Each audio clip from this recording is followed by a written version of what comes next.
Hello everyone, I am the Creep's Cabin. I know you use this video to fall asleep, so before that, like the video and subscribe to the channel. Also, where are you from? And what time are you watching? Now get comfortable and relax.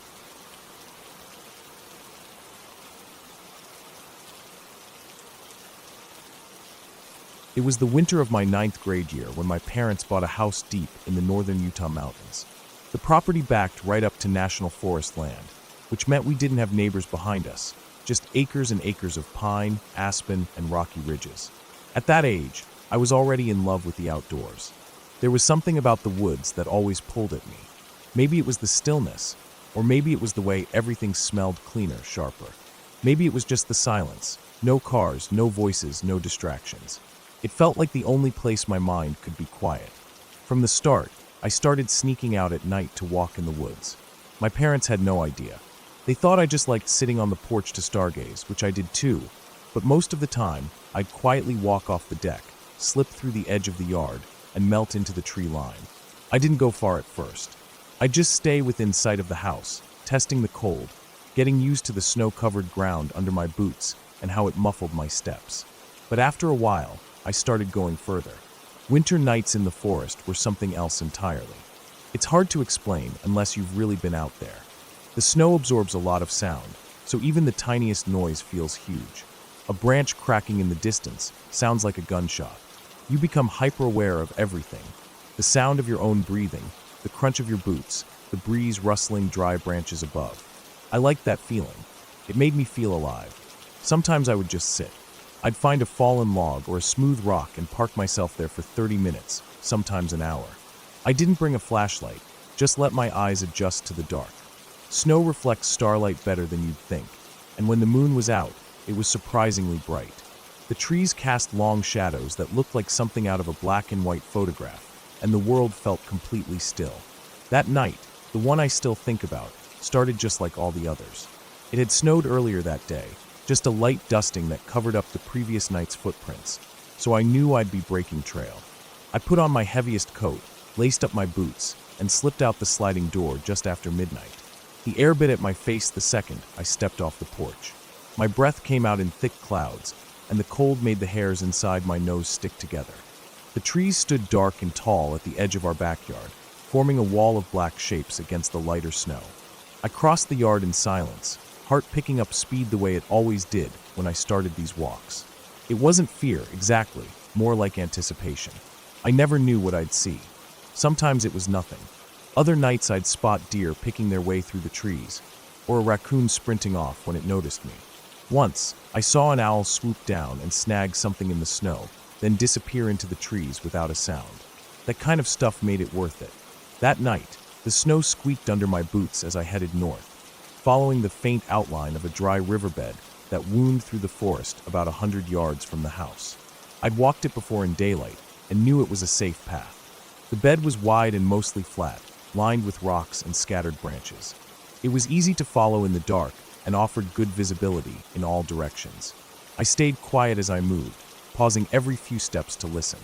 My eyes adjusted quickly, and before long, I could make out the shapes of tree trunks, boulders, and deadfall around me. The woods were so still it almost didn't feel real. Not even the wind was moving that night. The air was sharp and heavy, and I could hear the crunch of snow sliding from branches overhead every so often, dropping with soft thuds around me. I followed the riverbed for a while, probably 15 or 20 minutes, then stopped near a familiar bend where a big boulder sat half buried in the snow. I liked sitting there. From that spot, I could see up and down the riverbed and watch the trees sway when there was wind. That night, they didn't sway at all. Everything was frozen in place. I sat down on the boulder, pulling my coat tighter around me. My fingers were already stiff, and I shoved them into my armpits to warm them. I didn't mind the cold much when I was moving, but sitting still, it got to you quick. I don't know how long I sat there.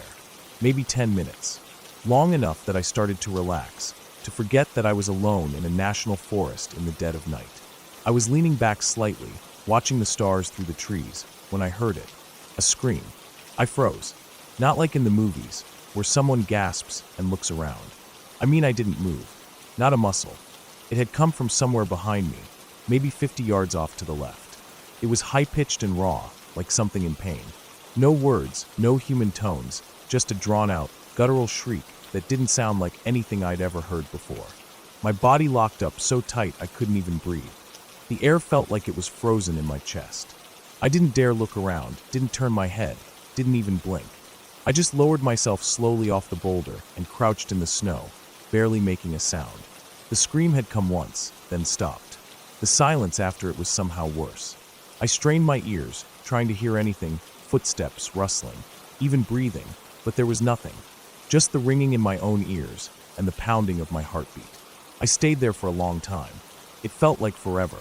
My legs started to ache, and the cold was seeping through my jeans, but I didn't move. I didn't know if whatever made that noise was still nearby, or if it had heard me. My brain was racing, trying to think of what animal it could have been. I didn't know anything about animal calls back then. In my head, I was imagining a mountain lion, or maybe a bear, something big and dangerous, stalking through the trees just out of sight. Then, after what felt like hours, I heard something. A soft scuffle in the snow, coming from the riverbed to my right. I turned my head slowly, painfully slowly, and squinted into the darkness. Something small darted across the riverbed, fast and low to the ground.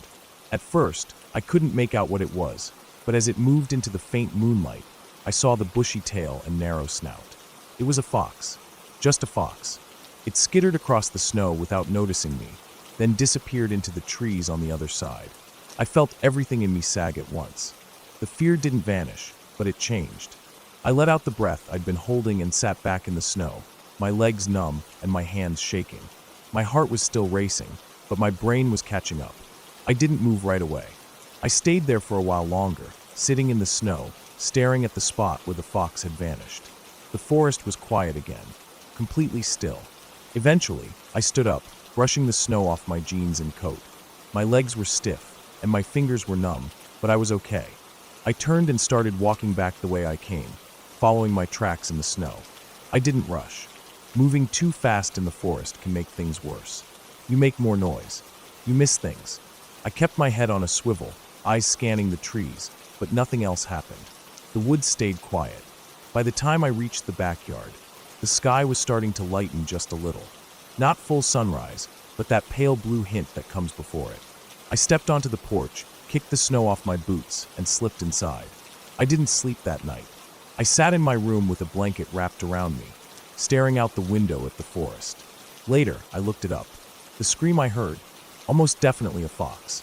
They make these sounds that don't seem like they should come from an animal that's small. It's this blood-curdling, high-pitched shriek that sounds like something being torn apart. I found recordings online, and they were exactly what I'd heard. That scream in the woods had been a fox, probably warning off another or trying to find a mate. That didn't make it any less terrifying in the moment, but it taught me something important. The woods aren't evil. They're not out to get you, but they're not safe either. You have to respect them. You have to be quiet and alert, and you have to understand that even small things can scare the hell out of you if you don't know what they are. I kept walking in the woods after that. I didn't stop, but I learned to listen better. I started reading up on animal calls and tracks. I got better at moving quietly, at noticing things, small claw marks on a tree, or caught in a branch, the way birds suddenly go quiet when something bigger moves through. That winter turned out to be one of the best times of my life. I saw so much: deer herds moving silently through the snow, porcupines climbing trees, an owl sitting so still on a branch it looked like part of the tree. And yes, I saw more foxes. I even watched one scream once, head tilted back, mouth wide, standing in the middle of the snow like it was calling the forest awake. It was still terrifying, but I understood it now. I still think about that night sometimes, about how something so small could scare me so much, and about how, in a weird way, it made me love the forest even more. Because if you're quiet, if you're patient, and if you're lucky, you see things out there that most people never do. And sometimes, those things scream in the dark.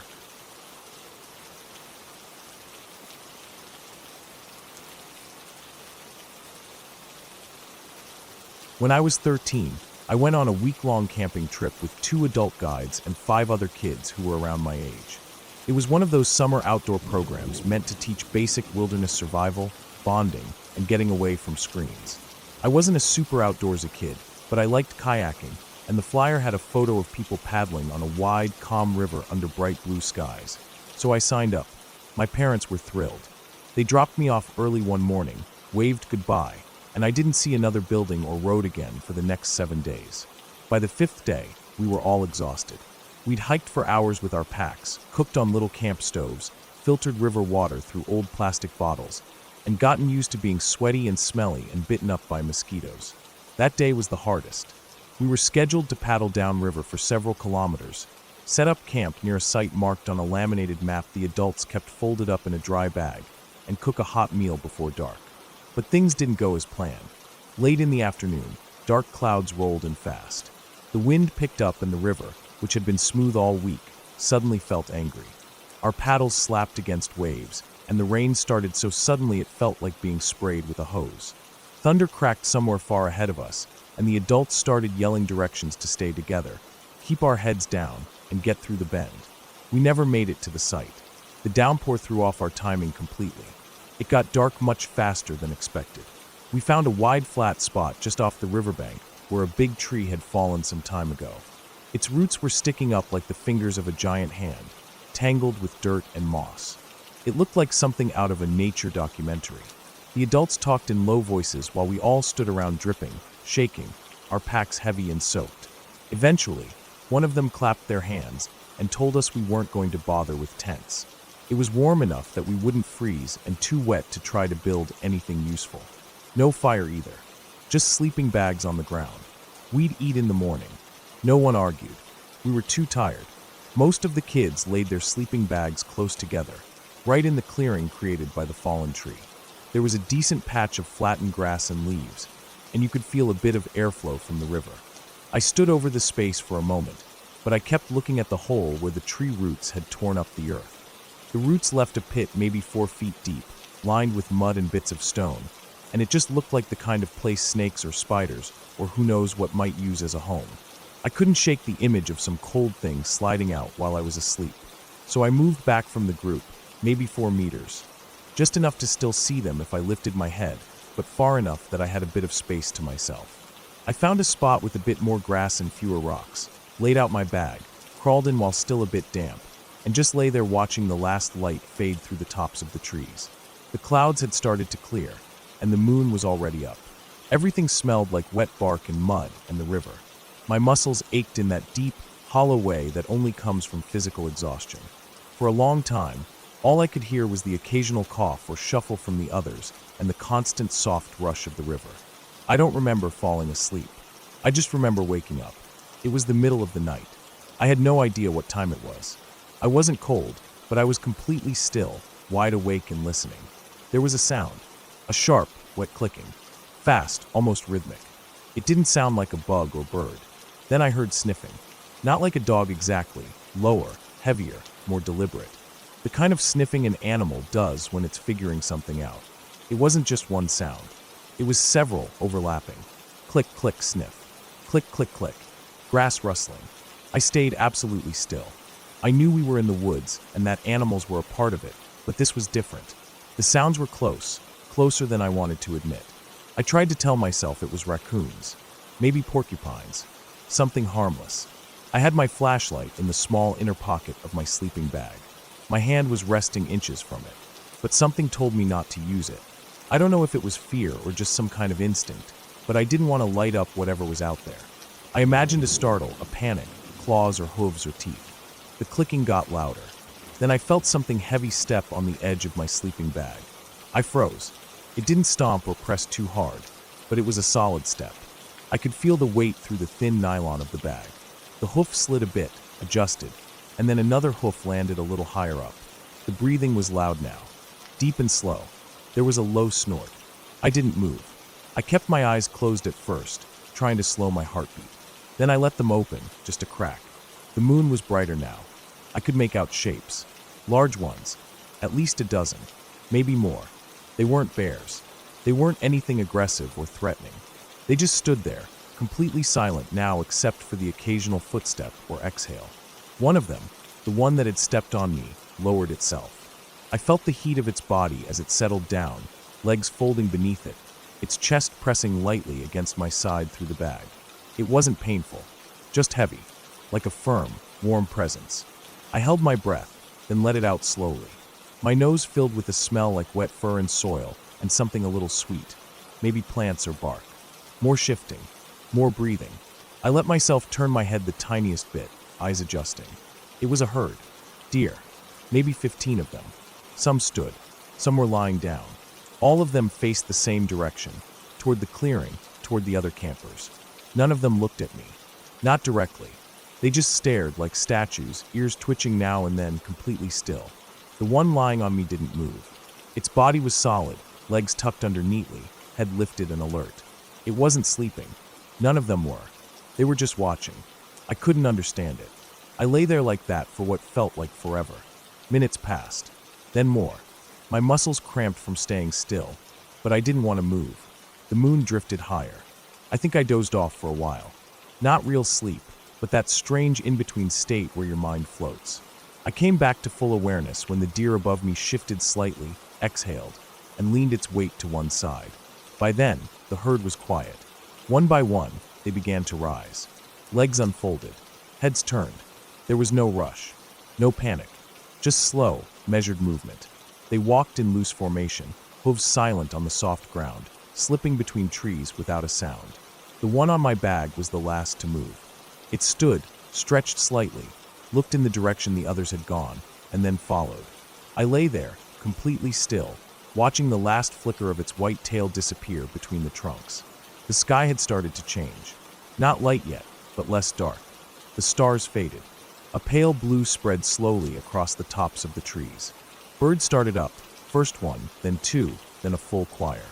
I unzipped my bag slowly and sat up. My back hurt. My shirt was damp from sweat and pressure. There were deer hairs stuck to the outside of the bag. I brushed them off gently and stood. The others were still asleep, curled in their bags like caterpillars. I could see the pit where the roots had lifted. Nothing had come out of it. Nothing dangerous, at least. I walked toward the edge of the clearing. There, in the soft earth, were tracks. Dozens of them. Small prints, delicate and deep. The whole area looked like it had been gently trampled, but with care, as if they'd been avoiding making too much noise. I followed the trail a few steps and stopped. It led back into the forest, fading quickly where the soil grew dry and leaves covered the ground. When the others started to stir, I went back to my bag and sat down. I didn't say anything right away. No one noticed anything strange. They talked about how humid it was, how they hadn't slept great, how sore they were. The adults were already unpacking breakfast. One of them asked if anyone had heard coyotes during the night. I just shook my head. Later that day, when we stopped to rest, I borrowed one of the adults' phones to check a few things.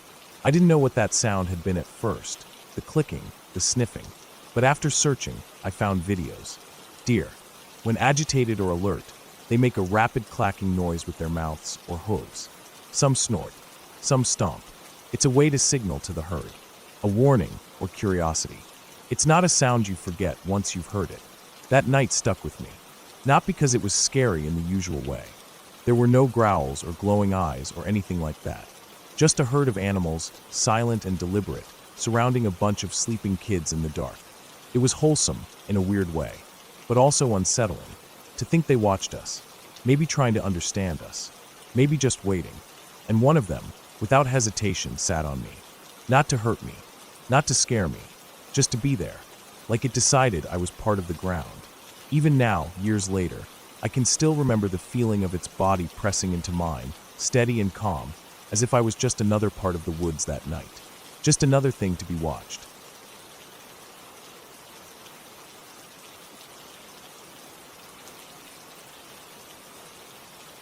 When I was a teenager, I often went camping alone. It wasn't because I disliked company. Actually, I liked people well enough. But there was something about being alone in the wilderness that felt peaceful and freeing. I had a favorite spot that I used to go to regularly. It was not far from my grandparents' house, maybe a couple miles away, but close enough that if I got into trouble, I could run back to their place.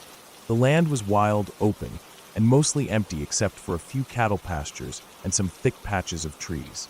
The route I took to get to my campsite crossed through a few fences. One of those fences led into a pasture full of cattle. I was careful when I walked through there, because cattle, especially those not used to you, could get nervous or spooked.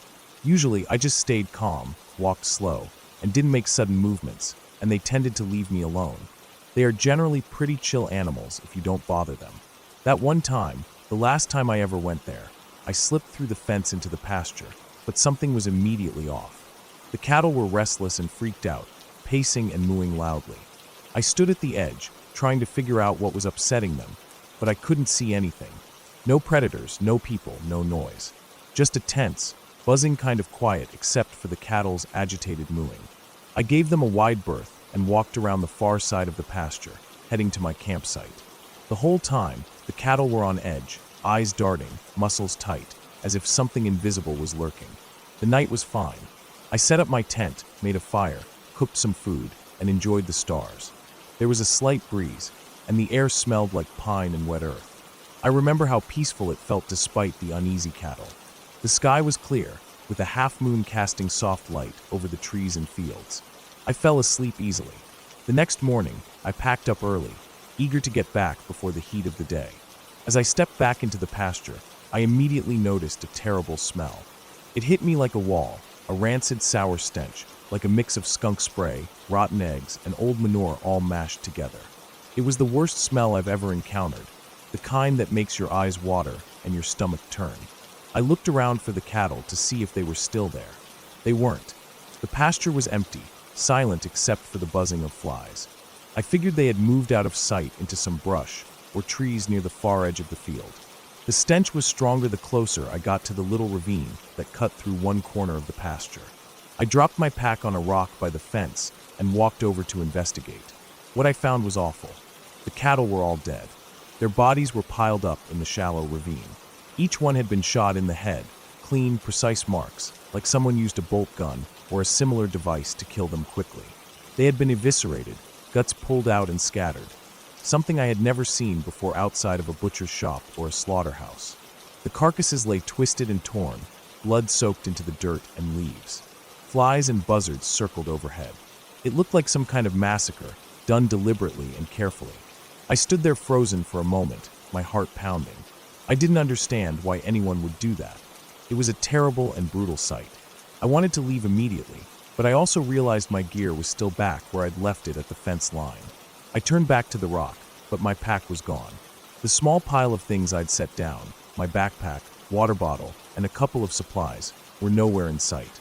I scanned the pasture frantically, but there was no sign of anything.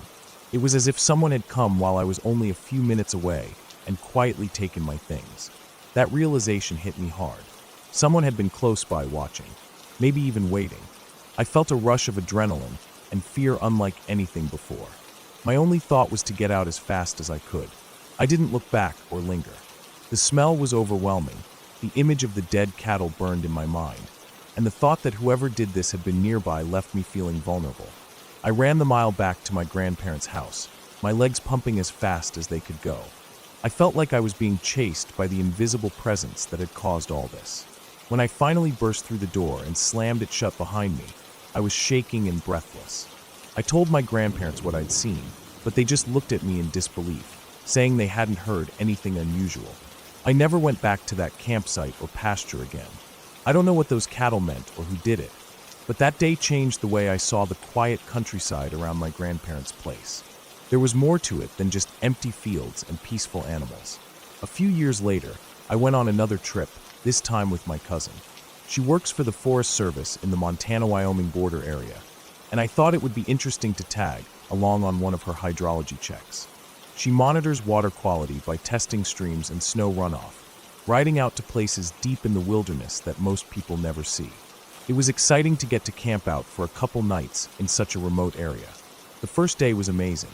The air was crisp and clean, and the scenery was breathtaking, towering trees, clear streams, and endless blue skies. We rode horses through thick forests and open meadows, crossing small bridges over rocky creeks. That night, we set up camp on a ridge overlooking a valley, the sunset painting the clouds in orange and pink. The second day, after packing up, my cousin said she wanted to show me something weird she'd come across on a previous trip. We veered off the trail and rode for nearly 2 hours through dense woods and rocky terrain, winding down into a small ravine. It was quiet, the kind of silence that presses on your ears. At the end of the ravine, she told me to get off my horse and follow a tiny wildlife path that led into the trees. I brought along the small rechargeable radio we had with us. It could be wound up for power or plugged in if we found electricity, which seemed unlikely out here. As I followed the narrow trail, I spotted something strange poking out from the ground, a coil of wire. It wasn't thick electrical cable or power lines. It was thin, about the size of household wiring. The wire ran from underground up over tree branches, down again, snaking through rocks and leaves. Curious, I followed it further. After a few hundred feet, the wire ended at an old schoolteacher's desk sitting in the middle of the forest. There was no building, no shelter, nothing else around, just this desk with a metal frame and a scratched wood-like surface. On the side of the desk was an electrical outlet, the kind you'd find in any classroom or office. I stood there staring, trying to make sense of it. My cousin came up behind me, unplugged the radio, and then plugged it into the outlet on the desk. The radio immediately powered on, buzzing with static. It didn't make sense. There was no visible source of electricity anywhere near us. No wires leading away from the desk, no nearby generators, no cabins or power poles. Just that single outlet, alive and powered, in the middle of nowhere. I felt an uneasy chill creep up my spine. Why was this here? Who set it up? What was it for? The forest was so quiet. The only sounds were birds and the occasional rustle of leaves. It felt like someone had built a small, hidden station out here. I wanted to take a photo, but we didn't have cell service, and I'd left the camera behind. We hurried back to camp that afternoon, but the image of that powered desk stayed with me. It felt like a message, a reminder that even in the middle of wild nature, human footprints linger. But this one was out of place, almost wrong. I never found out what it was for or who built it. I asked around, but no one else seemed to know about it either. Looking back, those two experiences are some of the most unsettling times I've ever had outdoors. Not because of ghosts or monsters, but because of the quiet, real-world things, violence, mystery, and signs of human presence where it shouldn't be. I stopped camping alone after that. There's too much out there that doesn't make sense and too many things that remind you just how vulnerable you really are in the wild. Sometimes the scariest things are the ones you can't explain, but you know are real.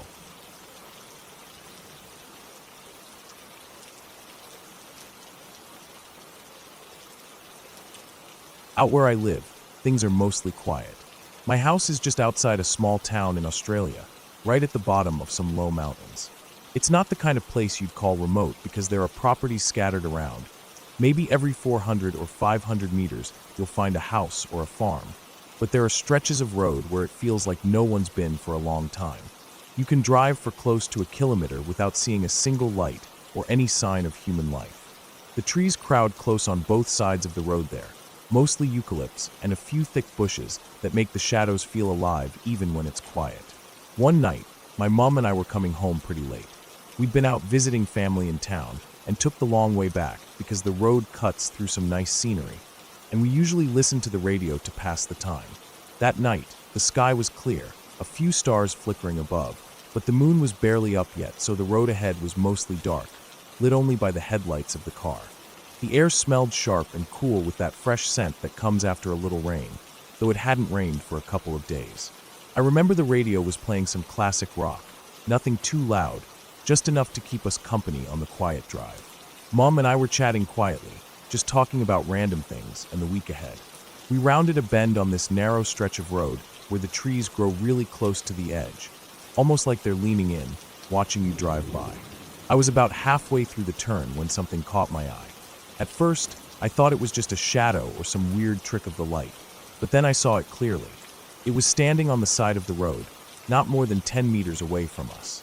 At first glance, it looked like an animal, but it wasn't any animal I've ever seen or heard about. Its body was roughly the size of a medium dog, maybe the size of a Kelpie or a border collie. The fur was black, but not smooth or shiny like a healthy dog's. It looked patchy and mangy, like it hadn't had a proper meal or care in a long time.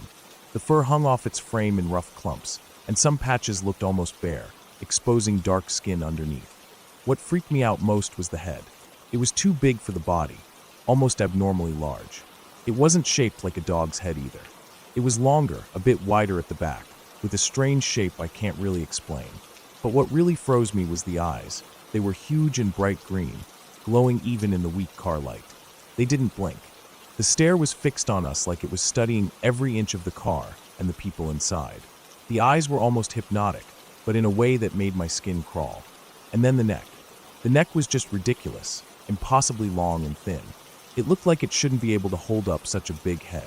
It reminded me of a heron or some bird with a long neck, except it was covered in that same rough black fur.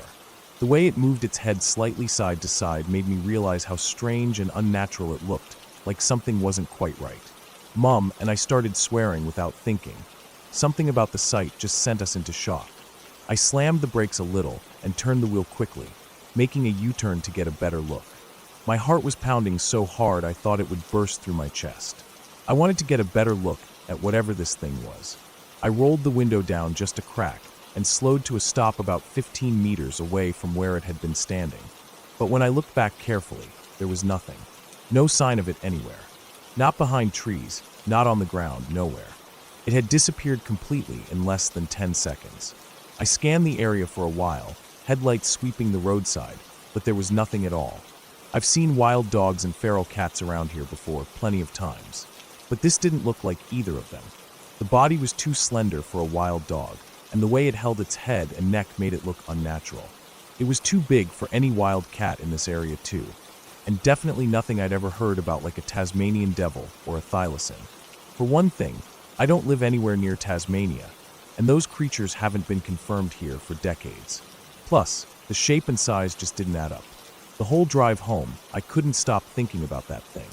It wasn't a hallucination or a trick of the eyes. Mom had seen it too, right there beside me in the car.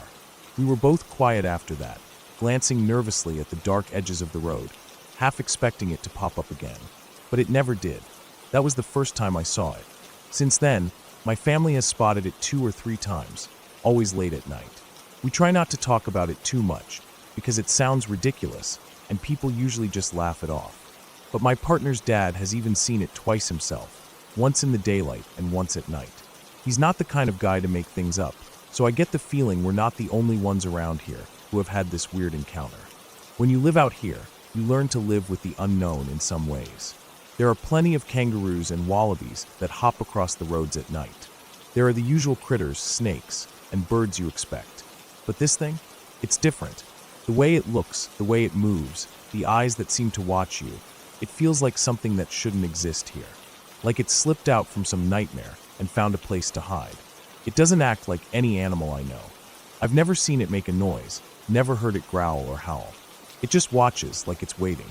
I don't know if it's hungry or scared or what, but the way it disappears like a shadow into the trees, you'd swear it's part ghost. But I don't believe in that stuff. I've gone back to that bend in the road in the daylight plenty of times. I've looked for tracks, for fur, for anything that might explain what this thing is, but there's nothing. The ground is hard-packed dirt and leaves. Sometimes there are kangaroo prints or the odd dingo track, but never anything like the strange creatures. And the weirdest thing is how quiet that stretch of road feels at night now. Even with all the usual sounds of the bush, crickets, frogs, the wind in the leaves, there's this heavy silence like something is watching from the shadows, waiting for the right moment. I try to explain it as a wild dog with a bad deformity or some weird animal mutation, but the neck alone throws me off.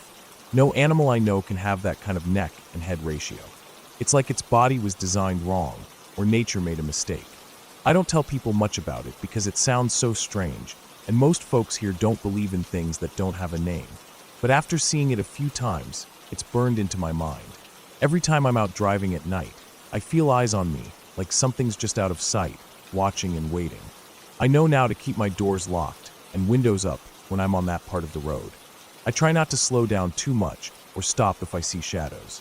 The last thing I want is to get close enough for that thing to notice me properly. It doesn't matter if it's some weird feral dog or an animal nobody's ever identified before. I've seen it with my own eyes, and it's real. The way it looks, moves, and disappears without a trace is something I can't explain. The nights feel colder around there now, even in the summer. Sometimes, late at night when I'm lying awake, I imagine what it might be thinking, watching me from the shadows, waiting for its next chance to show itself. And the thought makes the hair on the back of my neck stand up like never before. I'm not sure if I want to see it again, but I know I probably will.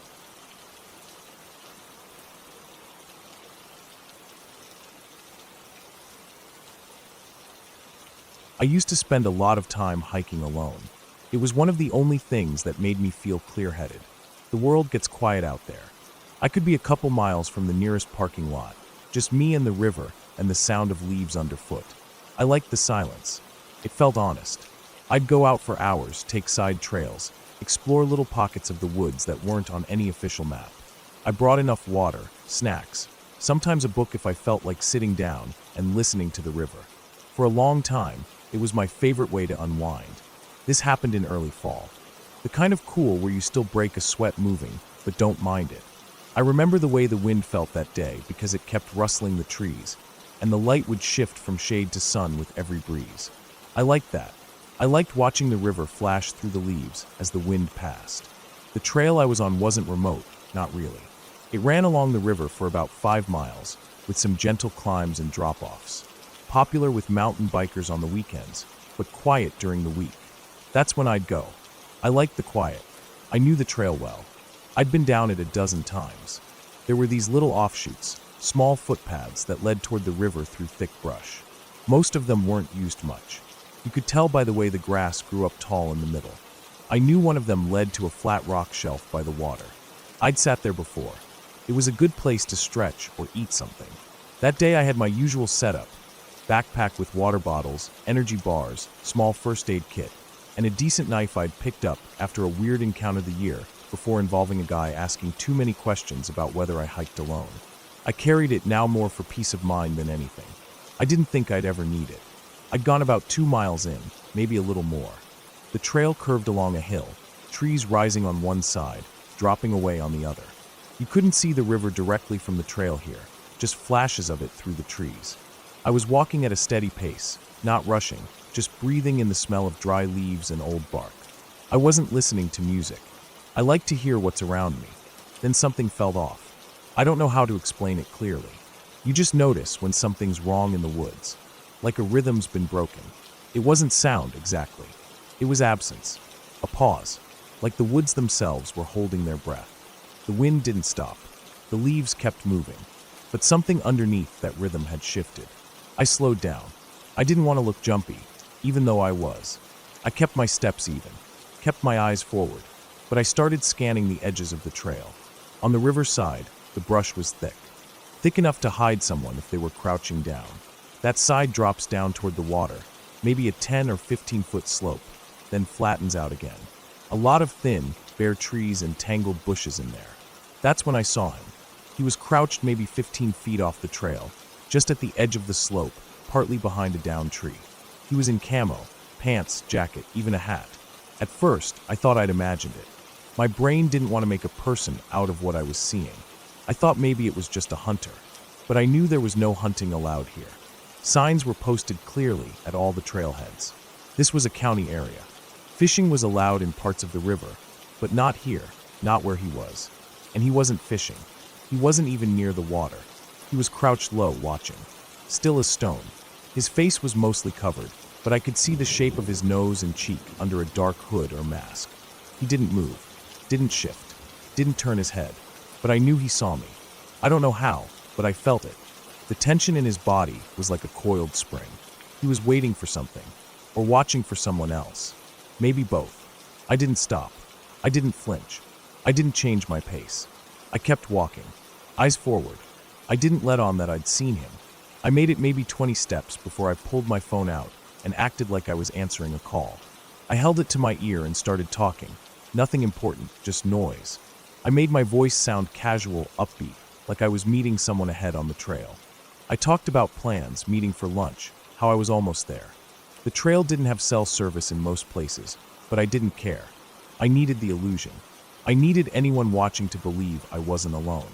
I kept walking and talking. Every few steps, I glanced behind me casually, like I was just checking the path.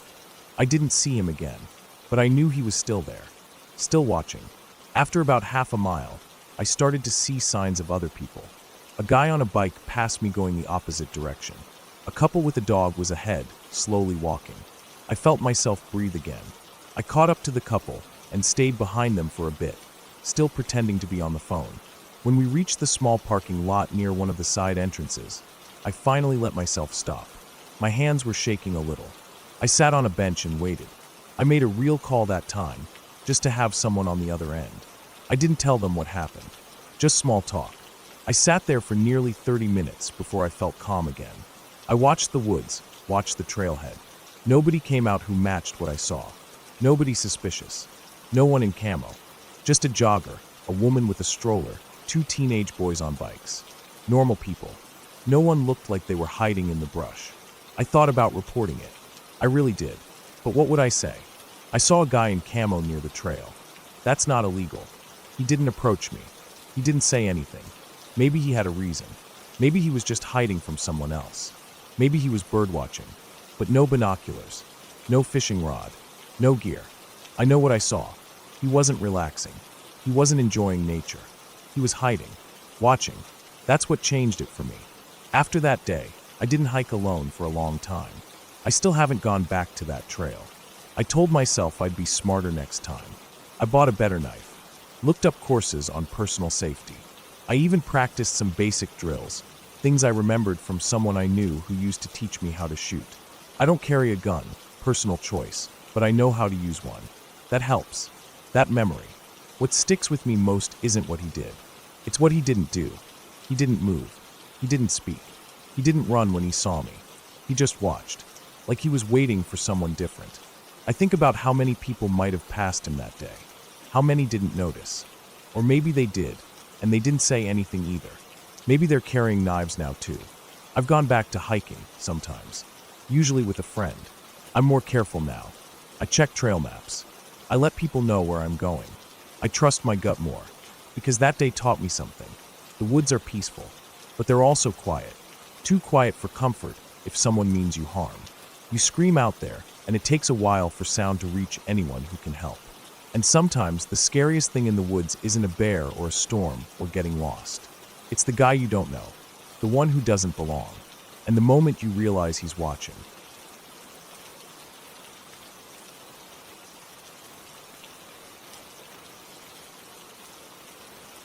I set out on my 2-week solo backpacking trip with the usual mix of excitement and nerves. I'd done long hikes before, but this one was different. The plan was to check in with the ranger station every few days, but in between, I'd be completely alone in the mountains. For days of nothing but wilderness, no one around for miles. It was exactly what I wanted, to get away from the noise, the distractions, and just be with my own thoughts. I thought I was prepared, but I had no idea how much those days would change me. The first day of my solo stretch started with clear skies and cool mountain air. The trail wound through thick pine forests, the scent of damp earth and needles underfoot. I moved carefully, watching for signs of wildlife, but mostly just soaking in the quiet. My pack was heavy with supplies, but I was in good shape and steady on my feet. I covered a good 15 miles before stopping to set up camp on a small clearing near a stream. It was perfect, close enough to water, tucked under tall fir trees, and far enough off the main trail to feel private. As I unpacked, I noticed how still everything was. No birds chirping, no rustle of squirrels or deer. Just the whisper of wind through the branches. I shrugged it off. Maybe they were all hiding from me. I set up my tent carefully, making sure the stakes were tight and the rainfly secure. Then, I built a small fire pit out of stones and gathered wood for the night. By the time I crawled into my sleeping bag, the sun was dipping behind the ridge. The sky turned a deep blue, stars beginning to prick through the darkness. I lay there, listening to the night sounds, the occasional hoot of an owl, the soft trickle of the stream nearby. But then, something else started. At first, it was faint, soft, deliberate footsteps crunching on the dry pine needles just outside my tent. Not too close, but close enough that I could hear them clearly. I froze, heart pounding. I stayed perfectly still, straining to listen. The footsteps moved slowly, pacing around my camp, circling without getting any closer. I could almost hear breathing, steady and calm, but I couldn't see anything through the tent's thin fabric. I told myself it was probably a deer or some other animal, but it didn't sound right. It was too careful, too measured. I stayed awake most of the night, only drifting off for short stretches before waking again to the sound of those footsteps. Every time I tried to convince myself it was nothing, they would start again, making me tense and alert. By dawn, I was exhausted but relieved the night was over. The morning brought a bitter surprise. I got out of the tent to check my surroundings for any sign of what had been there. I looked for footprints, broken branches, anything out of place. There was nothing. No prints in the dirt, no signs of animals nearby, no disturbed vegetation. It was like whoever or whatever had walked around had left no trace at all. I packed up quickly, shaken but determined not to let it ruin my trip. I told myself it was just my imagination, or maybe the sounds of the forest playing tricks on me. The next day, I pushed harder, putting distance between myself and the spot. I crossed rocky ridges, climbed through narrow valleys, and followed the stream downstream. The terrain was tougher, but I was making good time. Still, the feeling of being watched never left me. Sometimes, when I stopped to rest, I'd catch the faintest noise behind me, like a twig snapping or a soft shuffle in the brush. I'd turn quickly, but there was never anyone there. That night, I was too scared to even crawl into my tent. Instead, I found a rocky outcrop with some thick bushes behind it. I wrapped myself in my sleeping bag and settled down, keeping my pack between my legs. I was exhausted and the cold bit into me, but I forced myself to stay awake, listening. The footsteps returned again, slower this time, circling around my little hideout, but never coming close enough to see. I heard nothing but the soft scrape of shoes or boots on dry ground. I couldn't tell if it was a man or something else. I wanted to scream or run, but I was trapped, frozen in place. Eventually, the footsteps faded away into the night. In the morning, I went back to where I had left my tent, but it was gone. My heart dropped as I saw the torn fabric lying on the ground. The tent had been cut into pieces, the sides slashed cleanly through like someone had taken a knife to it. My sleeping bag was ripped open, stuffing spilling out. My backpack was turned inside out, clothes and gear scattered around the clearing. I stared at the destruction, numb and scared. I couldn't understand it. Why would someone destroy my gear, but leave everything else alone? I searched around carefully, looking for clues or tracks, but again nothing. It was like the place had been wiped clean by an unseen force. My mind raced with possibilities. Maybe someone had followed me. Maybe they wanted to scare me off, or worse. I had no choice but to keep moving. I was miles from the nearest road or help, and there was no signal on my phone. I packed what I could salvage and pushed onward, determined to finish the trip despite the fear settling deep inside me. The next few days were a nightmare. Every step felt like I was being watched, followed, tracked. I altered my route constantly, crossing streams, doubling back, hiding behind rocks and fallen trees to throw off whoever was behind me. I'd stop and wait for long stretches, sitting silently to see if any sound or movement would follow. But nothing ever appeared in plain sight. Just that constant feeling, that prickling on the back of my neck. At night, I barely slept. When I did, it was for short bursts before waking up, heart hammering. I heard the footsteps again, sometimes the faint rustle of brush, but nothing close enough to confront. I kept my knife close, but I never saw anything. When I finally reached the ranger station for my scheduled check-in, I was a wreck. I felt relieved to see the building, the little signs of civilization. I set up camp as close as I could, hoping for some peace. That night, the rangers offered me a place to sleep indoors. I accepted gratefully. The bed was hard, the room cold, but I slept better than I had in days. For the first time, I felt safe. The next morning, when I walked back to my camp, my heart sank again. My tent was destroyed, slashed sides, ripped sleeping bag, backpack emptied and thrown about. It looked like someone had come through with a knife, cutting everything apart, but leaving nothing valuable behind. The rangers took photos and reported it. I didn't want to stay any longer. One of the rangers gave me a ride back to base camp the next day, and then I went home. Even now, thinking about it, the fear lingers. I never saw who or what was following me, and the silence of those nights haunts me. The wilderness felt less like a place of peace and more like a trap, watched by something that never showed itself, but made its presence known in every snap of a twig, every soft step in the dark. It was real, it was terrifying, and I'm not sure I'll ever go back out there alone again.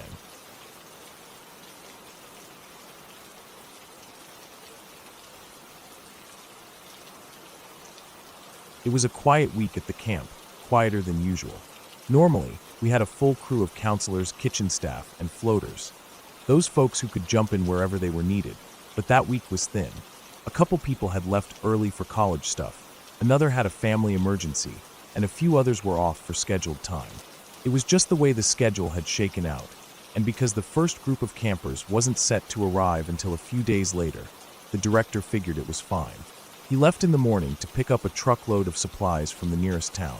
which was a couple hours away. By evening, it was just me and maybe one or two others scattered across the property, but no one was close by. You could walk a good 5 or 10 minutes without seeing another soul. The place felt empty in a weird way. Not spooky exactly, just very still.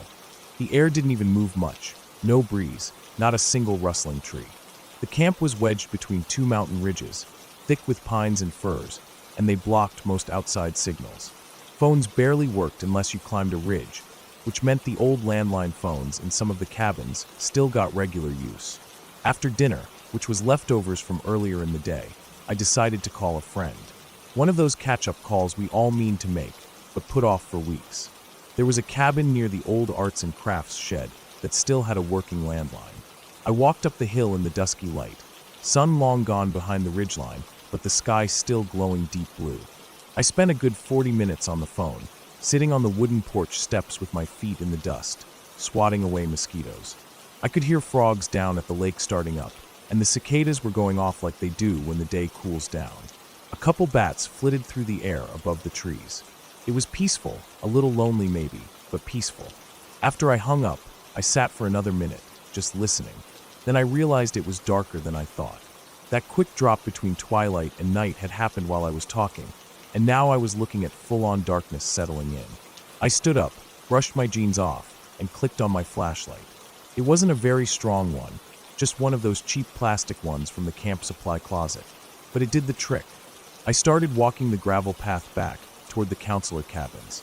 To get to my cabin, I had to pass the flagpole circle near the main lodge and cut across the open field next to the swimming pool. The pool had been drained a few days earlier and sat there with leaves and a few blown-in pine needles at the bottom. The whole area felt bigger when it was empty, especially with no lights on. I could see my breath a little too, one of those mountain nights where the temperature drops fast. As I came around the flagpole, I was thinking about maybe making some tea before bed. That's when I saw it. Just past the pool, near the low stone wall we used as a sitting area during swim checks, something was moving. Something big. I froze. The flashlight beam was shaky in my hand, but I lifted it and aimed it toward the movement. It was a bear. A black bear. I'd never seen it that close before. Sure, we all knew one had been visiting the camp. It had been tipping over the dumpster for a few weeks now, always in the middle of the night. But nobody had actually laid eyes on it. Until now. It was big, way bigger than I had imagined. Even hunched forward on all fours, it looked like it could flatten me without even trying. I was about 12 feet away, maybe a little more. I had no weapon, no plan, just a cheap flashlight and the kind of adrenaline that turns your brain into static. I stood there, completely still, trying to remember every bear safety tip I'd ever heard. I had gone to a park ranger talk years ago during a family trip, and I tried to dig through the fog in my head to remember what they'd said. Don't run was the main thing. Make yourself look big. Don't turn your back. Talk calmly. I couldn't remember which of those applied to black bears versus grizzlies. The bear stopped walking and looked back at me. Not just a glance. It turned its whole body slightly and faced me directly. Its ears twitched. We stared at each other. I couldn't move.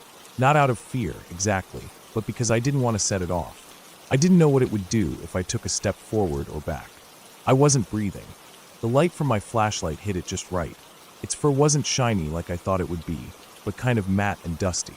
You could see the curve of its shoulder blades, the thick muscle under the fur. Its snout twitched.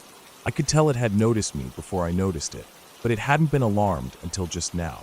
It stared and I stared. I didn't blink. And the strangest thing happened. I got the weirdest feeling that it was thinking the same thing I was. Oh crap. Because it didn't snarl.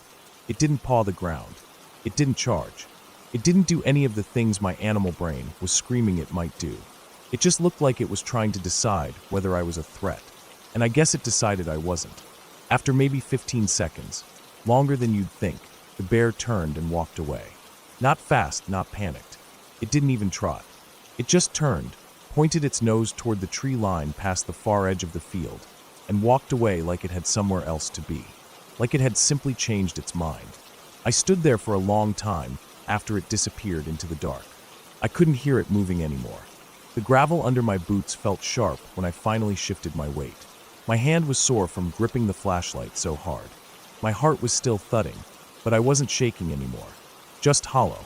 Drained. I walked the rest of the way to my cabin, slower than usual. Every step I took, I glanced side to side. The woods were completely black. The sky above was filled with stars, clear as glass, but the ground was dark and quiet again.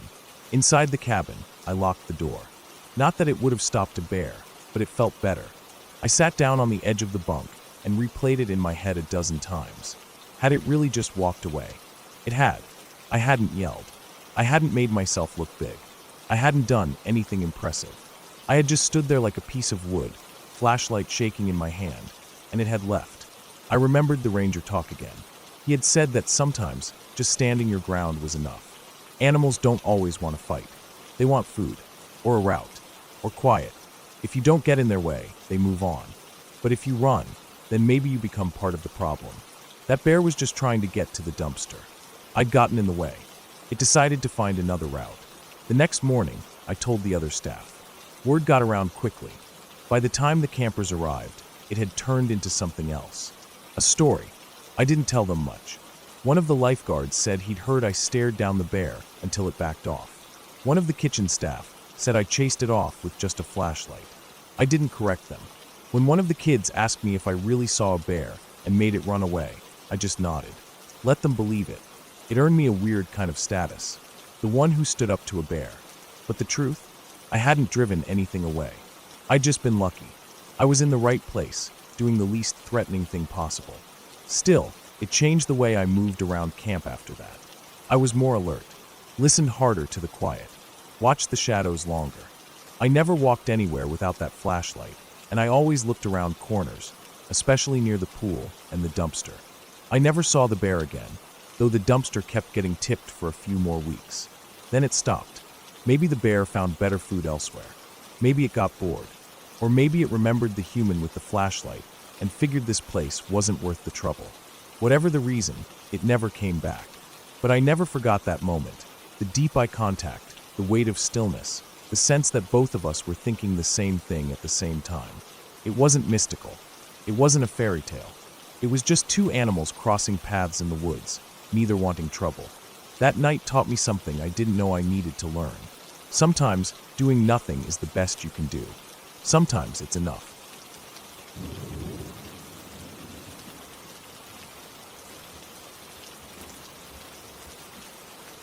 I've lived in the same house for over 10 years. It's the only house down a long, quiet country road. The kind of road where grass grows right up to the edges of the gravel and where dust hangs in the air long after a vehicle passes. It's peaceful most days. My husband and I moved out here for the quiet, for the space, and to raise animals without worrying about neighbors too close by. Our closest neighbor lives about 2 miles away down the next road over. The rest of it is pastureland and forest, national forest to be exact. Miles and miles of trees and dirt, and whatever else lives out there. We have 3 large dogs, German shepherds, who roam the fenced-in yard at night. We keep them out there mostly to keep coyotes from bothering the livestock. We've got a few goats, a handful of chickens, and 2 donkeys who'll scream bloody murder if anything seems off. So when something stirs outside, we usually know. That night, though, none of the livestock made a sound. Just the dogs. It was around 3 a.m. I remember because I glanced at my phone when I first sat up in bed, jolted awake by the barking. It wasn't just regular barking. It was that low, sharp, aggressive kind they use when they're not just alert, but ready to tear into something. My husband was already swinging his legs out of bed before I fully processed it. We both thought coyotes were in the yard. That happens from time to time, and it's usually nothing serious, but we never take chances. We scrambled to get our shoes on. He grabbed his rifle, and I had my phone already in my hand, ready to shine the flashlight around the property. Just as I bent down to lace up one of my boots, I heard it muttering. Not the kind of wind in the trees, maybe you imagined it type sound. Actual words, low and steady, like someone was talking to themselves. I stopped tying my boots and looked at him. He froze too, listening. It was coming from the front porch. Our porch is covered and has a swing on it, a couple of chairs, and one of those old-fashioned thermometers nailed to the post. There's a motion light, but it's not the most reliable. It'll flick on for a moth and sometimes stay dark even when something big moves under it. We stood there in the hallway for a moment, just listening to this voice muttering something we couldn't quite make out. My husband loaded a round into the rifle and walked slowly to the door. I stood back, phone in my hand, ready to dial. The muttering stopped, and then came a knock. Not a loud one, just a slow, easy knock like someone asking to borrow sugar or deliver a package. Calm. My husband whispered for me to dial 911. I did, keeping the phone pressed to my ear while he moved to the peephole. The dispatcher answered. I whispered our address and told her someone was on our porch, that we were armed, and that they needed to send someone fast. She asked me to stay on the line. I kept the phone close, but tried not to speak. He leaned close to the peephole. After a moment, he stepped back, his face hard. It's a woman, he whispered. Early 30s, maybe. Just standing there. She didn't look homeless or strung out, according to him. She looked clean, calm, just waiting. He didn't open the door. We weren't idiots. We'd heard the stories about people getting robbed, people pretending to be hurt or alone, and then rushing in with others once the door opened. We lived far out, and help wasn't always quick.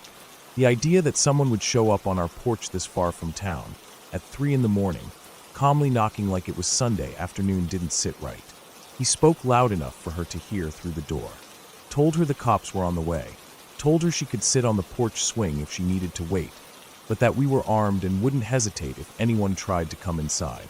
There was a long pause, and I could feel my heartbeat in my ears. Then he said she smiled. Not a creepy smile. Not forced. Just like she was happy we were awake. Then she said something. She said, "That's okay, sir. I just wanted to let you know the thing in the woods is coming, and he'll be here soon. Good luck." He watched her turn and walk down the driveway like she had all the time in the world.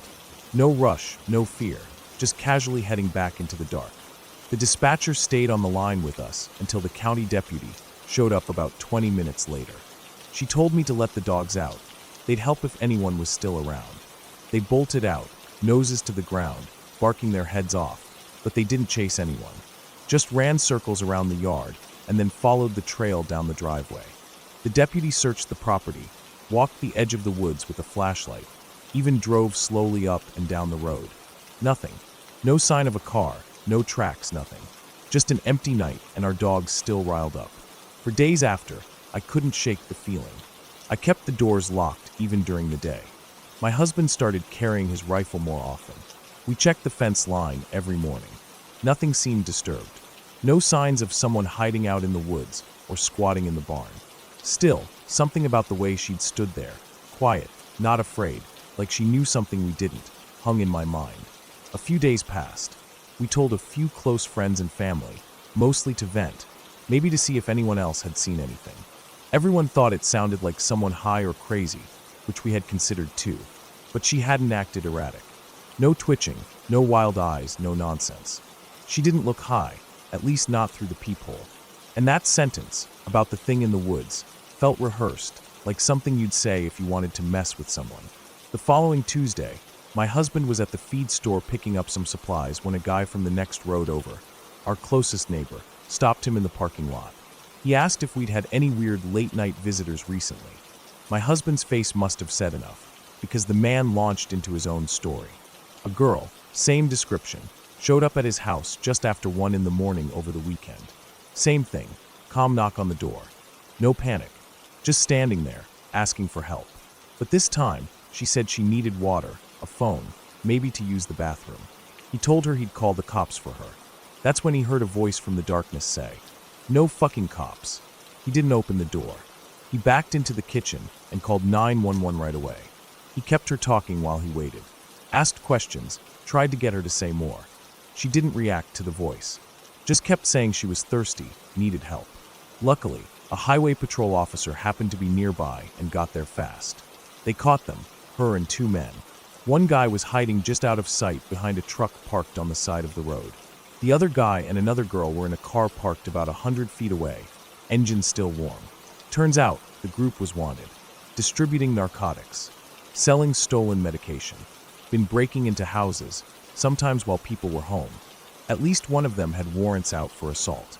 The girl had apparently been the lure, the one who looked non-threatening, who knocked like she just needed help. We gave a statement, described her, and the night she came to our porch. The cops said we were probably a test run, or maybe they thought we were easy targets living far out, no close neighbors. Didn't expect us to be so cautious. Didn't expect the dogs. For weeks after, I checked the cameras constantly. We added a few more trail cams around the property. My husband reinforced the locks. We moved a shotgun to the hall closet, just in case. The dog stayed inside at night for a while, just for peace of mind. I think what scared me most wasn't the danger. We're used to being careful. Living this far out, to look after yourself. What scared me was how normal she looked. How calm she was. No mask. No weapon in sight. Just that steady knock and a strange message that felt almost like a threat disguised as something harmless. They weren't monsters. They weren't demons or spirits or whatever else people like to think lurks out in the woods. They were just people. People who used calm and patience to hide what they were planning. People who thought a house in the middle of nowhere meant vulnerability. And maybe for some it would have, but not ours. The thing in the woods wasn't some creature. It was them. And they're in jail now. We still lock the doors every night. Still check the fence lines. Still keep our dogs close. Because the real danger isn't what's hiding in the trees. It's what walks up to your front porch and smiles.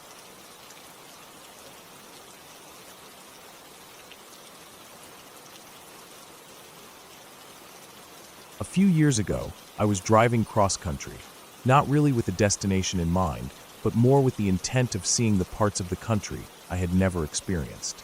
I was in the middle of a long stretch through Northern California, heading up the coast, when I decided to stop for the night at Prairie Creek Redwood State Park. I had heard stories about the redwoods, how they could make you feel small in a way that was comforting rather than humbling, and I'd always wanted to see them with my own eyes. It was early November, the air already starting to hint at winter, and I pulled into the campground around 4 in the afternoon. There was a chill in the air, the kind that makes you instinctively reach for a jacket, even if you don't think you'll need it. The sun was already low, casting long shadows across the forest floor. I parked in a pull-through site tucked between enormous trees that blocked much of the sky. They seemed to absorb sound too, or maybe just quiet the world by their presence. Even though I'd driven all day, I wasn't ready to settle in yet. I'm not really the kind of person who sits still well, and being out there, in that place, gave me a sort of restless energy. I checked the map and found a loop trail that circled through the old growth and came back around to the campground, maybe 7 miles in total. I figured I could run most of it and walk the rest if I had to. Sunset was supposed to be just after 5:30, and I told myself that an hour and a half would be enough if I kept a good pace. I laced up my trail shoes, zipped my jacket to the top, and set off with a small headlamp in my pocket, just in case.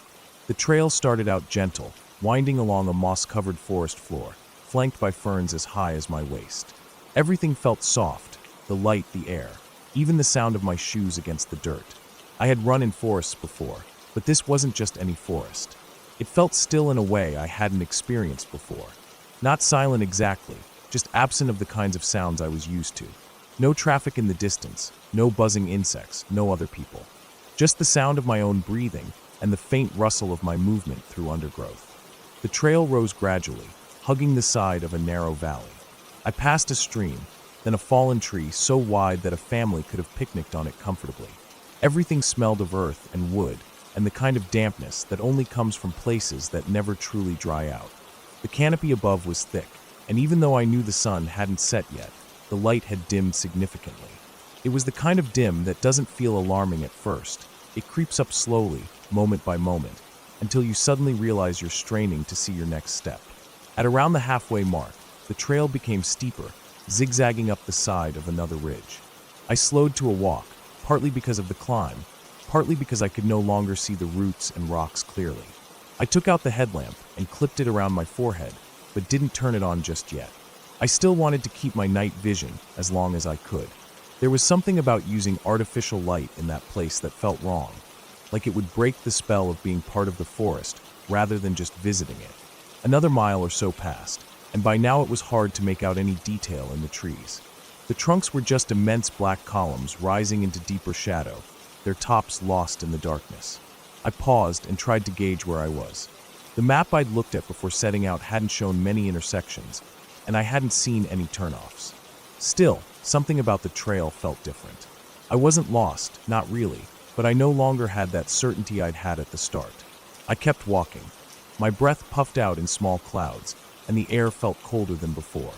I started to think about how long it would take to get back, whether I'd beat full darkness, whether I should just turn the light on and accept the break in the mood. I remember distinctly thinking that I wasn't scared, just alert. It was like my senses had adjusted to the quiet and the darkness, and I was part of the place now rather than just passing through it. And then I came around a bend and stopped. Right in the middle of the trail ahead of me was a glowing orb. It wasn't huge, maybe the size of a basketball, and it floated just above the trail at chest height. It gave off a soft, silvery white light, like moonlight concentrated into a single point.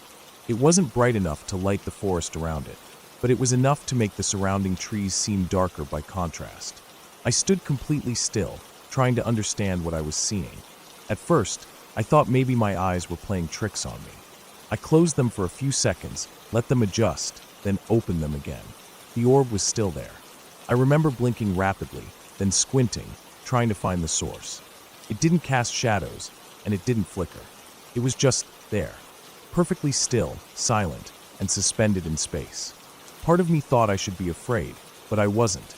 Not in the way you'd expect. I felt something else, something I still struggle to describe. It was a heightened awareness, not adrenaline exactly, but a complete immersion in the moment. I could hear the faint creak of trees shifting in the wind, could smell the damp loam beneath my shoes, could feel the cool air moving around my fingers as I raised my hand and slowly reached toward the light. I half expected to feel something, heat maybe, or a sort of tingling static, but there was nothing. My hand passed right through it. I could see my fingers outlined against the silvery glow, each detail illuminated as if under a soft spotlight. I moved my hand back and forth, watched the light dance across my skin, and felt a strange mix of wonder and uncertainty. I wasn't hallucinating. I was wide awake, fully grounded, and yet this thing, whatever it was, didn't belong in any framework I had for the natural world. I stayed there longer than I realized. Time didn't move the way it usually does. Eventually, though, the cold caught up to me. My body began to shiver lightly, and I remembered that I still had a few miles to go. I started looking for a way around the orb, not wanting to walk through it completely, even though my hand had passed through with no resistance. As I stepped to the side, trying to skirt the edge of the trail, I looked up, and that's when I saw it. The moon had just cleared the ridge to the east. It was nearly full, glowing with that same silvery white light. And suddenly it clicked. The orb wasn't an orb at all.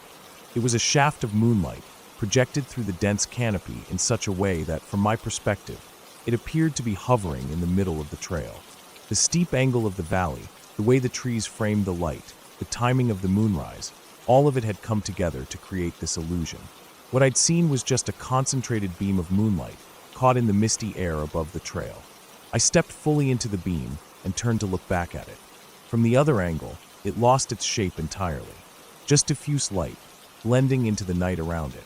I looked back once more and could barely make out the outline of where it had seemed to float. The illusion was gone. The rest of the walk back was uneventful but slow. I turned on my headlamp, finally giving in to practicality. The forest felt different now. Not less peaceful, but more grounded. I still moved quietly, still felt like I was a guest in a place that didn't need me, but the edge of strangeness had faded. I had seen something beautiful, something that at first seemed otherworldly, and come away with an explanation that didn't diminish it. When I finally made it back to the campground, the fire pit was just as I'd left it, cold and empty. I changed into dry clothes, cooked a simple meal over my camp stove, and sat for a long time just staring into the darkness between the trees. The quiet was complete. No voices, no animals, just the occasional whisper of wind.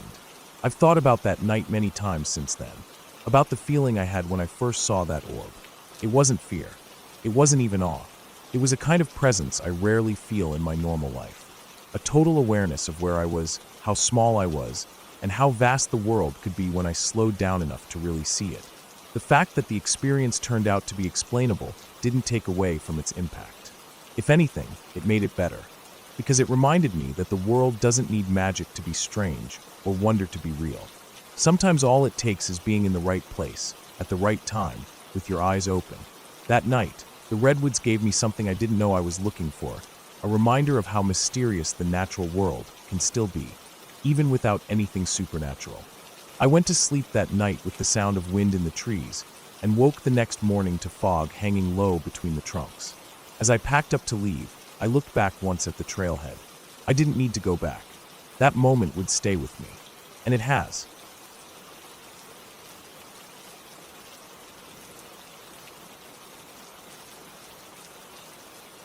I don't spend a lot of time in seclusion, not the kind where you don't hear anything for miles except the wind in the trees. I'm more used to seeing the tops of silos and the occasional combine than I am to feeling completely boxed in by woods. But still, I've got a story. One that stuck with me way longer than it should have. I live in rural Ohio.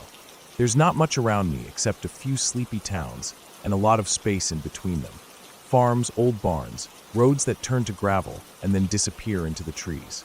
One of my good friends, let's call him Aaron, comes from a family with money. Not we've got a second car kind of money, but that we own a whole damn farmhouse and don't even live in it kind. His family bought this place a while back, some old property deep in the sticks. They fixed it up a bit, slapped a new roof on the barn, cut back the brambles, cleaned out the well. But they didn't move in. I think it was mostly just a thing to say they owned. Maybe something his dad could show off when he brought business partners around. We'd been there a couple times before to hang out in the barn, mess around in the fields, play music with the amp turned all the way up since there were no neighbors to complain. But we'd never run there. Not seriously. That fall, Aaron and I were both in killer shape.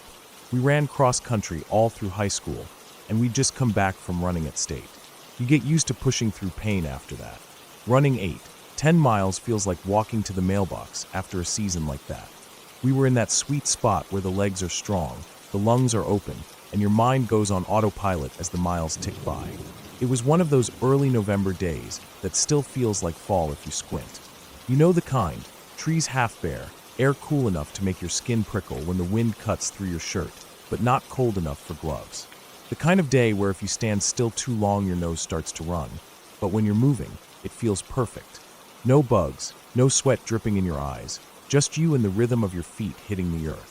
We planned out the route in the most half-assed way possible. 8 miles total, about 4 out and 4 back. Start with 2 miles down the paved county road that led past the barn, then take whatever gravel or dirt paths we found interesting enough to explore, and see how far we could get before turning around or looping back. We weren't worried about getting lost. We both had GPS watches that logged our distance and the path we took. The idea was to run hard, enjoy the scenery, and maybe see something new. We took off at a steady pace. The road felt solid under our feet. Every so often, a pickup would rumble past, but other than that, it was quiet. After about 2 miles, we found a gravel road branching off into the woods. It wasn't marked, no gate, no private property signs, just an old, worn tire track cutting through the trees. We slowed down a bit, then turned down it. We figured it was probably an old logging road, or maybe a utility access path. This part of the state has a lot of those paths that lead to old sheds or deer blinds, or just deeper into nowhere. After maybe half a mile on the gravel, we came to a spot where the road dipped and narrowed. Off to the right was a walking trail. It was a bit overgrown, but you could still tell it had been cleared at some point, maybe an old hiking trail or ATV track. There were no recent footprints or tire tracks, though. The leaves were thick, crunchy under our shoes, and the woods closed in tight on both sides. That's when things started to shift in my head. It was subtle at first. The light filtered through the trees in a way that made it hard to tell time. 1 minute it felt like noon, the next like the sun had dropped behind a hill. The air got cooler, and it felt like the woods got quiet. Not silent, but muffled. You know how it feels when it's about to storm? That weird pressure, like the air itself is holding its breath? It felt like that. I didn't say anything. Neither did Aaron. We just kept running, our shoes scuffing the dirt, our breaths coming out in little puffs of steam. I don't wear my glasses when I run. I'm nearly blind without them, but I don't like them bouncing on my face. Usually, it's not a problem. I just follow the guy in front of me. Aaron was ahead of me that day, maybe 10 or 15 feet. He had the better stride, more confident on uneven ground. I was focused on my breathing, zoning out like I normally do when the pace is steady. And then I smacked into him. It wasn't just a bump. I ran full into his back. He didn't flinch, didn't move, just stood there like a rock. I stumbled backward and looked up, confused, trying to focus on whatever had made him stop. I couldn't make it out right away. My eyes are bad, like I said, but even through the blur I could tell something was wrong. There was something hanging in front of us. It looked like a trap. One of those big steel bear traps you see in movies, the kind with teeth on the jaws. It wasn't on the ground, though. It was hanging from a low branch, swinging gently like someone had just set it in motion. There was rope tied to it, maybe fishing line or wire. I couldn't tell. It swayed slightly in the breeze, creaking as it moved. I looked around and noticed there were more. Not just one. A few feet ahead, another. To the left, another one. All hanging. All placed deliberately, like someone was trying to make a wind chime out of instruments of pain. My stomach dropped. This wasn't a place for hunting. This wasn't a trail someone maintained for fun. This was something else. That's when I saw it. Or rather, I think I saw it. Leaning up against a tree maybe 20-30 feet away. Just far enough that I had to squint. It looked like a person, slumped over like they were sleeping, or maybe tied there. But the posture was off. The limbs were too stiff. The head was tilted at a weird angle. It wasn't moving. I didn't know what I was seeing. My brain tried to make sense of it. Maybe a mannequin. Maybe some kind of effigy. Maybe a scarecrow someone dragged out here as a joke. But even as I thought those things, my legs were already moving. Aaron shoved me lightly, just enough to get me moving in the right direction. And then we ran. Harder than we ever had. No looking back. No checking the GPS. No pacing ourselves. Just flat-out panic. The trail blurred around us as we sprinted. I could feel branches whipping at my arms, leaves crunching underfoot. My lungs started to burn, but I didn't slow down. Every twist in the trail felt like it might be the last. I half expected something, or someone, to step out in front of us at any moment. We didn't speak. Not one word. There wasn't time. Our bodies just took over. It felt like we were being chased, even though we never heard a sound behind us. It was just a feeling. That kind of deep, instinctual fear that comes from somewhere older than language. We burst back onto the gravel road, nearly sliding on the loose rock. I could see the paved road up ahead like salvation. We didn't stop running until we hit the asphalt. Only then did we slow down, panting, bending over with hands on our knees, gasping for air. My chest felt like it was going to explode. Aaron was pale. I asked him what he saw. Later, when we were back at the barn and our hearts had stopped trying to punch holes in our ribs, he told me. He'd seen what looked like a person leaning against the tree. But it wasn't just slumped, it was bloody. The arms were streaked with something red, the shirt torn, the head sagging like the neck had been broken or was being held on by threads. There were more traps on the ground that I hadn't seen, half buried under leaves. And around the base of the tree, bones. Not full skeletons, just bits, maybe deer, maybe not. We didn't stay long enough to check. We sat in silence for a long time after that, just listening to the wind rattle the tin roof of the barn. Neither of us wanted to go back and see if it was real. We didn't tell anyone for a while. What would we even say? Hey, there's a tree in the woods with a bloody scarecrow and traps hanging from the branches. It sounded like something from a bad horror movie. But a few weeks later, Aaron called me. He'd gone back, this time with his older brother, who had a shotgun and a lot less hesitation. They followed the trail, used the GPS route from his watch. But when they got there, nothing. No traps. No figure. No bones. Just a quiet patch of woods and some flattened grass where we'd run. But I know what I saw. I know what I felt. I don't care if it was cleaned up or if it was never real in the first place. Something was out there. Something was watching. Something wanted us to see what it left behind. We never ran there again. We barely even talked about it. That part of the woods we left alone. Whatever was out there, it didn't want company. And I wasn't going to be the one to find out why. To this day, when I run, I stick to the roads, where people can see me, where my feet hit pavement and there are no shadows in the trees. The woods don't feel the same anymore. Not since that day. Not since we found the place where someone, or something, left a message. And we got it loud and clear.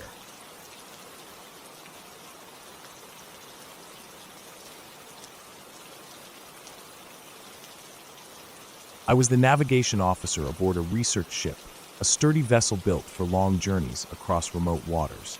Our mission was to collect oceanographic data, mapping currents, temperatures, and biological activity in the South Pacific.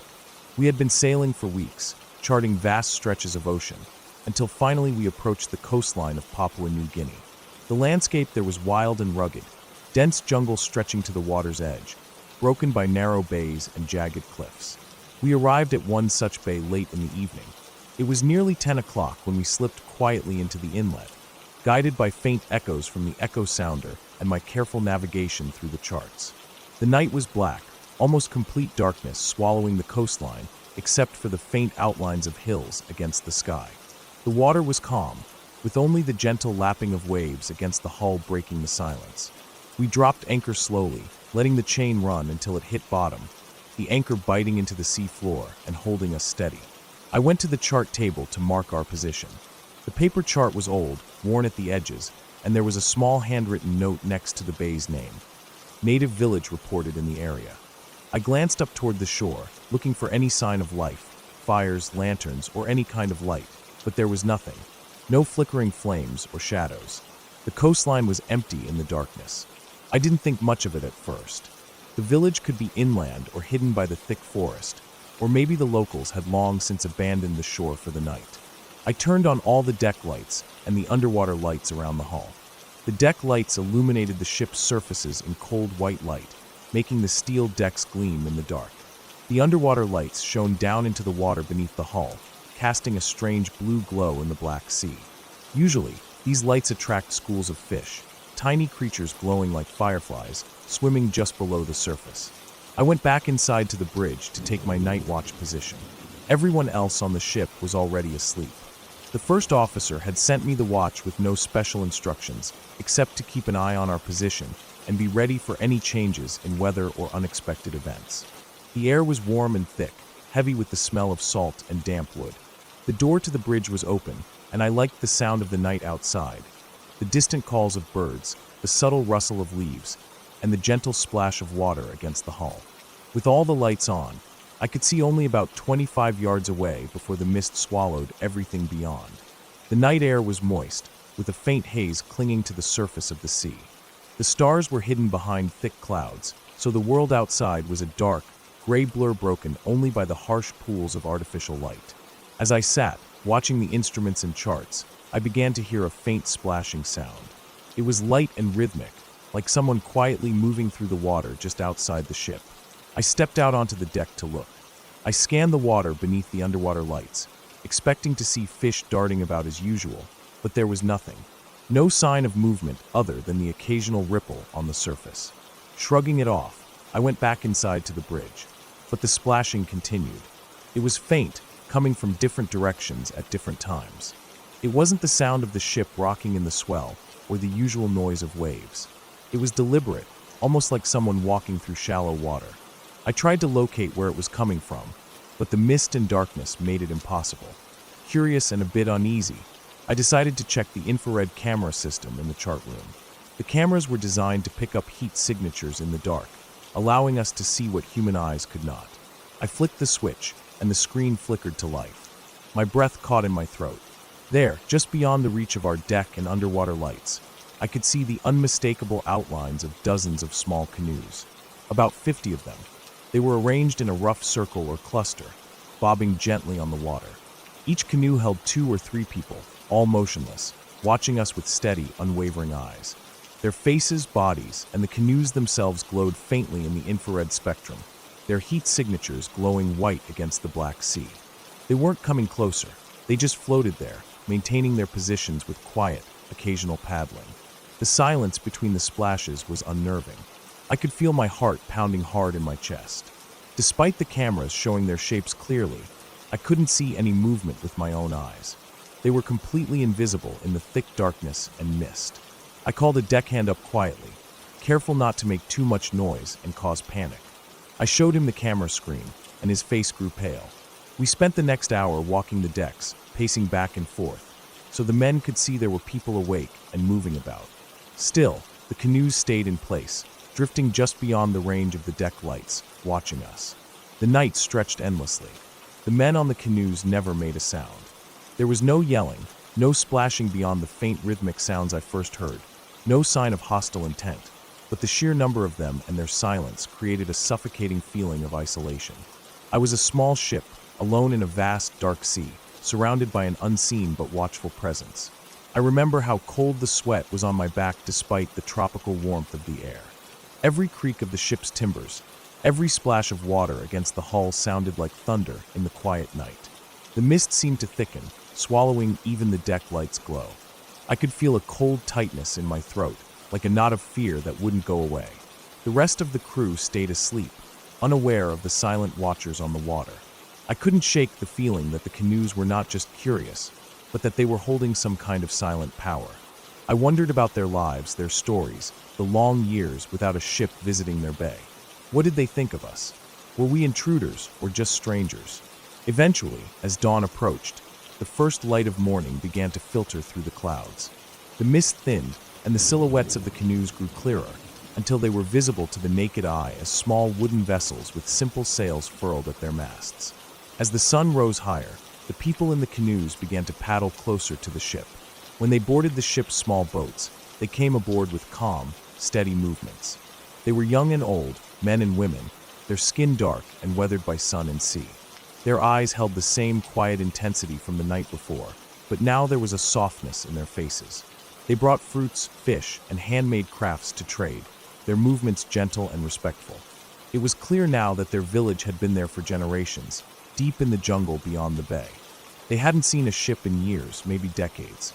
They told no stories, spoke no words as I watched, but their presence explained everything: the splashing, the watching, the night filled with quiet ghosts of the past. The sun climbed higher, warming the deck. The tension of the night slowly lifted. The crew came up on deck, drawn by the visitors and the slow unfolding of the morning. I stayed near the chart room, still shaken but relieved. The day passed with trade and quiet observation. The visitors were cautious but friendly, curious about the ship and its technology. By late afternoon, they slipped back into their canoes and paddled slowly away, melting back into the shadows of the jungle coast. The experience stayed with me long after we left that bay.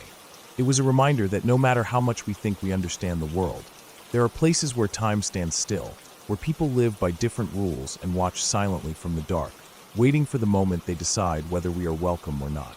That night, and the next day, I couldn't forget the way those canoes circled us like shadows on the water, silent watchers in the dark, reminding me how small and alone we really are in the vastness of the ocean.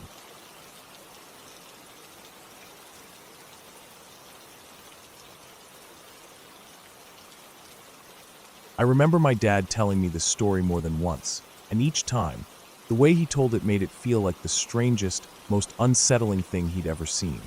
Yet he insisted it wasn't anything you'd chalk up to ghosts or fantasy. It was real, and it still made no sense. Back in the 1980s, when my dad was stationed in Germany with the US Army, the tension was always there, Cold War vibes and all that. Every 10 years or so, the Army ran this huge training exercise they called a winter reforger. Basically, it was a massive war game where two sides competed against each other, simulating real combat in freezing winter conditions. My dad and one of his buddies were assigned to a tank unit during one of these exercises. They were supposed to move out and get into position, but things didn't go quite as planned. A complication came up, communications got crossed or some equipment broke down, and my dad and his buddy had to hold their spot, waiting for reinforcements. They were stuck in this small German town, surrounded by snow-covered streets, with nothing much to do but wait. The cold bit at their faces as they stared across the frozen fields, bored out of their minds. So, to kill some time, they decided to take a walk into town to grab a bottle of apple corn, this local type of apple-flavored alcohol, which was a kind of sweet, sharp drink that gave warmth when you needed it most. It wasn't about getting drunk. It was more like a way to break the monotony, get a little taste of normal life amidst all the military drills and cold metal of their tanks. As they walked through the quiet streets, the snow crunching under their boots, they noticed a young boy riding a bicycle slowly down the road. He looked maybe 10 or 12, with a thin frame and a pale face, bundled up in a dark coat and hat. My dad and his buddy stopped the boy and asked him if he knew where they could get a bottle of apple corn. The boy gave them directions, simple enough, just down the main road, then left at the church, and they'd find a bar where they could get what they wanted. The boy didn't say much more and looked a little too serious for his age, but they followed his directions. As they rounded the corner, they saw the bar, a low, squat building with a faded wooden sign hanging crooked above the door. Inside, through the grimy windows, they could see a crowd of people gathered, laughing, talking, and drinking. It looked warm and inviting, especially against the cold outside. What puzzled my dad was that the boy hadn't mentioned the bar at all. You'd think a kid would say, "Go here to get your apple corn." But no, maybe it was nothing, just a kid being a kid. So they stepped inside. The moment they crossed the threshold, the whole place fell silent. Every single person in the bar stopped what they were doing and turned to stare at my dad and his buddy. The waitress stopped wiping down a glass mid-motion. The group by the fireplace froze, their laughter dying on their lips. The bartender paused with a bottle in hand. Even the old man slouched in the corner, smoking a pipe, looked up sharply. The silence hung thick and heavy, like the air itself was holding its breath. Then, just as suddenly as it had stopped, everyone went back to what they were doing. The talking resumed, the laughter picked up, the waitress went back to wiping glasses. It was like no one had noticed the two strangers at all. That pause, though, it rattled my dad. He could still feel it, that wave of unease, like walking into a room where no one wanted you there, but pretending they didn't notice. My dad and his buddy moved to the bar and asked for a bottle of apple corn. The bartender gave them a long look, but shook his head, refusing to sell them any. Instead, he slid 2 small shot glasses across the bar and filled them with apple corn, then gave a curt nod. They drank the shots. The taste was strong and sweet, burning down their throats and warming their chests. Then, before they could say another word, a waitress appeared with a giant bowl of stew. It was thick and hearty, filled with chunks of meat and potatoes, smelling like something made from scratch over a slow fire.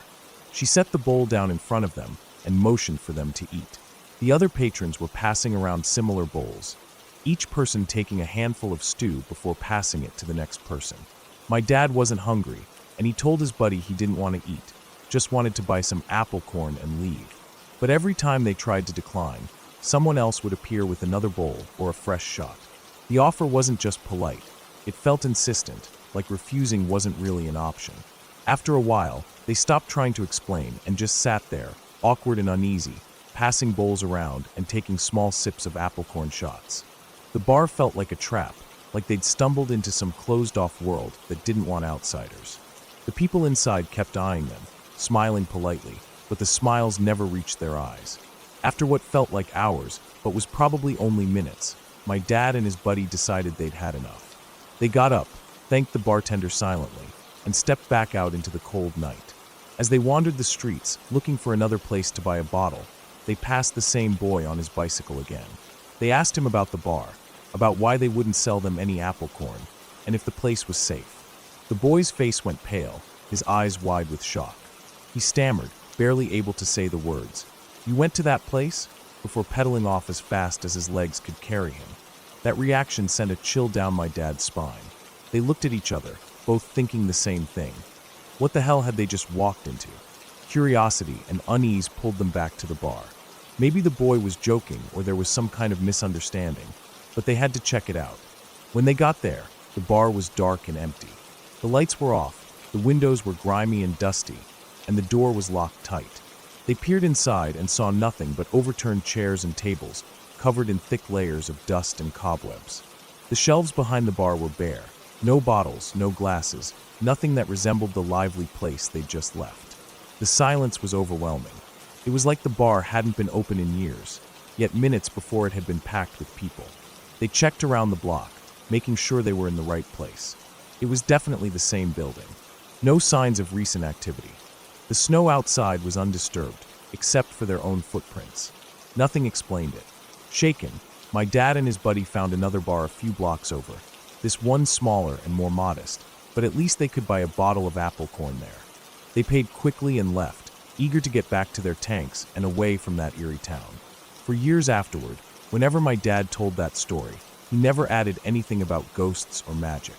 He always said it was the weirdest, creepiest thing he'd ever experienced. The way everyone had looked at them when they walked into the bar, the insistence on feeding and giving drinks without selling, the boy's terrified reaction, and the bar's sudden disappearance. It all made no sense. He swore on it, said something about that place didn't belong in the real world, but it was real enough to touch and feel and walk through. He never went back, and neither did his buddy. The story stuck with me, not because it was scary in the way of monsters or ghosts, but because it showed how sometimes reality itself can twist in ways you don't expect. You think you're just stopping in for a drink, but then you realize you're somewhere you don't belong.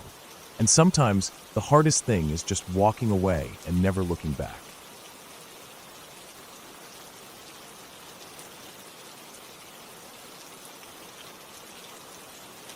It was one of those blistering summer days where the heat just doesn't let up, no matter how deep into the woods you go. The kind where your skin sticks to your clothes and the air feels heavy in your lungs. We had set up camp that afternoon. Me, my fiancée at the time, and a close friend of ours, in a pretty isolated patch of forest about 2 hours from the nearest town. It wasn't a proper campground or anything like that, just a flat clearing off a dirt path we found while exploring backroads. We liked it that way, quiet, remote, no other campers around to break the stillness. The place had a kind of quiet charm to it. Tall trees stretched up like cathedral walls, their leaves creating a thin, patchy roof overhead. There were no sounds of cars, no distant hum of cities, just birds and the occasional gust of wind rustling the branches. We had everything set up by late afternoon. Tent staked down, sleeping bags unrolled, cooler packed tight with food and drinks. We cooked a small dinner over a little fire we built with some dry sticks and lighter fluid we brought along. As the sun dipped low and the shadows stretched long, the forest turned golden and everything felt calm. That night, the moon was huge and bright, like a spotlight hanging in the sky. It was a full moon, lighting up the forest in that weird bluish way where everything has a soft glow, but no real color. It felt like a waste to sit by the fire with that much light spilling down around us. So sometime around midnight, we decided to take a walk. It wasn't a serious hike, just a short loop along a trail we'd noticed earlier. The trail wasn't official or marked, but it was worn enough to follow. The kind of path animals might use, or maybe hunters or people like us who wandered through every now and then. The air was still hot, even though the sun had been down for hours, probably still in the mid to high 70s. The heat just clung to everything. We didn't bring much, just a couple of flashlights in case the moonlight failed us and a bottle of water. The walk started out fun. We weren't talking much, just enjoying the night and the strange beauty of the woods lit up by moonlight. You could hear the occasional insect or something small moving in the underbrush, but nothing big. We followed the path for maybe 20 minutes, not too far out. When it started to narrow and get harder to follow, we agreed silently to turn back. It was on the way back that we saw it. Right at the edge of the path, maybe 20 or 30 feet from where it opened up to our campsite, there was a cup. A McDonald's cup, white with red and yellow graphics, the kind you'd get with a combo meal. It was just sitting there, maybe a foot off the path in a patch of grass. At first I didn't really register what was weird about it. The woods aren't spotless. You see trash now and then, even in remote places. But something about it didn't sit right. We'd walked this exact path just a short while ago, and I knew that cup hadn't been there. It was too bright, too obvious not to notice. I stood there looking at it for a long moment, just feeling that weird shift in my gut, like my brain was catching up to something my instincts already knew. The cup looked clean, no dirt, no sign it had been sitting there long. And that's when my buddy, who was walking just behind us, stepped forward and squatted down next to it. He picked it up, held it for a second, then popped the plastic lid off and looked inside. He didn't say anything, just held it up so we could see. There were ice cubes in it. Not melted soda, not a puddle, actual ice cubes. They clinked when he tilted the cup a little, still solid. Maybe 4 or 5 at the bottom. We all just stood there for a second, staring at that cup. I felt the hair on my arms rise. The temperature hadn't dropped much, even in the middle of the night. It was hot enough that our water bottles were warm, and the fire we'd built earlier was still throwing heat. There was no way that ice could have lasted more than 10 or 15 minutes, 20 at most. That meant someone else had been on the trail right behind us. Close enough that we'd missed them by maybe minutes. Close enough they could see or hear us. Maybe they'd stepped off the trail when they saw our lights or heard us coming, waited until we passed, and then, what? Dropped the cup? It didn't make sense. No car sounds, no footsteps, no snapping twigs. Nothing to let us know anyone else was out there. And we hadn't passed anyone on the way out or back. The forest had felt empty. But clearly it wasn't. My mind started running through possibilities. Maybe a hunter? But even that didn't make sense. Who hikes out in the middle of the night in July heat with a fast food drink? Maybe someone camping nearby. Again, possible, but we hadn't seen or heard anything all day or evening. It felt too intentional. Like someone was watching or following. Like the cup was meant to be seen. We didn't talk about it. We just all turned and walked the last bit of trail back to the clearing. The fire had died down to glowing embers, and the light from the moon was still strong. I remember the sudden silence when we stepped back into our campsite, like the trees had swallowed up all the sound around us. None of us said it, but we all felt it. The tension, the tightness in your chest when your brain is trying to convince you everything's fine, but your gut is screaming that it's not. We stood there for a few minutes. My fiancé was looking back toward the trail. My friend still held the cup, staring down into it like the ice was going to give him an answer. I walked over to the fire pit and kicked a few sticks to stir the coals. My mind was racing. If someone was out there, they hadn't come from the direction of the road. We would have heard a vehicle. They hadn't passed us. So where were they now? That's when it clicked for me. Whoever it was could still be close. Watching. Waiting. I suddenly felt very exposed, standing there in a pool of moonlight with no walls, no locks. Nothing but a tent and thin nylon between us and whatever was out there. I told them we needed to leave. I didn't shout or panic, just started gathering things. My hands felt clumsy and stiff, like my body was working faster than my brain. My fiancée snapped out of her daze and started helping. My friend dropped the cup and began packing too, though I noticed he didn't throw it far, just set it gently on the ground next to his bag, like he didn't want to offend whoever it belonged to. We tore down the tent in record time. Sleeping bags stuffed, not rolled. Cooler half-loaded, half-dumped. We left the fire to die out on its own. I didn't care about getting all the gear in right, just enough to get it in the back of the car and go. The whole time I kept expecting to hear something, branches breaking, a voice, footsteps, anything. But it was just dead silent. Not even bugs anymore. We drove out with the windows up, headlights cutting a path through the trees. The dirt road felt narrower than I remembered, like the woods were leaning in. I didn't feel calm until we hit pavement again, until the trees thinned and the first hints of civilization came back into view. We didn't talk much on the way home. No one knew what to say. We stopped at a gas station about halfway back, more for the comfort of bright lights and people than anything else. I remember just standing inside by the coffee machine, watching my reflection in the glass of the drink cooler. We all looked the same, sweaty, dirty, and wide-eyed like we'd all just walked away from something we didn't understand. I've thought about that night a lot since then. About the cup, about the ice. It wasn't just trash. It was a message, in its own quiet way. A reminder that even when you think you're alone, sometimes you're not. That someone was there with us in the woods, close enough to leave a fresh cup of ice just off the trail without making a sound. Maybe they were curious. Maybe they just wanted to scare us. Maybe we'll never know. We never went back to that spot again. The gear stayed in the garage for a while, and when we finally went camping again months later, we chose a proper campground, somewhere with other people, with rangers and toilets and signs. I still camp now and then, though less often. I still love the quiet of the woods, the peace that comes with being far away from things. But I never hike at night anymore, not even on a full moon. And I always watch the trails more carefully, especially on the way back. Because sometimes the scariest things out there aren't growls in the dark or things with claws. Sometimes it's just a cup of ice where there shouldn't be one. Sometimes that's enough.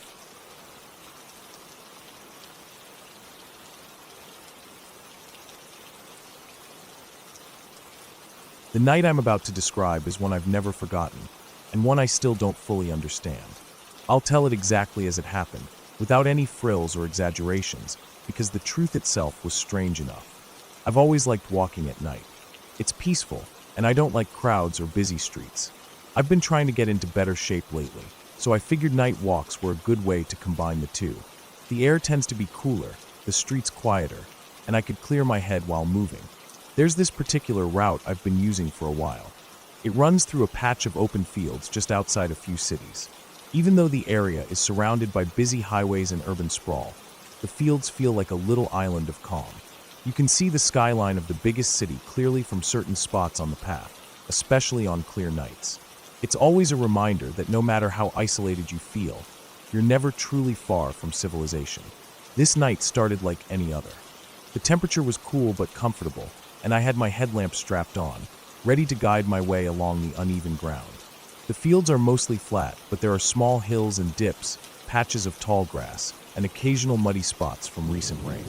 Usually, I hear the steady hum of traffic from the nearby highways, a constant background noise that feels oddly reassuring. But that night, something was different. I had just passed the second hill on my route when a thick fog rolled in. I mean thick. It was the kind of fog that swallows everything whole, the kind you see in old movies, or in the mountains nearby after a rainstorm. The kind of fog where you can't see the beam from your own headlamp more than a foot or two ahead. The air got heavy and damp, and the visibility dropped to almost nothing. At first, I thought it was pretty cool. I slowed down and looked around. The familiar outlines of the city lights were completely gone. Everything looked muted, soft, and blurred. The usually sharp edges of the fields and distant buildings melted into a white-gray haze. The fog made the whole place feel different, like I was somewhere else entirely. I continued walking, telling myself it was just a foggy night, no reason to be alarmed. My boots squished in the wet grass and mud, and every breath I took came out as a little puff of steam in the cold air. I tried to focus on my steps, the rhythm of walking uphill and downhill. But soon I noticed something else. The usual noise from the highways was gone. No cars, no trucks, no distant honks or engine sounds. The fields around me were completely silent. Not even the wind. The air felt unnervingly still, like someone had pressed a mute button on the world. I stopped and listened carefully. There was nothing but the sound of my own breathing and the soft squish of mud beneath my boots. That's when I began to feel uneasy. I reminded myself I was used to this path. I knew these fields well, and I knew the highways couldn't just stop. Maybe the fog was absorbing the sound somehow, or maybe the wind had died down completely. Either way, I shook off the chill creeping down my spine and kept walking. Then I heard it, a sharp, clear whistle. It was faint at first, barely more than a breath of sound, coming from somewhere ahead. I froze and tried to locate it, but the fog was so thick I couldn't see anything. The whistle sounded again, a few seconds later, higher and clearer. It was rhythmic, almost like a tune. I've heard people whistle in these fields before. Dog walkers trying to call their pets, or people trying to pass time on their evening strolls. So I told myself it was nothing. But then the whistling didn't stop. It kept going, steady and slow. It didn't sound like a dog whistle anymore. It had a strange, almost melodic quality. The tune was soft but carried through the fog like it was floating on the air. At times it felt close, as if someone was right nearby, but every time I turned my head, the fog swallowed any shape or movement I tried to catch. I glanced down at the muddy fields to my left. They were open but messy, deep in places, and treacherous for walking without slipping or losing a shoe. Why would anyone be whistling from out there? It made no sense. Still, the whistle grew louder and closer, drifting steadily in my direction. The hairs on the back of my neck stood up. I started walking faster, keeping my eyes peeled for anything, but the fog was an impenetrable wall. I could catch fleeting glimpses of shapes out of the corner of my eye, shadows that vanished the moment I blinked. I told myself it was just my imagination, or perhaps some animals moving through the grass. But deep down, I knew it wasn't just animals. I live in Germany, and growing up here, you hear all kinds of local tales and old legends. One in particular stuck with me that night, the story of the Nebelpfeifer, the fog whistlers. They are said to be sinister figures that appear in thick fogs, luring people out into the mist with their haunting whistles, only for the victims to vanish without a trace. The story dates back centuries, during the 30 Years' War. It tells of a village near Dusseldorf, where a heavy fog covered everything overnight. Whistling sounds echoed all around, and by morning, several villagers were missing, never seen again.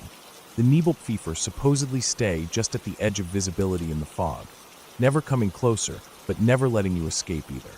They target lone travelers, using their whistles to hypnotize and lure victims away from safety. Some say if you can whistle back their favorite tune, you might survive, but no one really knows for sure. Remembering that tale made the chill in the air deepen, and my pace quickened.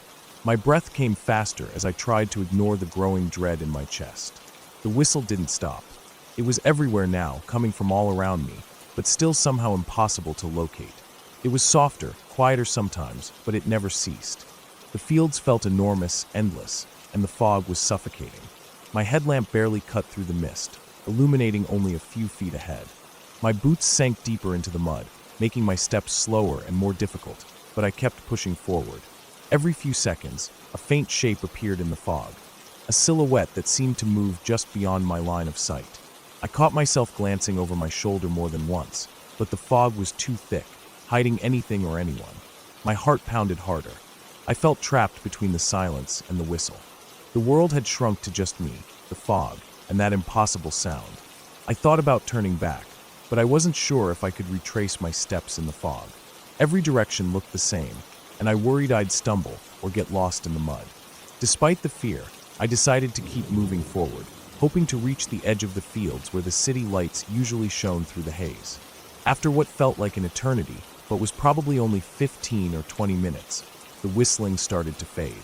It grew softer, quieter, slipping away into the distance like a slow retreat. The fog remained thick, but a faint glow appeared ahead, the dim lights of the city, blurred but unmistakable. I didn't stop walking until I broke through the fog's edge and found myself back on the main paved road, where streetlights cast pools of yellow light and cars hummed along. My legs trembled, my chest heaving with relief and exhaustion. I glanced back at the fog-covered fields, now nothing more than a hazy shadow behind me. I never went back that night. In the days that followed, I learned the highway noise had never stopped. Other people heard it, and the traffic was normal. The silence I'd experienced was unique to that moment, like the fog had swallowed the world whole just for me.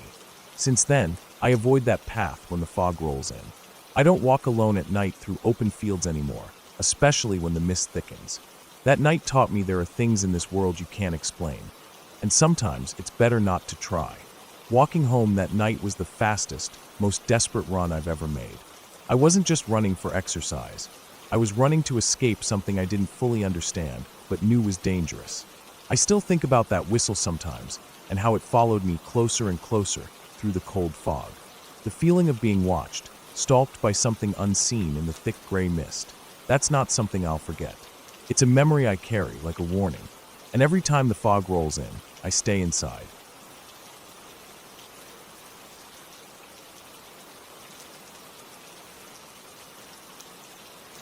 I was out turkey hunting, one of those early spring mornings when everything feels still but full of quiet tension. The kind of morning that crawls in the dark, and you feel like you're the only person awake anywhere for miles. We'd started hiking in the night, before it was even possible to see the trail. The sky was a deep black, and the woods were just shadows and silence, except for the sound of my boots crunching on the dry leaves and twigs. My hunting partner and I had agreed to split up once we got near our spots. The plan was to get there early, sit tight, and wait for the turkeys to wake up and start moving. We found our spots around 4 a.m. I was about a quarter mile from him, far enough to not hear his whispers, but close enough to shout across the field if needed. The whole world felt like it was holding its breath. It was pitch black, the kind of dark where you can't see your own hand in front of your face, and the sky was still deep blue with no stars yet.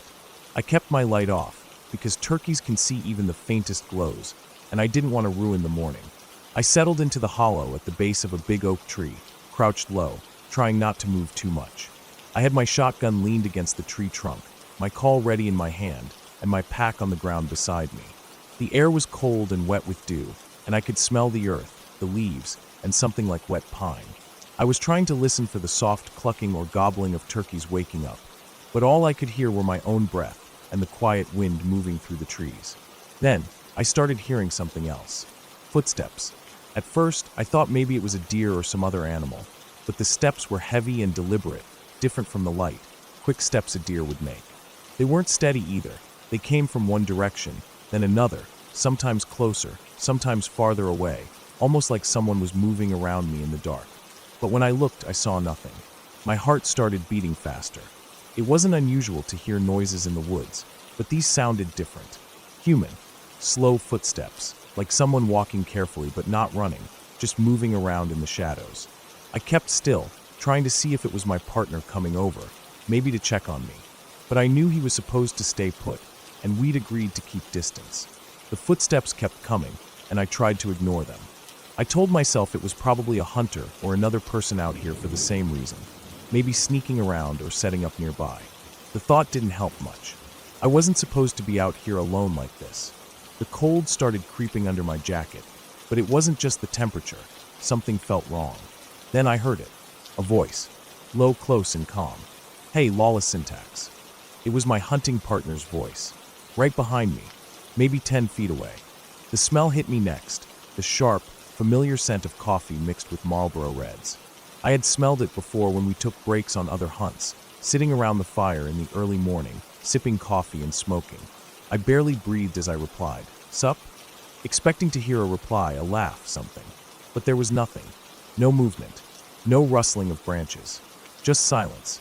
I flicked my lighter to check, the tiny flame barely lighting the ground a few feet around me. But the spot behind me was empty. I called out again, louder this time. "Hey man, where are you?" Still no answer. Just that quiet, empty dark. I felt a lump in my throat, my skin prickling with goosebumps. I told myself it was probably an animal or the wind messing with my mind, but the footsteps were still there, walking softly, circling me. I tried flicking the lighter a couple more times, sweeping it slowly, but nothing. No sign of anyone. Then I shouted for my partner, hoping he would answer back, and he did, from what sounded like a quarter-mile away, calling back in the distance from his tree stand. I tried to convince myself that was normal. Maybe someone was playing tricks on me, or maybe my brain was just mixing things up.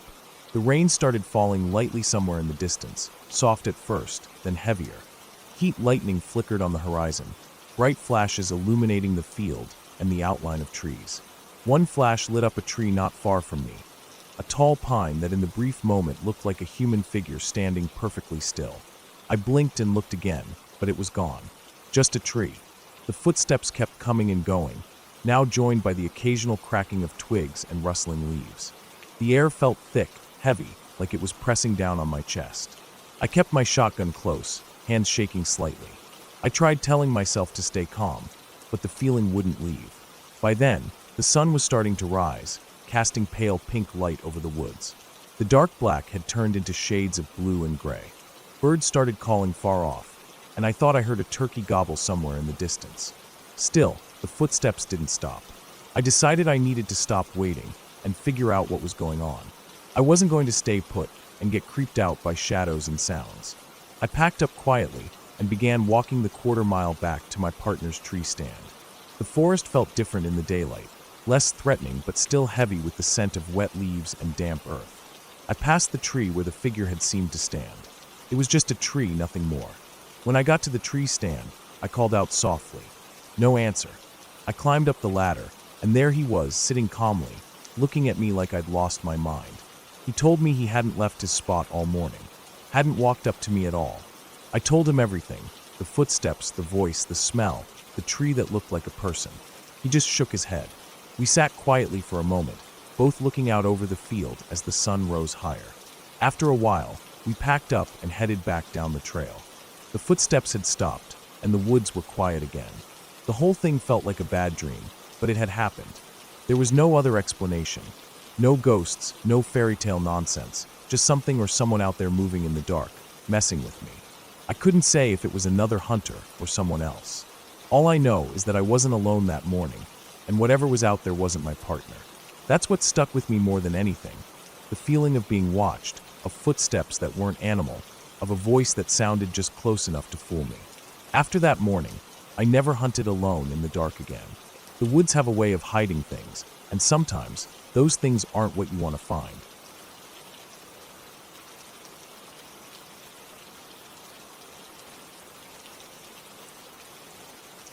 I was in Oahu, Hawaii, hiking the Nuanupali area with my boyfriend one afternoon. It was our first time there, and our first time in Hawaii.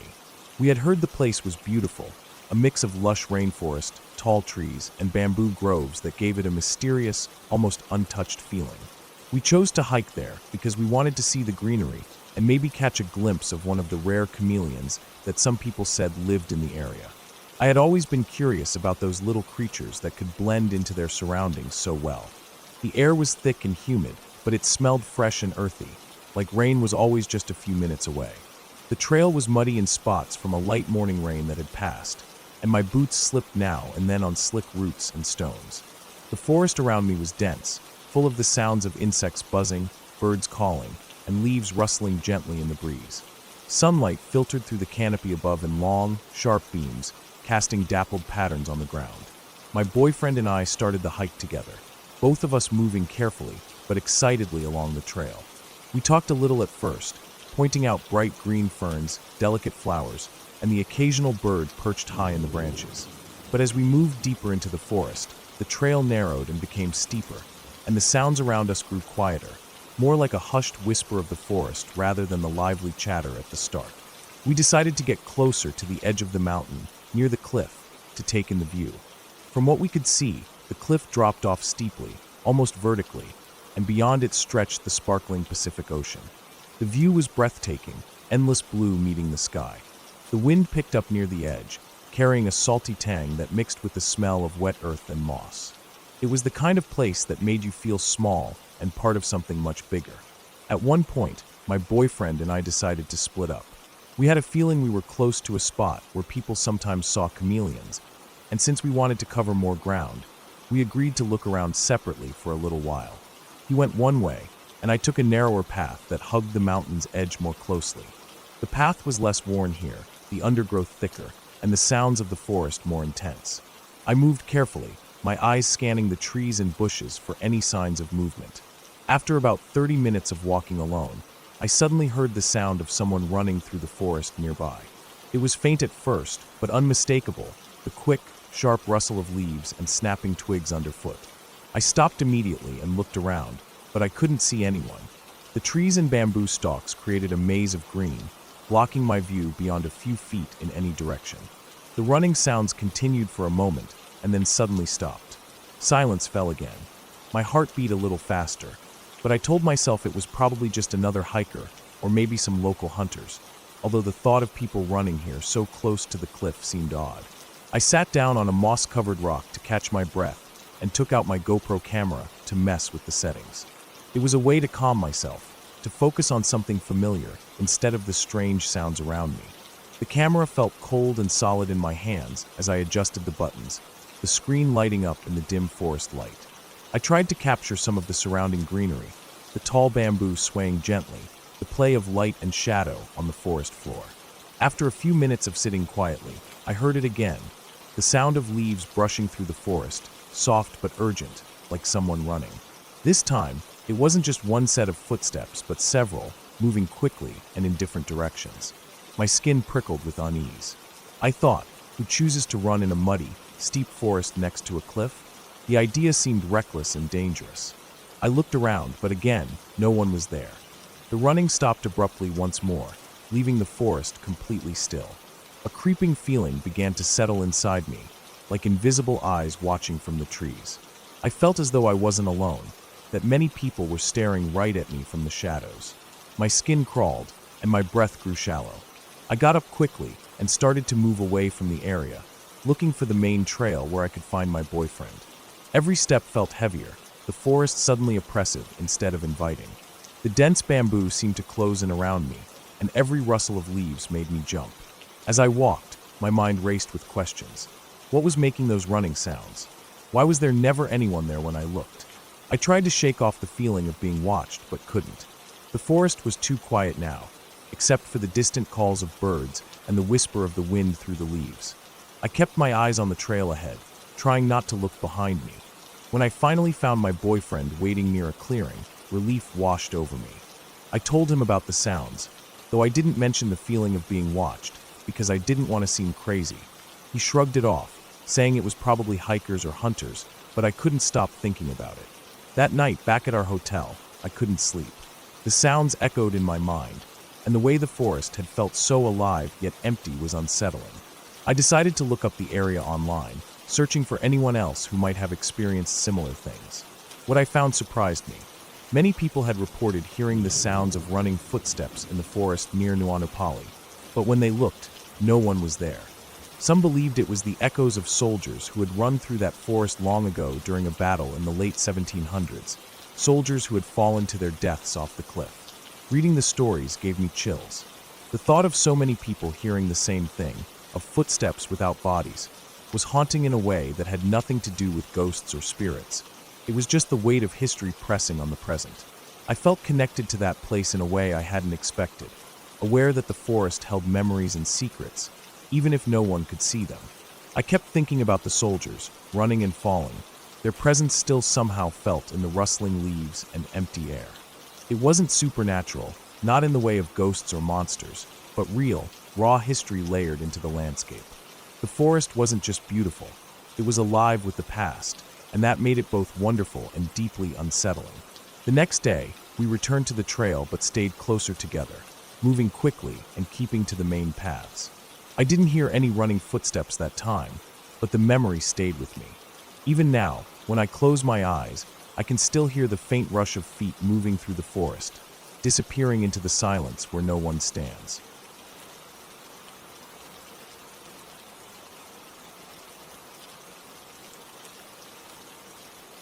I was driving west on I-70 through Colorado, near Glenwood Canyon. The highway there is carved between steep cliffs and winding river bends, and it's one of those stretches of road where you don't always want to rush. But I had been speeding, caught up in the flow of traffic, and trying to make good time. The sun was starting to dip low behind the jagged mountains, casting long shadows and lighting the canyon walls in warm, golden hues. I caught myself leaning on the gas pedal a little too hard, and for a moment, I decided to slow down. The view deserved more respect than I was giving it. I eased off the accelerator and let my speed drop. The air felt a little cooler as the canyon narrowed and the trees pressed in closer. The roar of the car's engine softened against the natural quiet of the cliffs and river below. I focused out the windshield, trying to take it all in, the rusty reds and deep greens, the swirling river far beneath me, and the way the light moved along the rocks. It was the kind of scenery that makes you feel small, but also peaceful, if you can just breathe and look. Not long after I slowed, I noticed a state patrol car in front of me. The cruiser was moving steadily, not fast, just patrolling. I figured it was maybe checking speeds or watching for trouble, but I wasn't doing anything reckless anymore, so I kept my distance. Then suddenly, the patrol car's sirens flashed on. My heart jumped. I thought, okay, they finally caught me. But instead of pulling me over, the officer eased to the shoulder a little further up the road. I slowed more as I approached the shoulder, curious. Up ahead, there was a car pulled off the road, sitting tight against the guardrail. The broken-down motorist was in the driver's seat, head down, maybe exhausted or frustrated. The patrol car was right behind them, flashing lights bright against the darkening canyon walls. I thought about how lucky that person was to get help out here. The road can be deadly and isolated. Cell service is spotty at best, and you can be stuck for hours without anyone coming by. I looked over once more at the driver. They didn't move, just sat there. I wondered if they were scared, or maybe just trying to gather themselves. I remember thinking it was a small moment of relief for them, a break from whatever had gone wrong with their car. Then I eased back onto the highway and kept driving west. For the next few minutes, the canyon's tight curves and sheer rock faces pushed past my windows. The wind carried a quiet hum through the trees, and the river's sound floated up faintly from the depths below. It was peaceful again, the kind of quiet that feels natural and calm. Then something shifted. I started to notice emergency vehicles coming the other way, eastbound, and they were flying fast, sirens screaming through the canyon's tight turns. One after another, they sped past me, flashing red and blue lights cutting through the dusk. Police cars, ambulances, fire trucks. It looked like every emergency service in the state was racing back east. The volume and speed felt urgent, almost frantic. It went on like that for a solid 15 minutes. Vehicles flashed past at breakneck speeds, weaving through traffic, sirens wailing loud enough to fill the canyon's walls. The usual hum of the river and the wind was drowned out by the steady roar of engines and the high-pitched blare of sirens. It was hard not to look at each one as it rushed past, wondering what kind of disaster had happened back that way. The highway was suddenly a flood of urgency, the calm I had just felt replaced with a creeping unease. It was like watching a line of firefighters rushing toward a massive blaze, except I didn't know what the fire was, or how big it was, or if anyone was hurt. I tried to focus on the road ahead, but my mind kept circling back to that broken-down car I'd seen minutes before, the person sitting quietly with their head down. I felt a strange twist in my stomach, a warning I couldn't quite explain. That night, I stopped in a hotel in Utah, tired from the long drive and the weight of the day. The air was dry and cool, and I lay in bed staring up at the ceiling, thinking about the stretch of road through Glenwood Canyon. On the news, I found out what had happened. The broken-down motorist I'd seen, the one sitting quietly in their car with their head down, they had skipped bail. They were wanted, running from the law. When the state patrol officer pulled up to offer help, the situation exploded into violence. Instead of accepting assistance, the man got out of his car and shot the officer in the back multiple times. It was brutal, sudden, and terrifying. Normally, a patrol officer driving alone in that canyon, on that remote stretch of highway, would not have stood a chance. Officers usually patrol solo, and the chances of immediate backup showing up in time are slim. But that day was different. The officer wasn't alone. He was heading to training, and his partner was in the car behind him. The partner responded instantly, drawing his weapon and firing back until the threat was stopped. The shooter was killed on the spot. The wounded officer was left bleeding on the highway, a grave scene no one wanted to imagine. Emergency crews rushed in, racing down the canyon at full speed, sirens wailing, lights flashing. The officer nearly died on the road. The wounds were severe. He lost a lot of blood and was close to death before emergency responders got him to the hospital. But he survived. I kept thinking about that moment, how close things came to being so much worse. How close the officer came to dying out there, on that lonely stretch of road, surrounded by cliffs and rushing water. I remembered the moment I slowed down to take in the view, how the world seemed peaceful for those few minutes before everything shattered. It made me realize how fragile life can be, how quickly calm turns to chaos. The canyon, the road, the quiet motorist, it all hid a danger I never saw coming. The next day, I drove through Glenwood Canyon again, slower this time. The sun was bright and the air crisp, the river roaring as always below the highway. Emergency tape still marked the spot where the shooting had happened. A few officers were on scene, talking quietly, faces tight with exhaustion. I felt a deep respect for them, for the men and women who risk everything just to keep the road safe for people like me, driving past without a second thought. I also felt a strange gratitude for the partner who had been there that day, who didn't hesitate, who acted fast enough to save a life and stop a deadly threat. I kept driving west, the canyon opening wider now, the road stretching ahead in long curves. The memory of that night stayed with me, a sharp reminder of how quickly normal life can change in an instant, and how sometimes the quiet moments are just the calm before the storm.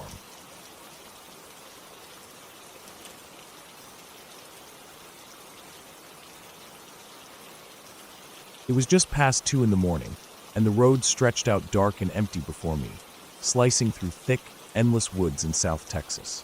The trees pressed in on either side, their limbs twisting in the moonlight like giant, gnarled fingers reaching out toward the sky. The air was dry and heavy, carrying the faint smell of mesquite and damp earth from the recent rain. I was the only one awake in the car, my mom asleep in the passenger seat beside me, wrapped up under a blanket she'd brought along to stay warm. The silence between us was thick, no music, no radio, just the soft hum of the engine and the rhythmic crunch of tires on gravel as I drove deeper into the wooded stretch. The road curved ahead, disappearing into the shadows, and my headlights barely cut through the dark, painting silver streaks over the dense brush. It was the kind of place where you didn't expect to see much at night, especially not people. It felt remote, isolated, like we were miles from anything familiar. I was half listening to the night sounds, the distant cry of a coyote, the rustle of leaves stirred by a light breeze, when something caught my eye just off the right side of the road. At first, I thought it was an animal, maybe a deer frozen at the edge of the woods, but then it shifted. It was standing upright. A person. The figure was pale in the beam of the headlights, an outline of a man walking slowly along the gravel shoulder. He was moving away from the bend ahead, his posture awkward, like he was struggling to keep balance or carrying something heavy. I blinked, trying to make sense of it, and as we got closer, the light caught on what he was holding. It wasn't anything I could prepare myself for. In his hands was a head. Just a head. He held it by the hair, the long strands hanging down like a curtain, exposing a pale, almost lifeless face. The eyes stared blankly, the mouth slack. I could see the outline of the nose, the cheekbones, features that should belong to someone alive, but they didn't. It was a head, severed cleanly at the neck. My heart slammed in my chest. I slammed my foot down on the gas, adrenaline flooding my veins. The car lurched forward, the tires gripping hard against the gravel as I tried to speed past that terrible scene. The bend came fast, and I struggled to keep control, the steering wheel jerking in my hands as the headlights swung wildly across the trees. My breath came fast, shallow, like I was running a race inside the car. Behind me, I could almost hear my mother's voice piercing the night, but it was muffled, distant. I didn't look back. The figure remained frozen in my mind, that head held low and heavy, the way the hair slid through his fingers. I hit the gas harder, desperate to leave the place behind, my eyes scanning the road as the trees seemed to close in tighter. I nearly lost control coming around the curve, the tires slipping slightly on the loose gravel, and I could feel the car fishtail. My hands gripped the wheel tighter, knuckles white, and I fought to keep us on the road. The seconds stretched out. My mom finally woke up screaming at me to slow down, but I barely heard her over the pounding in my head and the roaring engine. I didn't stop or speak. The fear stuck in my throat, dry and thick like glue. All I could think about was that head, the way it hung limply, the face frozen in some silent horror. Eventually, the police caught up with us. A patrol car pulled us over for speeding a few miles down the road. The red and blue lights flashed through the trees, cutting the darkness into sharp shards. I pulled over, heart still racing, hands trembling as the officer approached. The questions came, but I couldn't find my voice. It was all stuck somewhere between panic and disbelief. That night blurred into a fog of flashing lights, the cold touch of a medical worker's hand on my arm, and the quiet hum of an ambulance's engine. They gave me something to calm me down, something warm and slow-acting that dulled the panic and squeezed my racing mind into a dull ache. They said it was probably just my imagination playing tricks on me, that sometimes the mind turns shadows into monsters when you're alone on a dark road at night. They told me to get some rest and try not to dwell on it. But 3 days later, the news came. Campers had found a body in the woods, not far from where I'd seen that man walking. It was a headless body, the torso and limbs there, but no sign of the head. Police had combed the area and confirmed it matched the description of a missing person reported just days before. The missing woman's head had been severed, likely where I had seen it. The woods, those dark trees along that lonely stretch of road, held a brutal secret. I was the only one awake that night, the only one who saw what no one should see. The police never said much, just kept asking questions, taking statements, but there was no comfort in the answers.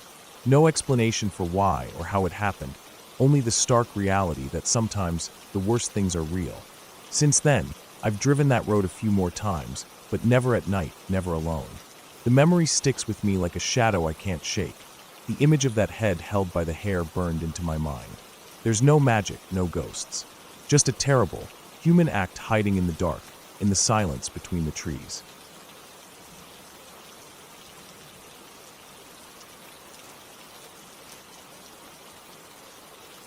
The night air was crisp and still as I left the campsite, slipping quietly away from the familiar flicker of the campfire and the soft murmur of other hikers settling down for the night. I wanted some time alone, a quiet walk to clear my mind after a long day of trekking through the dense Finnish wilderness. The ground was soft beneath my boots, the smell of pine and damp earth surrounding me like a comforting blanket. The forest here was thick, towering trees standing like silent sentinels, their branches barely moving in the gentle breeze. Moonlight filtered down through the gaps in the leaves, casting a pale silver glow on the undergrowth. I moved slowly, the occasional crunch of dried leaves beneath my feet the only sound breaking the silence. I had no real plan, just the intention to wander until I found a peaceful spot. After about 20 minutes, I came upon a small lake nestled between the trees. The surface was smooth like glass, reflecting the full moon and the sky dotted with stars. The quiet lapping of water against the shore was soothing, and I decided to sit down on a flat rock by the water's edge. The night felt calm here. I let my shoulders relax and took a deep breath, the cold air filling my lungs. I splashed some water on my face, the chilly drops waking me up and refreshing my tired skin. For a while, I just stared out across the lake. The reflections shimmered softly in the light, and the only movements were the gentle ripples as small fish brushed near the surface. Everything felt peaceful, almost like time had slowed down. The trees lining the far side of the lake looked dark and solid, their shapes blurred in the night's shadow. I could hear the occasional rustle of leaves and the distant call of a bird settling in for the night. It was the kind of place that made you feel small but safe. I let my eyes wander over the water again, thinking about how lucky I was to be out here, away from the noise and distractions of everyday life. Then something caught my eye. Across the lake, just at the edge of the tree line, I saw a figure standing. At first, I thought it was a trick of the moonlight or a shadow cast by the trees, but the shape was clear enough to freeze me where I sat. The figure was tall, much taller than any person I'd ever seen. It stood almost half as tall as the trees themselves, rigid and unmoving. The outline was thin, almost skeletal, but what made it worse was the shape of its head. It looked like it had antlers or horns, long and twisted, reaching up into the night sky. The arms were unnaturally long, the fingers stretching down past the knees, ending in what seemed like sharp, pointed tips. I remember my heart pounding loudly in my chest. I didn't dare move or breathe too deeply. The figure didn't look directly at me, but I could feel its presence there, watching silently from across the water. For a long moment, I just stared, frozen and unable to look away. The cold seeped into my skin, but it was nothing compared to the chill running down my spine. I don't know how long I stayed like that. Seconds or minutes, it all blurred together. My mind raced to explain what I was seeing, telling myself it was a tree stump, a shadow, or maybe an animal caught in a strange pose. But no matter how I tried to reason it away, the image burned itself into my memory. Finally, fear took over. I pushed myself up from the rock and ran, stumbling through the dark forest toward the campsite. My footsteps were hurried and clumsy on the uneven ground, my breath ragged and quick. I didn't stop until the warm glow of the campfire came into view and the familiar voices of other campers reached my ears. Even after I got back, my mind kept replaying what I had seen. I told myself I must have been tired, maybe even a little delirious from the long day on the trail. The woods played tricks on the eyes at night, after all. Maybe it was just a large tree distorted by the wind, or an elk standing awkwardly in the shadows. But the shape was so clear in my mind, the horns or antlers, the long fingers, the impossible height. I spent the rest of the night tossing and turning, the image haunting my thoughts. When morning came, I decided to go back to the lake in the daylight to see if I could find any sign of what I had seen. The forest looked completely different in the sun. The trees were full of life, their leaves shimmering in the light. The lake was still and clear, with fish darting just below the surface. I walked slowly along the far side, searching for anything unusual. There were no footprints, no broken branches, or marks on the trees. Nothing that suggested a creature of any kind had stood there the night before. Just the normal, quiet wilderness. That day I packed my things and moved on, still uneasy, but trying to put the experience behind me.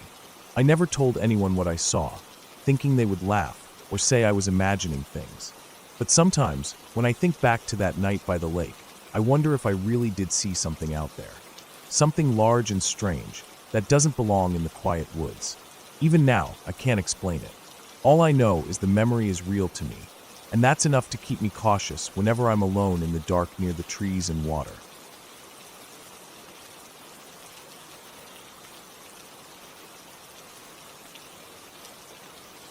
I clocked out of my shift at the restaurant just past midnight, the quiet buzz of the closing hours still hanging in the air as I locked the door behind me. The night was calm, but the city felt different under the cloak of darkness. I always took my bike home, a 15-minute ride along a narrow bike trail that hugged the train tracks. It was a route I knew well, straight, simple, but with a few exits leading off into side streets or small neighborhoods. The trail wasn't well lit, only patches under the occasional streetlight breaking the darkness. Without my bike's front light, I would be riding blind through most of it. That night, I felt tired but ready to get home. I clipped on my helmet, checked my bike light, and started pedaling along the familiar path. The soft hum of the city sleeping settled around me, and the occasional distant sound of a train rumbled along the tracks. The air was cool and crisp, the kind of cool that seeps through your jacket and makes you breathe a little faster. After a few minutes, I noticed something odd, a figure on a bike not far behind me. At first, I thought nothing of it.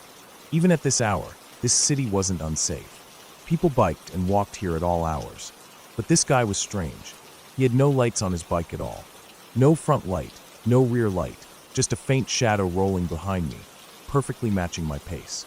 I glanced back a couple of times. His face was hidden in the darkness, the faint shape of a man sitting upright on his bike. He didn't speed up or slow down. He just kept riding behind me. We passed the first exit on the trail, a fork leading toward a quiet residential street. Normally, a biker would take that exit if they wanted to go to the small town nearby, but he stayed behind me. That was when my unease grew. It felt less like coincidence and more like he was following me. My heart picked up a little, but I told myself it was just my tired mind playing tricks. I slowed down, letting him catch up so he could pass me easily. The trail was wide enough for two bikes side by side, and I hoped that once he was ahead, I could relax and focus on the ride home. But he didn't pass. He kept pace beside me, maybe a foot or two away, never speeding up, never falling back.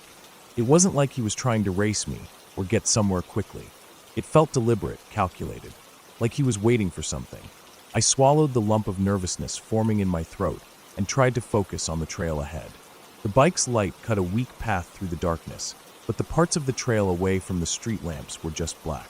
Every shadow seemed to twitch or stretch as we moved forward.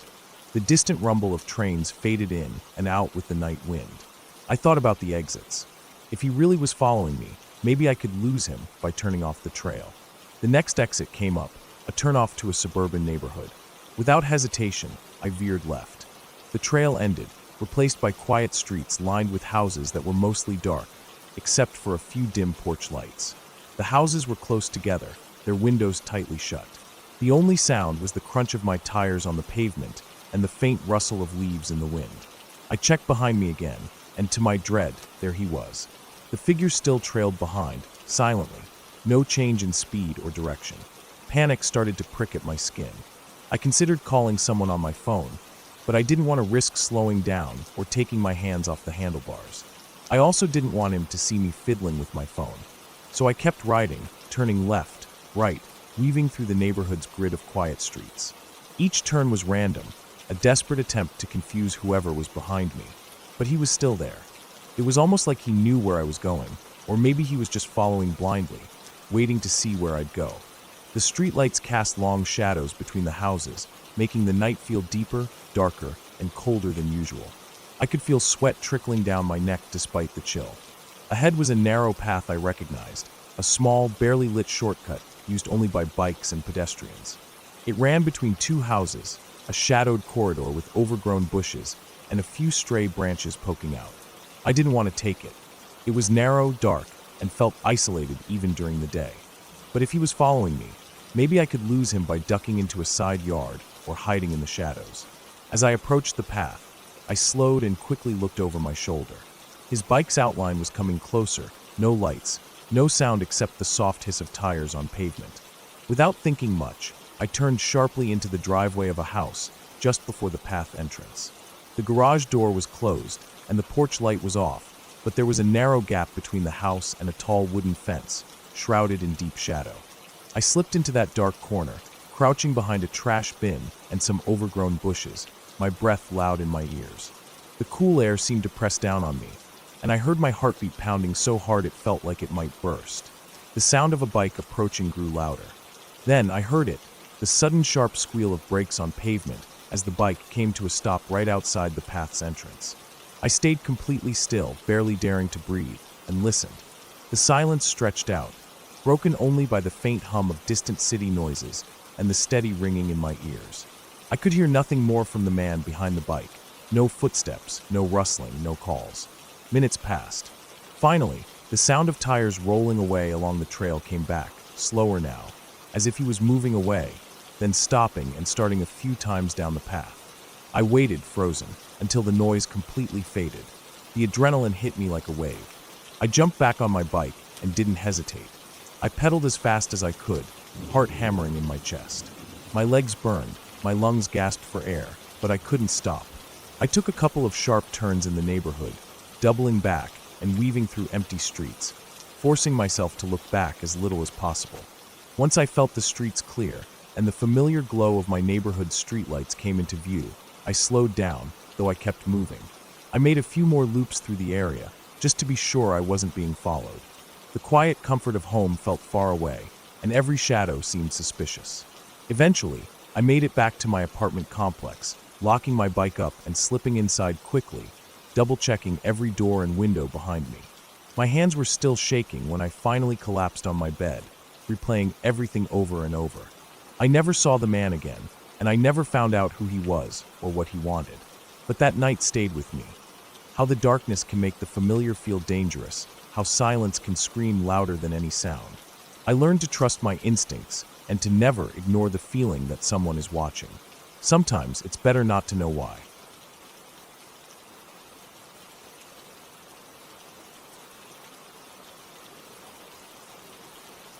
I worked at a ranch in southern Arizona, right near the border. It wasn't the kind of place you'd think of as isolated at first. The ranch was big, with horses and cows everywhere, and I was used to the sound of the animals all day long. The wind blowing through the dry brush, the clink of metal on fence posts, the lowing of cows calling their calves. Those were the noises that filled my days.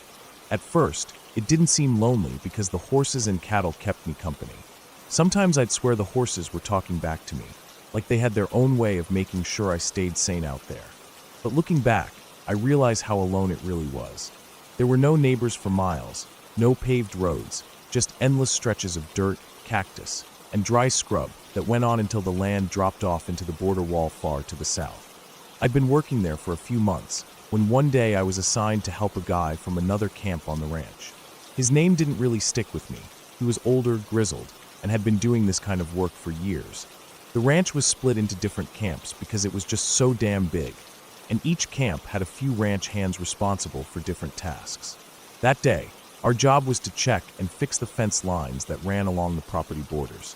The fences were old in some places, beaten up in others, and we had to make sure no cattle wandered off or any unwanted visitors came through. The fence line we were checking ran down into a dry riverbed, a kind of wash that cut through the desert floor. It was wide and cracked, a deep channel with sharp edges and gravel where water sometimes rushed through after rain, though most of the year it was just dry and dusty. We rode our horses slowly down into the riverbed, careful not to spook them. The sun was already hot and high in the sky, and the air smelled of dry earth and sagebrush. As we rounded a bend, I caught sight of something that stopped me cold. There, parked along the edge of the riverbed, were a number of trucks. But these weren't the usual beat-up pickups you saw on ranches or construction sites. These trucks looked rough, but in a different way. Heavy-duty, patched up, covered in dirt, with steel bars on the windows and heavy-duty tires that looked ready for rough terrain. They were spaced out along the bank like a small convoy, and sitting around them were men, a dozen or so, maybe more, all armed. Rifles, pistols, knives strapped to their belts, and a few wearing vests that looked like bulletproof gear. They weren't dressed like ranch hands or border patrol agents. They were something else. Dangerous. My heart started beating fast, but I kept my face calm. The guy I was with didn't flinch either. He just urged me to keep steady, to keep moving. No sudden moves, no staring, no showing fear. We were on horseback, and the horses sensed the tension too. Their ears twitched and their bodies tensed. The men all stopped what they were doing and turned to look at us as we approached. The silence was heavy, almost thick enough to choke on. The sun burned down and dust swirled gently around us, but nothing moved except for the horses' hooves on the cracked earth. The men's eyes followed us as we passed, some gripping their weapons tighter. Their faces were hard and unreadable, and their eyes cold. It was clear they were ready to shoot at the first sign of trouble. One wrong move, and we'd be cut down without a second thought. But we didn't stop. We didn't slow. We just kept riding straight through, horses moving steadily over the gravel and dust, through the line of armed men, until we reached the other side and put some distance between ourselves and that convoy. The older rancher finally spoke once we were a safe distance away. His voice was low and calm, like he'd seen this kind of thing before and didn't want to make a big deal out of it. He told me the group belonged to a cartel, a big deal on the border, moving drugs and weapons and God knows what else through the desert. He explained that those convoys sometimes used the dry riverbeds to move without being seen by border patrol or the police. The cartel's men weren't there to mess with the ranchers. They knew we were just people trying to make a living, taking care of the land and animals, not snitches or cops. He said the cartel only cared about cops and border patrol agents, the real threats to their business. Ranchers like us were invisible to them, as long as we didn't get involved or ask questions. The cartel knew our ranches were huge, that we only had one or two people watching over thousands of acres. If they ever thought we were snitches, they could easily find us, and in that lonely, dry desert, no one would hear or see if something bad happened. They could come at night, take someone, and no one would notice for days. It was a dangerous line we all walked. That day changed how I saw the land I'd been working on. I realized how close the dangerous world was, even though it felt so quiet and far away most of the time. I learned to keep my head down and my mouth shut. I kept a passive distance from anything that looked suspicious. I respected the danger, but stayed out of its way. After that, every time I rode near the riverbeds or saw a convoy of trucks, I remembered the men sitting there with their weapons, their eyes cold and alert. I felt a chill, not from fear, but from the heavy reality of living so close to something so deadly. The desert wasn't just empty land with animals and dust. It was a place where life and death met quietly in the heat, where silence could mean safety or a warning.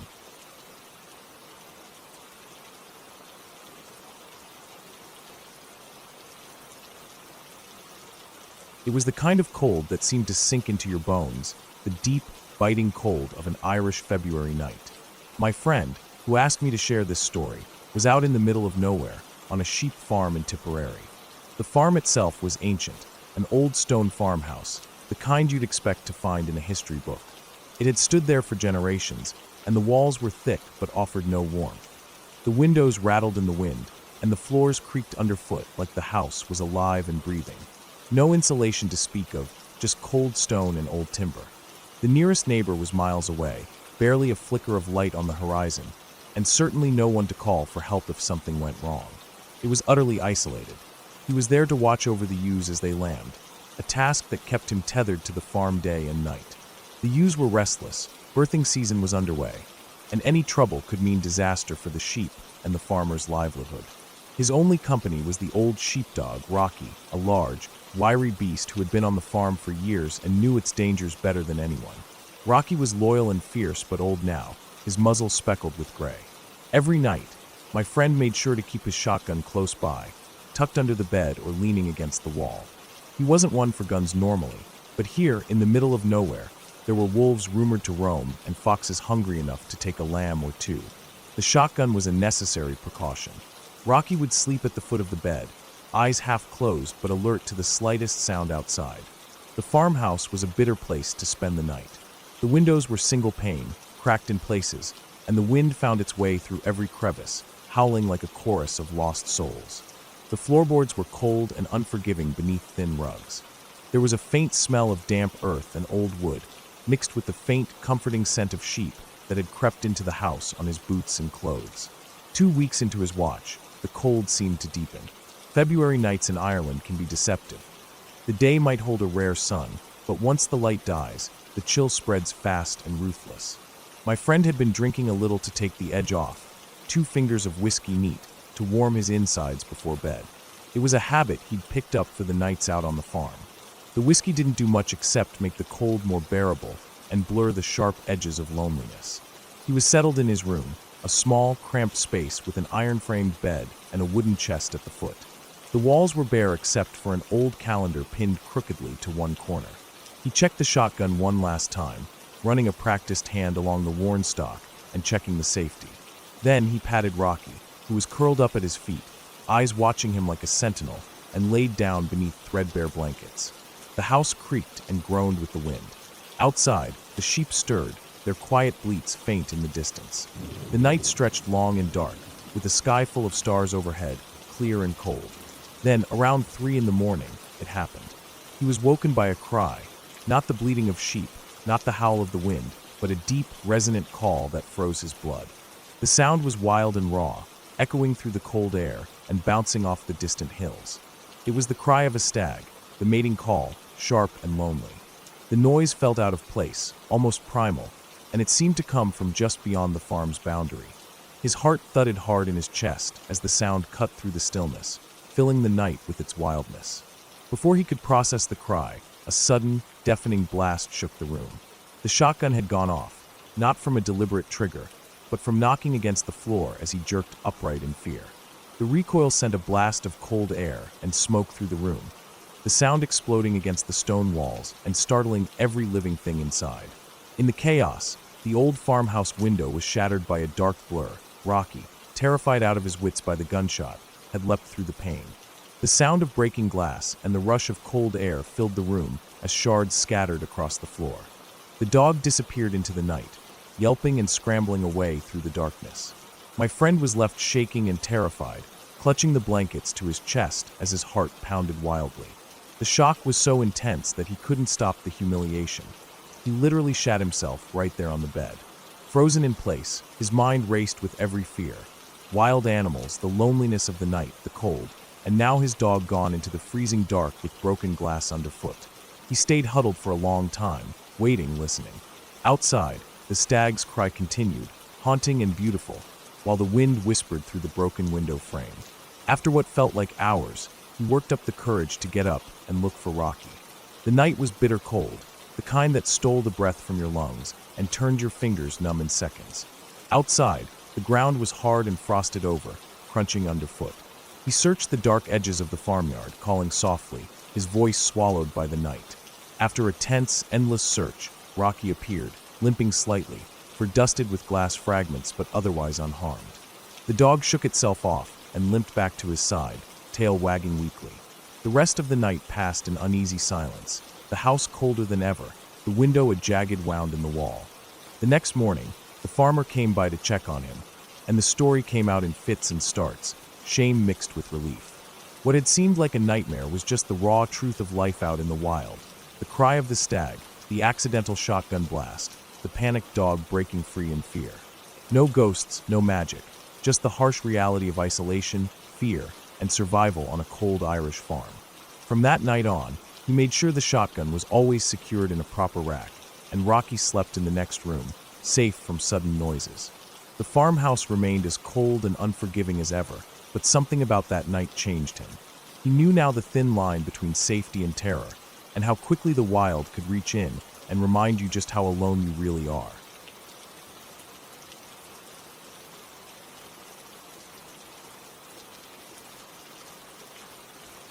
The sun was just dipping below the horizon when we settled into our spots.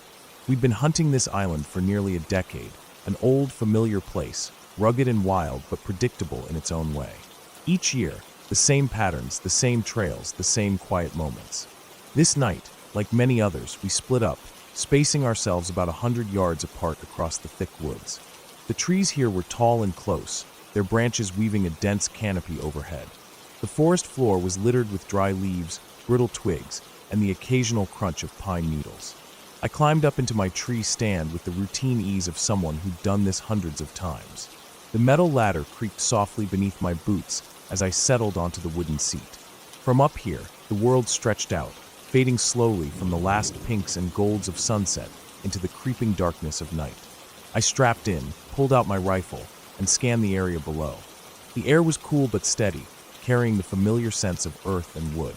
Birds had gone quiet, the forest settling into its night rhythm. We had made the call just before dark. No shots tonight. It was getting too late, and the light was fading too fast. Everyone agreed to pack it in and meet back at the trucks in about 20 minutes.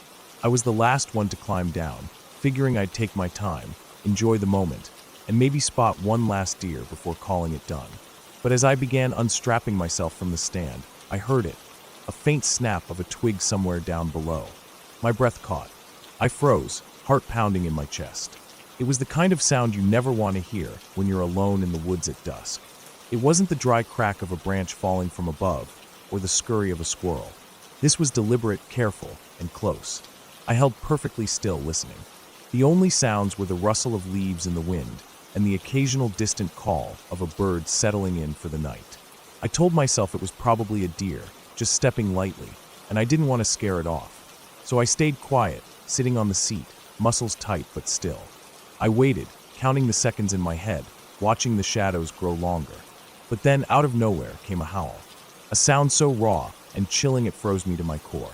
It wasn't like the yips or howls of coyotes we're used to around here. It was deeper, fuller, and somehow more terrifying. It tore through the night air like a scream, a wild, desperate cry that seemed to shake the very ground beneath me. The sound rolled through the trees and echoed off the hills, lingering long after it finished, leaving a heavy silence in its wake. I blinked hard, trying to process what I'd just heard.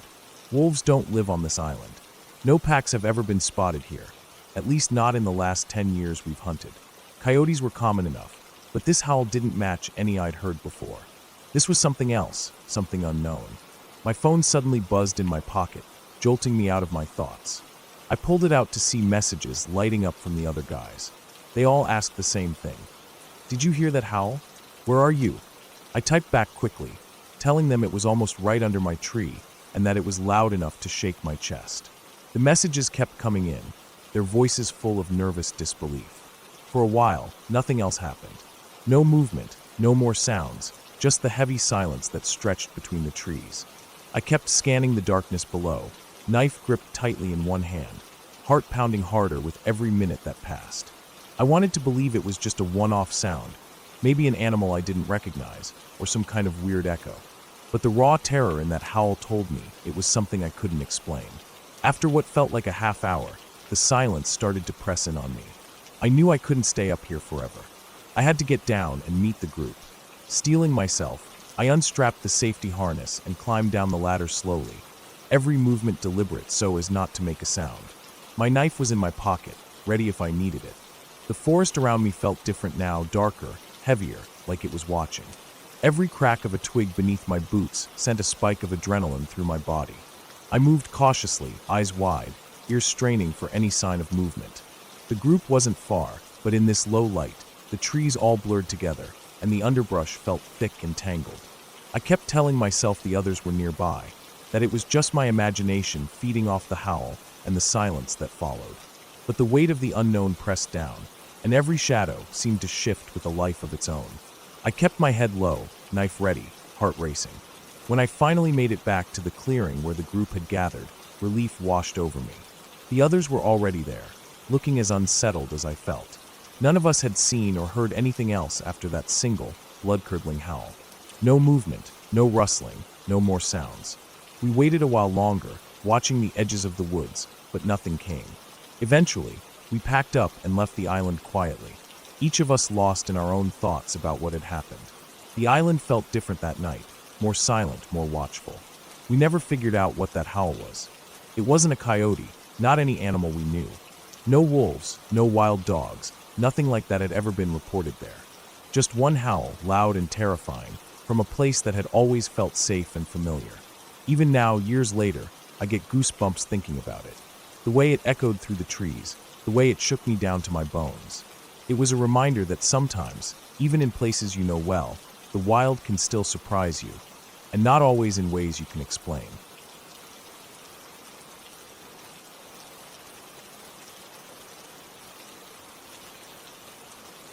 It was the middle of nowhere, Nevada, the kind of place that feels like it's been forgotten by the world. I had been hiking for nearly 2.5 weeks, carrying everything I needed on my back. Water, food, shelter, all packed tight into my gear. The trails were rough, and the heat during the day was brutal, but I was determined to make this trip count. No distractions, no noise from cities or people, just me and the land. One evening, after a long day of hiking over rocky, uneven terrain, I found a spot to set up camp on a ridge overlooking a wide valley below. The valley was quiet and empty, with a dirt road cutting straight through it like a scar on the earth. I had chosen the ridge because it gave me a good vantage point, and I figured the breeze that swept along it would keep the bugs away. The sun had just set, casting a soft orange glow over the distant hills. The sky was clear, and the stars were starting to come out, pinpricks of cold light in the darkening sky. Normally, I would have made a small fire to warm up and cook my dinner, but that night the wind was blowing hard along the ridge. It wasn't just a little breeze, it was a steady gust that cut across the ridge like a blade. I could feel it tugging at my tent and whistling through the dry brush. The last thing I wanted was a fire to catch and burn out of control. So I set up my tent, fixed my stove, and ate cold food instead. The wind was relentless, but it also kept things quiet. No sounds of animals or rustling in the bushes. By around 10 p.m., the valley below was pitch dark except for the occasional glimmer of a star or a distant town light too far away to see clearly. I lay in my tent, staring out at the road below when a faint sound reached my ears. It was the low rumble of a truck engine. I squinted into the darkness and saw headlights approaching on the dirt road. At first, I thought it was just some late-night traveler, but then I noticed something strange. The truck was driving slowly, almost cautiously, along the road. Every so often it would stop. The driver's door opened, and the dome light inside the cab flickered on. The driver reached down to the passenger floorboard, grabbed something, and then I saw a quick movement. They dropped whatever it was out of the truck and shut the door. Then the truck moved forward slowly, and the same pattern repeated over and over. Door opens, light on, grab something, drop it out, door closes, drive a bit, repeat. This went on for almost a mile, slow, deliberate stops at regular intervals. I couldn't tell exactly what they were dropping, but something about the rhythm of it felt off. It wasn't the behavior of someone just tossing trash or littering. It was too methodical, like the driver was carefully placing something along the road. I watched the truck fade into the distance, headlights disappearing into the black. I sat still, my heart beating a little faster. It was weird, and I couldn't shake the feeling that I was witnessing something I shouldn't be. 15 minutes later, another vehicle appeared on the road, a Suburban. The headlights cut sharply through the darkness as it approached the same section of the road the truck had just passed. The driver of this second vehicle had a flashlight, and they were holding it out the window, shining it along the side of the road. The Suburban stopped at the exact same spots the truck had, and repeated the same actions. Door open, grab something from the road, door shut, drive slowly forward, and stop again. The driver's flashlight beam flicked over the ground where the truck had dropped those mysterious items. It looked like they were picking something up. The whole sequence repeated again and again, slow, steady, tense. The flashlight glinted on the road, briefly catching small, shining objects at the side of the dirt. I couldn't see exactly what it was, but there was no doubt in my mind these two vehicles were working together, carrying out some kind of careful operation. I was frozen on my ridge, watching, heart thudding in my chest. The wind was still roaring along the ridge, but this time it felt like it was trying to drown out the noise of those vehicles, or maybe to keep me quiet. I didn't have a campfire to give away my position, but if I had, I'm pretty sure I'd have ended up in serious trouble. The way those two vehicles moved so carefully, with those deliberate stops and quick grabs, told me they were not just doing some casual litter pickup. No, I was almost certain they were handling something dangerous, and the valley I was looking over wasn't just empty desert. It was some kind of trap or setup. I stayed in my tent, eyes fixed on the valley, listening to the crunch of tires over gravel, the faint creak of truck doors, the soft clink of metal hitting dirt. After what felt like hours, the road fell silent again. I didn't sleep much that night. Every time the wind gusted, I jumped, expecting to see headlights. My mind kept replaying the slow, mechanical movements of those vehicles and the careful dropping and picking up of something. Whatever it was, it had to be dangerous. Maybe guns or traps or something illegal. It didn't matter. I packed up early the next morning and moved away from that ridge. I didn't want to be anywhere near that road after dark. It was the kind of thing you don't want to think about too much, a quiet reminder that even in the middle of nowhere, danger can lurk just out of sight. I kept looking back as I walked away, heart still racing, knowing that wind that night had probably saved me. No fire, no light. Just the cold, quiet air and the sound of the dark moving below.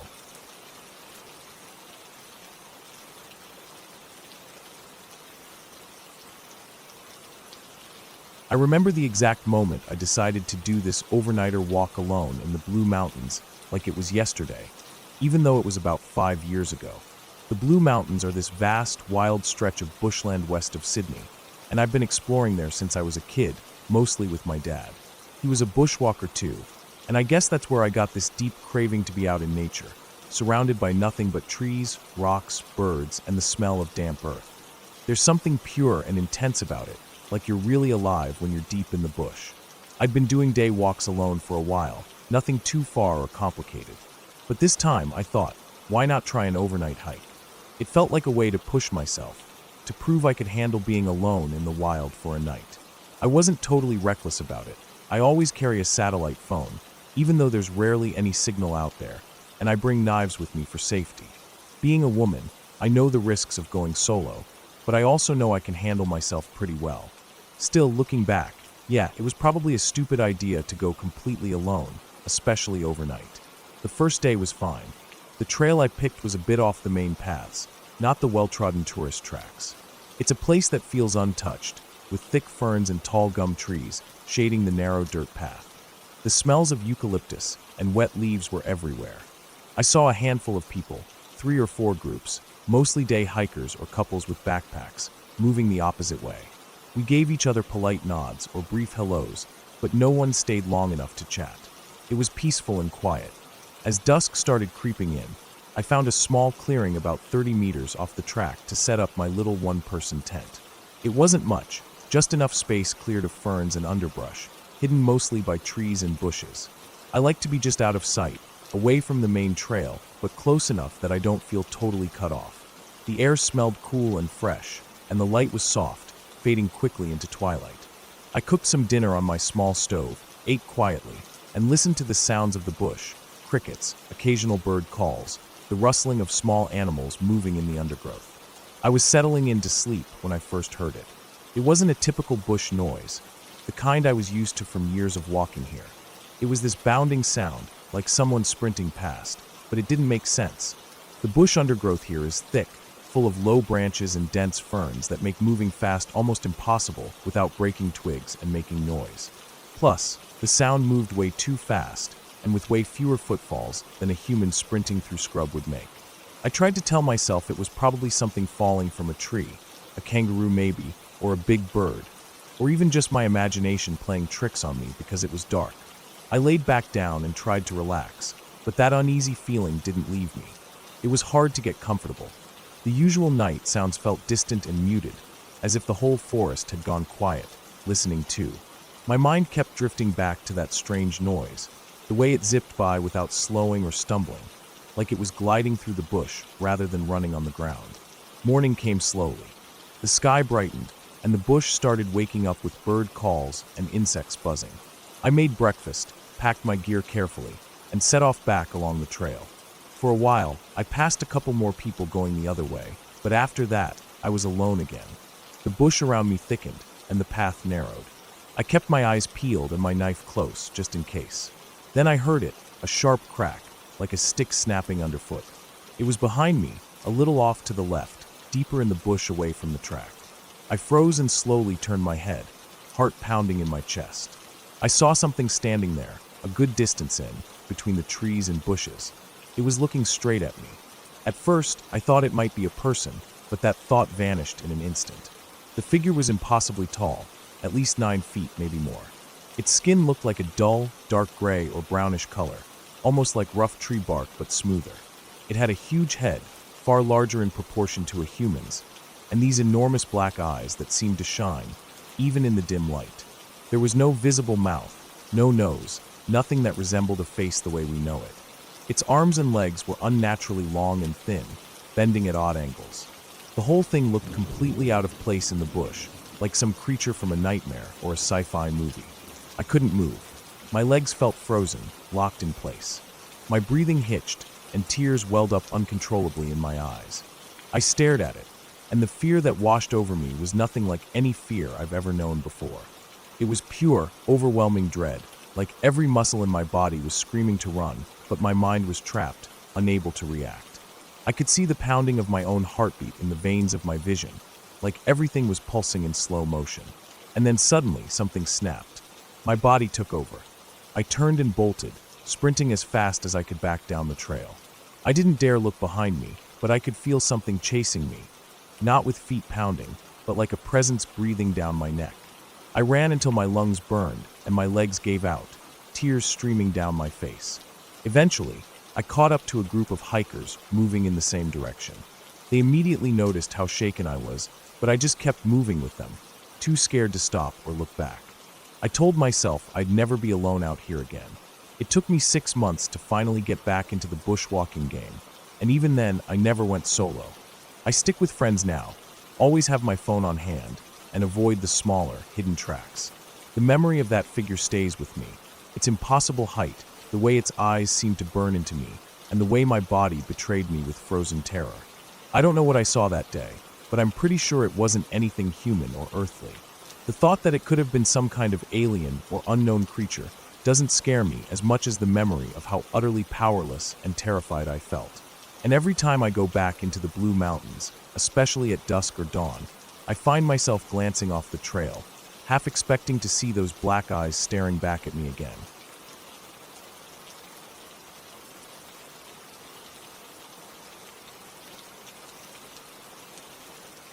Running alone on a logging road in central Wisconsin wasn't something I usually did, but that day, I'd wanted to get out into the quiet woods, away from the noise of the city and the weight of everything else on my mind. The sun was dipping lower, casting long shadows across the cracked gravel path as I jogged steadily along the narrow road. The air was cool but not cold, the kind of fresh that only comes from miles of untouched forest and tall pines. The road stretched out ahead, cutting a straight line through dense stands of birch and maple, their trunks pale in the fading light. The smell of pine needles mixed with the faint, earthy scent of wet leaves and moss. Every now and then, the soft crunch of my shoes against the gravel echoed off the trees. The only other sounds were distant bird calls and the occasional rustle of small animals in the underbrush. I liked it that way, simple, quiet, and natural. After running for maybe 30 minutes, I began to slow down my breath coming steady and rhythmic. That's when the feeling hit me, a sudden, deep sense that I wasn't alone. It wasn't a sound or a movement that caught my attention, but a raw, instinctive feeling crawling up my spine, making the hairs on my arms stand on end. It's hard to describe, but it was like the forest itself was watching me, like something just beyond the trees was waiting, focused on me. I stopped running, my heart skipping a beat. My eyes scanned the edge of the forest on either side of the road. The trees seemed to close in, darkening as the sun dipped lower. I tried to shake off the feeling, telling myself it was just my imagination, or maybe a deer or some other animal hiding in the bushes. But the feeling wouldn't leave, and my gaze kept drifting back to the thick woods on the right side of the road. Then I saw it. A large wolf stepped out of the shadows about 50 yards ahead. Its fur was a mix of grays and browns, blending perfectly with the undergrowth and fallen leaves. It moved silently, almost like a shadow itself, and stopped at the edge of the road. For a moment, it just stood there, staring directly at me. Its eyes were sharp and unblinking, reflecting the last light of the day. They held an intelligence that was both wild and calm, something ancient and raw. I froze, not wanting to make any sudden movements. I stared back, locked in a quiet battle of wills with the animal. Time seemed to slow as we watched each other.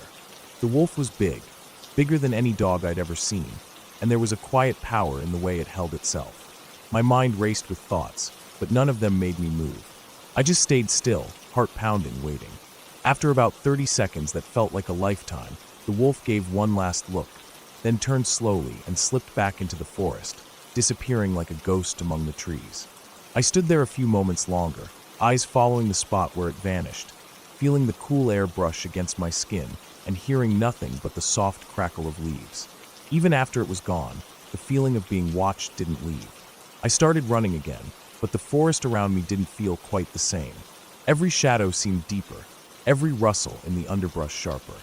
I could still feel the weight of those eyes on me, as if the wolf hadn't really left, but was still out there, tracking me silently.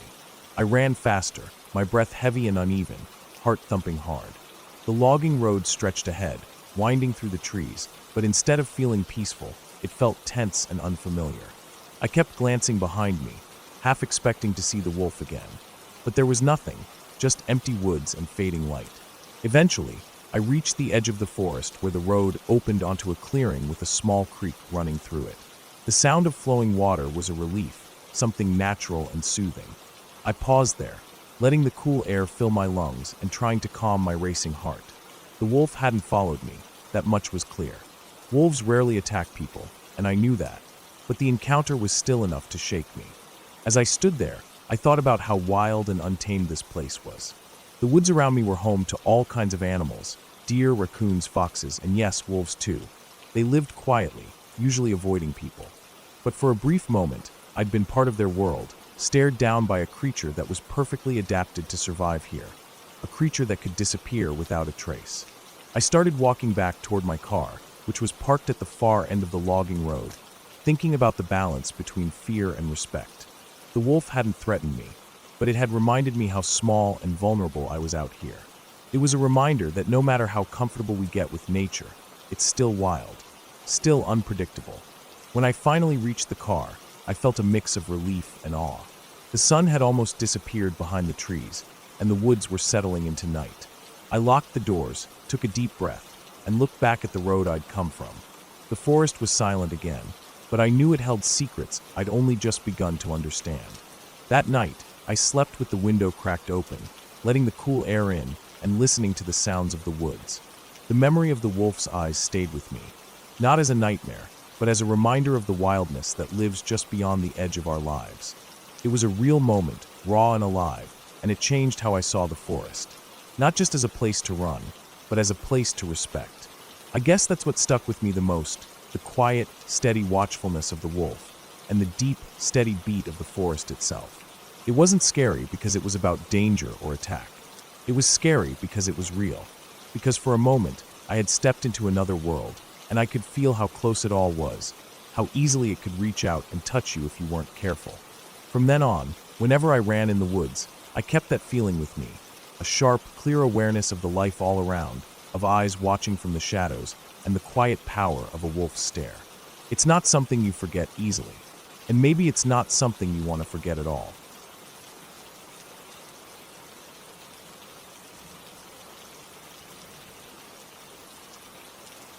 I was in the middle of a mountain range, miles from any real civilization. My job was to survey populations of various organisms living in the streams that cut through these remote slopes. The streams here were cold and clear, fed by melting snow and underground springs, winding through dense stands of pine and fir, and often bordered by thick patches of moss and ferns. It was early morning, the kind of quiet that felt thick enough to press against your skin, the sun still low enough that long shadows stretched across the valley floor. I had been hiking in since the day before, carrying my backpack with all my gear, sampling jars, nets, water bottles, a small stove, maps, GPS, and emergency supplies. The nearest road was a dirt track at least 15 miles behind me, and from there a longer drive to town. Out here, no one came through except those who planned to be out in the wilderness for days at a time. The terrain was rugged, with steep climbs and rocky paths, often overgrown with brush. I'd been moving slowly to avoid disturbing the fragile habitats I was studying, and to keep myself from making noise that could scare away the wildlife I hoped to observe. I was standing in the middle of a shallow stream, its cold water swirling around my boots as I carefully scanned the edges for signs of the rare stonefly larvae I was supposed to collect today. The water was about a foot deep here, rushing steadily downstream between smooth river stones and fallen logs. The air smelled like damp earth, pine resin, and the faint tang of melting snow. The only sound was the constant rush of water and the occasional distant call of a bird. As I shifted my weight on the slippery rocks, I caught a movement out of the corner of my eye.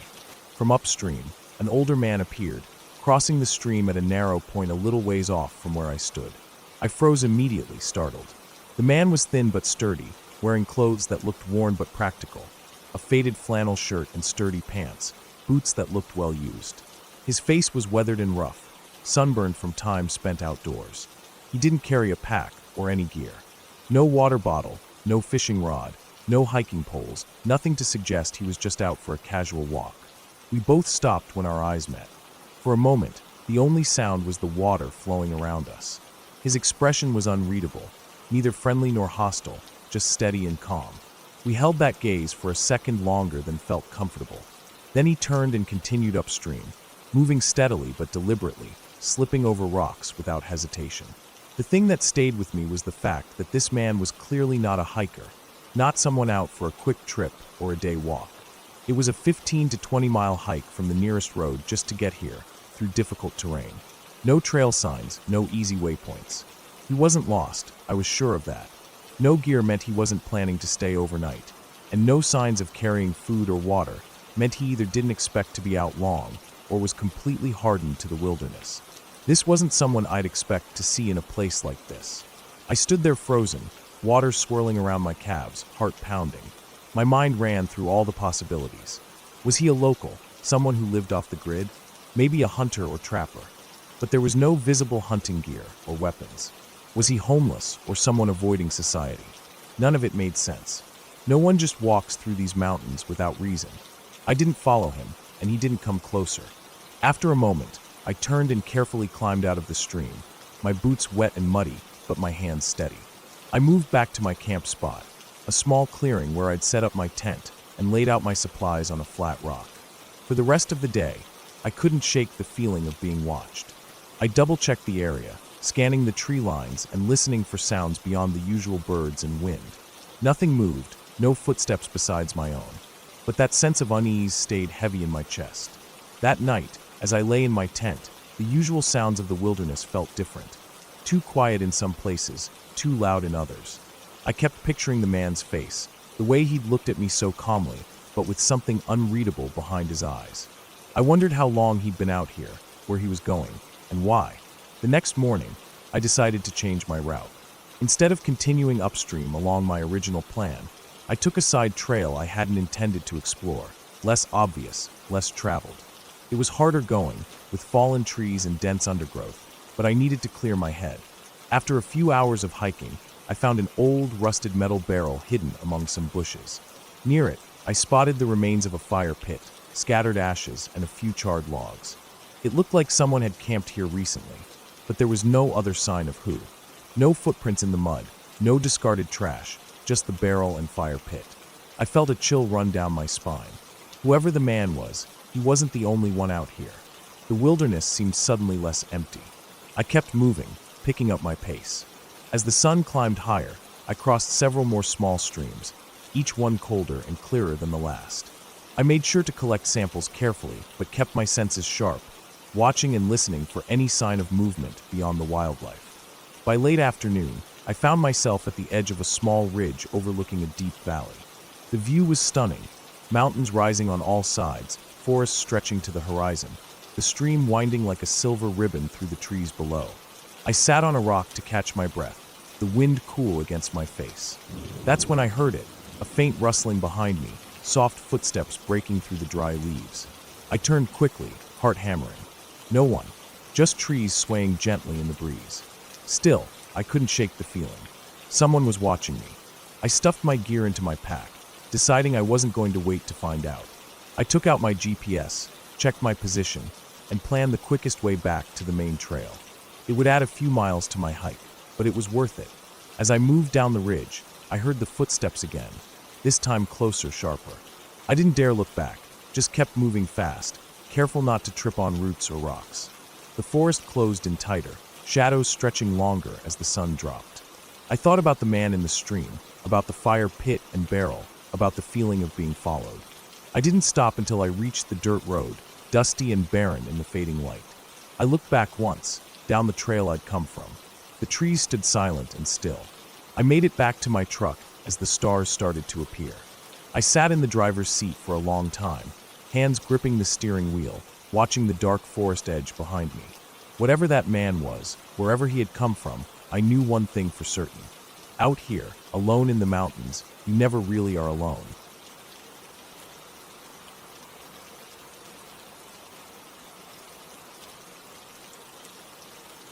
I spent most of my childhood wandering through the woods behind my family's house. It was a vast stretch of land, mostly forested, and our property was bordered on all sides by miles of empty back roads and thick wilderness. I was a quiet kid and didn't really need much company except for Sandy, our black lab. She was always by my side, a constant companion and my protector, or so I believed. The woods felt like my world, vast, full of secrets and little adventures. I knew every twisted root, every mossy rock, every fallen branch on our acreage. But the land beyond our property was something I hadn't fully explored, and it called to me like a silent challenge. One day, sometime in late September or early October, I decided to go further than I had before. It was midday, the sun high but beginning its slow descent, and the air had that crispness that you only get in early fall. The leaves on the trees were changing, shades of orange, gold, and deep red blending with the lingering green. It was that perfect mix of warmth and chill, where you could still feel the sun's heat on your skin, but knew winter wasn't far off. The kind of day that makes you want to walk for hours without thinking about anything else. I grabbed Sandy's leash and a small backpack with some water and a snack. We left the house quietly. My parents were busy, and I didn't want to bother anyone with my usual wandering. We started out by following a familiar creek that ran near the edge of our property. The creek was shallow and slow-moving, its water clear and cold. It cut a narrow path through the trees, and I knew if I followed it long enough, it would lead me out beyond our land. I had done this once or twice before, but never all the way. That day, I decided to see just how far I could go. Sandy trotted ahead, sniffing at the ground, her tail wagging lazily. I kept a steady pace, my eyes scanning the underbrush and the canopy above. The sound of the water trickling over smooth stones filled the quiet air, mixed with the occasional rustle of leaves and distant bird calls. I remember feeling calm, content even, as if the woods themselves were welcoming me deeper into their embrace. The creek curved and dipped as it wound through the trees, and after what felt like a long walk, I stopped. The creek suddenly spilled into a small pool, no bigger than a backyard swimming pool. The water was dark, almost black, filled with silt and covered in patches by a few fallen trees that lay half submerged. Around the pool, the plants were beginning to die back with the coming cold. Brown leaves mixed with the vibrant autumn colors. It was a quiet, still place, the kind that felt like it had been frozen in time. I stepped carefully around the edge of the pool, my eyes scanning the water and the surrounding forest. That's when something changed. It wasn't sudden like a flash of lightning or a loud noise.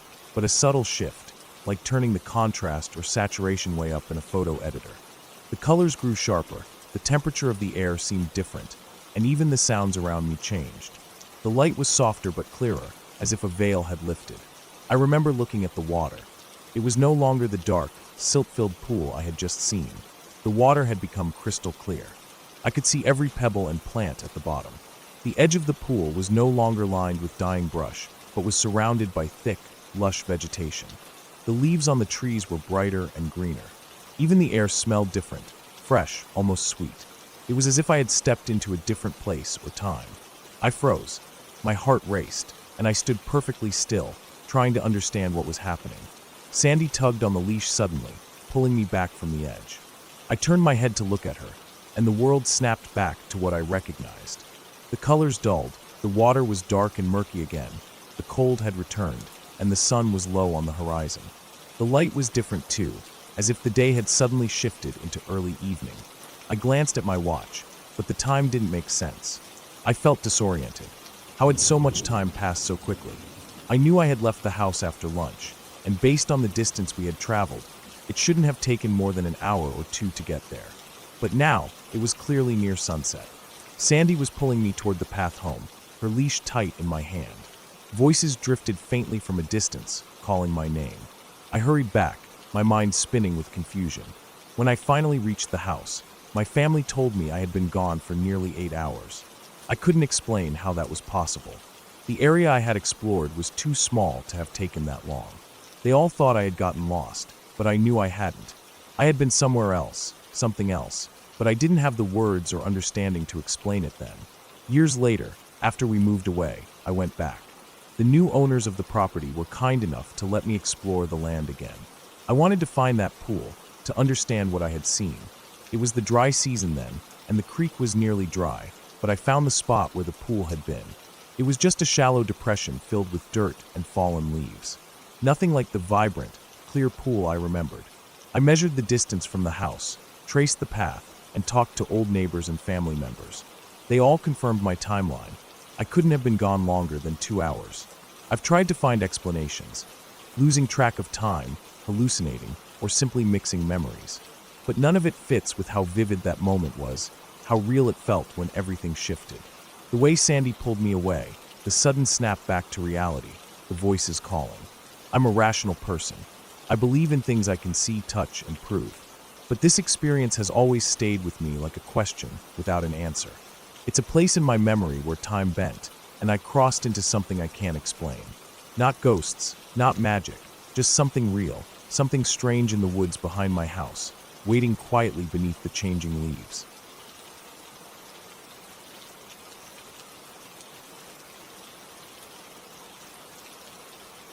That night stays with me more than most. It's like a shadow in my memory, there but impossible to grasp.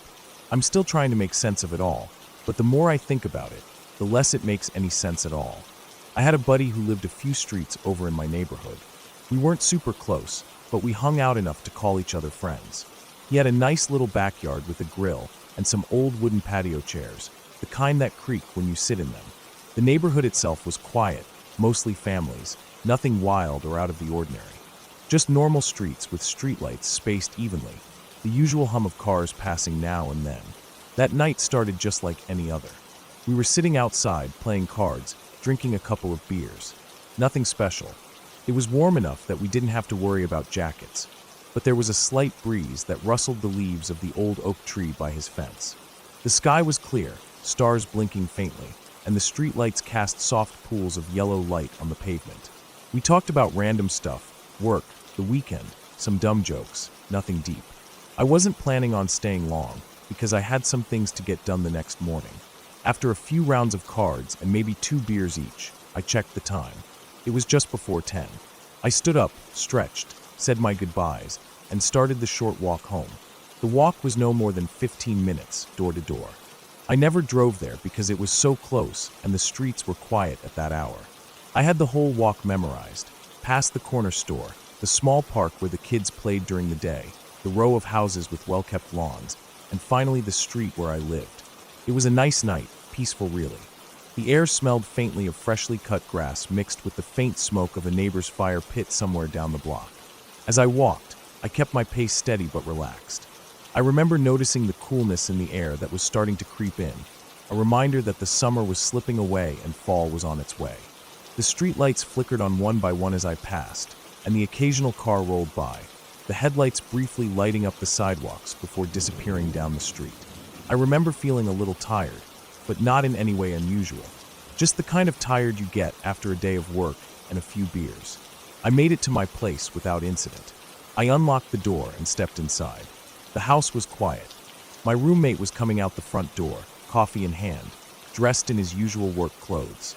He gave me a look, one of those looks that mixes confusion and something else I couldn't place. He said he thought I was asleep since my truck was parked in the driveway.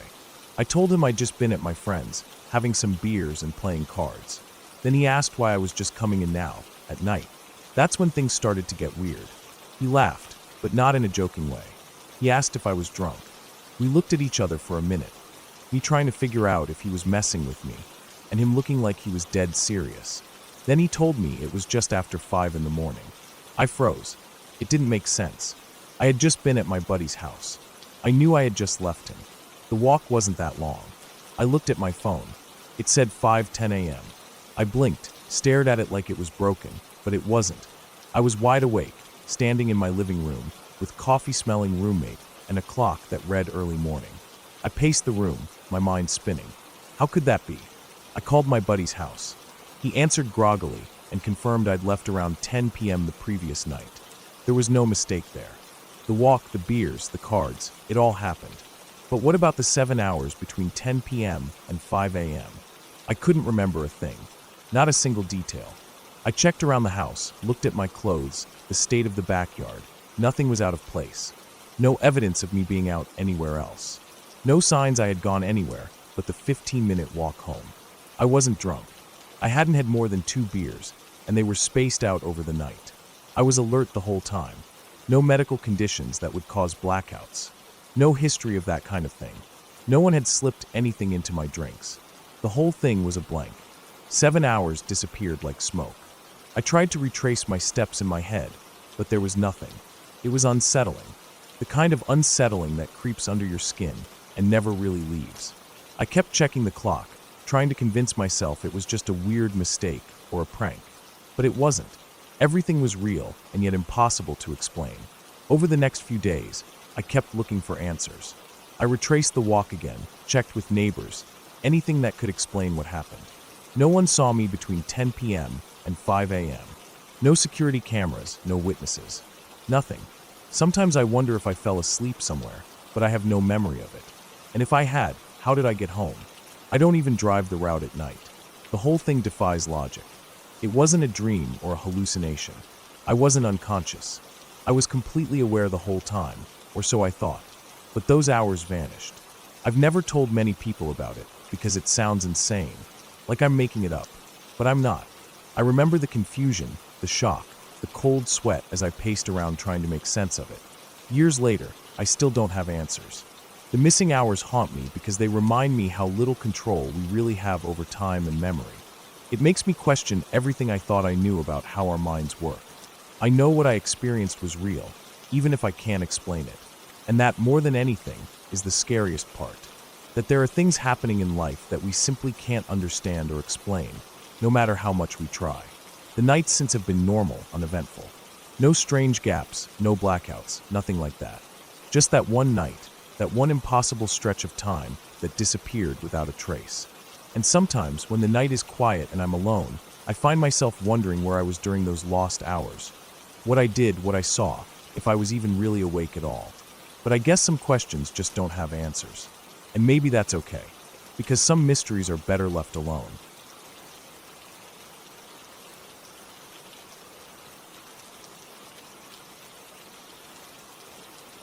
The snow was coming down thick and fast that evening in 2011.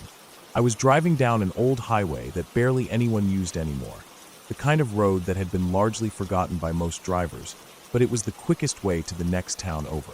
The sky was a dull gray, heavy with snow clouds, and the road was barely visible beneath the fresh white blanket that kept piling up. The temperature was dropping, and the wind howled around the edges of the car, making the whole world feel cold and empty. My girlfriend sat beside me, quiet, watching the snowflakes swirl in the dim light coming from the dashboard. The heater hummed softly, struggling against the chill that seeped through the doors and windows. Our breath fogged the inside of the glass, and the windshield wipers worked overtime to keep a clear path ahead. It was the kind of weather where you could almost lose yourself in the snow if you weren't careful. Everything outside blurred, sounds muffled, and the world seemed to shrink down to the narrow ribbon of road beneath us. We'd been driving for a while when I noticed an SUV up ahead, its red taillights glowing faintly through the snow. We stayed behind it, keeping a safe distance, as both of us were being cautious given the slippery road. The SUV moved slowly, almost hesitantly, and at one point I thought it might stop altogether. Then, without any warning, it did. The brake lights went solid red, and the SUV was just sitting there in the middle of the lane. I felt the cold settle deeper in my chest. Something wasn't right. I slowed down, careful not to lose traction on the ice beneath the snow, and then pulled around the SUV to see what was going on. That's when I saw the truck.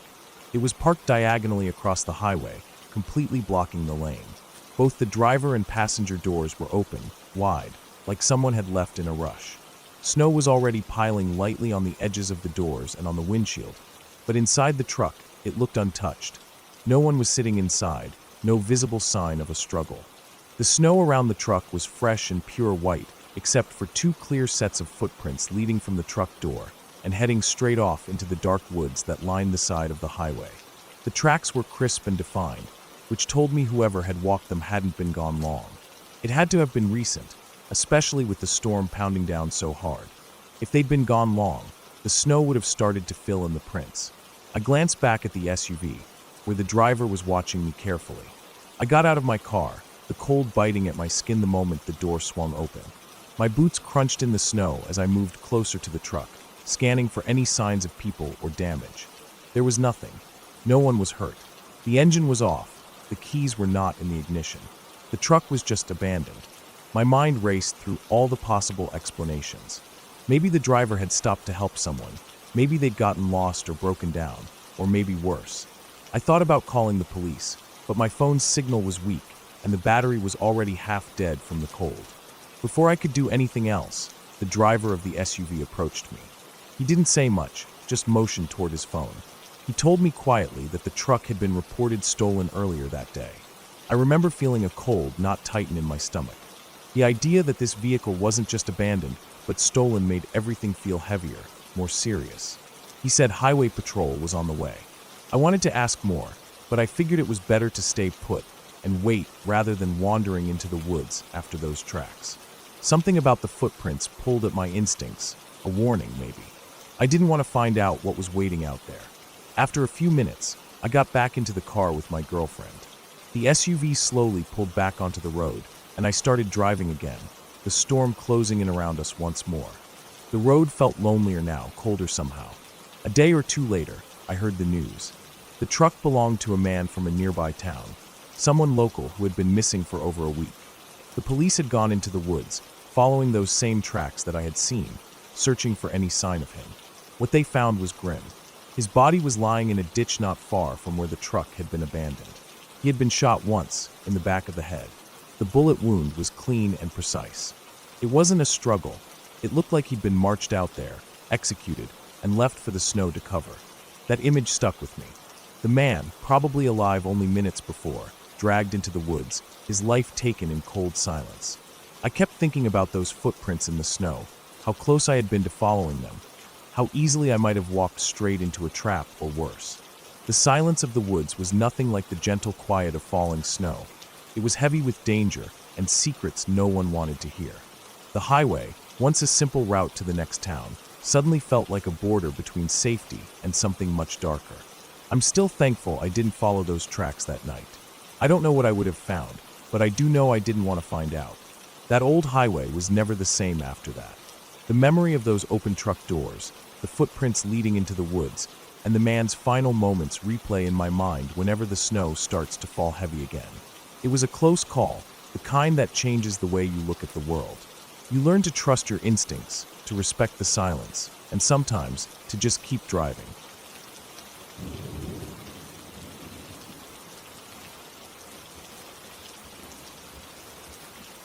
We had decided to take a quiet trip out to Montana, near Yellowstone, just to get away from everything for a few days. It was late fall, well into the off-season, and the campground was practically empty. The air was crisp, the kind that carries the scent of pine and earth, and the sky was vast, painted with soft oranges and fading blues as the sun dipped low behind the distant hills. The campground itself was small, maybe a dozen sites at most, and only about 5 were occupied.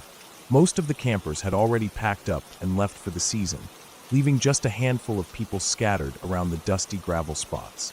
It was peaceful in a way that felt almost sacred, like the world had slowed down just enough for you to breathe in everything around you. A couple with an RV was camped a few spots down from us. They had a large dog with them, a tall, sturdy creature with a thick coat that looked like it could handle the cold Montana winters without breaking a sweat. I had seen the dog around a few times during the day, always friendly, always calm. As I walked past their RV one afternoon, I stopped to pet the dog. It was warm and soft under my hand, and the dog leaned into the scratch behind its ears with a quiet contentment. It gave me a few licks on the hand, then settled back down near the RV, watching us all with calm, intelligent eyes. That day passed slowly, the kind of slow that lets your mind wander without pressure. We cooked simple meals over the fire, hot dogs and canned beans, and spent hours just sitting by the fire, wrapped in blankets against the cool air, watching the stars come out one by one. Later that evening, as the sun was setting, I sat outside our tent with my Kindle, reading quietly. The warm glow of the setting sun softened the trees and hills around us, and the last rays streaked through the branches in long, gentle beams. The wind was light, rustling the leaves and carrying the distant calls of birds settling in for the night. Suddenly, I felt something cold and soft nudge against my arm. A nose, pushing gently up beneath my elbow like a dog does when it wants attention. I didn't think twice. I assumed it was the big dog from down the way, so I reached down to scratch behind the ears without looking around. The nose was cool, wet, and surprisingly solid. My hand brushed fur, thick and coarse under my fingers. I kept scratching, feeling the muscles ripple beneath the fur. It was calm, not threatening at all. Then, out of the corner of my eye, my friend appeared around the corner of the RV, and his expression froze. His eyes widened, his face pale with shock. For a moment, he didn't say anything, just stared at me. That's when I looked down and saw it. Not the friendly dog I expected, but a large gray wolf, sitting patiently at my side like a dog waiting for a scratch. The wolf's eyes were sharp and alert, but strangely calm. It didn't growl or bare its teeth. Instead, it simply tilted its head slightly and looked up at me with what felt like gratitude. I froze for a moment, unsure of what to do. My brain was telling me to stop and back away slowly, but my hand was still moving, scratching behind the wolf's ears. I kept scratching, maybe for another 10 seconds, feeling the surprising warmth of its fur beneath my fingers. The wolf leaned into it, clearly enjoying the attention, as if I were a friend or at least something familiar. Then, as quietly as it had appeared, the wolf stood up and turned toward the trees at the edge of the campground. It paused for a moment, looking back at me once, almost like a silent thank you, before slipping off into the woods. Its movements were fluid and confident, a creature completely at home in the wild. My friend and I stood there for a long moment, not moving, not saying a word. The shock was still settling in, the weight of what had just happened pressing down on us both. After a while, we packed up our gear and left the campground that night. We checked into a hotel in the nearest town, the kind of place that was warm, with thick walls and locked doors. We didn't talk much about what happened. We didn't need to. The silence between us said everything. The next day, the sun was bright and clear, and the world looked safe again. But I kept thinking about the wolf, the way it had trusted me, the way it had allowed me to touch it without fear. It wasn't like the stories you hear about wolves as threats or monsters. This was something else. Something real, wild, and strangely gentle. I don't know what would have happened if I had stopped scratching, or if the wolf had been hungry or scared. Maybe it would have run away, or maybe something worse. But none of that happened. It just came to me that evening, looking for a quiet moment of kindness, and then left as silently as it arrived. I still think about that night sometimes, about the way the wild can surprise you when you least expect it, and about how sometimes the most mysterious things aren't scary at all. They're just waiting for someone to notice them.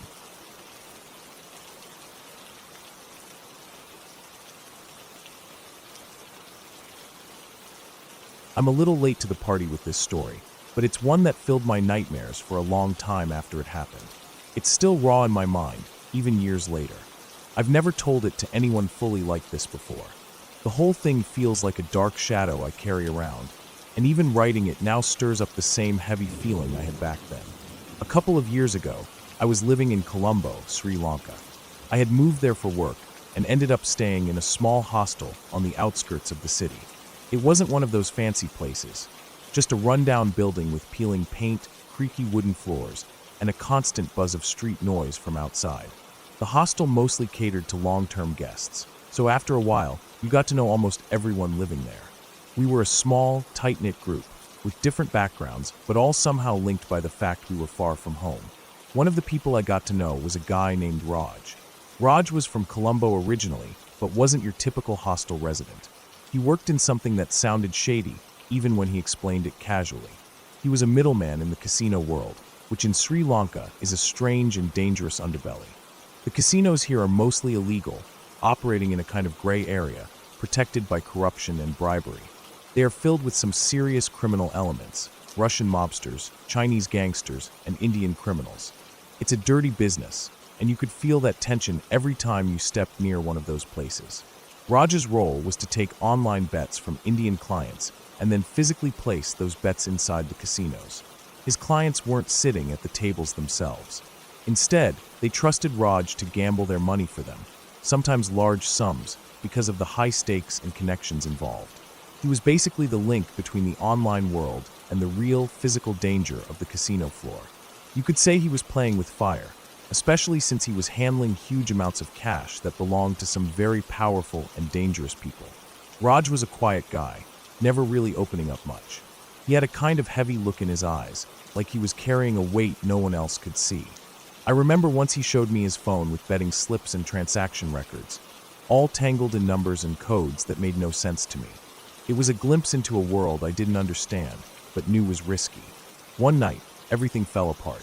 Raj made a mistake, a huge one. From what I gathered later, one of his clients had somehow hacked into his online betting system and stolen all the money his clients had deposited to play with. We're talking over 50,000 US dollars, an enormous sum for anyone in Sri Lanka, let alone for those involved in underground gambling. That money wasn't just numbers on a screen. It was real, hard cash that a lot of powerful people were expecting to see. After the theft, Raj disappeared, just vanished overnight. The only thing he left behind was a note tucked under his pillow on his bed. It was cryptic and short. The note said things like, "Don't look for me," and "I'm leaving." But there was something else in it, something desperate, scared. We found the note the morning after he was gone. No one had seen him leave, and none of his usual contacts had heard from him since. We reported his disappearance to the police, but nothing seemed to happen at first. The hostel was full of rumors, everyone whispering about what might have happened. The other guests were too afraid to get involved, afraid of what Raj had been mixed up in. The last thing anyone wanted was to stir up trouble with people who might have been watching. After a few days, the police came back. They wanted someone who knew Raj to come with them to identify a body. No one else volunteered, so I went. I remember feeling cold and sick as I walked into the police headquarters. The place was grim and dark, with walls that seemed to close in. They led me to a back room where there were photographs laid out on a table. Photos of a body, but not just any body. The body had been cut into pieces. It was Raj. The images were brutal and graphic. The flesh was torn apart, the pieces scattered, and dumped into a sewer canal nearby. Whoever did this didn't just want to kill him. They wanted to erase him completely, make sure no part of him was left whole. The details stuck with me like a nightmare I couldn't wake from. The blood, the cuts, the way the body had been discarded like garbage. It was horrifying. I had to confirm it was him. I looked at the photos over and over. His watch, the clothes, the ring he always wore. There was no doubt. The police never found who was responsible. They said it was likely a warning, a message from the criminal world Raj had been involved in. A brutal punishment for losing so much money, or maybe for being betrayed. I left the hostel shortly afterward. The place felt different after that, darker, colder. Everyone seemed to avoid the topic of Raj, as if saying his name would bring the violence closer. I wanted to stay, but something inside me told me I had to get away before it was too late. The images of those photos never left me. I tried to erase them from my mind, but they kept coming back in my dreams and quiet moments. The fear, the helplessness, the knowledge that Raj had been caught in something far beyond what he could handle. It haunted me. In the end, I never found answers. The police never caught anyone. Raj's disappearance was just another unsolved mystery in the shadows of Colombo's dark underworld. What I do know is this: some mistakes in that world cost lives, and sometimes you don't even get the chance to say goodbye.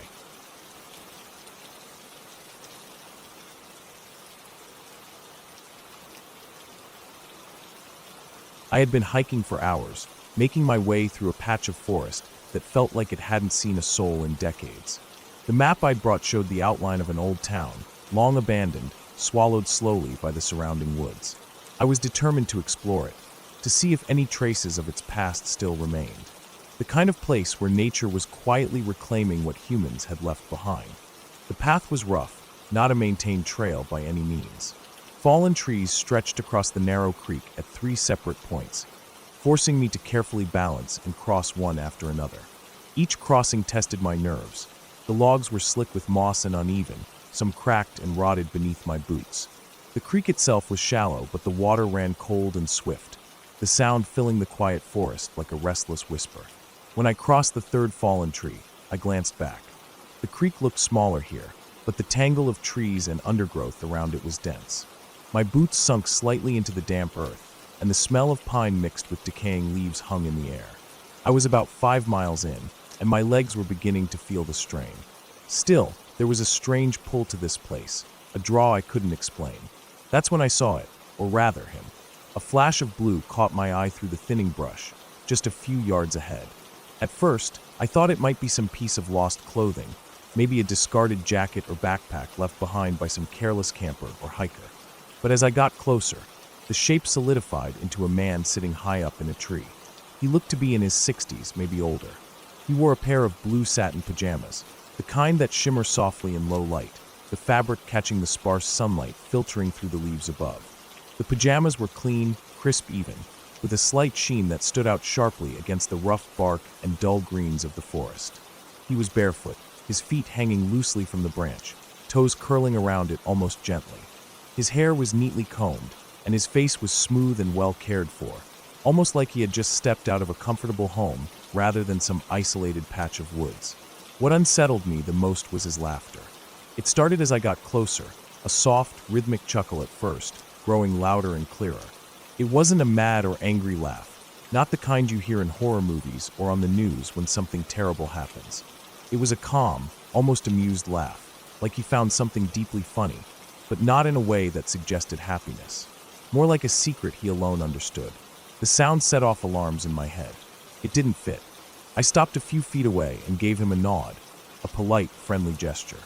The kind you give someone when you're passing by on a trail and want to acknowledge their presence without starting a conversation. He didn't return the nod. He just kept laughing. Then abruptly he stopped. The woods fell silent again. I glanced back, startled, to find the man was gone. No cracking branch beneath him. No rustling leaves. No faint shadow or shape behind the nearby trees. Just empty branches, still and quiet. I looked up and down the tree trunk.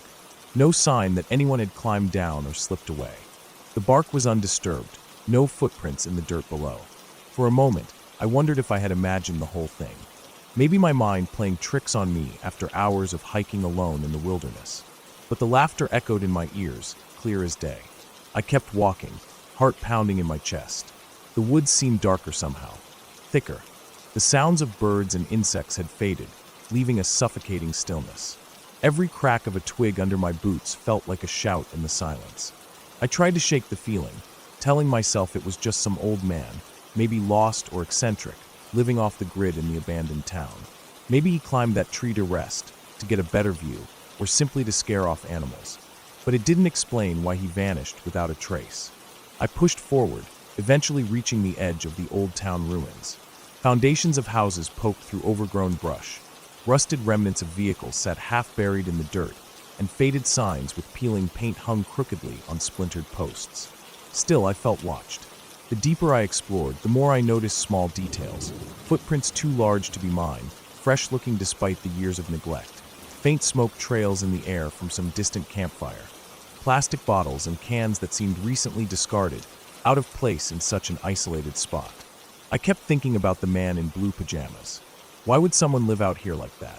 Why that strange laugh? Why vanish without a sound? I wanted to find answers, but didn't want to linger too long. I packed up and started the long hike back the way I came, eyes scanning every shadow, every rustle in the leaves. When I reached the first fallen tree crossing over the creek, the sun was dipping low, casting long shadows across the water. I paused to take a breath, feeling the weight of what I'd seen settle in my chest. I couldn't shake the feeling that whatever that man was, or represented, wasn't just some harmless eccentric. Something about it didn't sit right, like a warning I couldn't put into words. By the time I made it back to my car, the forest behind me was swallowing the last light of day. I looked once more over my shoulder, but there was no sign of the man, no blue shimmer anywhere in the trees. And yet, every time I close my eyes, I can still hear that quiet, strange laugh, like it's waiting for me somewhere deep in those woods, where no one else dares to go.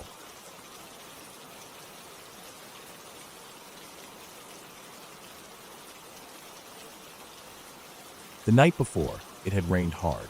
The forest smelled fresh and earthy, the ground soft and damp beneath my boots. The White River National Forest was a massive stretch of rugged wilderness, its towering evergreens draped in the moisture left behind by the storm. As part of my outward-bound trip, I was about to spend a solo night out here, alone, with just a small tent, some snacks, and a journal. The solo is a big part of these trips, anywhere from 12 to 48 hours where each participant gets to be entirely alone, to reflect, write, and just be in the wild without anyone else around. I was both excited and nervous. I'd spent weeks preparing, learning survival skills and how to keep calm. But nothing really prepares you for the actual moment. After finding a spot in a small grove of trees, I set up my tent carefully. The ground was soft from the rain, sinking a little with every step, but I found a flat, sheltered area among the pines where the trees curved just enough to block the wind. The needles beneath my tent cushioned the floor, and I anchored my stakes firmly into the wet earth. The air was cool and heavy with the scent of pine sap and wet moss. I took a moment to look around. The forest was darkening, thickening with shadows. The last light of day filtered faintly through the canopy, turning everything a deep shade of green mixed with gray. Tiny droplets still clung to the leaves, catching the little light that remained like tiny glass beads. I pulled out my journal and wrote for a while, trying to focus on the sounds around me. The soft rustle of leaves, the distant drip of water from branches, the faint snap of a twig somewhere far off.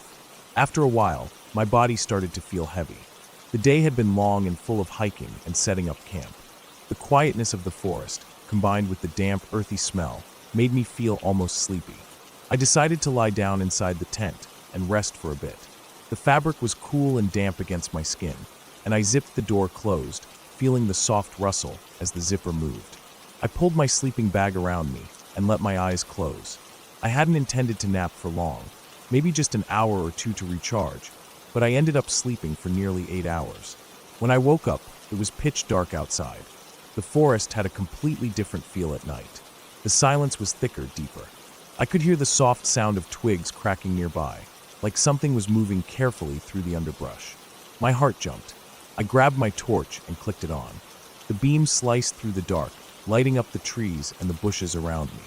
I scanned left and right, hoping to see one of the instructors coming to check on us, or maybe just a small animal.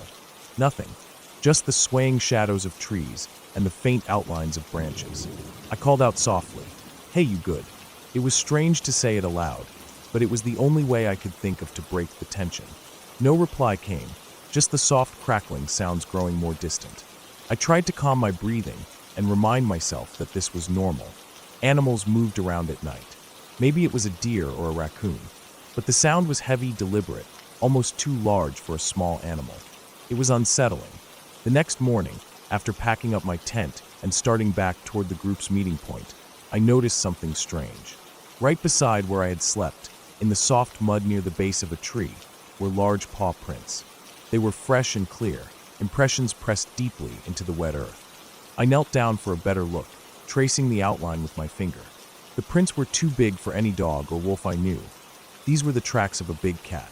I felt my pulse quicken as the reality sank in. A mountain lion had been close enough to step right beside my tent while I was asleep. My stomach tightened, and I swallowed hard. The thought of that powerful predator lurking just a few feet away, while I was vulnerable inside my thin tent, made my skin crawl. I continued walking, keeping my eyes peeled for more signs. Scratches on trees, scat, anything that would confirm just how close it had been. I saw a few claw marks etched high up on a pine trunk, the bark shredded clean through to the wood beneath. The scent of the forest seemed heavier somehow, charged with the presence of a silent hunter. When I finally reached the other participants and instructors, I told them what I'd found. They took the news seriously. The instructors became very particular about keeping our food stored far away from our sleeping sites, aware that leaving scraps around could attract predators. They explained that mountain lions were common in the area, but usually avoided humans. Still, the proximity of those tracks was a stark reminder that even in the safety of a well-planned trip, the wilderness always held risks. I couldn't shake the feeling that night for a long time. The forest, which felt peaceful and inviting during the day, had transformed into something vast and unpredictable. Sleeping there, so close to a predator I'd never seen but knew was nearby, was humbling and terrifying all at once. It reminded me just how wild and raw this world still was, no matter how prepared we tried to be.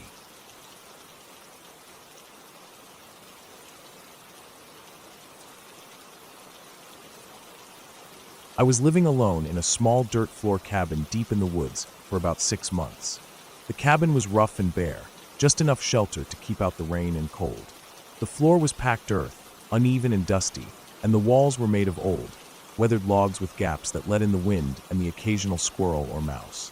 I had no electricity, no running water, just a wood stove for heat and cooking. Life was simple, isolated, and quiet. I liked it that way, at least at first. Every day, I packed a lunch, usually just a sandwich, some fruit, and a bottle of water, and set off on a long hike. I'd spend half a day walking in whatever direction felt right, sometimes following animal trails, sometimes just making my own path through the trees. The forest was dense and wild, filled with the sounds of birds, insects, and the rustling of leaves in the breeze. I loved the freedom of it, wandering without a real plan, discovering little clearings, streams, and strange rock formations. One afternoon, after several hours of walking, I stumbled upon something unexpected. Hidden deep in the forest, off any trail I knew, was an old building. It was an abandoned hotel, crumbling and covered in moss and vines, with broken windows and a sagging roof. The kind of place that looked like it had been left to rot for decades. The front porch was crooked, and the sign that had once welcomed guests was faded beyond recognition. My curiosity got the better of me, and I decided to explore it. The door was hanging off its hinges, but not locked. Inside, the air was stale and smelled like damp wood and old dust. The lobby was dim, lit only by the thin shafts of sunlight coming through the broken windows. The floorboards creaked under my feet. Old furniture was scattered about, covered in thick layers of dirt and spider webs. The wallpaper was peeling and stained, and in some places, you could see the bare plaster beneath. I moved carefully through the building, my heart beating faster with every step. I found the main staircase leading upstairs and decided to check it out. At the top, I discovered a narrow hallway lined with doors to guest rooms. Most of the doors were closed, but some hung open on their hinges. The rooms were mostly empty or filled with broken furniture and debris. Then I heard it, a high-pitched fluttering noise coming from the far end of the hall. I followed it and found the attic door, which was slightly ajar. Pushing it open, I stepped inside and immediately felt the cold, musty air. The attic was dark except for the sunlight filtering through cracks in the roof. The fluttering noise grew louder as I moved closer to the back corner. There, I saw hundreds of bats hanging from the rafters, their black shapes swaying gently. Their eyes caught the light and reflected it briefly as they moved. The sound of their wings brushing the air was eerie and unsettling. I felt a chill run down my spine. I didn't stay long. I backed out carefully, trying not to disturb them, and closed the door behind me. Back downstairs, I explored the kitchen. This is where things took a darker turn. The kitchen was surprisingly intact compared to the rest of the hotel. The old cast iron stove was still in place, though rusted and cold. But the countertops and shelves were covered with taxidermy animals. Not the kind you see in museums or hunting lodges, old and dusty, but fresh-looking. Some were complete mounts of birds and small mammals. Others were partially finished, with skins stretched over forms and glass eyes waiting to be set. There was a strong smell of chemicals and wood polish, a sharp contrast to the musty hotel smell. Tools for woodworking and taxidermy were scattered around. A scalpel here, a pair of scissors there, brushes, needles, and jars of chemicals. Some glass display cases were stacked in the corner, ready to be assembled or repaired. I moved closer to a cabinet that was slightly open. Inside were stacks of dead birds, feathers carefully arranged, some with pins holding wings in place. There was a small closet nearby, filled with woodworking tools, clamps, pieces of wood, and glass sheets. It was clear someone had been working here not too long ago, but there was no sign of who. I felt the air grow heavier, the silence pressing in. The place didn't feel abandoned. It felt like someone had just left in a hurry or was still around, hidden somewhere. My skin prickled with unease. I didn't want to stick around any longer, so I turned and left the hotel quickly, my footsteps echoing in the empty lobby. I was shaken, but I knew I had to show someone. I couldn't convince myself this was some kind of hallucination or that I was imagining things. A week later, I convinced my brother to hike out with me. He didn't believe the story at first. He thought I was making it up or exaggerating. But when we found the hotel together, his face went pale as soon as he saw the place. We went inside carefully, checking the attic full of bats, and then the kitchen with all the taxidermy. He stayed close to me, and we didn't linger long, but having someone else there made the place feel even more real, and even more unsettling. We left without saying much. Neither of us wanted to go back. After that, I stayed on the trails and avoided wandering aimlessly. The hotel remained a dark shadow in the back of my mind, a reminder that some places, no matter how quiet or forgotten, hide things you don't want to find. The woods were full of secrets, but that hotel was one I didn't want to uncover again.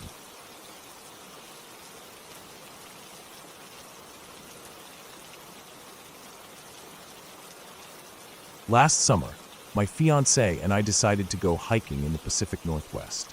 We both spent some time exploring around the area, but this particular trail was one neither of us had ever done before. The mountain loomed tall and wide, covered in thick green forests that seemed to never end, and the whole place was known for its many waterfalls cascading down the rocky sides. I remember hearing that because of all the water, the trail was almost always muddy, no matter how dry the weather had been. There was no way to avoid getting dirty.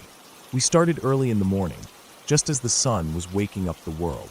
The air was cool and crisp, filled with the scent of pine and damp earth. The path was narrow and twisting, carved into the mountainside, with the occasional roar of a waterfall crashing down nearby. The ground beneath our boots was soft, wet, and slippery in places, and even though we tried to step carefully, mud splattered up on our legs and shoes. We'd been walking for about an hour and a half when it happened. The trail was beginning to climb steeper, and the waterfalls were louder now, almost deafening, echoing off the rocks and trees. The forest was thick on both sides, with moss hanging off the branches and ferns growing thick on the ground.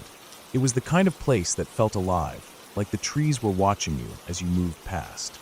As we rounded a bend, I saw them, two men standing side by side on the trail, facing us. They were so out of place it made my heart skip. They wore black suits, the kind you'd see in a city office, sharp and clean.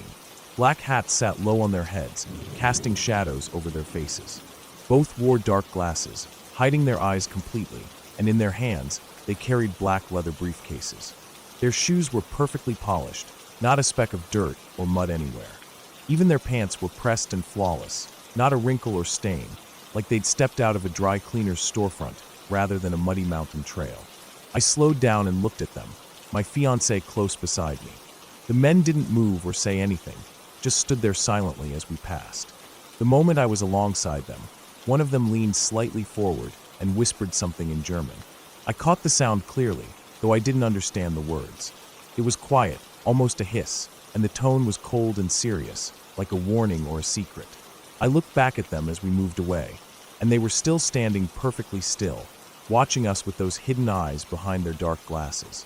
Their posture was rigid, unnatural almost, and the way they stared was chilling, like they were waiting for something, or watching to see what we would do next. That moment stuck with me. It's one of the creepiest things that ever happened to me, and I've had my share of odd experiences. What made it worse was how out of place they looked, like they didn't belong on that mountain at all. Yet somehow, they fit perfectly into that silent, cold part of the forest. We kept walking, trying to shake off the feeling, but it clung to me like the mud on my boots. The rest of the hike was tense, the sounds of the waterfalls too loud, the shadows too deep. When we finally made it back to the car, I kept glancing over my shoulder, half expecting to see those two men standing there, waiting for us to leave.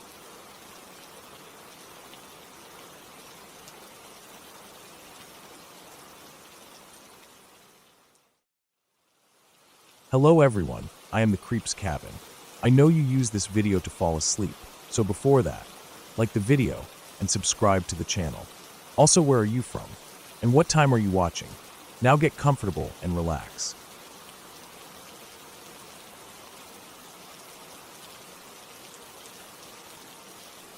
I love being out in the remote wilderness, where the silence feels like its own kind of life. The kind of silence that presses in, thick and heavy, broken only by the distant calls of animals or the rustle of wind through the trees. I've always been drawn to places like that. One of my favorite spots is a small cabin deep in the mountains of Tennessee. It's as off-grid as you can get. No neighbors, no paved roads, and no cell signal for miles. You really have to earn the right to get there. The last stretch is more like a rough path carved through thick forest, and you need a four-wheel drive vehicle just to make it without getting stuck.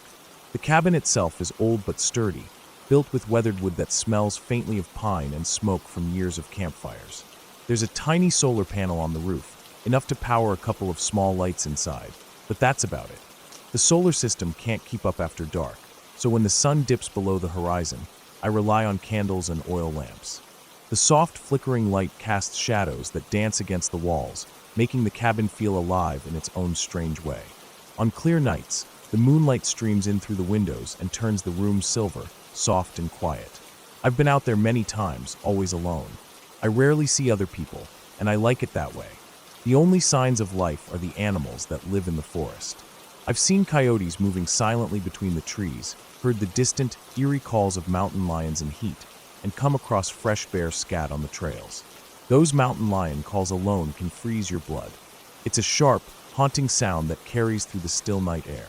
It's enough to make you stop in your tracks and listen, heart pounding, even if you don't want to. Because of all this, the wildlife, the deep woods, the way the darkness wraps around the cabin like a thick blanket, I'm careful about one thing more than anything else.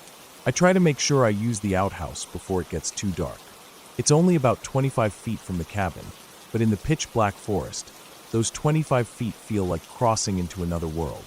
The path to the outhouse is uneven and cluttered with fallen branches and rocks. If you aren't careful, you can trip and fall or snap a twig loud enough to wake every animal within a mile. One night, I had an experience that stuck with me like a bad scar. It's the kind of memory that makes the hairs on my neck and arms stand up every time I think about it. I had been out at the cabin for a few days, enjoying the solitude, and that evening I felt something terrible brewing in my stomach. It wasn't just normal stomach trouble. It was a brutal, urgent IBS attack that hit me like a freight train. I knew I needed to get to the outhouse fast, or it would be a disaster inside the cabin. It was around 11 at night. The sky was overcast, thick clouds covering the moon, and the trees were blotting out any chance of moonlight sneaking through. The air was heavy with humidity, and the silence around me felt suddenly too complete, like the forest was holding its breath. I grabbed the old flashlight I keep in the cabin for emergencies. It's one of those small, worn models, nothing fancy, and I guess the damp air had gotten to it. As I stepped out the door and started down the path to the outhouse, the light cut a weak, shaky beam through the darkness. The gravel and leaves underfoot crunched softly, and my heart was pounding harder than usual, partly from the urgency and partly because of the silence. The flashlight flickered once, twice, then went out completely about halfway there. I stood frozen for a moment, blinking in the dark. The beam was gone, and suddenly I was surrounded by pure blackness. I couldn't see my hand in front of my face. The trees around me seemed to close in, their twisted branches swaying in the night breeze, casting impossible shadows. My skin prickled with that strange feeling you get when you know something is watching you, but you can't see it. I told myself I was just scaring myself. I'm not someone who freaks out easily. I've faced worse things than this. I've spent nights alone in the woods before, and nothing ever came close to this feeling. But this night was different. I could feel something out there, something big and angry. My stomach roared again, reminding me why I was out there. I had no choice but to keep going. I took slow, careful steps, listening for any sound that wasn't mine. Then, just as I reached the outhouse door, I heard it, a sharp snap of dry branches breaking under heavy weight. It was close, maybe just a few feet away, but I couldn't see anything in the dark. Then, the foulest smell I have ever experienced hit me. I've smelled rotten animals before, even dead possums under old houses, but this was on another level.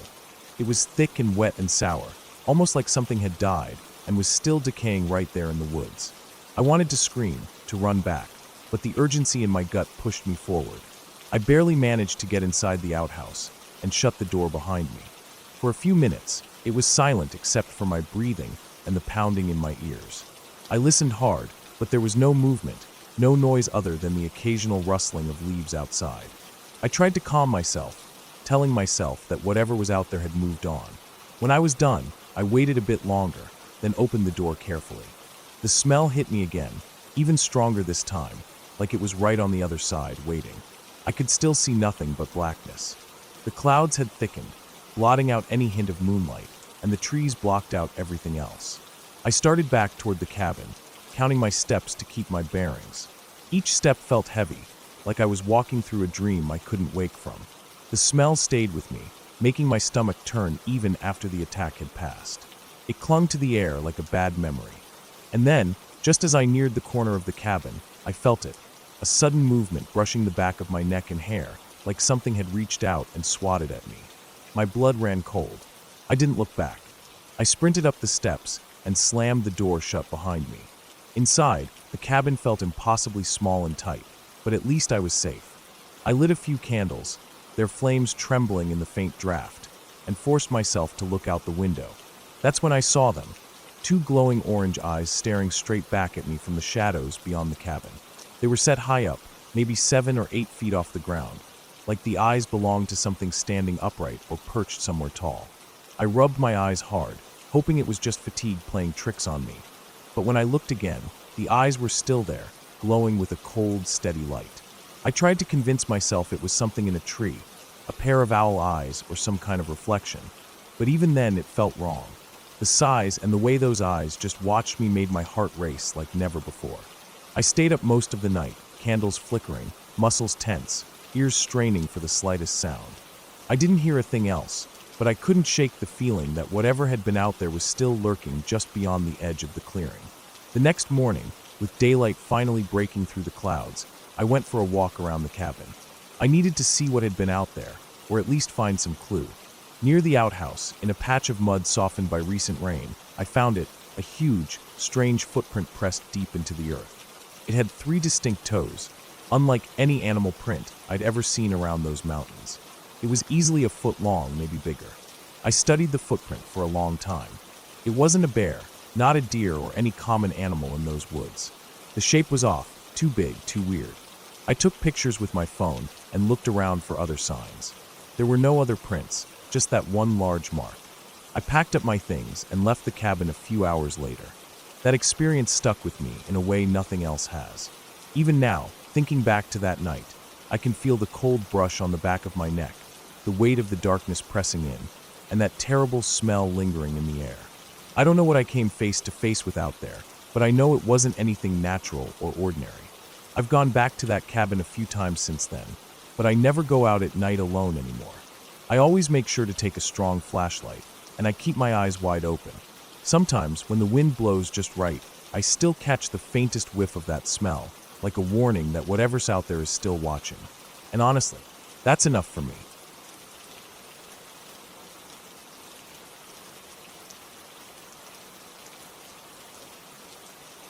It was 2 nights ago, and I was staying in this beach house we'd rented for a few days.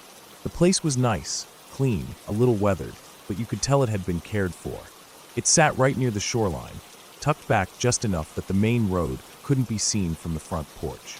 There were a couple other houses down the beach, but they were spaced out, quiet, and dark at night. You could walk for a while in either direction, and maybe only see 1 or 2 other people, especially after the sun went down. It wasn't tourist season or anything like that, which made it feel more isolated, peaceful during the day. At night, it felt a little different. Inside, the beach house was cozy but had some quirks. The beds upstairs were older, and every one of them squeaked like crazy if you moved even a little. I tried sleeping in one the first night, but I kept waking up every time I rolled over. I could hear the springs groaning through the mattress. So by the second night, I just gave up and dragged my stuff downstairs to the couch in the living room.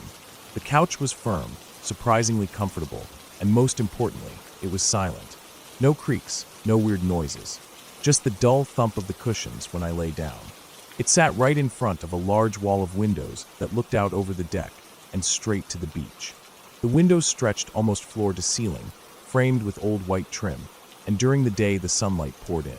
At night, though, it turned into this black wall of reflection. When the lights were on inside, all you could see in the glass was yourself. That second night, I got ready for bed around 11:30. Everyone else had already turned in. It was dead quiet in the house except for the soft humming of the refrigerator in the kitchen and the distant crash of waves outside. I brushed my teeth, turned off the hall light, and settled in with my book. It was something I'd been reading slowly over the last month. I wasn't even that into it, but it helped kill time before I got tired enough to sleep. I had one lamp on behind me, on a side table next to the couch. It cast a warm yellow glow over the room, just enough to read comfortably.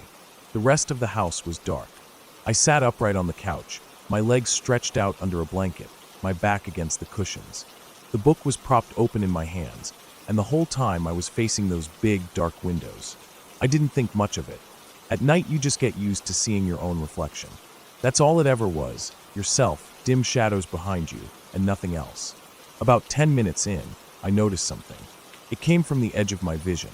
A quick movement, something big and long, passing downward just outside the window. It was fast, almost like a blur. It startled me, not in a huge way, just enough to pull me out of the sentence I was reading. My head snapped toward the glass, but by the time I focused, there was nothing there. Just the darkness. My own faint outline and the blurry shape of the lamp behind me. I sat still for a moment, listening, trying to shake off that little jolt of confusion. I even looked over my shoulder, like maybe something had fallen inside the room. But there was nothing. No noise, no movement. I figured it must have been a trick of the light, or maybe just my eyes adjusting weirdly. I went back to reading. A few minutes later, it happened again. This time it came from the other side of the window. The same kind of movement, quick but smooth, like something long sweeping upward instead of down. It was clearer now, and it didn't look like a shadow or a reflection. It looked solid. I instinctively brushed the side of my head, thinking maybe it was a strand of my own hair dangling into my vision. But my hair was tied back, and nothing was in front of my face. I sat up straighter and looked harder at the window. I could feel my heartbeat pick up a little, not out of fear, exactly, but something more alert than before. Curious, watchful. I closed the book and set it down, leaned forward a little. There was a weird tension in the room now that hadn't been there before. The kind you don't notice until it's already pressing in on you. The kind that makes you aware of every sound and movement around you. I looked through the glass, trying to see if maybe there was a tree or something outside that could be catching the breeze, but there was nothing tall near the windows. The deck had a few plastic chairs, and beyond that was a railing and a sandy stretch that sloped down toward the beach. No tall grass, no hanging plants, no flags or streamers. Nothing that could have made that kind of shape. I stood up and walked toward the window slowly, stopping just a few feet away. I peered into the glass, trying to get a better look. The lamp's reflection behind me was still blocking most of my view. It was frustrating. I wanted to see outside more clearly. Without really thinking, I reached over and turned off the lamp. Suddenly, the room dimmed. The inside of the house disappeared from the window, and the outside came into focus. It took a moment for my eyes to adjust. The beach was dark, a few faint stars above, and the white noise of the ocean suddenly felt louder. The whole world outside looked empty. Just the deck railing, the pale wooden floorboards, the sand beyond it. I stood there, staring into the night. That's when I saw it again. This time it moved up, starting from near the deck floor and sweeping upward just a few feet from the window. It wasn't touching the glass, but it was close, maybe 8 inches away at the most. It moved smoothly, almost like it was gliding. My brain wanted to call it a bird, but something about the way it moved felt wrong. It didn't flap. It didn't beat its wings. It was just there and then gone, like a stroke of a paintbrush up the black canvas outside. Too fast to study, but slow enough to feel deliberate. I backed up a step. Not scared, exactly, but alert. Focused. My breathing felt shallow. I stared into the dark, hoping to see it again. My eyes strained, adjusting more. The windows were wide, 5 of them side by side, and tall enough that I had to tilt my head to see the tops. The night air outside was still. No wind, no rustling trees or bushes. I listened hard for a wing beat, a cry, anything. There was nothing but the surf. I stood there for another half hour, maybe longer. I didn't move, just stared out through the glass, waiting. The movement didn't come back. At some point, I sat back down on the couch, facing the windows, just watching. I didn't feel tired anymore. There was this low-level tension in my chest, the kind that doesn't spike into fear, but also doesn't go away. I thought about waking someone up, but I didn't know what I'd say. I saw something outside. Maybe a bird. Maybe not. I felt like I needed more before I said anything. Eventually, I gave up. I turned the lamp back on. The room lit up again, and the windows returned to a mirror. I picked up my book, but I didn't open it. I just stared at the page for a long time, not reading. That feeling stayed with me, even as I lay down again and pulled the blanket up to my chin. I left the lamp on that night. The next morning, I went outside just after sunrise. The sky was soft orange and the air was cool. I walked out onto the deck barefoot and looked around. I scanned the railing, the chairs, the floorboards. Nothing seemed disturbed. I looked up at the eaves of the house, half expecting to see a nest or some kind of perch. But there was nothing up there. No sign of a bird or anything else. I leaned on the railing and looked out across the sand. Nothing but old driftwood, shells, and the faint impressions of where the tide had come up during the night. I stood there for a while, feeling a little foolish. Like maybe it really had just been a bird. A large seabird, maybe hunting at night.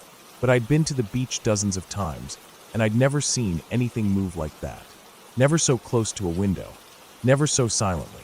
And never the same way 3 times in a row. Later, I searched online, trying to find out if there were any large nocturnal birds common to the area.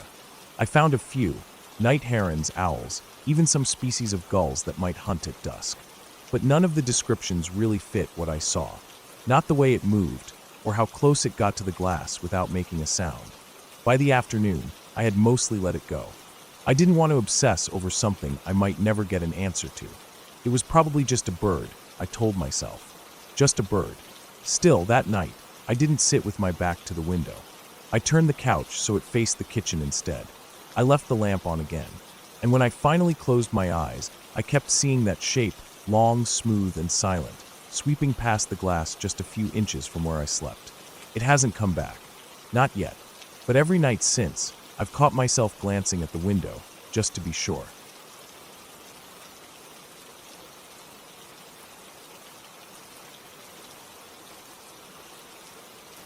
A few weeks ago, I decided to hike up to Lake Serene in Index, Washington.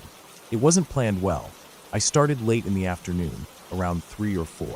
The summer days are long up there, and I thought I'd be fine finishing the hike before dark. I've done plenty of solo hikes at night, and I had my gear ready. A decent headlamp, extra batteries, snacks, and water. I like hiking alone, mostly because it lets me think without distractions, but I also always try to be prepared. This time, though, I was pushing it. The climb up was steep and rough in places, but nothing unexpected. The trail climbs through thick forest and then opens up to rocky, wild terrain. As I neared the lake, I noticed how the trees thinned out, replaced by boulders and patches of wildflowers struggling to survive on the rocky soil. The air smelled crisp and fresh, mixed with pine and damp earth, and the sound of the wind weaving through the cliffs above was calming. I reached Lake Serene just as the sun was starting to set. The moment was pure magic. The lake sat calm and glassy, reflecting the sky's colors perfectly. The mountains all around rose high, their jagged peaks purple and blue in the fading light. The sky itself was a breathtaking swirl of teal and pale blue with streaks of orange and pink from the sinking sun. It felt like I was standing inside a painting, one of those landscapes you see in postcards but never believe you'll actually witness in person. I just stood there, completely still, watching the colors change, wanting to memorize every detail. It was peaceful in a way that hit deep inside. Time slowed, but as the sun dropped behind the mountains, I suddenly remembered I still had the entire hike back down. About 2 hours, maybe more if I took it slow. The trail would be dark, the steep parts more dangerous, and the lower forest thick with shadows and wildlife. I felt a familiar chill, not from the temperature, which was dropping quickly, but the kind of chill that comes when you realize you're alone in the wilderness at night. I turned on my headlamp and started walking back the way I came. The first part was still steep and rough, but I felt confident there. My feet found the trail easily, and I kept my pace steady. The light from the headlamp cut through the growing darkness, illuminating rocks, roots, and tree trunks.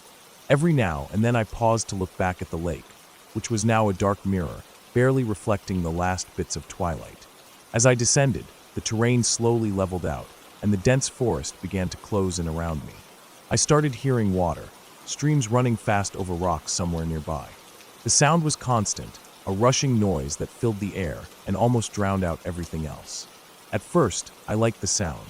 It was natural white noise, comforting somehow, masking other noises that might make me nervous. But as I followed the trail closer to the water, my mood shifted. I passed a waterfall, a fairly loud one that threw water over jagged rocks, creating a thick spray and a steady roar. The trail curved sharply, and as I rounded the bend, something strange happened. The roar of the waterfall stopped abruptly behind me, replaced by a sudden and complete silence. The rush of water was gone as if the world had muted itself. No birds, no wind, no insects, nothing but stillness. The silence was unnerving. I felt an intense chill run down my spine, even though the air wasn't cold. The quiet was so complete it pressed against my ears, making my own heartbeat sound too loud. Somehow, it was easier to be around the waterfall's noise because it masked all other sounds. Here, in this empty bubble of silence, I felt exposed and small. It was like the forest was holding its breath. I froze, standing on the trail, eyes scanning the dark trees ahead and behind. Then suddenly I heard it, a clear, sharp pop. Not a crackling twig or branch breaking underfoot, but a distinct sound of a knuckle popping. It was too sharp and too deliberate to be a random forest noise. My stomach dropped. I didn't move. Then, from somewhere very close, I heard a heavy thud. It wasn't a small sound. It had a bass to it, like something solid hitting the ground or pushing through underbrush. Right after the thud came a low, breathy grunt. Something alive, heavy, and close enough to be dangerous. Leaves rustled to my right.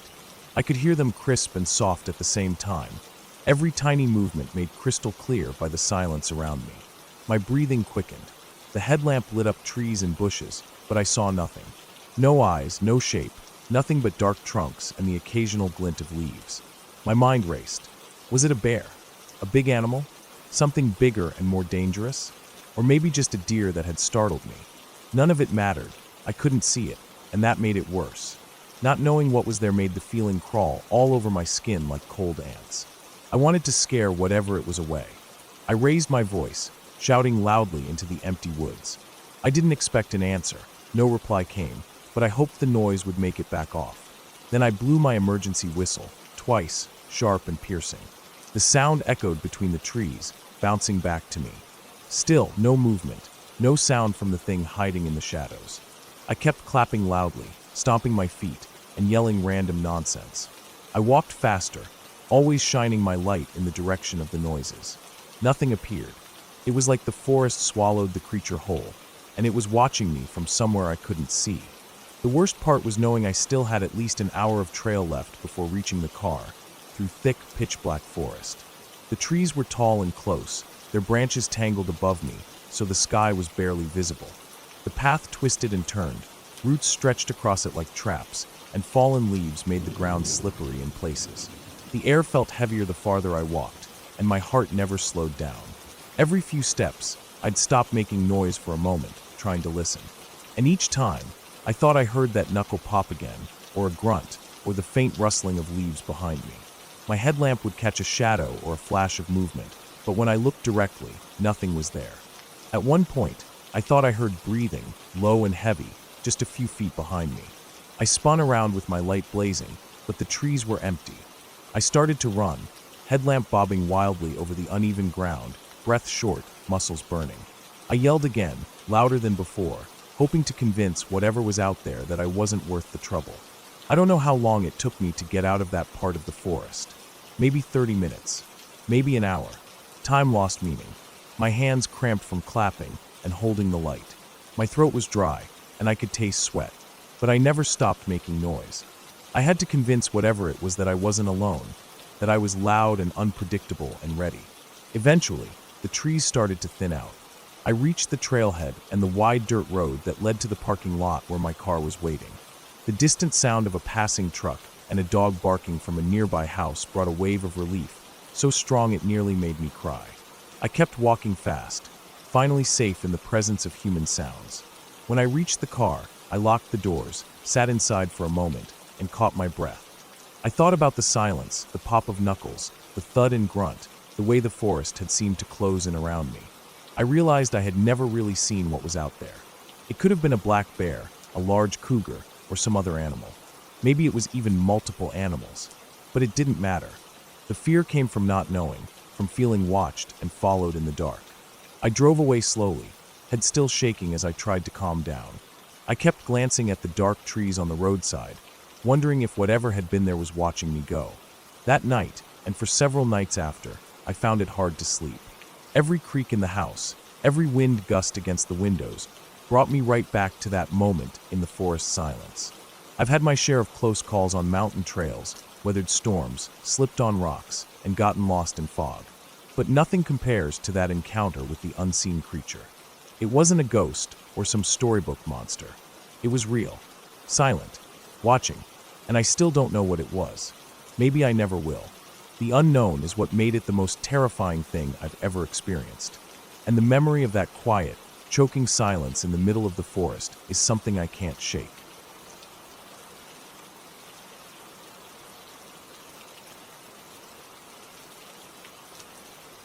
I grew up in Detroit, Michigan, in a house that was old, creaky, and full of stories I didn't understand when I was young.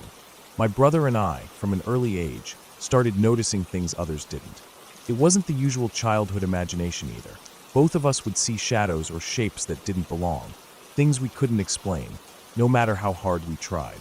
At first, it was subtle, faint shapes in the corner of our eyes, quiet noises, the feeling that someone was watching us. But by the time I hit middle school, things started to get a lot stranger and a lot harder to ignore. I remember one particular night clearly. I had woken up for no reason, couldn't get back to sleep. The house was quiet except for the soft hum of the night light casting a dim, orange glow on my ceiling. I lay on my back, staring up at the familiar patterns of cracks and stains that time had left on the plaster. I felt this sudden chill run down my spine, and my stomach twisted in a way I couldn't explain. I wasn't scared exactly. Not yet, but uneasy, like something was wrong, like I was supposed to be on guard. I turned my head slightly and looked out my open bedroom door. From where I lay, I could see a bit into my parents' bedroom, or at least I thought that's what I saw at first. Instead of my mom or dad stepping out, a tall man appeared. He was easily 6 or 7 feet tall, which was unnerving just by itself, but what really caught my attention was the way he moved. It wasn't walking, it was more like gliding, silent and smooth as if he barely touched the floor. He wore a brown jacket and a brimmed hat that shadowed his face, making it impossible to see any features. The way he moved straight toward me was slow and deliberate, and I froze in place, heart pounding. I pulled the covers over my head and screamed for my parents. The light flicked on in an instant. My mom and dad came rushing in, blinking sleep out of their eyes, asking what was wrong. I told them what I saw, a tall man gliding toward me in a brown jacket and hat. My mom just smiled and said it was probably a nightmare. My dad nodded in agreement and said, "You probably just imagined it." I didn't argue. It felt safer not to argue about something like that. But it wasn't a one-time thing. That same man appeared to me 4 or 5 more times over the next several weeks. Each time, the fear grew stronger, and eventually my mom started to believe me. She'd sit on the edge of my bed, holding my hand, telling me it was okay, that she'd make sure nothing got to me. Dad, on the other hand, stayed skeptical, brushing it off like it was all in my head or a bad dream. But I knew better. This wasn't a dream. When I started high school, my dad had added 2 big additions to our house, a large back room and a whole second floor. My brother and I shared the second floor. The main room was huge, with 2 beds spaced apart, and it had a walk-in closet connected to a small bathroom. That second floor room became the setting for the scariest experience my brother and I ever had. Our beds were about 4 or 5 feet off the floor, kind of like loft beds, and at night the room glowed a deep blue from the ceiling fan's blue light. I was lying there one night, trying to sleep, when I suddenly heard it, the voice of a man. But it wasn't normal. It sounded sped up, like someone had taken a recording and played it backwards. I'd heard this kind of strange, distorted voice before in the house, but this time it came from the closet and bathroom area. My brother, who was in the bed across the room, suddenly sat up and whispered, "Dude, do you hear that?" I felt a rush of relief. I wasn't alone in hearing this. The voice that sounds like it's talking backwards? "Yeah, I hear it," I replied, sitting up on my bed. We both stayed still, listening as the voice continued, like nonsense gibberish played backwards. Then, footsteps started joining the voice, slow and pacing back and forth, as if someone was walking nervously inside the closet or bathroom. Our eyes were fixed on the closet door, and then the door handle started shaking violently, rattling like something was trying desperately to get out or in.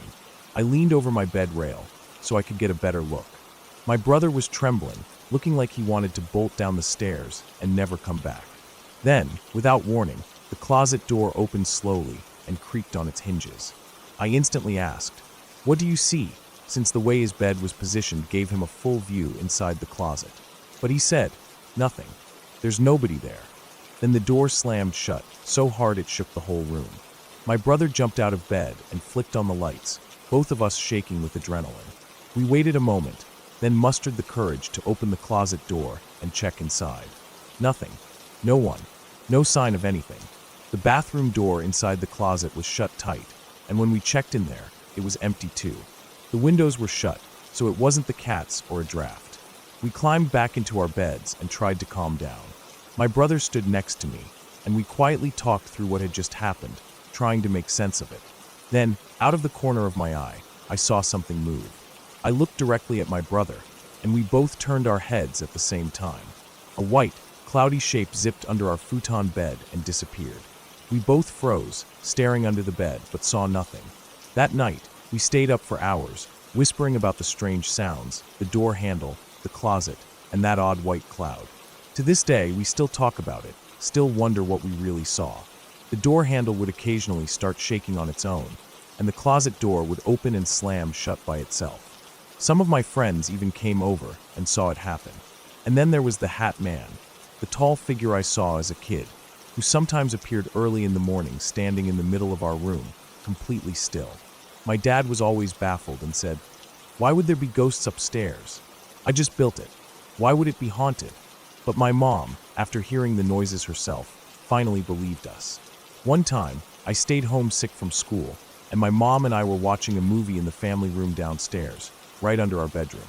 Suddenly, the closet door upstairs flew open with a bang, and we heard something run across the floor, then run back and slam the door shut. My mom jumped and said, "What the hell was that?" I just nodded, feeling vindicated. "See? I told you." Other sounds came too, a little girl laughing, sometimes talking. She even called my name once or twice. One morning, as I lay in bed, I heard a soft whisper right in my ear. "Hi." My brother and I had a theory that all this strange activity was connected to an old baseball bat my parents found in the closet when they first moved into the house. The bat was dark redwood, dated 1901, and seemed out of place. My brother eventually sanded it down smooth, though I didn't like that idea. We kept the bat anyway. Eventually, we moved out of that house in the late 2000s. But the Hat Man and some of the activity followed me. Not the weird voices or door slamming, but the feeling. The last time I saw him was around 2012 or 2013. I'd been experimenting with lucid dreaming and astral travel techniques. Sometimes I'd wake up in sleep paralysis, the kind where you're awake but can't move. Usually, it's just a terrifying blackness or shadow figures sitting on my chest. But that night, I opened my eyes to see the Hat Man standing at the foot of my bed. He wasn't alone. Two children stood beside him, an old-timey boy in a suit, maybe 10 or 12, and a little girl in a white dress, about 6 or 7 years old. They looked like they'd stepped out of another century. I immediately thought, that's the girl who said hi to me. Then, just as suddenly, they vanished. Over the years, I never found a real explanation for any of it. No dream, no ghost story, no horror movie cliché fits what happened. It wasn't a prank or childhood imagination either. My brother saw the same things, heard the same sounds.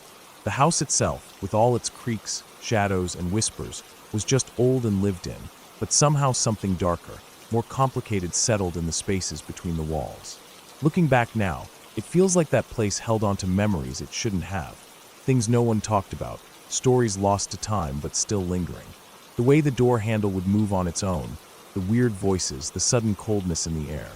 All of it was tied to something real, something grounded in the history of that house, and maybe the neighborhood, the city. Detroit's older neighborhoods have seen a lot, and that old bat with the 1901 date made me wonder if some of the past from long ago never really left. I don't know what the Hat Man was, or why he was there. Maybe he was connected to the house, to those children, or to some story we never knew. Maybe it was a kind of warning, or maybe he was just stuck like us. But whatever it wasn't fairy tales or ghost stories. It was something real, something that shaped my childhood and stayed with me into adulthood. Even now, when I close my eyes at night, I can sometimes feel that quiet presence, the cold chill in the air, and the faint echo of footsteps on a wooden floor that shouldn't be there. That's the story. Nothing more, nothing less.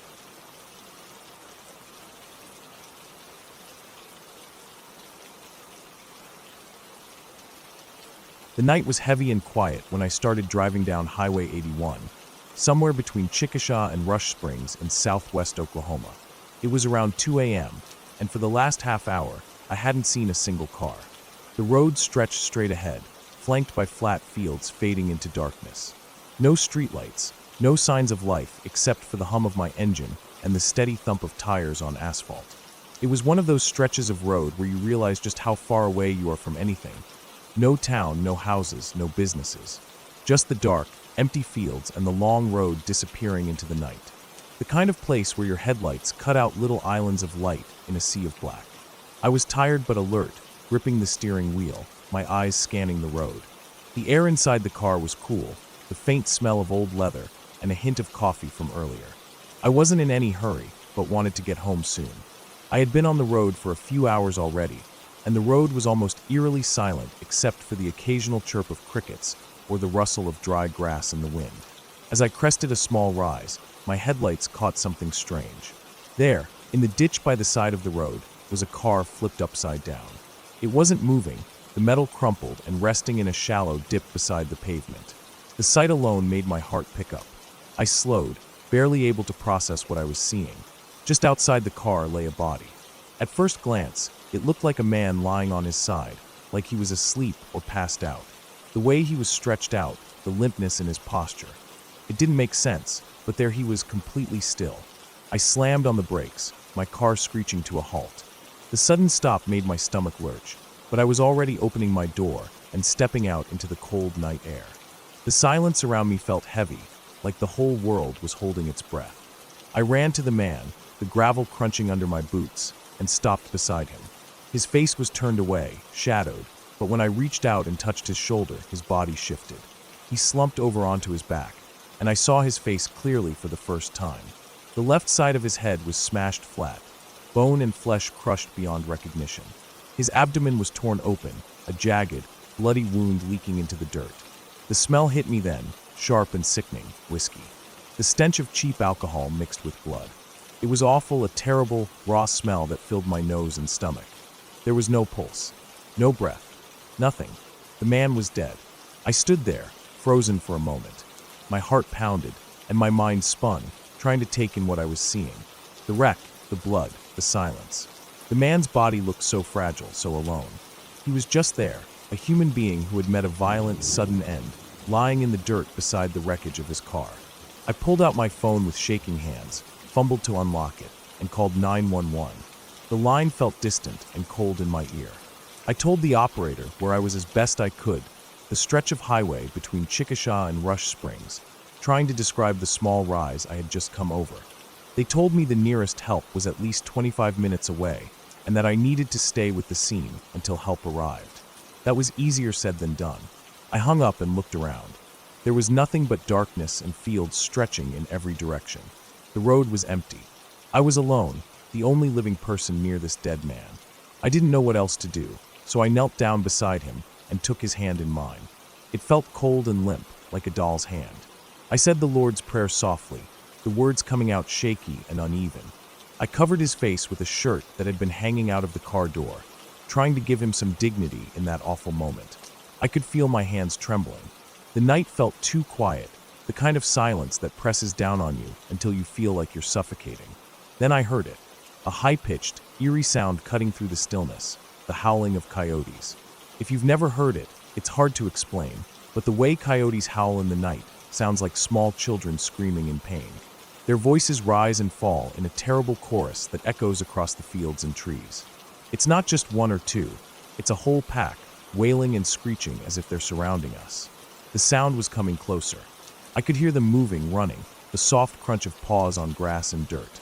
It felt like they were all around me, circling the man and me like predators. I glanced back at the highway, shining my car's headlights down the road. There was no sign of another vehicle. No one else was coming. I was scared, the kind of scared that sinks deep into your bones and makes you feel helpless. I thought about getting back in my car, locking the doors, and driving away.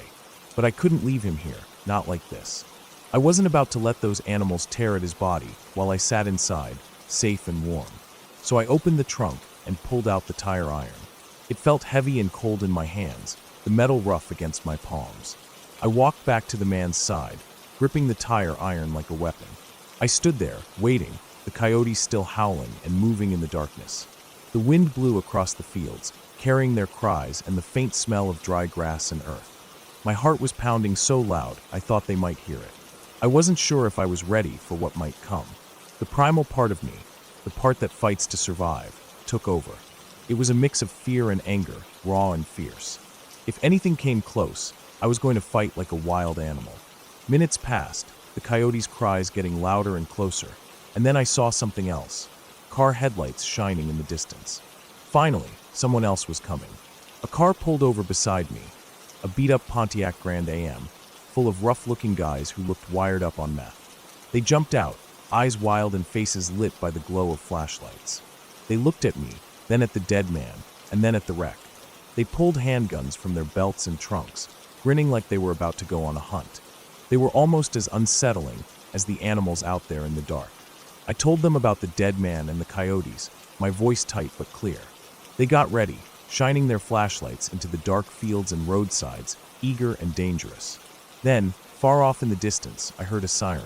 The sound grew louder. Police were coming.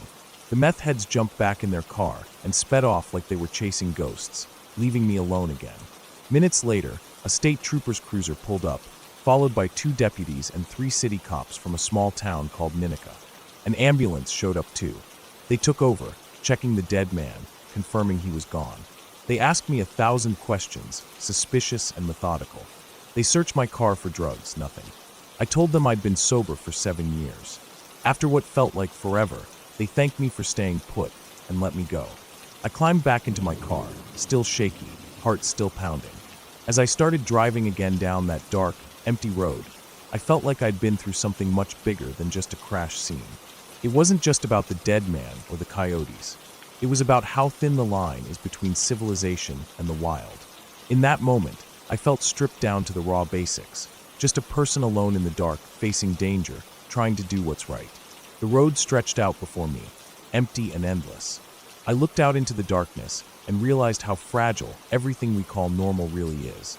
That night on Highway 81, I learned that sometimes beneath the surface of our everyday lives, there's a wildness waiting to remind us who we really are when it comes down to survival.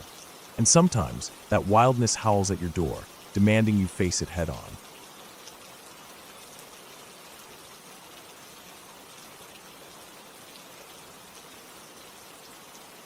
I live near the North Woods of Maine, a place people don't talk much about. It's wild, quiet, and stretches for miles without any sign of civilization. People tend to forget about this part of the country because it doesn't have big cities or tourist spots, but for me it's home. The woods are thick, dense with pines and birches, and the ground is often soft with moss and fallen leaves. Streams cut through the land, sometimes hidden beneath fallen logs and rocks. There are few trails, and those that do exist are usually faint, worn by animals more than people. I've spent a lot of time out there, hiking, fishing, sometimes camping alone. The air smells of pine needles and earth, especially after it rains. The sounds of the forest change throughout the day. The morning bird calls, the midday rustling of small animals in the bushes, and at night, the distant hoot of an owl or the crunch of a deer stepping through leaves. It's peaceful, but sometimes that peace feels strange. The woods have a quiet that's not calm, but almost tense, like something is just barely holding itself back. The creepiest thing I've ever seen out there isn't an animal or a weird shadow. It's the lights. Strange lights deep in the woods at night. I first noticed them one summer evening when I was out with a friend, Mark. We had been hiking near a part of the woods called Pine Ridge, a narrow stretch with thick trees on either side and a steep drop on one side. We were following a small trail that was barely visible in the dark, our headlamps cutting thin beams through the blackness. We were about 2 hours into the hike when Mark suddenly stopped and pointed silently to the left side of the trail. At first, I didn't see anything. Then, about 50 yards away, moving between the trees, I caught the faint glow of several lights. They were small, bluish, and flickering softly, like fireflies but much brighter and steady. The lights hovered just above the ground, moving slowly and deliberately. They weren't random. They seemed to have some pattern, drifting back and forth like someone was waving a flashlight, but without the sudden flicks or bursts. We both froze for a moment, unsure of what to do. The woods around us were otherwise dark, and these lights were the only source of illumination. There was no trail near where the lights were. No campsites, no roads. No one was supposed to be there. We had only heard distant cars on the highway hours ago, and now it was dead silent except for the occasional snap of a twig. Curiosity won over caution. Mark whispered that we should try to get closer, just to see what was making the lights. I agreed, even though a knot had formed in my stomach. We moved slowly, careful not to make noise. The lights seemed to drift away as we approached, always just out of reach. Every few steps, they flickered off and then reappeared a little further in. When we got to where they had been moments before, there was nothing. No equipment, no glow sticks, no reflections from anything. The ground was soft dirt, fallen leaves, and pine needles. We called out softly, just in case it was someone playing a prank, but there was no reply. Mark suggested we head back. The lights had stopped moving now, just hovering near a small clearing we hadn't noticed before. It was strange that there was this little space surrounded by thick trees, and it looked like the ground had been recently disturbed, like something had been dug up or buried there. But it was hard to tell in the dark. The second time we saw the lights was weeks later. I was out again with a different friend, this time near a place called Black Lake. The lake itself is quiet, surrounded by thick woods and only reachable by a narrow dirt road that ends in a small parking area. After hiking around the lake during the day, we decided to follow an old logging trail that cut through the forest on the far side. Night was falling quickly, and we didn't plan to be out this late. But we were caught off guard by how long it took to find the trail, and by the time we were deep in the woods, it was pitch black.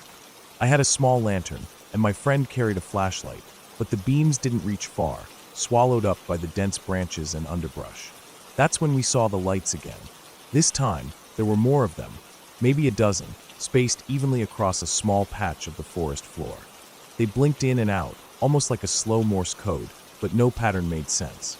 The colors were different too, red, blue, green, and white, soft glows that cast strange shadows on the trees.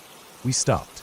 The feeling of being watched was stronger this time, a heavy weight pressing down on my chest.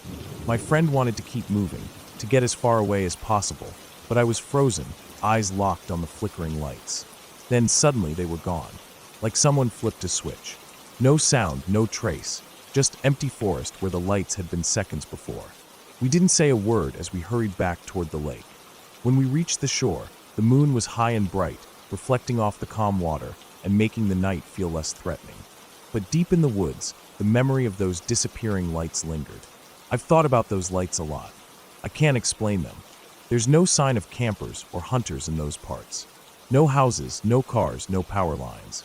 Nothing that could have caused that steady, shifting glow. Sometimes I wonder if they were man-made, maybe some kind of secret logging operation or equipment left behind. But that doesn't make sense either, since the lights seemed to disappear whenever we got close, as if whoever was controlling them didn't want to be found. Other times, I think about the possibility of people living out there illegally, squatters or survivalists. But why use lights that easy to spot? And why so deep in the woods where no trail leads? If they were hiding, the lights would draw attention, not keep it away. The woods out here are dangerous and full of wildlife. Bears roam these parts, and even moose can be aggressive if startled. But animals don't make steady colored lights that move and vanish. There's no easy answer. After those two experiences, I haven't gone out late at night into those parts of the woods. It's not just about the lights, it's the feeling they gave me. A mix of curiosity and fear that something was watching, waiting, or maybe even following. Something not quite human, but definitely alive. I keep thinking about the places where the lights appeared, far from trails, in clearings where the earth looked disturbed. What if it's a sign of something hidden, some activity nobody wants to be known? I've walked the trails many times during the day, looking for clues, footprints, discarded items, anything unusual. But there's nothing. The forest looks the same as always, quiet, wild, and empty. And yet, those lights still haunt me. Sometimes, when I'm out alone near sunset, I catch glimpses of something glowing in the distance, just beyond the trees, almost too faint to be sure. I don't know what it is. Maybe it's people using the forest in ways no one talks about. Maybe it's something else entirely. But I do know this. Those lights were real. I saw them with my own eyes. And they vanished every time I tried to get close. So now, I stay away from those parts after dark. I stick to the known trails, where at least I can see the stars and hear the normal sounds of the forest. Because some things, out there in the North Woods, are better left alone.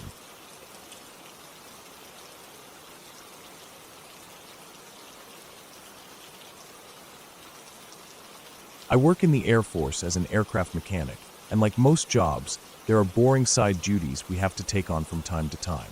For us, one of the more tedious tasks is running tool stores during the night shift. During the day, there's a permanent civilian guy who manages the tool stores, but at night, one of us has to be in there running it. The building itself is located right in the middle of the airfield, pretty far away from the hangars and main squadron buildings. The distance isn't huge, but it's enough to feel completely isolated, especially late at night when everything is quiet, and the only lights are the dim bulbs flickering inside the tool store's building. When I first arrived at this squadron, I was told the tool store's building was haunted. It was the usual story told to new guys, some kind of nonsense passed down just to scare rookies on late-night shifts. I didn't believe any of it. I'd already done several tool store's duties since starting here, and nothing ever happened that made me think otherwise. It was a boring, uneventful job, perfect for catching up on podcasts or zoning out while waiting for a call about an aircraft needing parts or tools. About 8 months into my posting here, I found myself back in tool stores again on a night shift.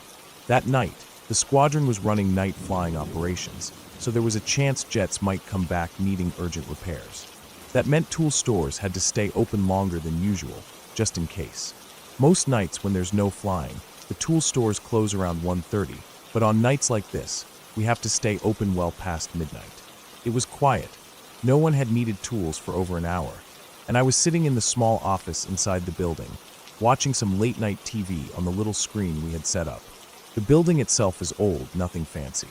It has 2 floors, a ground floor where most of the tools and equipment are stored on metal shelves, and a first floor that's basically just metal staging with a balcony-like structure that looks down onto the ground floor. You can easily see what's going on upstairs from down below, and vice versa. It's all metal, a little creaky, and definitely has that worn-down industrial feel to it. Around midnight, the temperature was dropping noticeably. The air got colder, and the building started to groan and creak, as old metal does when it cools down.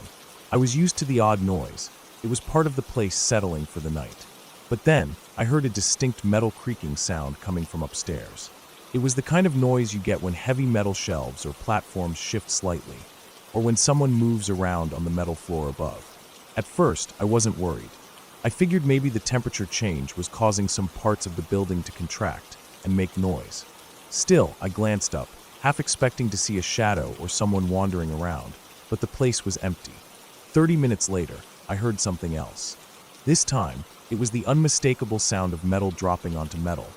Louder, sharper, and definitely not a dull thud like you'd expect if a small tool had fallen onto the rubber-studded floor. The noise echoed through the quiet building and caught my full attention. I stopped whatever I was doing and listened carefully. The sound had to come from somewhere, but when I looked around, nothing seemed out of place. I decided to walk around and check the shelves and tools myself. Tool control is a big deal here. If a tool goes missing, everything grinds to a halt until it's found. It's no joke. You'd be stuck searching high and low until you had it back. Losing a tool overnight would mean a long, stressful morning for the whole maintenance team. I moved slowly and methodically, checking every shelf and tool rack, making sure everything was accounted for and properly tagged out if it wasn't there. I looked on the ground floor first. Nothing had fallen or been moved. Everything was exactly where it should be. Then I headed upstairs, even though I didn't think the noise came from there. I took my time walking over the metal staging, listening carefully. Nothing. Not a single sound, not a single sign of anything out of place. No tools on the floor, no scratches or dents on the shelves, no new footprints. That's when a creeping feeling started to grow inside me. The kind of unease you get when something doesn't quite add up. I thought maybe one of the guys was messing with me. It was a known thing around the squadron. The tool store's ghost story was often told to new guys, and then some of the older mechanics would sneak in through a small hatch in the back of the building to spook the newbie. The hatch was a tiny, rarely used access point that most people didn't know about. I'd done it myself when I was new, and by now, I was usually the one pulling the pranks. But this night was different. I hadn't seen or heard anyone else around. It didn't make sense for anyone to be in the building without me knowing. I'd been sitting in the office the whole time, watching TV, and the front door was locked behind me. I knew for sure no one had come in or out since I'd arrived. I tried to shake the feeling off, telling myself I was just being tired and overthinking things. About 5 minutes later, I heard footsteps. Real footsteps. Not the creaks of metal or the random sounds of an old building settling, but footsteps, heavy, deliberate, slow. My first thought was relief. Finally, someone needed something. Maybe another mechanic had come in to grab a tool or drop something off. I got up and headed towards the door, ready to help. But when I stepped out into the main tool store area, no one was there. The place was completely empty. I walked outside, checking the front entrance and around the outside of the building, thinking maybe someone was nearby, unloading something from a van or truck, but there was nothing. No cars, no footprints outside the door, nothing that suggested anyone had been there. By now, my heart was pounding. I started feeling like I was losing it. The building felt colder, more oppressive. I tried to convince myself it was nothing, just nerves. Then I noticed something that froze me in place. Wet footprints on the floor, leading from the front door towards the office. The prints were fresh and glistening under the dim lights. I looked at my boots, completely dry. I hadn't been outside since arriving.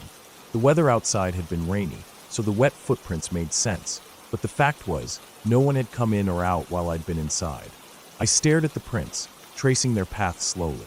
They stopped just outside the office door where I was sitting. The idea that someone had been in the building without me seeing them, without me hearing them come in, felt impossible. The door was locked, and I'd been sitting there for hours. I hadn't heard a door open or close. No alarms had gone off. Nothing. The hair on the back of my neck stood up as I realized how isolated I was. The tool store's building sat alone in the middle of the airfield, surrounded by empty tarmac, runways, and hangars that were shut for the night. The nearest building was hundreds of meters away. If someone had gotten inside, it had to be through that tiny hatch I'd heard about, but I knew that was kept locked, and no one else had the key. Or so I thought. I forced myself to stay calm, moving carefully back to the office and locking the door behind me. I checked the hatch in the back of the building. It was securely locked, no signs of forced entry. No way anyone had slipped in unnoticed. I sat down again, trying to focus on the TV, but my mind was racing. Every little noise felt amplified. The creak of the metal, the hum of the fluorescent lights overhead, the distant echo of a plane passing far away on the runway. I kept glancing at the footprints, trying to tell myself it was a prank or maybe a trick of the light, but deep down I knew it wasn't. I didn't believe in ghosts or paranormal things. I'd never had a reason to, but on that night, something about the tool store's building unsettled me like nothing else ever had. The cold, the silence, the footprints that appeared out of nowhere. All of it felt too real, too physical, to be made up. I stayed in that office until 3 a.m., the usual time when we'd start locking up for the night. The jets had all landed safely, no one needed tools, and the place was as quiet as a tomb. I double-checked every lock, every window, and the hatch again before finally walking out into the cold dawn. The footprints were still there, fading slowly as the building warmed with the morning sun. I never found out who or what made them, and I never wanted to spend another night alone in tool stores again. The next day, I told a few guys what had happened. Some laughed and said it was probably rats or some metal shifting. Others gave me a knowing look and said the tool store's building had always been weird. But no one could explain the footprints or the noises. From then on, I always made sure someone else was with me on night duty, and if I had to be alone, I stayed near the front door where I could hear the rest of the base and wasn't so isolated. I still don't believe in ghosts or spirits, but whatever was in that building that night made me question what I thought I knew about fear, and about being truly alone in a place where nothing should be. No joke, no prank, no story could explain what I saw, and that was the scariest part of all.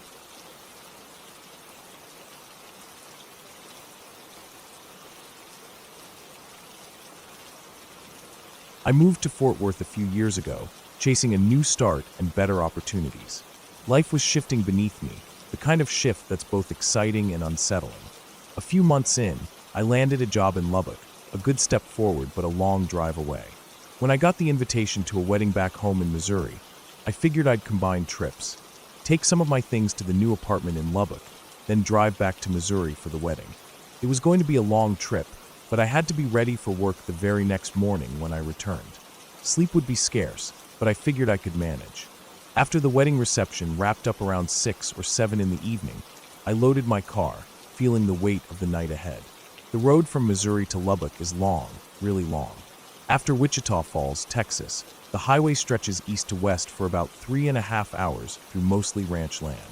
It's the kind of place where the road feels endless, where the sky spreads wide, and the only things you see are fences, cattle, and the occasional farmhouse far off in the distance.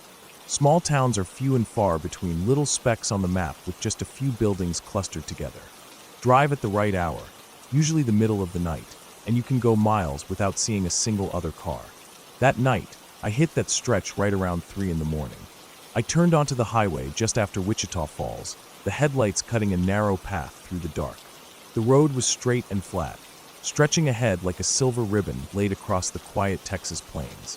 I felt that odd mix of calm and isolation, the kind you get when you're the only soul awake for miles, the kind that makes the silence press close around you.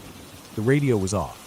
My phone had lost service as soon as I left Wichita Falls. No calls, no texts, no GPS signal. Just me and the hum of the engine. The temperature dropped a bit, and the cool air from the cracked window smelled faintly of dry grass and dust. There wasn't a single house or building to be seen, just darkness stretching all around. The road signs told me I was entering one of those tiny towns that dot the route, but even the sign was barely visible in the dark. The town looked abandoned, no lights on, no movement anywhere, until I saw it. There was a car on the side of the road, headlights off, hood up. A woman was standing next to it, her silhouette just visible in the faint light from the street lamp a few feet down. A jack was set on the ground beside the car, but it wasn't in use. She was waving, trying to get my attention. Normally, I would have stopped without hesitation. I've always been the kind to help someone in trouble on the road. My parents raised me that way. But this night felt different. Something didn't sit right. The woman's movements were jerky, and there was a strange urgency to her waving. I glanced around, trying to find another reason to stop. But there was nothing, no other cars, no nearby buildings, nothing but the quiet and that empty highway. I was tired, I had to start my new job in the morning, and I needed sleep. I kept driving, my eyes fixed on the road ahead, trying to shake the unease that was crawling up my spine.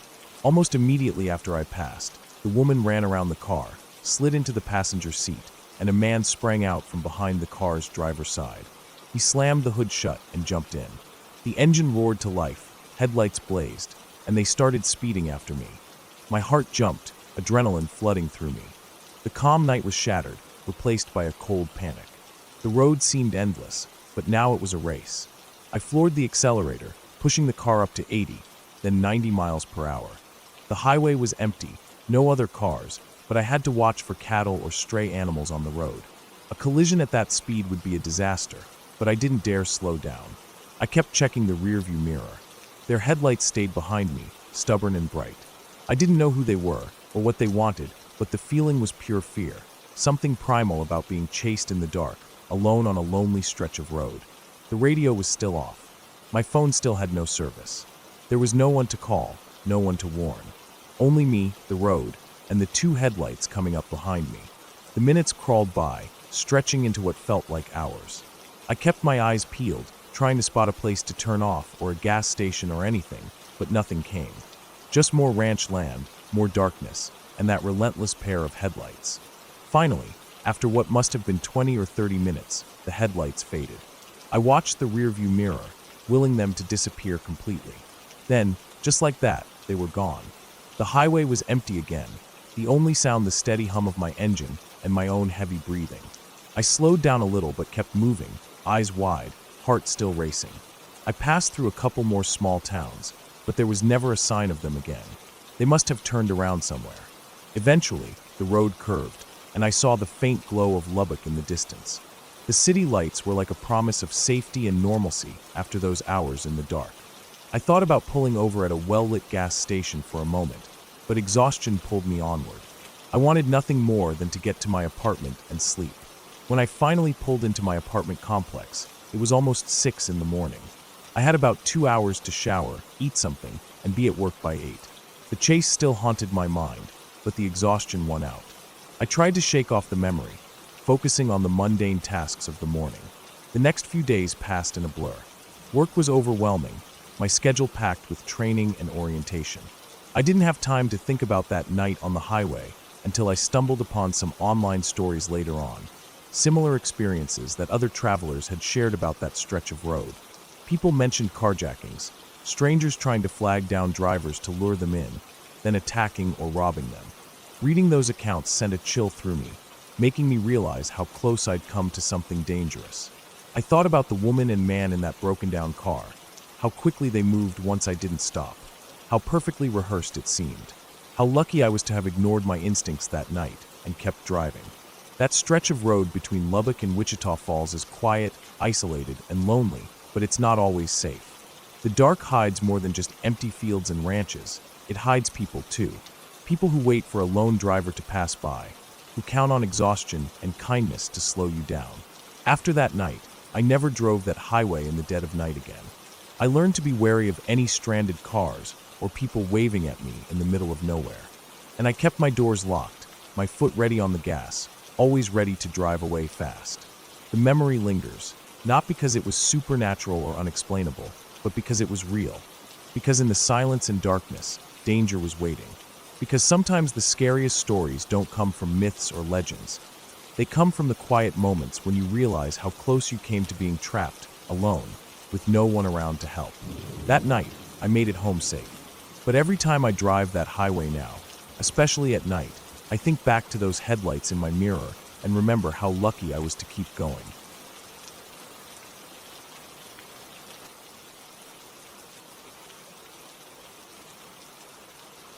I've worked as a field biologist for most of my adult life. It's one of those jobs that sounds exciting when people first hear about it. Adventure, discovery, freedom. And it can be. But it also means long stretches of silence, relentless heat or cold, strange sleep schedules, and a constant undercurrent of alertness. You're always watching, always listening. It's not a job where you get to turn off your brain, not even at night. You learn to respect that silence. Learn to hear what's in it. One of the parts of my work involves sampling aquatic invertebrates and insects from remote waterholes, small, scattered oases out in the Australian desert. These are not the kind of places you stumble upon by accident. They're tucked deep into gorges or hidden behind craggy ridgelines, usually requiring a day or more of serious four-wheel driving to reach. The area I'm talking about sits a few hundred kilometers north of Uluru. It's hot, dry, and ancient. That kind of place that makes you feel like time has thinned out, like you're walking through something that's been here long before you and will be here long after you're gone. It's country that holds weight, even if you can't quite put your finger on why. And it's not just the heat or the solitude, it's something deeper. Something in the way the trees lean over the waterholes, or the way the wind moves through the spine effects. Something in the silence between birdsong and footfalls. You feel like you're never really alone out there, even when you are. There's a woman I work with named Alice. She spent most of her life in this part of the country, lives off-grid, keeps a small house on the edge of the desert, and drives a dusty old Land Cruiser that always smells like eucalyptus oil and damp canvas.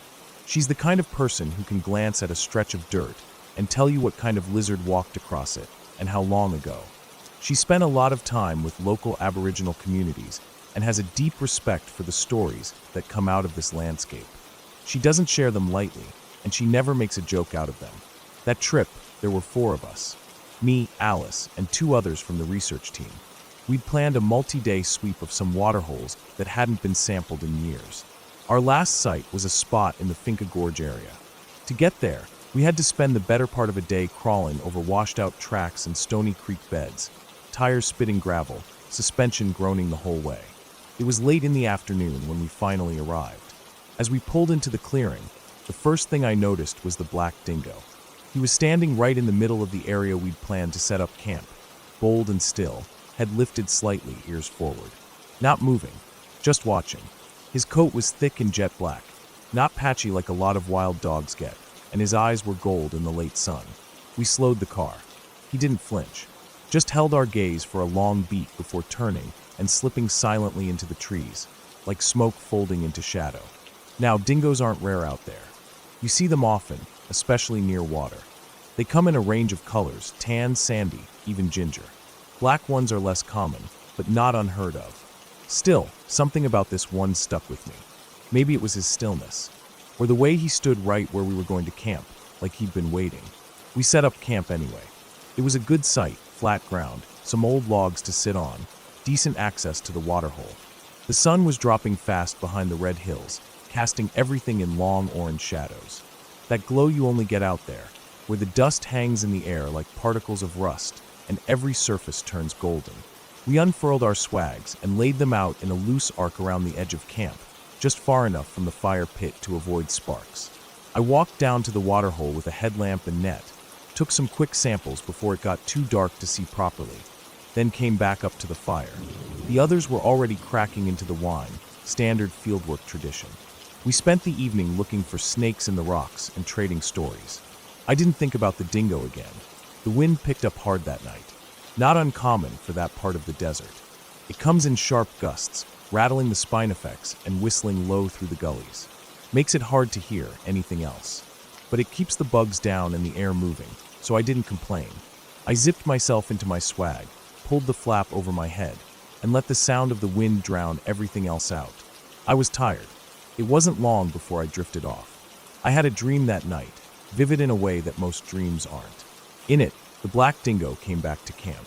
I wasn't watching him from a distance. I was in my swag, just like I was in real life. I couldn't move. I could only listen, my ears full of wind and heartbeat. In the dream, I heard his steps before I saw him.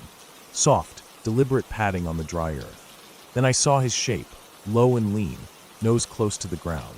He moved between the swags, sniffing at each one like he was checking them. When he got to mine, he paused, sniffed harder. Then he started to scratch. It wasn't violent, just slow, methodical dragging of claws across the mesh of the swag, right near my face. He didn't growl or snarl. There was no sound but the claws and the wind. I remember lying there in the dream, frozen, heart pounding so hard it hurt. I wanted to scream or move or throw something, but I couldn't. I was trapped. I woke up suddenly, heart racing. It was still night, still windy, the flap of my swag half loose and fluttering against the canvas. I sat up a bit, unzipped the mesh, and looked out. Nothing. Just the glow of the coals from the fire, now mostly burned down to orange chunks, and the silhouettes of the others in their swags. No movement. No sound except the wind. I lay back down and stared at the top of my swag for a long time. I knew it had been a dream, but something about it had felt real. Not just vivid, real. I didn't mention it to anyone in the morning. No one brought it up, so I let it go. We packed up camp, checked the vehicles, and loaded the samples.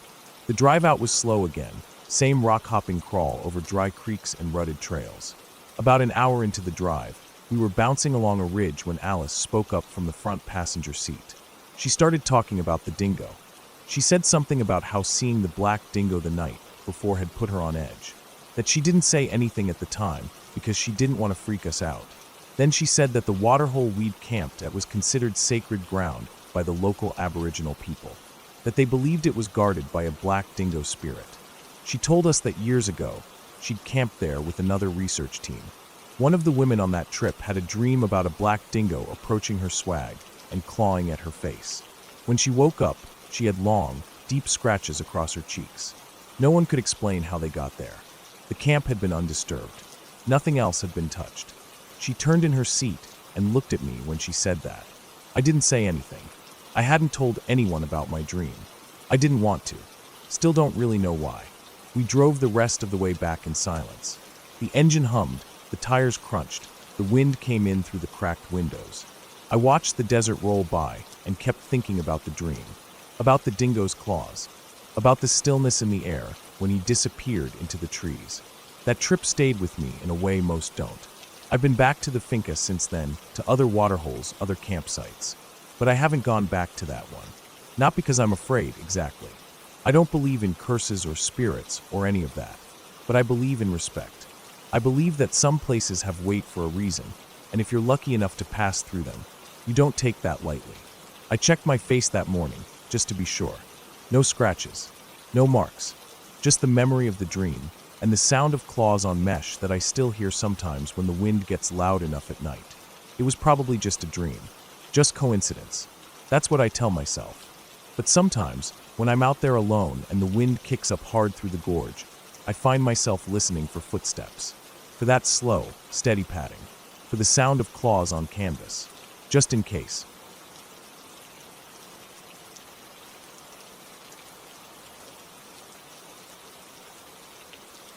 It was a Saturday night in the dead of winter when this happened. I was in high school, maybe 16 or 17, and I was home alone. My parents had gone out to some dinner party or something and wouldn't be back until late. My younger sister was spending the night at a friend's house. The snow outside was thick, maybe 6 inches deep already, and still coming down, fat flakes clinging to every window screen and covering the backyard in this silent, frozen glow that only heavy winter brings. The house was quiet in the way that only winter nights can be. That kind of quiet where you can hear the walls creak, the heater click on, every little sound standing out sharper than it should. I was upstairs in the office room, a little corner of the second floor where the family computer was set up. It was late, maybe 10 or 10:30, and I was on AIM like I usually was back then. Back before smartphones, before constant notifications and group chats, 8am was in. I had a small list of people I chatted with regularly, mostly classmates, a few online friends. That night I was talking to someone from school. I don't even remember who now. One of those conversations you have late at night, bouncing around between jokes, music, dumb stuff from class. I was leaned back in the rolling desk chair, one leg tucked under me, the heater vent blowing warm air right at my feet. The overhead light was off, but the desk lamp was on.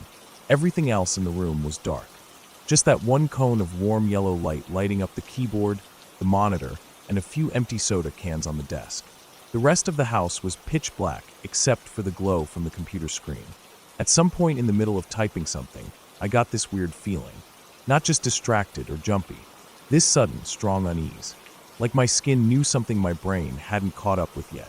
My stomach turned a little. I stopped typing mid-sentence and stared at the screen.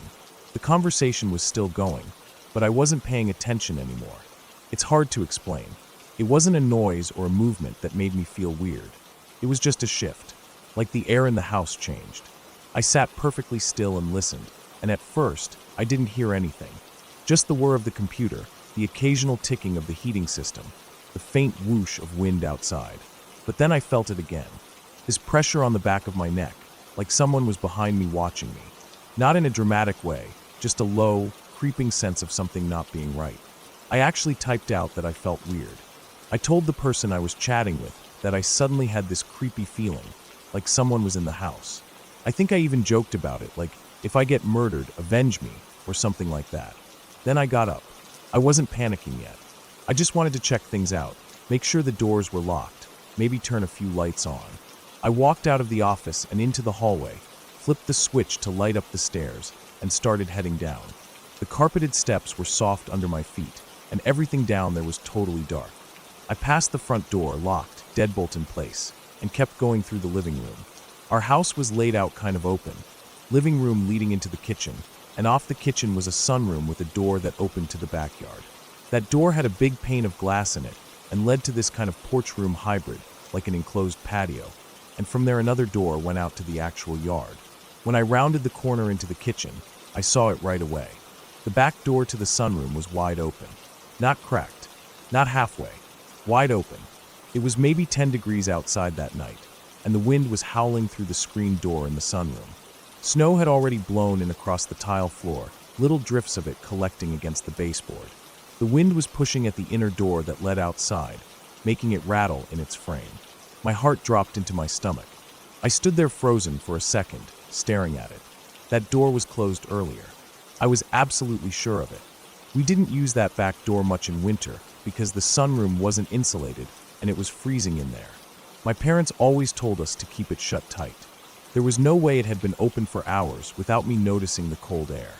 The heat would have kicked on and stayed on. The house would have been freezing. But now it was wide open. I backed away slowly and went straight to the drawer by the fridge where my mom kept the kitchen knives.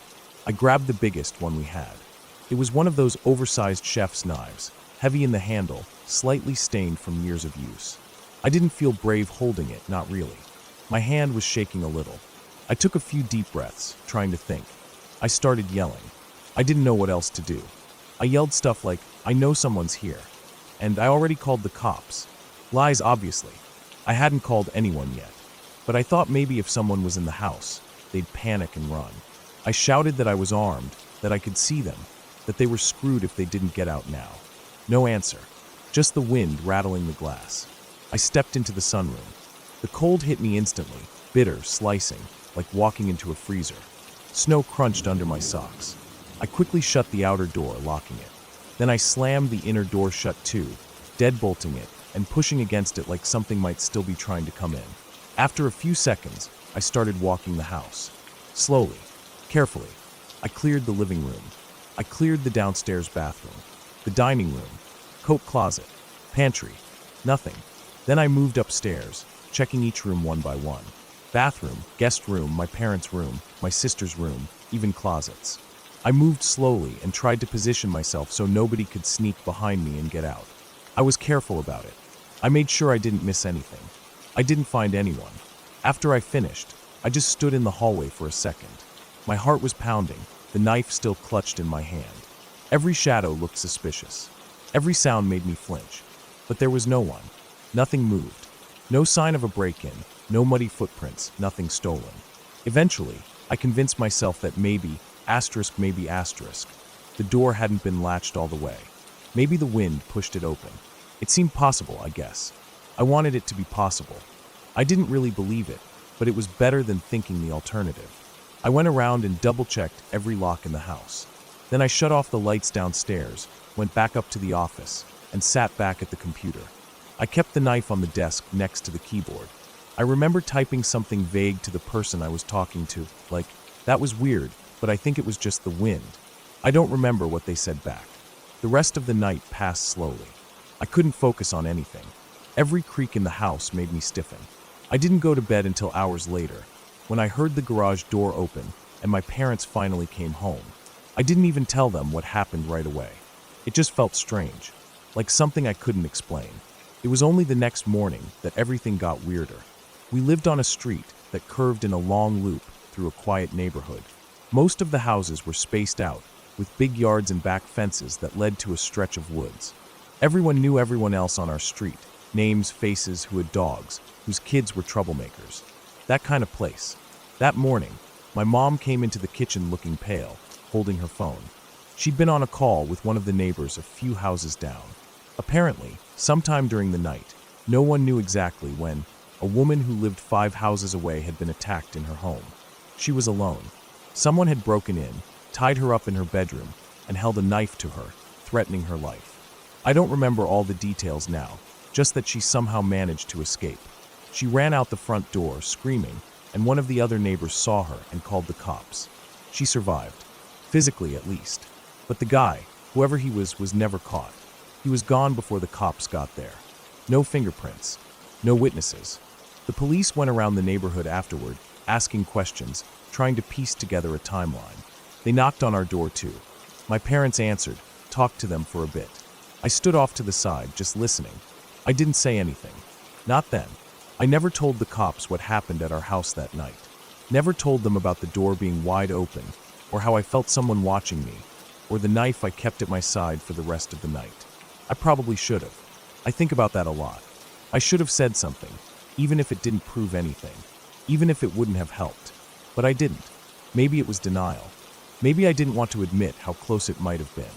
To this day, I don't know if someone was in the house with me that night. I never heard a sound, no footsteps, no voices, no movement. I didn't see anything out of place besides that open door. But still, that feeling, that moment when every hair on your body stands up and you know something's wrong, even if you don't know why. And then a woman 5 houses down gets attacked by a man with a knife. Same night, same street. He was never caught. I've played it over in my head 100 times. If someone was in my house, where did they go? How did they get out without me seeing them? Did I scare them off? Did I almost walk in on them? Were they hiding, watching me, waiting for the right moment before changing their mind? Or had they already left by the time I came downstairs? Or maybe it really was the wind. But I don't believe that. Not really. I moved out years ago. The house is still there. My parents still live in it. Every time I visit in the winter and pass through that sunroom, I remember that night. I still look at that door differently.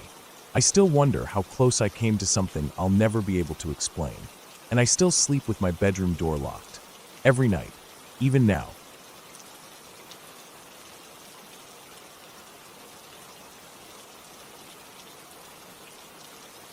It was Thanksgiving morning, somewhere deep in northwest Montana, about 60 miles south of the Canadian border. The kind of place where the air is so crisp it almost feels like it's cutting through your skin. My in-laws live out there, way off the grid. No cell service, no TV, no internet, and no neighbors close enough to hear you scream. Just thick forests and mountains that seem to stretch forever. Their house sits tucked right into the edge of national forest land on 3 sides. It's a comfortable place for them. They're what I'd call survivalists in a relaxed way. They know how to live off the land, take care of themselves, and don't really care much for towns or the modern rush. My wife was homeschooled out there, learning about the world in a way that feels more real than anything I ever got from a classroom. That morning, I decided to go hunting. Deer hunting, specifically. The area is perfect for it. Prime habitat for deer, elk, even bears. The land opens up into valleys and ridges that give you plenty of places to look and wait for game to appear. My father-in-law, who knows these woods like the back of his hand, insisted I leave at the butt crack of dawn. It was frustrating at first because I knew from experience deer don't start moving until later in the morning, around 8 or 9 a.m. at least. But I didn't argue. He was the one who'd grown up here and who I was visiting, so I packed up my gear, loaded my rifle, put on my headlamp, and slipped quietly out of the house before the sky had even started to lighten. The cold hit me immediately. Not just the usual cold, but that sharp, biting kind you get in the mountains where the air is thin and clean and cuts right through your layers. No snow had fallen yet, but frost coated the tips of the leaves, and the grass was stiff and brittle underfoot. The trail was narrow, barely wide enough for one person, and lined thick with cedar and fir trees. My headlamp lit up about 10 feet ahead, just enough to keep me from tripping over rocks or branches. Every breath I took was visible, a small cloud in front of me that disappeared as quickly as it formed. The silence was absolute, except for the crunch of my boots against the frozen earth. I kept walking, the path twisting and turning deeper into the woods.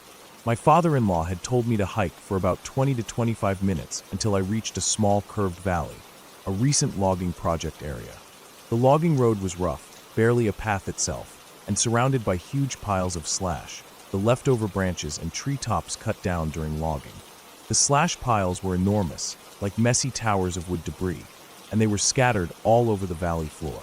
According to my FIL, this place was perfect for deer hunting because there was minimal cover for the deer to hide in, so you could see a long way and spot them before they noticed you. When I got there, the sun was just starting to edge above the mountain ridges. The valley opened wide and cold, with a pale light that made the frost sparkle like tiny diamonds. I found a spot with a good vantage point on a fallen log near the edge of the valley and settled down to wait and watch. The silence pressed in again, but this time it was full of the small sounds of nature waking up, the soft rustle of leaves, the distant call of a bird, and the occasional snap of a twig as an unseen animal moved. I scanned the valley with my binoculars, looking for any sign of movement. To my right, about 200 yards away, there was a large slash pile partially shaded in the early light. I caught a flicker of movement and shifted the binoculars to focus. What I saw made my skin crawl, the body of a deer, lying on its back with its legs in the air. Its coat was matted with dirt and blood. The sight was so sudden and unexpected that my heart jumped in my chest, and a cold sweat broke out along my spine. The hair on my neck stood up as I realized this wasn't just any deer. It was dead, and something had clearly been feeding on it. Before I could process more, a shape moved out from behind the pile. A mountain lion, large and sleek, with a nose bright red with fresh blood. Its eyes glinted with a cold, hard intelligence as it sniffed the air and scraped the ground around the carcass. The cat moved in small circles, looking up now and then, its body tense and alert. It was as if it knew I was there, could feel my presence in the cold morning air. I froze. Every instinct screamed at me that this was dangerous. Mountain lions are territorial, fast, and deadly. They don't just attack for fun, but if they feel threatened or cornered, or if you're unlucky enough to surprise them too close, they won't hesitate. I hadn't expected to see one on my hunt, just deer or maybe elk if I was lucky. And now I was face to face with a predator that could tear me apart. Panic set in. My fingers fumbled for my rifle as the lion began pacing a bit closer to me. It wasn't charging, but it was watching me carefully, and I could see the muscles under its sleek fur flexing. I remembered what my father-in-law had said about making noise to scare them off. But now, standing there with the rifle in my hands, I felt anything but calm. I took a deep breath and fired a single shot into the air. The sound cracked sharply, echoing off the trees and bouncing down the valley. For a moment, everything was still. The mountain lion flinched, then turned and disappeared back into the slash piles, slipping silently into the forest beyond. I didn't wait. Heart pounding like a drum in my ears, I backed away slowly, then turned and started walking briskly down the trail, keeping my eyes and ears peeled. I kept firing warning shots every few minutes, just enough to remind whatever else might be lurking that I wasn't alone and I wasn't easy prey. The shadows seemed longer now, and every rustle of leaves, every snap of a branch sounded like a threat. The hike back felt endless. I kept checking over my shoulder, expecting to see glowing eyes or hear the soft padding of paws following behind. My boots crunched on the frost-hardened ground, and my breath came out in ragged clouds. The cold was biting, but sweat coated my back beneath my jacket, the stress and adrenaline making it hard to stay warm. Eventually, the dark woods began to thin out, and the first faint glow of the house appeared through the trees. It was a small, sturdy cabin of dark wood with smoke curling up from the chimney. Lights glowed softly inside, and I felt a strange relief wash over me. The danger was behind me now, but the image of that mountain lion, with its red nose and sharp eyes, stayed burned into my mind. When I got back inside, I played it cool. I cleaned my rifle, washed my face, and told my wife what happened without sounding too shaken. I left out the part about how many times I thought I was going to bolt and leave everything behind. The truth was, that morning had changed something inside me. Out there, deep in the Montana wilderness, you're reminded how small you really are, how close the wild is to the edge of control. I spent the rest of the day around the fire, watching the woods through the windows, every shadow making me jump a little. That mountain lion wasn't just a part of the landscape. It was a living, breathing force, a reminder that this place, as peaceful as it seemed, held a dark, unpredictable edge. Thanksgiving that year didn't feel like a celebration of turkey and family as much as a quiet, tense truce between me and the wild. I knew next time I went hunting in those mountains, I'd be looking over my shoulder the whole time, and that maybe, just maybe, the wild was watching back.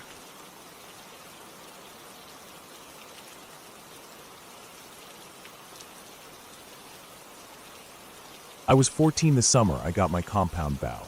My parents had just bought a place out in the country, a house backed right up to about 600 acres of protected wildlife land.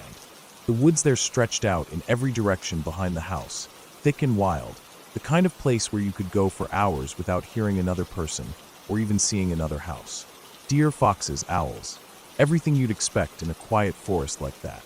I'd always been into archery, and that year my parents surprised me with a compound bow for my birthday.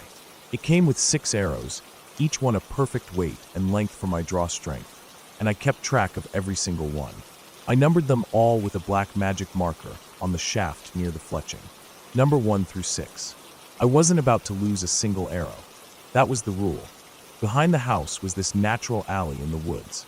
It was maybe 75 feet long, a straight path where the trees and bushes were pushed back or thinner, almost like a corridor leading to one giant pine tree at the end. The tree was old and wide, with thick bark and deep grooves running up the trunk.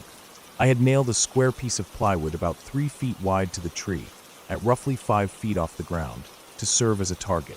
That way, I wouldn't damage the tree itself by shooting arrows directly into it. I could practice all day shooting those 6 arrows, then walk down and pull them out, counting each one carefully, wiping them clean, and shooting again. For nearly 2 years, that was my routine. Shoot 6 arrows, walk down, pull them out, and repeat. The woods around me stayed silent except for birds or the occasional rustle of a squirrel or deer passing by. It was peaceful. No one else ever came near that part of the woods. My brother was home from college during one break, and he came out a couple times to help me look for an arrow that went missing.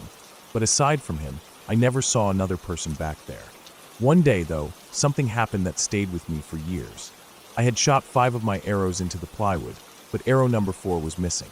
It wasn't sticking in the target. At first, I thought it must have bounced off or fallen nearby, so I searched the ground around the alley and the surrounding woods for hours. I walked that whole area twice, scanning every inch. Nothing. I was careful with every step, knowing how easy it would be to lose such a valuable arrow in the leaves and underbrush. My brother helped the next day. We made a grid, dividing the area into squares and searching meticulously. No sign of the missing arrow. I couldn't understand it. I hadn't seen any animals in the area large enough to carry off an arrow. If something had caught it, I would have expected to find some broken fletching or pieces of shaft. But the woods were undisturbed. No footprints, no broken branches, no signs of human presence. I just couldn't find it. For 2 years after that, I kept shooting the same 6 arrows, always the same ones, except for number 4. It was gone. It never turned up. I told myself it was lost forever, buried somewhere beneath the leaves or pulled deep into the underbrush. Eventually, I broke the last arrow, number 6, and packed up the bow, putting it away in the back of my closet. I moved on with my life. After I left for college, my parents sold the house. I hadn't been back since, and I thought about those woods only now and then, mostly with a sort of quiet nostalgia. 20 years passed. One weekend, I found out the old house was back on the market. The neighborhood had changed a bit, but the woods behind the house were still protected, untouched. I decided to take my wife to see the place, wanting to show her where I grew up. The memories came rushing back as we drove down the long driveway, lined with oaks and maples. The house looked smaller now, somehow, with fresh paint and some new landscaping, but it was the same place I remembered. We walked through the rooms, each one echoing a faint hint of the past. Then I led her around the back, past the garden, and into the woods. The air was cooler under the trees, and the smell of pine and earth was sharp and alive. We followed the old path, the natural alley that I knew so well. The trees on either side leaned slightly inward, the way they always had, forming that narrow corridor leading to the giant pine at the end. My heart beat faster as I approached. And then I saw it, an arrow sticking out of the tree trunk, about 5 feet off the ground, right in the center of where the plywood had been. The shaft was perfectly straight, the fletching intact. It was arrow number 4. It looked exactly like the arrow I'd lost all those years ago. There was no fading, no cracking, no signs of weather damage. It was as if someone had stuck it there recently, or as if it had been there the whole time, untouched. But that made no sense. The plywood had been removed long ago.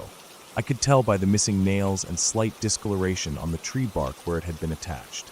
Yet the arrow had clearly penetrated the bark itself. The tree had grown no marks or scars around it, no peeling bark or signs of damage. I'd always assumed the plywood was thick enough to stop the arrows from digging into the tree, and that was why my target spot was always clean. But here was that arrow, stuck firmly in the tree itself, about where the plywood had been, but with no plywood to stop it now. I scanned the woods again, looking for some explanation. Nothing. The forest was empty, silent except for the wind through the leaves. No footprints, no human signs, no evidence that anyone else had been out there all these years. My brother had only been back to those woods once or twice since college, and he never saw anything like this either. I never once saw another person back there during those 2 years of shooting. How could this arrow have ended up stuck in that tree, so perfectly preserved, after all this time? It was the strangest thing I had ever seen. I reached up carefully and touched the shaft of the arrow. It was cold and smooth, like new wood.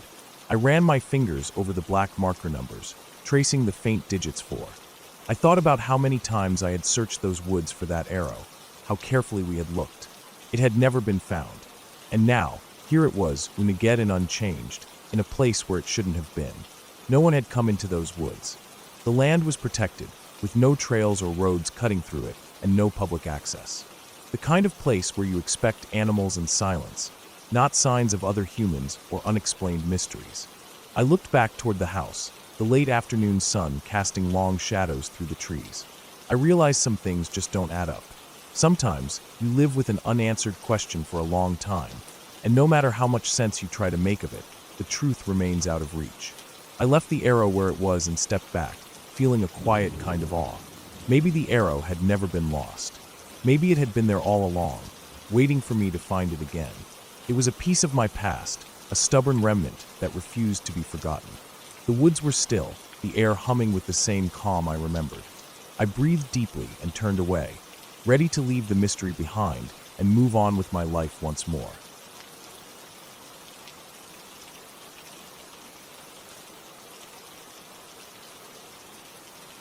The sun was still warm on my skin when we finally pulled off the main highway and onto the dirt road leading into the Sequoia National Forest. It was the kind of road that made you question if it really counted as a road at all. Narrow, uneven, pocked with ruts and loose rocks, winding so tightly it felt like you were driving inside a tunnel of trees. It wasn't marked well, barely wide enough for one car in most places, and certainly not maintained. The kind of route you had to take slow, scanning ahead for oncoming cars because there was no way to pass easily. We drove this treacherous, lonely stretch for over an hour, windows down just a bit to catch the crisp forest air, but the silence was thick, heavy with the scent of pine and damp earth. We'd picked a remote campground, one of those places where you really felt like you were leaving the world behind. Just us, a handful of towering sequoias, and the wilderness stretching far beyond.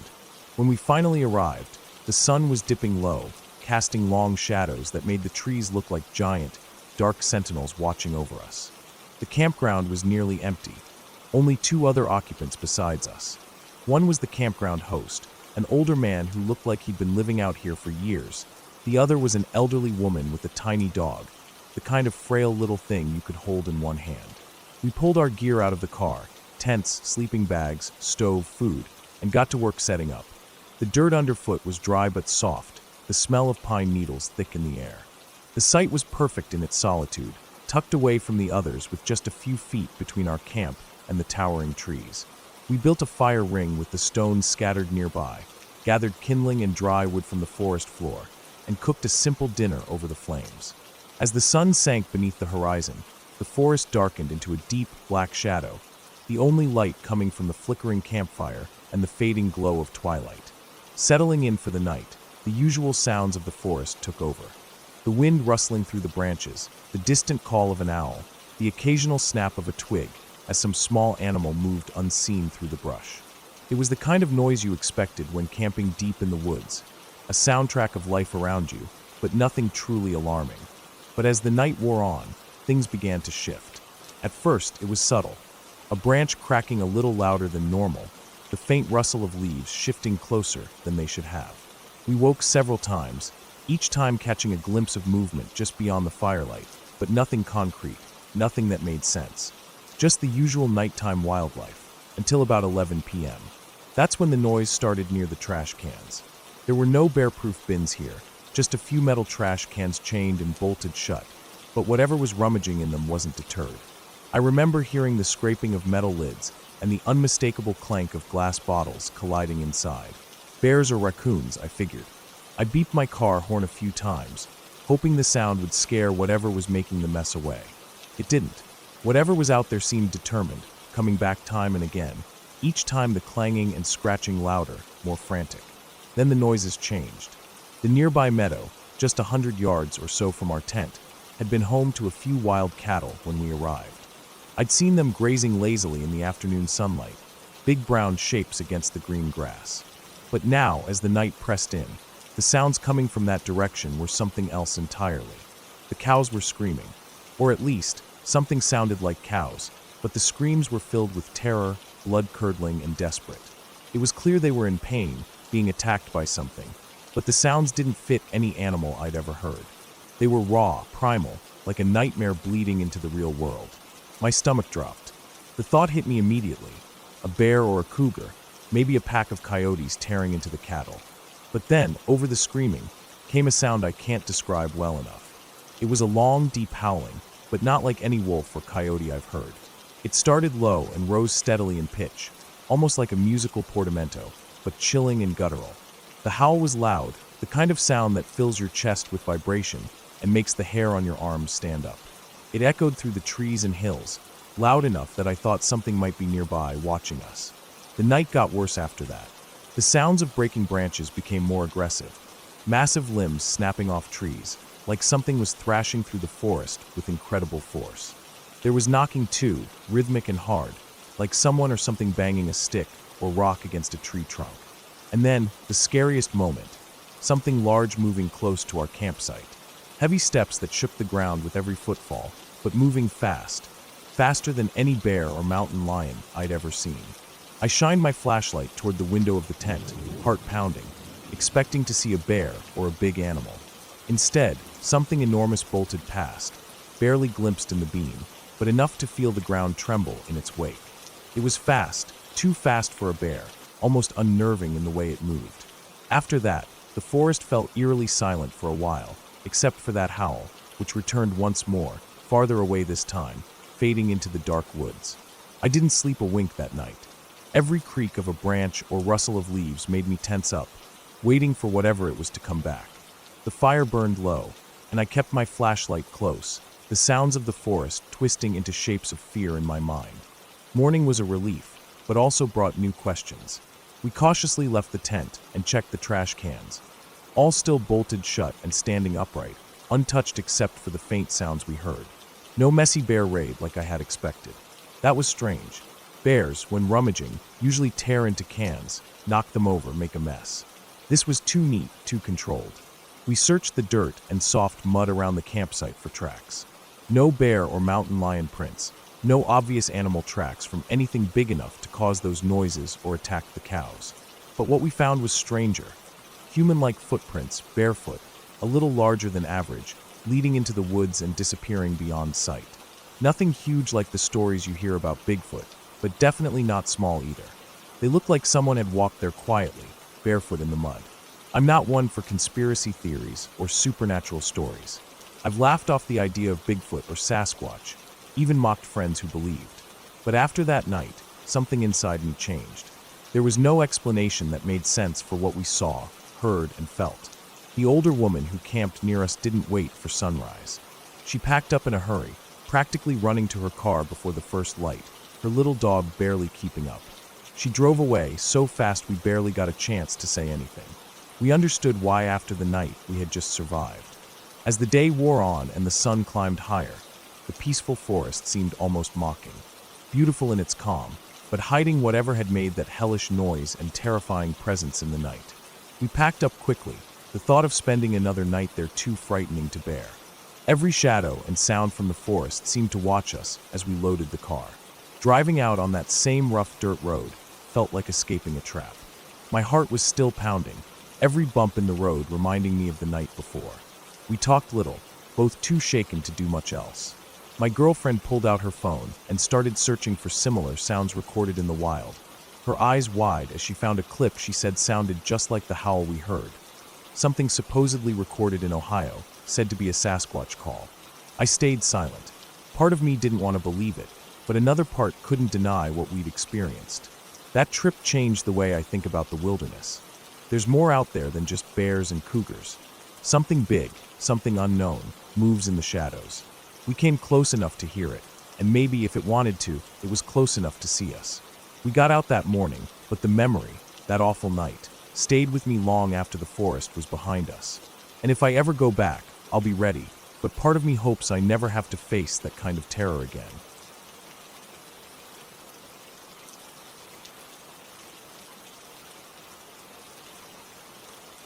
It was a Thursday night, or technically Friday morning. I'd been working the night shift at the warehouse for almost 3 years by then, and it had gotten to a point where I didn't even register the passing days anymore.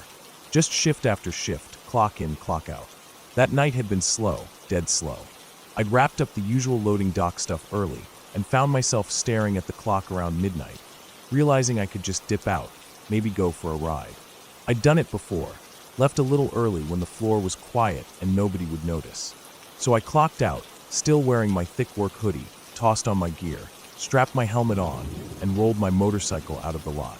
The night air was sharp and clean, a little cooler than usual for that time of year. There was no plan. I didn't feel like going home, didn't feel like sitting in a diner, didn't want to be around people. I just wanted to ride. 2 hours later, I was deep into the state park, following a winding road that most people only drove during the day. I liked it that way. There was something peaceful about cutting through the silence with the engine rumbling beneath me. Just me and the road. No other headlights, no distant hum of traffic. Nothing but the soft howling of wind as it broke across the edge of my visor. Eventually, the road curved and rose until I came out on a stretch that crossed the lake. There was this narrow bridge built up over the water, not some big steel highway thing. Just 2 lanes, simple guardrails, and a view that would have been beautiful if the sun was up. I'd been there before during the day, remembered the way the lake sparkled, and how you could see the treetops miles out on the ridges. But at 2:30 in the morning, all that beauty turned to blackness. Still water stretching out in both directions, the trees just jagged shadows on the edge of my vision. I slowed down and pulled over right in the center of the bridge. No real reason. Maybe I wanted a break. Maybe I just needed a smoke. I switched the engine off, and the sudden silence hit hard. I hadn't realized how much noise the bike had been making until it was gone. I stood there for a second, just listening. The bridge felt like it was suspended in nothingness, like if I stepped too far in either direction, I'd fall off into the void. The air was cold and clean, the kind of cold that felt like it was trying to peel the heat from your bones, not just sit on your skin. I took off my helmet, set it on my mirror, and lit a cigarette. The flash of the lighter lit up my gloves and the edge of my jacket. The cherry glowed bright in the dark, and I took a deep pull, watching the smoke drift into the night. The only other light was the faint, slow blink of the blue Senna headset on my helmet, small, mechanical, and oddly comforting. It pulsed like a heartbeat. I leaned on the guardrail, just staring out over the lake. The surface was still, too still, like someone had paused the world. No wind, no ripples, just black glass stretching as far as I could see. For a second, I let my mind go blank. No thoughts, just the cigarette and the soft weight of the dark pressing in from all sides. That's when I saw her. At first I thought it was a trick of the eye. You know how sometimes your brain fills in shapes where there aren't any? Pareidolia, or whatever it's called. But the longer I looked, the more sure I became. There was someone out there. A tall, white shape, way out on the lake. It wasn't floating, it wasn't swimming, it was standing. Standing on the water like the surface was solid ground. I squinted, tried to see more detail, but there was nothing clear. Just the shape. A long, pale figure. I thought maybe it was a woman in a dress, the kind that would trail behind her if she walked. Like something from a wedding, but worn out and faded. She didn't move. Neither did I. We just stood there, staring at each other. There was no way I could explain it. My mind tried to make sense of what I was seeing. Maybe it was a weird patch of fog, maybe a reflection off the water. Maybe someone had put a buoy out there with a sheet or a tarp draped over it. But none of it made sense. It didn't move, and it was too upright, too perfect. It was like she was waiting. Halfway through my smoke, I heard the wolves. It started with one, a long, sharp howl that felt like it came from the trees at the far end of the bridge. Then 2 more joined in, then more after that, at least 5 or 6, all howling in chorus. It felt way too close. Not like something in the distance, but like something just past the end of the concrete. I turned my head slowly, and the moment I did, I felt the pressure of real danger sink into my chest. I'd heard coyotes before, and they never bothered me. But this was different. Wolves don't usually come this close to roads. They avoid the scent of people, engines, oil. But there they were, close enough that I could feel the edge of their presence in my gut. I dropped the cigarette and got back on the bike. No time to strap the helmet, just jammed it on, turned the key, and kicked it to life. As I did, I turned the handlebars toward the woman on the lake, aiming the headlight at her. Nothing, just black water. No shape, no figure. No reflection. No concrete pillars or half-sunken trees. Just still, dead water. I stared for a second, my breath caught in my throat. I felt like I was going crazy. My brain was screaming at me that I had seen something, and now it was gone. I turned the handlebars back forward, ready to roll. But something made me glance back one more time. And there she was. Same place. Same shape. just watching. That was the final straw. I didn't think. I didn't breathe. I gave a small nod, just instinctually, maybe as a sign of respect, maybe something else. Then I twisted the throttle and got the hell off that bridge. I don't remember much about the ride home. I just remember going fast. Not reckless, not weaving through the curves or riding like I was trying to die, but fast enough to feel like I was putting real distance between me and whatever that was. When I got home, it was almost 4 a.m. I remember sitting in my garage, engine ticking as it cooled down, helmet still on. I didn't want to go inside right away. My hands were shaking, and I didn't know if it was from the cold or the adrenaline or both. I pulled out my phone, mostly out of habit.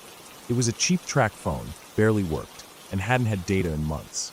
Something with the SIM card or the towers or whatever. I'd been too lazy to fix it, but when I pulled it out, I saw it. 4 bars. LTE. Notifications popping up like it had been working the whole time. Messages I hadn't seen, updates downloading. Everything lit up like I had just walked back into civilization.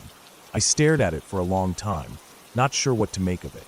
I didn't want to think it had anything to do with what I saw on the lake, but it felt like too much of a coincidence.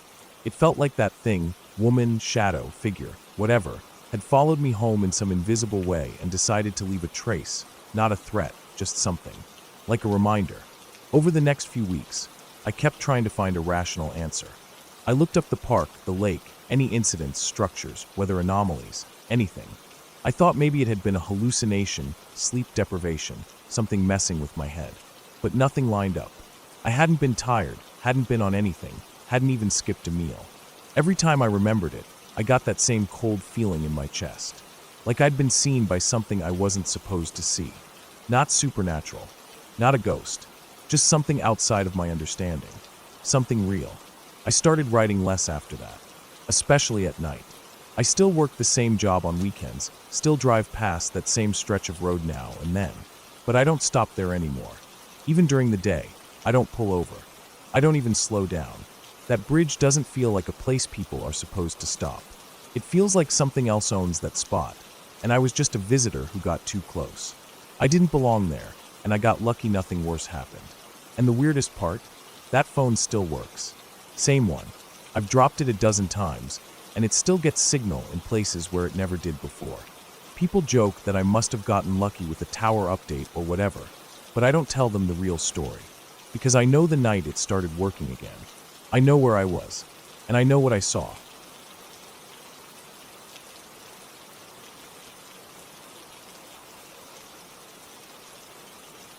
I woke up early that morning in the parking lot of a gas station just outside Las Vegas.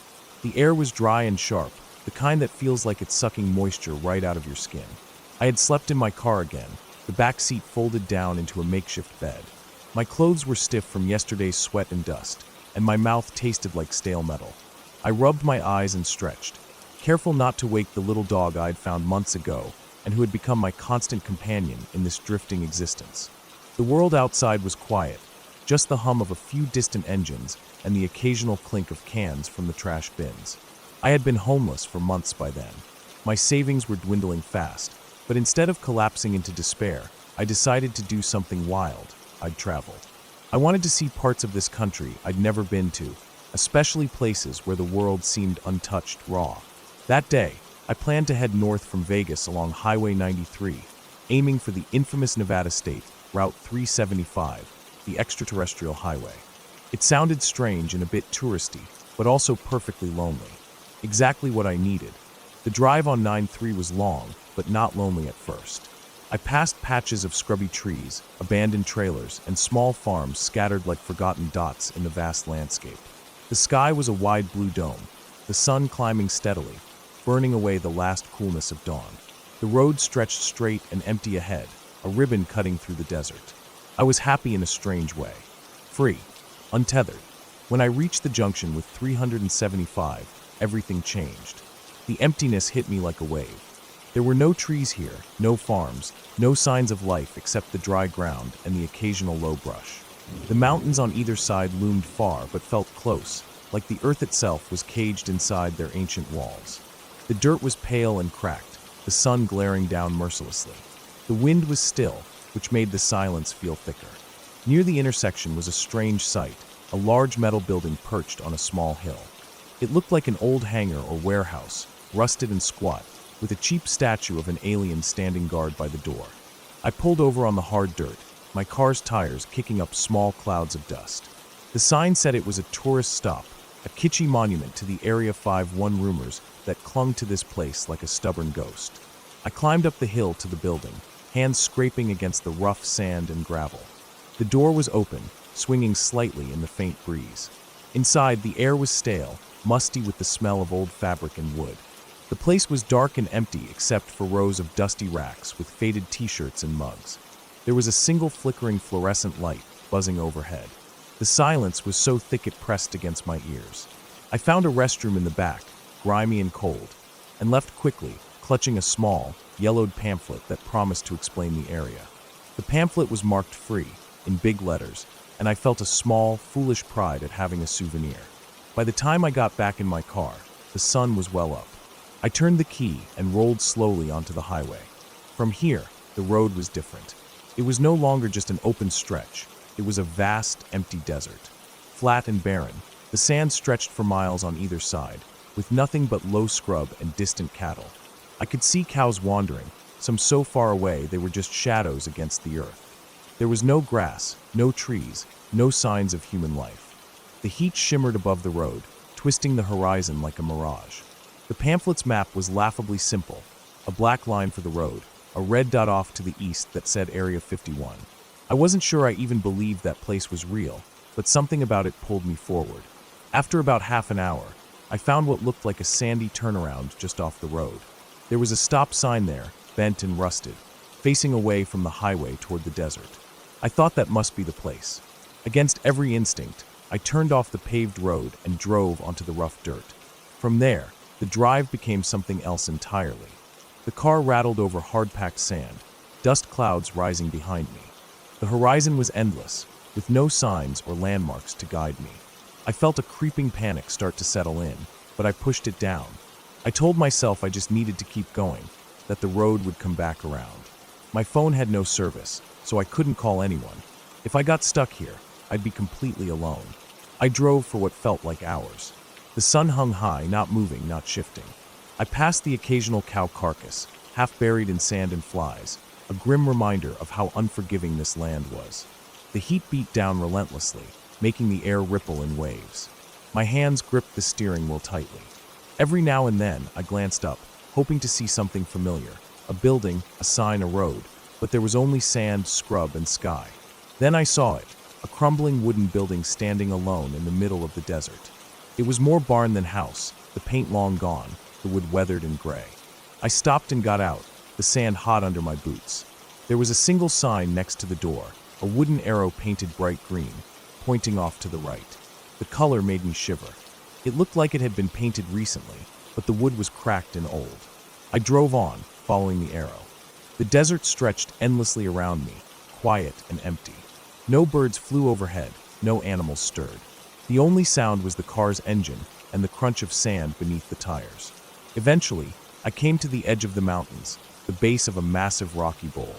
Barbed wire coils lay on the ground, rusted and sharp. A sign warned in bold letters: Air Force property, no trespassing, no drones, no photography. I stopped the car and stepped out. The air was dry and still. I took pictures anyway, because I had to, because it felt like I was touching something forbidden. That's when the weirdness started. I turned the car around and headed back the way I thought I had come. But the landscape was different somehow. The light was flatter, the sand looked shifted. The mountains felt farther away, or maybe closer. I kept driving straight, following the same direction. But the barn wasn't there anymore. The green arrow was gone. I drove faster, heart pounding, eyes darting over the landscape. The sun still hadn't moved. I couldn't find the road. No landmarks.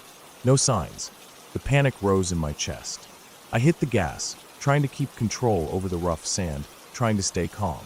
I turned on cruise control, but it kept cutting out, and the car slowed and rolled to a stop when I wasn't paying attention. I had to keep restarting the engine and revving it to keep moving. Time lost all meaning.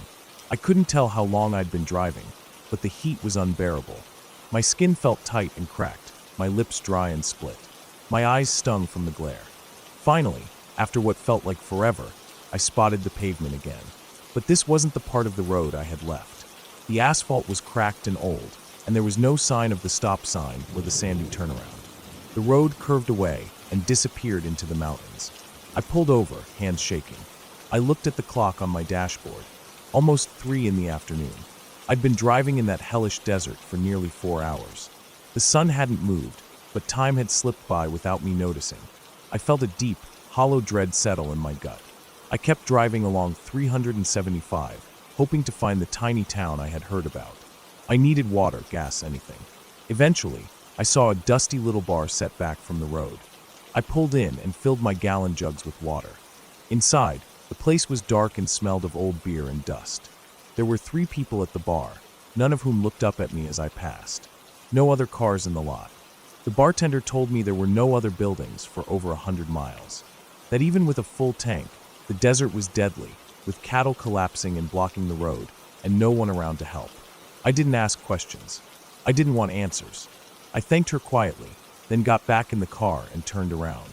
The drive back to Highway 93 was the longest of my life. I pushed the speed past 110 miles per hour, my hands white on the wheel. The desert seemed to stretch on forever behind me, like it was swallowing the road whole. Every shadow looked like something watching, waiting.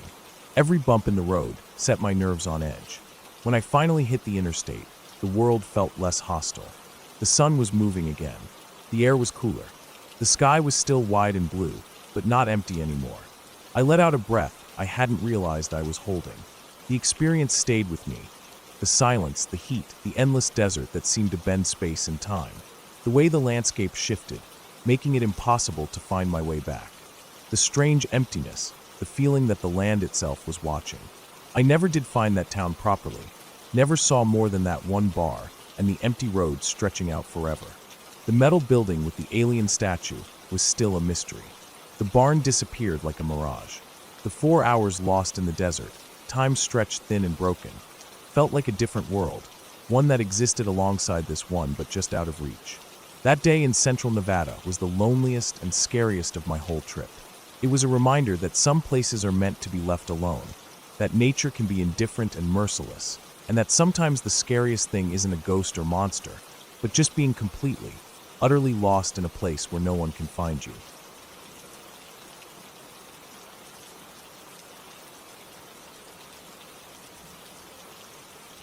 Out walking in Scotland on a nice sunny day, I decided to visit a local beach with an old, ruined castle that's always caught my interest. It's one of those spots that feels special even on the brightest, calmest days. The kind of place where you can almost picture the past, the centuries of people who once lived there. I like castles for that reason. They're reminders of history carved in stone, silent witnesses to long-gone lives and stories. This one, though, had its tower partly knocked down back in the 60s. I'd heard about that as a kid. A child fell from the top, thankfully survived, but after that, they decided it was safer to take the upper portion down. It definitely changed the castle's shape, leaving it looking more like a hollow shell than the impressive fortress it once was. The day was calm, the sun shining warmly with just a few clouds floating lazily in the blue sky. The beach nearby was quiet, not crowded at all. The grass around the castle was fresh and green, soft underfoot after recent rains, but dry now. I brought the dogs along with me, 2 of them, full of energy and always eager for a run. They loved these trips as much as I did, sniffing every corner, chasing after birds, and darting through the grass. We parked the car on a small gravel lot a little way from the beach, the castle's broken silhouette visible ahead, sitting on a gentle rise. The smell of salt air mixed with the fresh scent of damp grass and seaweed that had washed up along the shore. I unclipped the dogs' leashes, letting them loose to explore while I headed toward the castle ruins. The ground was uneven, littered with stones and bits of crumbled mortar. I was careful to step lightly, watching where I put my feet. The castle walls were thick, built from large, weathered blocks of stone, many covered in moss and small plants growing in the cracks. Despite the ruin, the walls still rose impressively, jagged and broken, but still commanding attention. The tower, now half its former height, stood at the center. I walked toward it, thinking about the child who'd fallen all those years ago and imagining the top of the tower as it must have looked then, solid, tall, and possibly frightening to stand on. The dogs ran ahead, their paws stirring up little puffs of dust and dried grass. They barked occasionally, chasing each other, and then pausing to sniff at something interesting. I let them be for a while, enjoying the sun on my face, the quiet lapping of the sea nearby, and the slow movement of the clouds above. It felt peaceful, the kind of peaceful that seeps into your bones. I circled around the tower, running my fingers along the rough stone in places where the wall was low enough. The sun was warming the stones, making them pleasantly warm to the touch. From a distance, you could see how the castle once would have been a stronghold, tough and unyielding against attackers. The battlements were mostly gone now, with just bits of jagged stone remaining where the parapets had once stood. The inside was open to the sky, the floors long since collapsed or eroded away, leaving a hollow space filled with grass and wildflowers. As I stood near the middle of the tower, a little way from the dogs, I heard a strange noise. It was sudden and carried in a way that made me pause.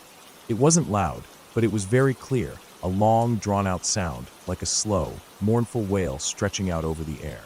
It went wah-wah-reawu, wavering in pitch and seeming to echo off the stones and across the field. At first, I thought maybe it was one of the dogs making a noise, but when I looked around, they were both far off, chasing each other near the grass field next to the tower, running and tumbling in the sun, completely absorbed in their own play. The beach was empty except for us. No one else was nearby, no hikers or other visitors. The sea was calm, the breeze barely noticeable. It didn't feel windy enough to make such a sound naturally. The noise stretched and then faded away slowly, leaving an odd silence hanging behind it. I stood still, the hairs on my arms prickling as I tried to place where the sound had come from. The castle walls had lots of holes and gaps from missing stones and cracks in the structure. It was easy to imagine that the wind could whistle through those holes, making strange noises. But this didn't sound like a whistle. It had a voice, a shape to it that seemed more deliberate. The way it rose and fell made me think of a long cry, a call of some kind, but I couldn't identify what exactly. The dogs looked up, ears twitching, but they didn't seem scared or bothered, just curious. I called them over, clipping their leashes back on quickly, my heart still thumping from the sudden sound. I decided not to hang around anymore. The castle had felt safe and friendly in the sun, but after that noise, it felt different, heavier somehow. I didn't want to test my nerves by sticking around longer, especially in a place where, I remembered, they said the Gray Lady haunted the ruins. That's the local legend, a woman dressed in gray who appears at night, some say wandering near the castle. I don't believe in ghosts or any of that, but hearing that strange cry so suddenly in a place like this made my skin crawl just a bit. I led the dogs away, feeling their excitement as they pulled at the leash, wanting to keep running. The sun still shone brightly, birds sang nearby, and the sea continued its gentle rhythm, but I kept glancing back at the castle. The old stone seemed to loom larger now, shadows stretching inside the tower's hollow. As I walked back toward the car, the wind picked up slightly, brushing past me and rustling the grass. The strange sound never came again, just the usual sounds of nature, waves, birds, the faint rustle of leaves. I told myself it had been the wind passing through the tower's holes, making a weird noise. Rational thoughts kept crowding in, steadying my nerves. Still, as we drove away, the castle shrinking in the rearview mirror, I couldn't shake the feeling that the place held onto something. Not a ghost, but maybe just the weight of its history, the echoes of long ago caught in stone and air. The kind of feeling you get when a place has seen too much and doesn't quite want to let go. I don't think I'll visit the castle ruins again near dusk or at night. During the day, it's beautiful and full of life, with the dogs running free and the sun warming the stones. But that sound reminded me how even the calmest places can surprise you, how the past can reach out in unexpected ways. And sometimes it's best to just respect that and keep moving forward.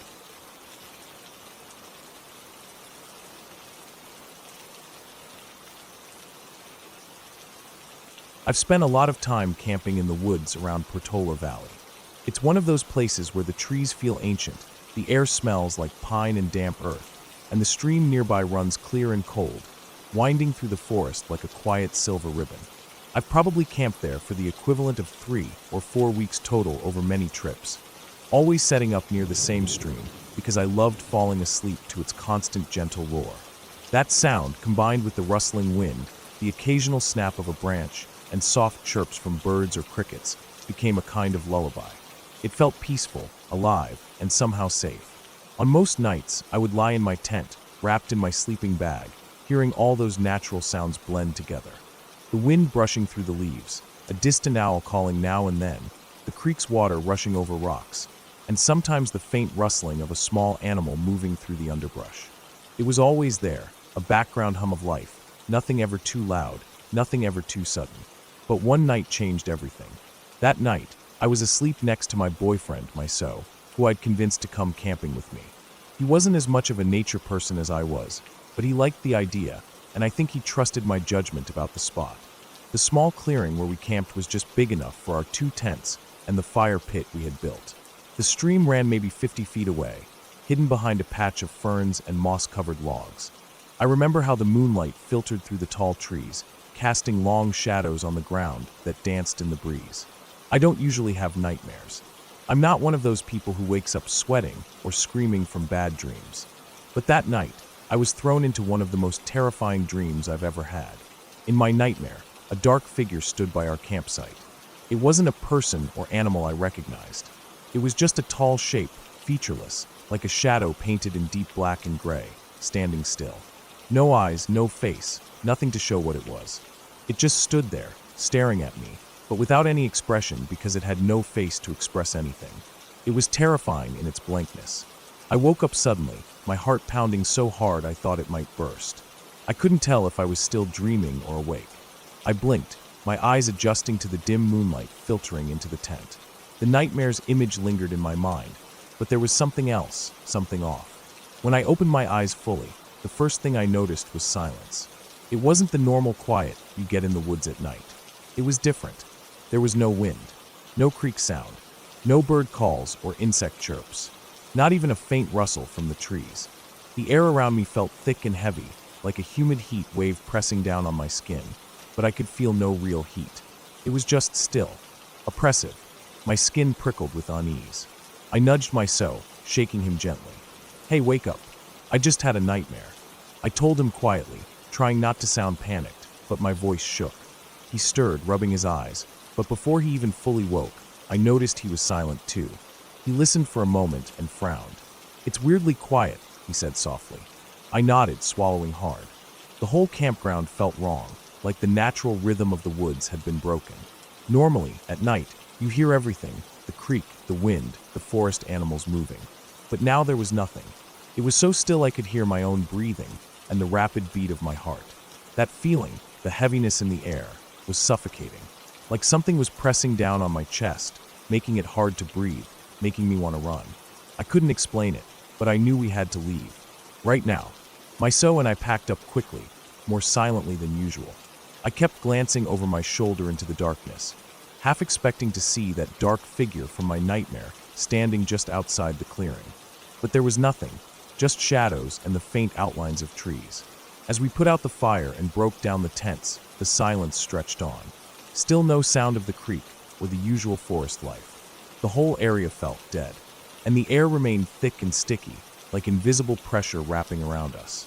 I kept telling myself it was just my imagination, that maybe the creek had dried up or the wind had stopped. But Myso, who had experienced his own share of strange things growing up, noticed it too. He said the silence was unnatural, that something wasn't right. By the time we finished packing and climbed into the car, my unease hadn't lifted.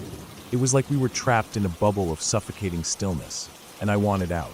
We started the car and began to drive down the hill. At first, everything seemed normal. Then the car started acting strange. No matter how hard I pressed the gas, it wouldn't go faster than 15 to 25 miles per hour. We tried to speed up on the winding road, but the engine struggled as if stuck in a low gear, though the car wasn't in second or any other gear that would limit speed. Myso checked the gauges and the gear shift, making sure nothing was wrong mechanically, but everything seemed normal. The car simply refused to accelerate. The engine hummed, but there was no response beyond the slow, steady pace. I kept repeating, "We have to get out of here. Now." That feeling of urgency was overwhelming. We couldn't explain it, but it was like something invisible was holding us back, not just physically, but in some deeper, instinctual way. The road was narrow and winding, flanked by dense trees and steep slopes. The fog was thin but clung low, adding to the surreal feeling. The usual night sounds were still absent. even as we moved away from the campground. It wasn't until we reached the edge of town, where streetlights buzzed and the hum of cars filled the air, that the car suddenly responded. The engine roared to life, and the car accelerated normally. Almost immediately, the heavy feeling lifted. The air felt lighter and cooler, the normal noises of the night returned. The creek's murmur was replaced by distant traffic sounds and the occasional bark of a dog. The silence and pressure were gone. I sat back, exhausted and shaken, unable to explain what had happened. My so was quiet too, staring at the dashboard, confused. We never talked about that night in detail afterward. I still don't know what caused that oppressive silence, the stifling air, or the car's strange behavior. There's no logical explanation. No wildlife event or mechanical failure fits. But that night left a mark on me. Even now, years later, I think about it sometimes and feel the same chill. Whatever it was real enough to scare me out of that forest and back to safety. That place, that night, there was something in the air, something wrong with the woods. I just hope I never feel that way again.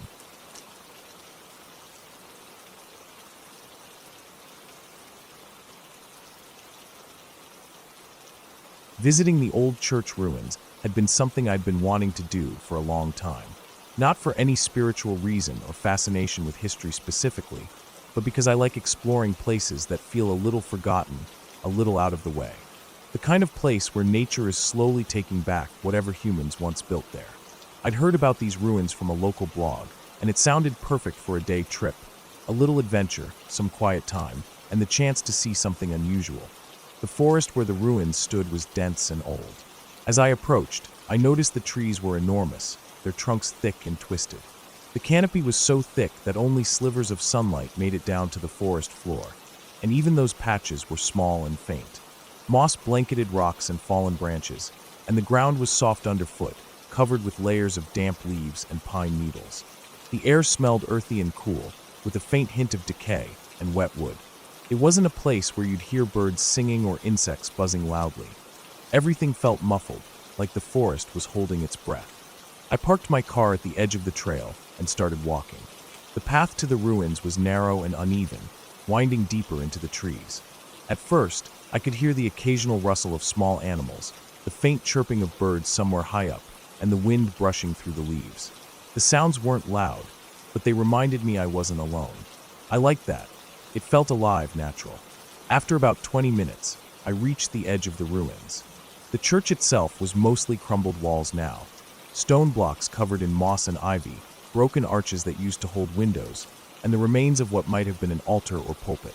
It was clear this place had been abandoned for a very long time, maybe centuries. The stones were stained by weather and time, the edges rounded and softened, with small plants sprouting from cracks. A few wildflowers grew along the edges, and tiny mushrooms pushed out from between the stones. I wandered slowly around the ruins, touching the cool stones, letting my fingers trail over the rough, uneven surfaces. The place felt peaceful in a strange way.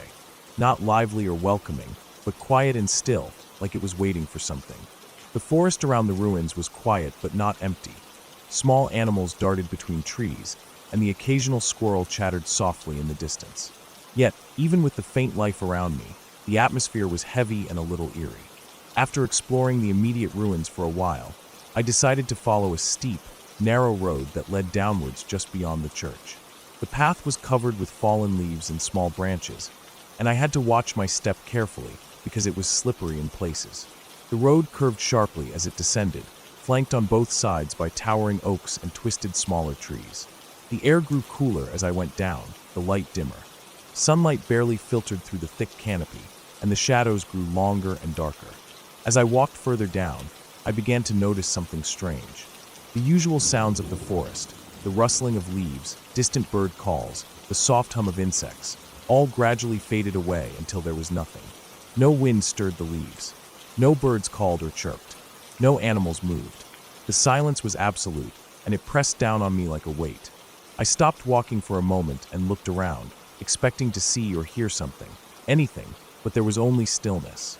The silence felt unnatural, like the forest had suddenly stopped breathing. It wasn't peaceful, it was empty.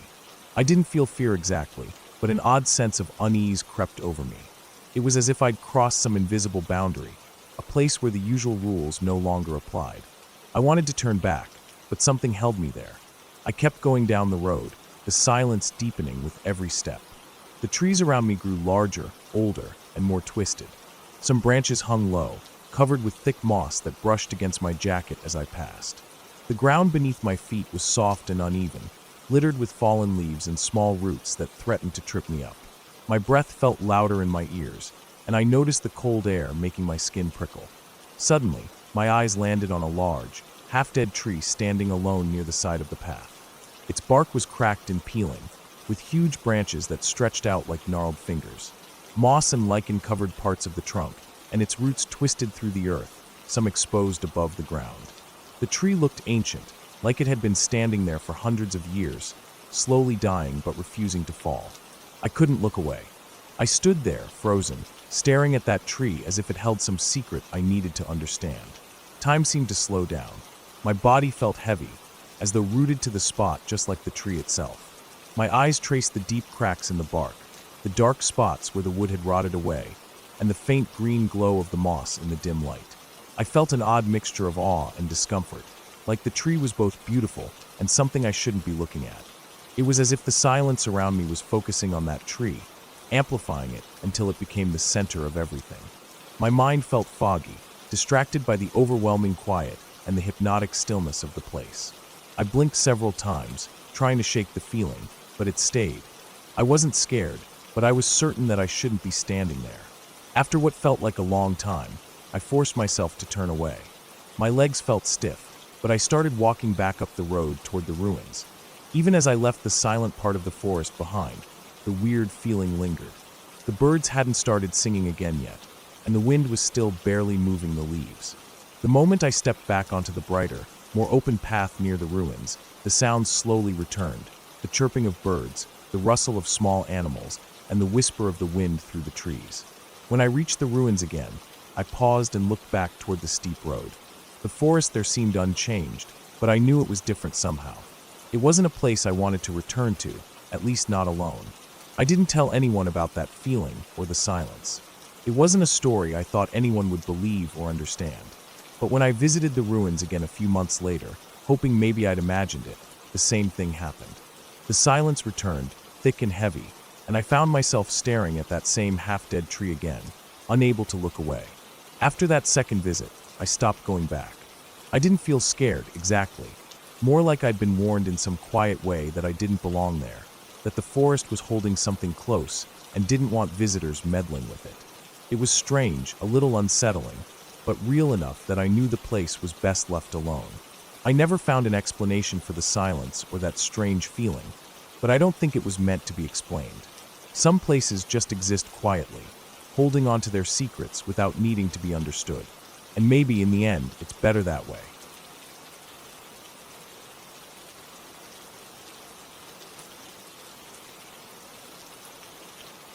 The house I was raised in was a pretty ordinary place on the outside, but it had this gravel back patio that stuck with me in memory for reasons I wouldn't have guessed as a kid. The patio was supposed to be flagged with stones or tiles, something solid and neat. But for some reason, that project was never finished. Instead, it was just loose gravel, small, rough stones that made a very distinct crunching sound whenever you walked on them. I remember every morning my dad would get up early and take out the trash bins. Those bins sat right under my bedroom window. I slept with my window open most of the time, especially in the summer when it got hot inside the house. So every morning, without fail, I would hear my dad's footsteps stepping on that gravel, slow and deliberate, just before I heard the bins being dragged or lifted and emptied. The sound of his steps on the gravel became something I could recognize without even opening my eyes. That sound, to me, was safe and normal. But one night, that sound didn't mean safety at all. I was about 16 years old, and I was playing on my PlayStation late at night. I was really into a Medal of Honor game at the time, a war shooter that kept me on edge and focused. I had the volume turned down really low because I didn't want to wake anyone in the house.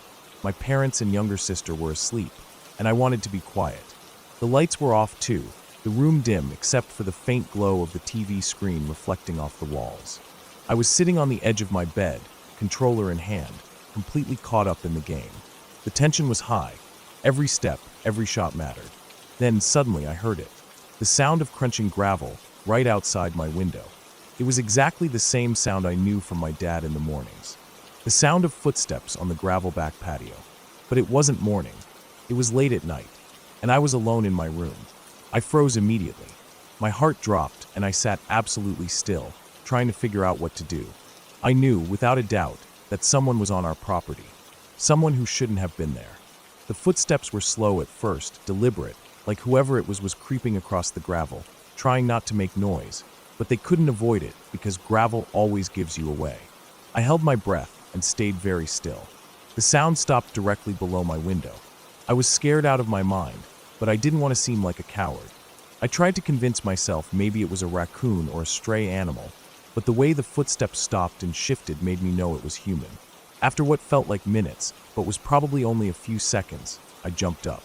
I threw on every light I could reach as I ran down the stairs, pounding on the wooden steps, trying to be as loud as possible. I hit the light switches in the hallway, living room, and then the kitchen, which faced the back patio directly, right where the gravel was. The kitchen had a set of big glass doors that opened onto the patio.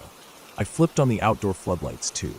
They were bright, almost blinding, washing out the yard and turning the gravel white. I pressed my face against the glass and stared hard at every shadow and every corner of the yard. I stayed like that for a solid 5 minutes, heart pounding, eyes scanning every inch. The night was quiet again, too quiet. No movement. No sound except the faint hum of the lights and my breathing. Eventually, I started to think maybe I had imagined the footsteps. Maybe it had been a branch brushing the window, or some animal I hadn't heard properly. Maybe nothing was out there. I took a deep breath, turned off the floodlights and kitchen lights, and climbed the stairs back to my room. I was almost ready to unpause the game when it happened again. The same exact crunch of gravel, right under my window. But this time, the footsteps were faster, running almost like whoever it was had heard the lights and was trying to get away quickly. I stayed frozen in place for a long moment, trying to catch my breath. Whoever it was had been right there under my window the whole time I was staring out, waiting for them to move. I didn't sleep a wink that night. Every creak of the house, every whisper of wind made me jump. I kept checking the backyard, but it was empty. This wasn't the only time that house made me feel like someone was watching or waiting just outside. A few years later, when I was studying for exams at home, I got into the habit of sneaking out for smoke breaks at night. My parents didn't know I smoked, so I was careful to be quiet, slipping out through the back door without a sound. One night, I was standing in the backyard, leaning against the patio doorframe, a cigarette in my hand, when I heard footsteps coming down the side alley next to our house. The alley was a narrow path between our house and our neighbors. It was shadowed and narrow, perfect for someone to sneak down unnoticed. I immediately got nervous. I froze for a moment, then stepped into the shadow of the patio doors, trying to stay hidden. I looked toward the alley entrance and saw a silhouette emerging from my neighbor's side path, which ran parallel to ours. At first, I thought it was my neighbor coming back from a walk or checking something. But the figure's movement was too deliberate, and the shape was wrong, not like anyone I knew. Curious but scared, I stepped out of the shadow a bit to get a better look. As soon as I did, the figure stopped and looked right at me. I was standing in the kitchen light, fully lit, and I'm sure they could see me clearly in the darkness. The figure didn't hesitate. They turned around quickly and sprinted back the way they came. I slammed the door shut and locked it, my hands shaking. I ran to the front door to check the locks there too. Just as I was locking the last bolt, I heard a car screech away down the street. That night, like the first, I didn't sleep. I kept looking out the windows, thinking about who that person was, what they were doing on our property, and what might have happened if I hadn't been paying attention. Those 2 incidents stuck with me. I never told my parents because I didn't want to worry them or seem paranoid. I kept the windows locked after dark and always checked the yard if I heard anything suspicious. The gravel back patio, the same gravel my dad's footsteps had sounded on every morning of my childhood, became a symbol of fear. Every time I heard those stones crunch, I'd freeze, remembering that someone had been there, right under my window, watching and moving in the dark. Even now, years later, I still remember that sound too well. And every time I do, I think about how close they must have been, just waiting, maybe hoping I wouldn't notice. That's the part that still creeps me out the most. Not what they wanted, but how close it felt. How easily they could have reached through the glass, or opened the door. That house, the gravel, and those footsteps taught me that sometimes danger isn't loud or obvious. Sometimes it's quiet, slow, and right outside your window when you least expect it.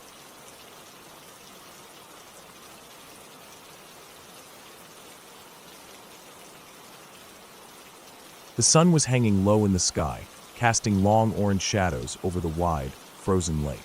The air had that crisp coldness that bit at your cheeks and nose, the kind of cold that reminds you winter isn't a joke.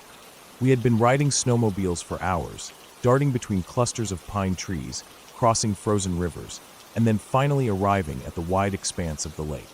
It was northern Maine, late winter, and the ice was thick enough for us to venture far out without a second thought, or so I thought. The lake was mostly empty. On the far side, a few other riders zipped past now and then, but where we were was quiet, a bit isolated. I liked that, the solitude and the sense of being surrounded by nature's stark beauty. The snowmobiles crunched over the ice, the sound of the tracks mixing with the distant call of crows settling into trees for the night. My dad was right behind me, riding close enough that I could hear the hum of his engine and see the plume of snow dust he kicked up. We had Bluetooth headsets in our helmets, so it was easy to talk or alert each other to anything unusual. I was leading the way along a narrow stretch of the lake, skimming close to a small cluster of bare trees sticking out from the ice near the shore. The ice there was always tricky. Sometimes the water would seep through cracks, or a thin layer of slush would settle on top, tricky to spot in the fading light. Out of nowhere, my dad's voice crackled in my ear, sharp with worry. "There's some slush here." Got stuck. I didn't hesitate. I spun my sled around and headed back toward him, carefully watching the surface. The lake looked mostly solid, but the ice had a grayish sheen, like it was covered in a wet film. When I reached him, I saw what he meant. His sled was sunk into a patch of slush, thick, wet, half-melted ice that had turned into a muddy, slippery mess. It was like the ice was rotting from underneath, weak and unsafe. His snowmobile's skis were almost submerged, and the treads were spinning uselessly, trying to grip something solid, but only digging deeper. I pulled up beside him, my engine humming low. I thought maybe I could help him get out quickly, and we could keep moving before it got dark. But as I shifted my sled forward to pull alongside, I felt the front start to sink in the same slushy mess. Before I knew it, I was stuck just 10 feet away, the skis and tracks biting into the watery slush, trying to find purchase, but only breaking through the thin surface. The water was starting to seep over the edge of the ice, spreading fast. I glanced down and saw water pooling in the shallow tracks our sleds made. It wasn't just wet snow or slush now, it was a creeping flood, and the ice beneath us was giving way, layer by layer. It felt like standing on a frozen puddle that was melting from the bottom up. We tried revving the engines, hoping to free the sleds by rocking them back and forth, using the power to pull ourselves out. But each time the track spun faster, the sleds just sank deeper. The slush and water mixed into a thick, viscous soup that sucked at our machines like quicksand. The ice cracked faintly beneath us with every push, and the sound made my heart pound. Our feet were now wet from standing in the icy water that was rising around us. It was cold enough to numb the skin in seconds, a deep chill that clawed its way through boots and gloves, straight into the bones. The cold made it harder to think clearly, but we had to act fast before the situation got worse. We took turns pushing and pulling. One of us would try to power out, while the other pulled on the back with all their strength. Sweat dripped down my forehead, mixed with the cold water that soaked through my clothes. The sky was darkening fast, and the fading light was making everything harder to see. The path behind the sleds was turning into a channel of water. The trail we'd made was filling up quickly, pouring in from cracks in the ice nearby. It was like the lake was swallowing us, threatening to pull us under with every second. Finally, after what felt like an eternity, we managed to get my dad's sled out first. The moment it broke free, it slid awkwardly onto thicker ice. We pulled it to the side, away from the slushy patch, and then turned our attention to mine. The wet, slippery ground made footing treacherous, but I gritted my teeth and pushed the throttle hard, spinning the tracks just enough to break free. Once my sled was out, we didn't waste any time.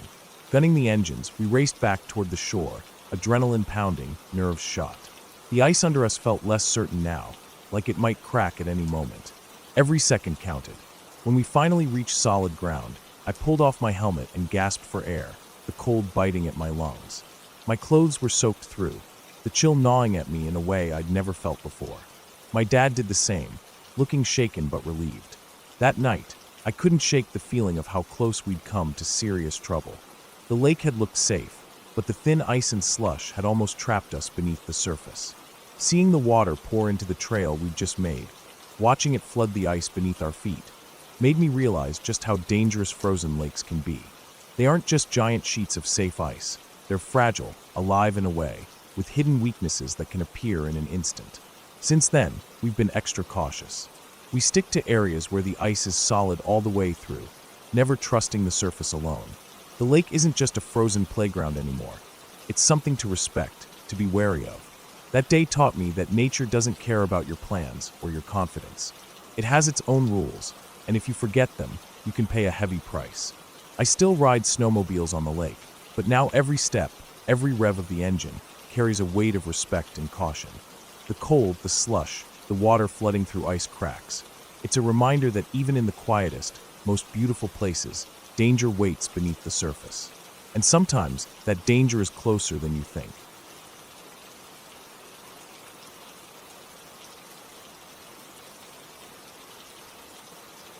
I knew this guy, just a face on the street to most, but someone who'd lived a lifetime on the edge of everything we call normal. He spent practically all his adult years homeless, moving from town to town, city to city, living in the kind of places most people never see unless they're forced to. The woods, under bridges, abandoned buildings, park benches. He'd seen and slept in all of them. He wasn't some lost soul or a drug addict spiraling down into oblivion. No, he was sharp, even if the world had kicked him too many times. We met when I was out wandering myself, roughing it for a while, and we quickly figured out we shared the same survival mindset. There was safety in numbers, even if it was just two. We found a spot deep in the woods, well beyond the edge of the city's noise and neon, a place far enough from prying eyes where we could rest for days. Not the fancy kind of camping, but the kind where you sleep under thick trees, hearing the wind in the branches and the distant calls of animals. We weren't looking for comfort. We were looking for quiet, for peace, in whatever form it came. That morning, I set out early. Before the town woke, before the streets filled with cars and people yelling at each other or rushing somewhere. The sky was still a soft gray, the sun just beginning to pull itself up over the horizon. I wanted to get booze and cigarettes while it was still calm. The off-license would be just opening, and the line would be short or maybe even empty. It was about a 2-hour walk to town, but with the pack on my back and the weight of the night on my shoulders, it stretched out to nearly 4 hours.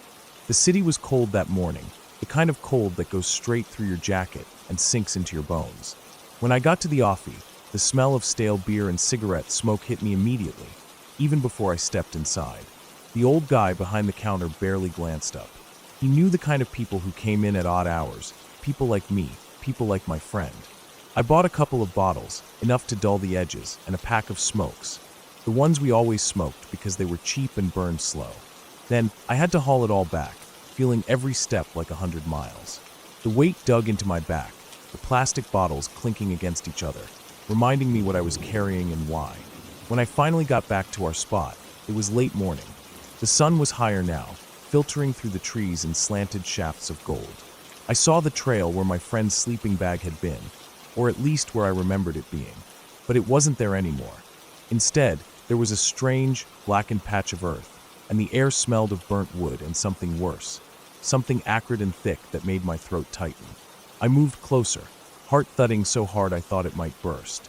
The sleeping bag was there, or what was left of it, charred and twisted, black smoke stains curling around the edges.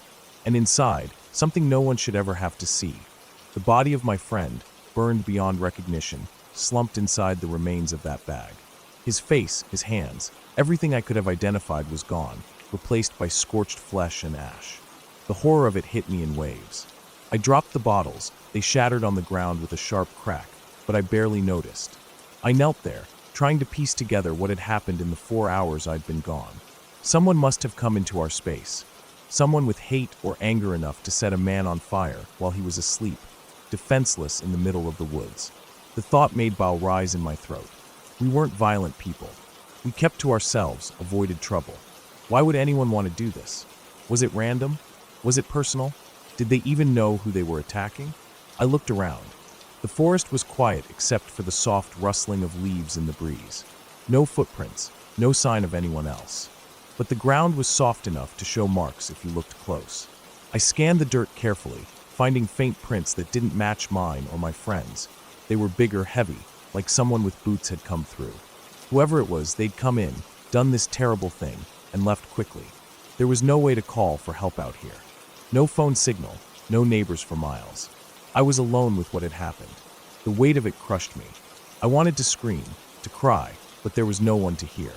Only the trees, silent witnesses to a violence they couldn't stop. I sat back on my heels, shaking. I kept thinking about the man I'd known, the one who had survived years living rough, who had seen things no one should have to see, who had always managed to find a way to keep going. And now he was gone, stolen from the world in the worst way imaginable. The hours passed as I sat there, watching the shadows lengthen and the sun begin to dip. I kept telling myself I had to leave, to find someone to tell, but the thought of walking out without him felt wrong, like leaving him behind twice. Finally, when the sky turned dark and the cold began to settle back in, I forced myself to stand. I took one last look at the blackened ground, at the charred sleeping bag, and then started the long walk out. Each step was heavy, slow, like carrying a lead weight in my chest. When I reached the edge of the woods, where the city noise began, the world felt alien. People bustled by, oblivious to the horror that had happened so close to their lives. I wanted to scream for someone to listen, to understand, but the words stuck in my throat. I found a payphone and called the police. I gave them the location, tried to keep my voice steady, but inside I was falling apart. They told me they'd send someone out, but I knew how these things worked. A homeless man dead in the woods wasn't going to make headlines. No one would come looking like they would if it had been someone else. Days later, I went back to the spot, hoping maybe I was wrong, hoping it was all a nightmare. But the ground was still blackened, the smell still lingering faintly. The sleeping bag was gone, probably taken for evidence, or maybe just removed like everything else in a place where no one cared. I never found out who did it. No arrests, no answers. Just a silence as thick as the woods around that spot. The last friend I had from those years, gone in a blaze of cruelty no one deserved. I still think about him, about that morning, about how even the deepest woods, the safest places we found, weren't safe at all. And I know there are others out there lost and alone, who live with that same kind of danger every day. Danger not from nature or the cold, but from other people. Sometimes I wonder if the world would be better off knowing their names, their stories, or if it's easier just to forget and walk on, pretending nothing ever happened in those woods. But I can't forget. Not that day. Not ever.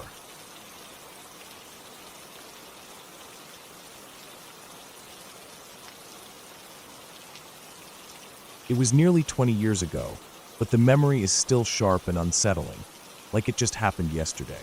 I grew up in a small neighborhood in southern Oklahoma, a quiet place, about 15 houses nestled right next to the woods. The woods were thick, full of tall trees that stretched high into the sky, and they edged the neighborhood like a dark, living wall. When I was a kid, I spent almost every free moment out there. The woods were my playground, my secret world. I'd explore new trails, build tree forts, and roam far enough that I was usually able to find my way back without getting lost. I was confident, maybe even a little too comfortable being out there alone or with friends. The area where I spent the most time was just past the woods, where 3 large open fields sat side by side. Each was about the size of a football field, separated by narrow strips of thick trees no wider than 10 feet. These fields felt like open spaces between walls of green, a patchwork of grass and sun with dark, dense forest all around.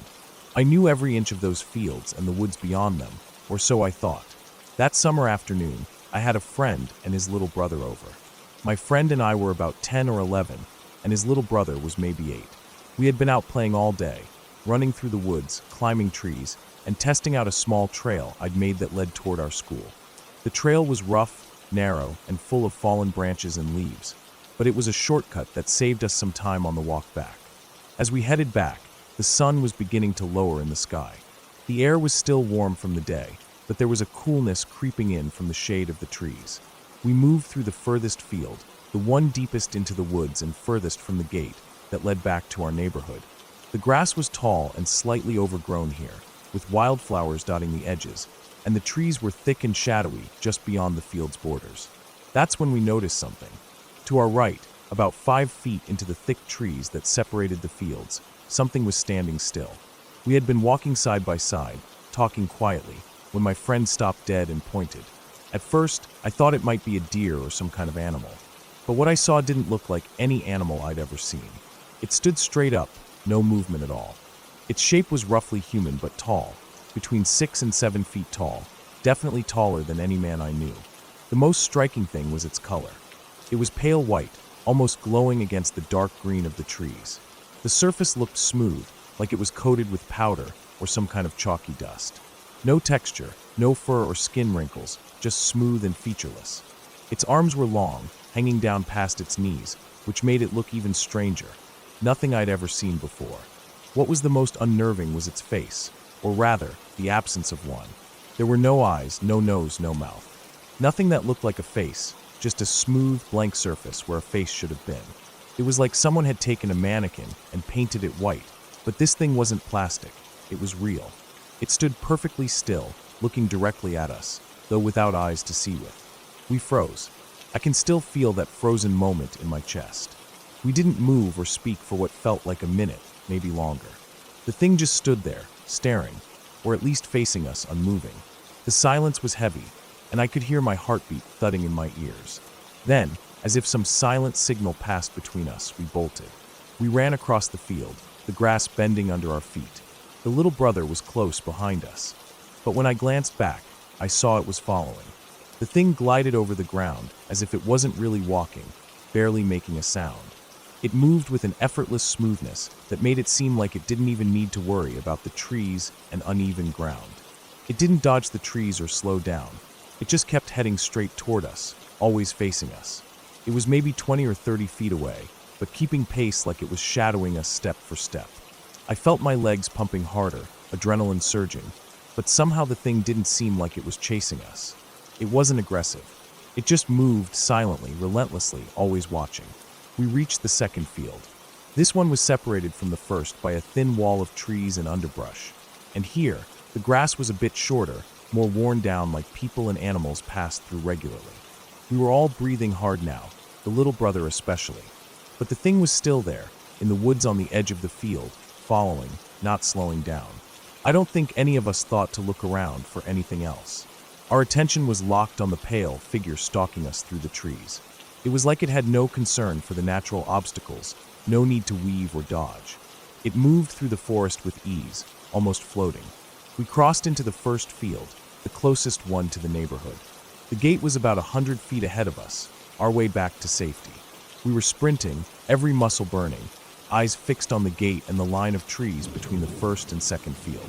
Then, just as we passed the line of trees, it vanished. 1 second it was there, following us. The next second, nothing. No sound, no movement, no trace of it in the shadows. It was gone, as if it had never been. We didn't stop running until we reached my front door, hearts pounding, gasping for air. Only then did we realize the little brother wasn't with us. Fear hit hard and fast. We dashed back toward the woods, calling for him, pushing through the underbrush, desperate to find him. Just as we neared the gate, there he was, walking out, tears streaming down his face. He looked shaken, pale, and unable to speak. He couldn't say anything for nearly an hour. When he finally did, he told us he had tripped and fallen in the second field and had gotten lost. He hadn't seen us run ahead. He said the figure had stopped and stared at him, just like it did to us, but after a moment, it hadn't moved and let him go. I don't know what we saw that day. I've tried to make sense of it in my head for years, but it doesn't fit any explanation. It wasn't an animal, too tall, too still, no face, no eyes, no fur, no skin. It wasn't a man, too tall, too strange looking, and didn't move like a human. When I close my eyes, I still see it standing there, pale and still, with its arms hanging low and its blank, featureless face. I remember how it glided behind us, keeping pace effortlessly, watching us with those impossible eyes that weren't really eyes. I haven't been back to those woods since that day. I don't know if the thing was some kind of animal I didn't understand or something else, but the memory stays clear. Every so often, I imagine that figure waiting at the edge of the trees, still watching. The woods are quiet, but I'll never forget how silent that summer afternoon felt when the thing stepped into our world and followed us home.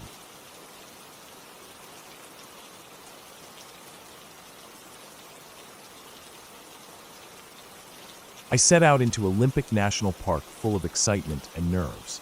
It was a long trip, 2.5 weeks carrying everything on my back, planning to wander through the dense forests, steep slopes, and the wild coastlines.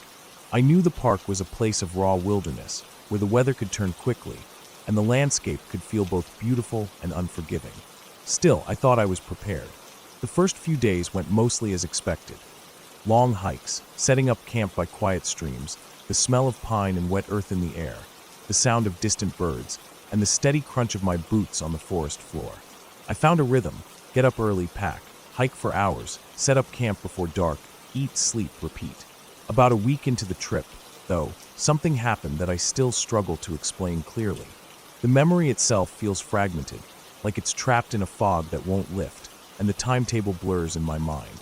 I can't say exactly when it happened, only that it was around the time I decided to go off-trail for a bit and try some bushwhacking.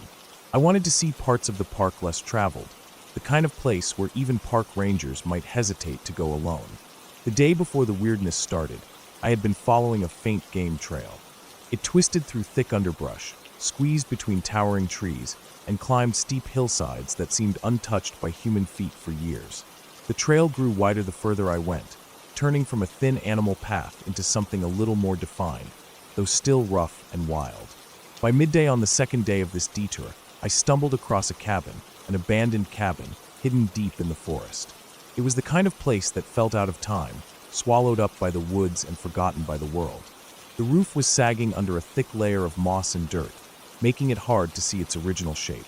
The wooden walls were rotten in places, warped by moisture and age.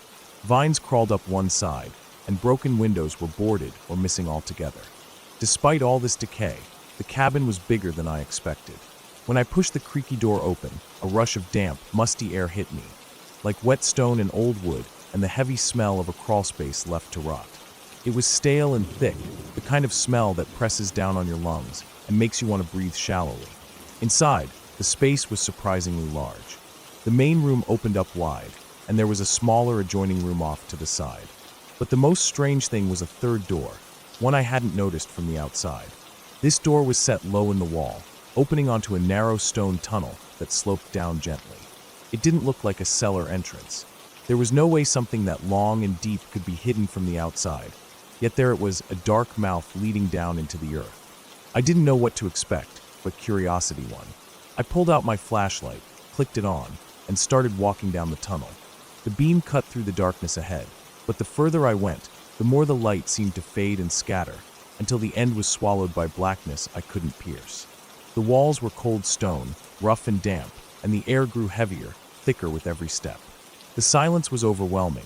No drip of water, no scurrying of animals, just an oppressive stillness that pressed against my ears and chest. It felt like the tunnel was swallowing me whole, making the air harder to breathe and my head swim a little. I tried to keep track of how far I had gone. My best guess is about 100 yards. Beyond that, the light disappeared entirely, and a strange dizziness crept over me. My steps became uncertain, and the world tilted as if I were underwater. I'm pretty sure I was breathing poorly. Maybe the air was low on oxygen, or thick with something I couldn't identify. My instincts screamed at me to turn around, and I obeyed, backing out of the tunnel as quickly as I could without tripping. When I finally emerged back inside the cabin, I thought I'd been down there maybe 20 or 30 minutes at most. But when I looked outside, the world had changed completely. The sky was pale, the sun was rising, and the mist was lifting from the trees. It was morning.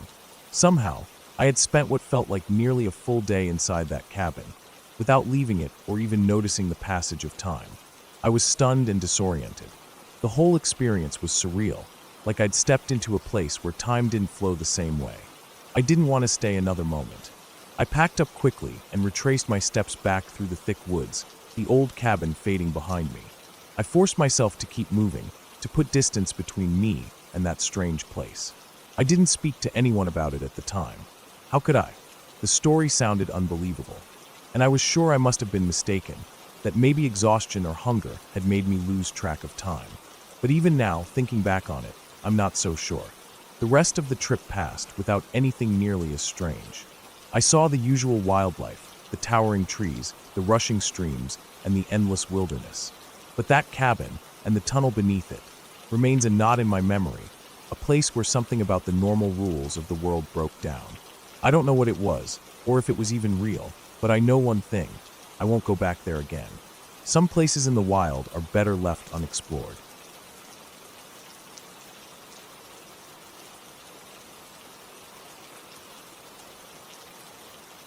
I spend a lot of time hunting. It's something I've done my whole life, and there's nowhere I'd rather be on a quiet weekend than out on my dad's property in South Texas.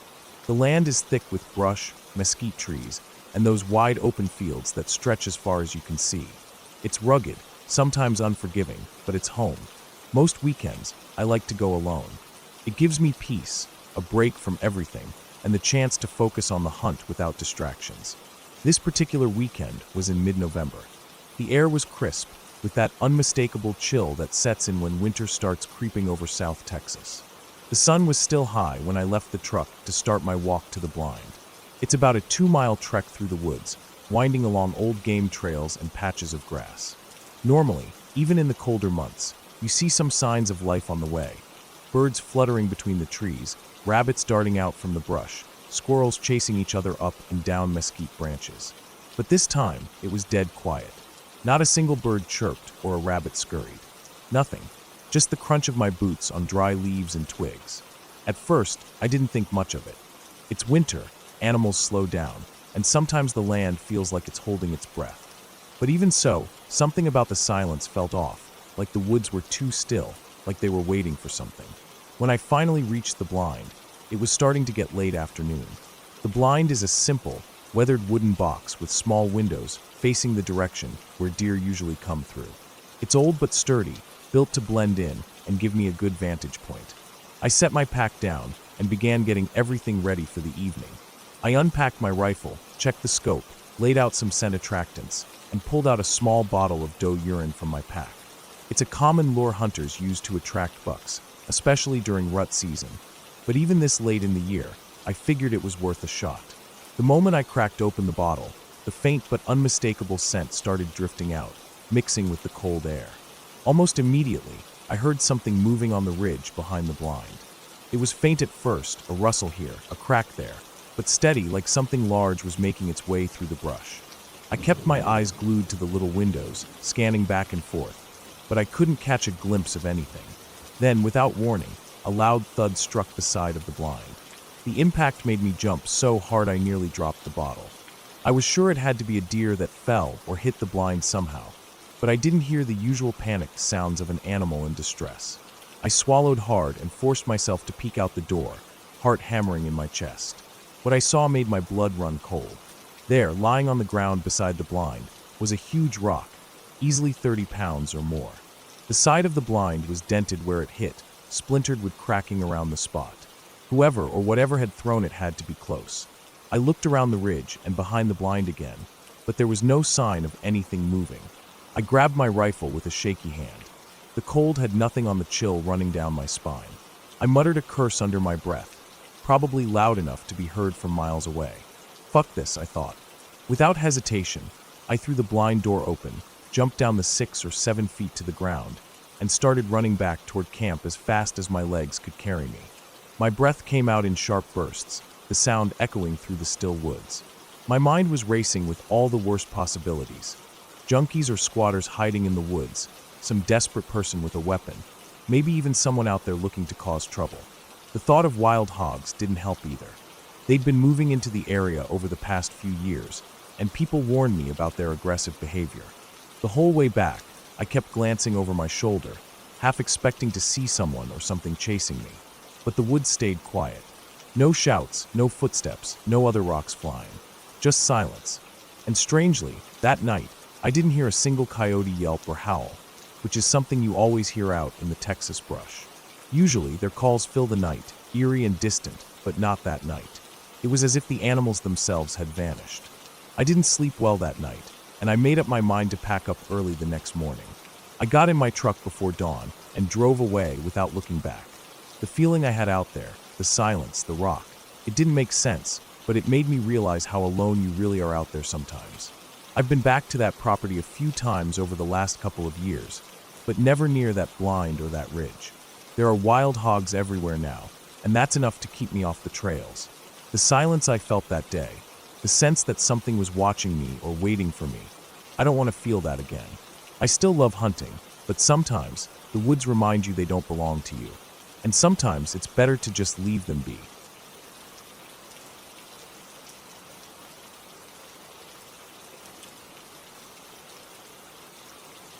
When I was 12 years old, I spent a lot of time out in the woods behind my granddad's house near Red River, New Mexico. We were lucky to live right next to Carson National Forest, and he had a little private trail that ran deep into the forest. It wasn't an official path, not one the park rangers or hikers would use. It was more like an old logging road that my granddad had kept clear over the years, just for himself and family. I spent many winters riding my snowmobile out there, exploring the snow-covered wilderness, enjoying the quiet and the cold air that always smelled like pine and fresh snow. One day, it was late afternoon, and the sky was already starting to turn a dull gray, heavy with clouds that threatened snow. I had ridden about 15 miles down the trail when my snowmobile, an old machine my granddad had fixed up for me, suddenly sputtered and died. The engine wouldn't start again no matter what I tried. I pulled the choke, twisted the throttle, and gave it a few more kicks, but the motor was silent. I was stuck.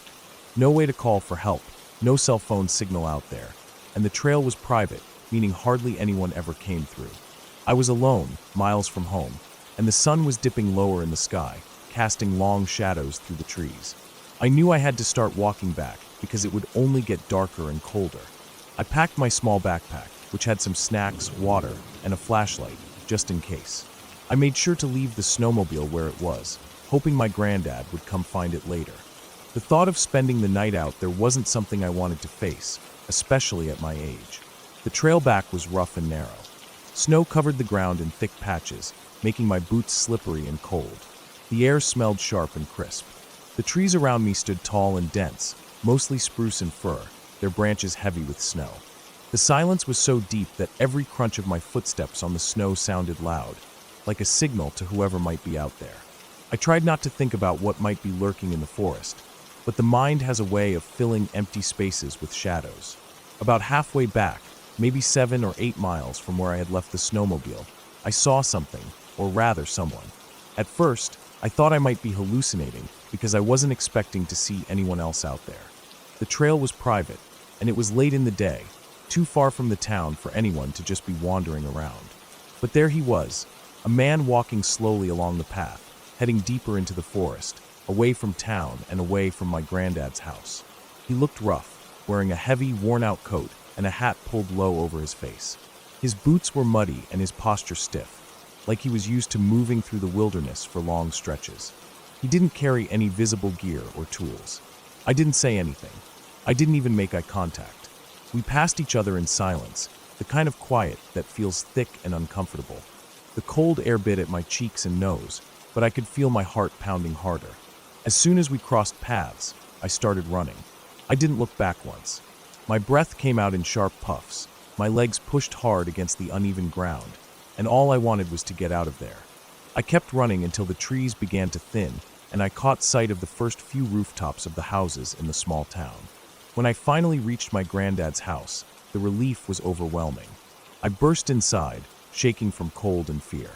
He helped me warm up and listened quietly when I told him about the snowmobile breaking down and the man I saw. I could see the concern in his eyes, but he didn't say much. Later that evening, after I had eaten and warmed up with a fire, my granddad shared a story. He told me about a man named Brian O'Brien, who supposedly lived in an old mine shaft somewhere deep in those woods. Brian had been known as a loner, someone who stayed hidden and off the grid. My granddad said he had lived in that area for over 30 years, but had never actually seen Brian himself. Just stories and warnings passed down through the years. Hearing that made my skin crawl, and for the first time, I wondered if the man I saw that day might have been Brian O'Brien. I never went out on that trail alone again, especially when it was getting dark. The woods felt different after that, more mysterious, more dangerous.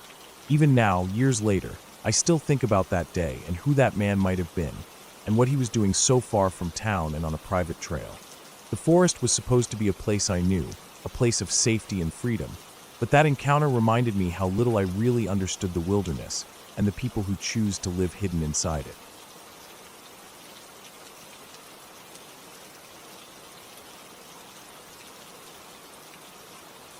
Back in the 1990s, I was part of a band that spent most of our time on the road, touring from city to city across the United States. We were a tight-knit group of 6, crammed into whatever vehicles we could get our hands on, usually a small car for the lead, and a pickup truck with a shell over the bed for all our gear and the rest of us.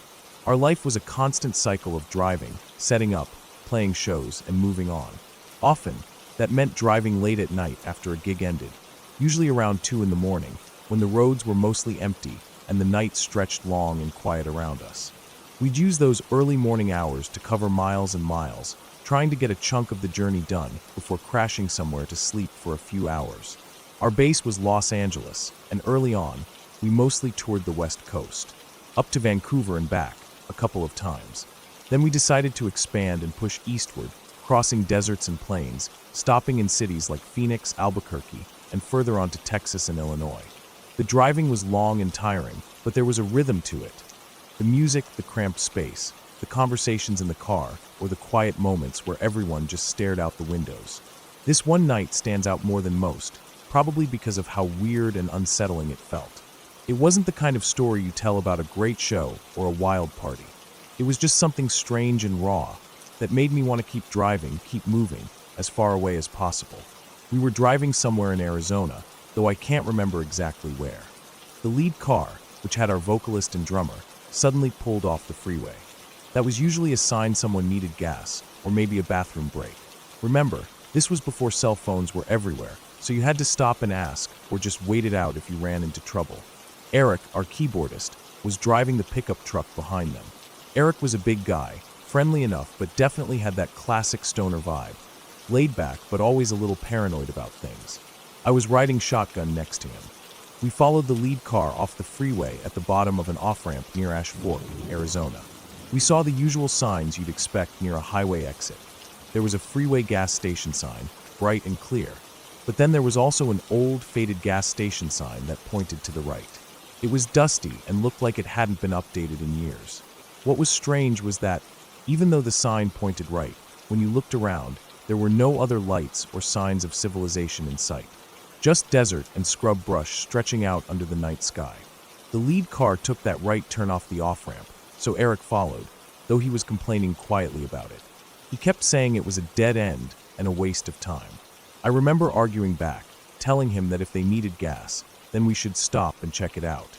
Running out of fuel in the middle of nowhere isn't exactly the best situation to be in.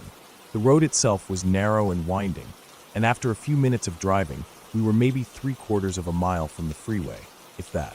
It was surprising to see any trees at all. Arizona is desert, after all, but there were patches of scrub and low trees that kept the view limited. The sky was clear and full of stars, but the darkness around us felt heavy, almost thick. Then, as we rounded a bend in the road, a faint light appeared in the distance. It looked like a small building, maybe a gas station. It was definitely the source of the dim glow. I breathed a little easier and told Eric so. He muttered, "Thank God." But then he paused, looking a little tense. That's when we both noticed the lead car.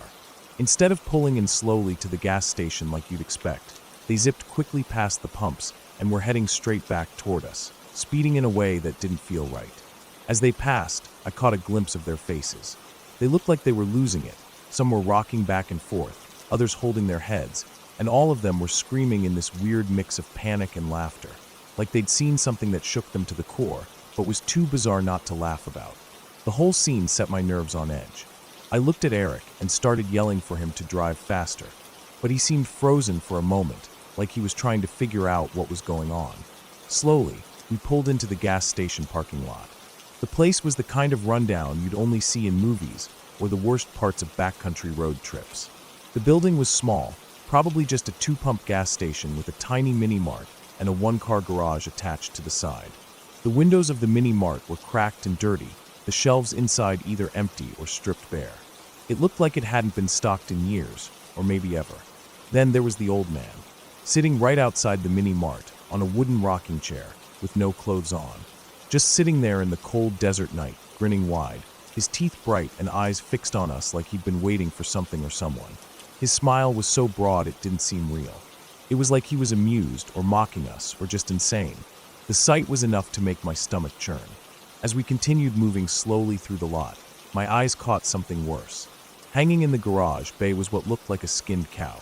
The hide peeled back, muscles and sinew exposed, the whole thing dripping with what looked like old, dried blood. Nearby, standing almost like a statue, was a huge white man, easily 6 feet tall and at least 400 pounds. He wore nothing but overalls, no shirt underneath, no shoes, no hat, just that rag covering his face. It looked like a mask, but it didn't hide his eyes, and they moved with us as we drove past. His head tracked the truck, following us, never blinking. It was one of those moments where you think maybe it's some kind of prank or movie set, but the dead seriousness in his eyes told you otherwise. My heart slammed against my ribs. I screamed at Eric to get the hell out of there. He hit the gas and peeled away, tires squealing on the cracked asphalt. I kept looking back, half expecting the man to move toward the truck, but he stayed put, standing rigid. Once we hit the ramp back onto the interstate, I could feel the adrenaline fading and exhaustion creeping in. We didn't speak. There was no need. After a few miles, we caught up with the lead car pulled over on the side of the freeway. The others were outside, pacing and jumping around, trying to shake the weird energy off them. What was that? They kept asking, but none of us had an answer. For years after, none of us ever wanted to get off at Ash Fork again. The memory of that night stayed with me, a reminder of how strange and unsettling the world can be when you least expect it. That little gas station wasn't just a pit stop. It was a glimpse into something raw and terrifying, stripped of any gloss or safety. We learned to keep driving, to stick to the main roads, and to trust our instincts when something felt wrong. Because out there, in the middle of nowhere, there are places you don't want to find and people you don't want to meet.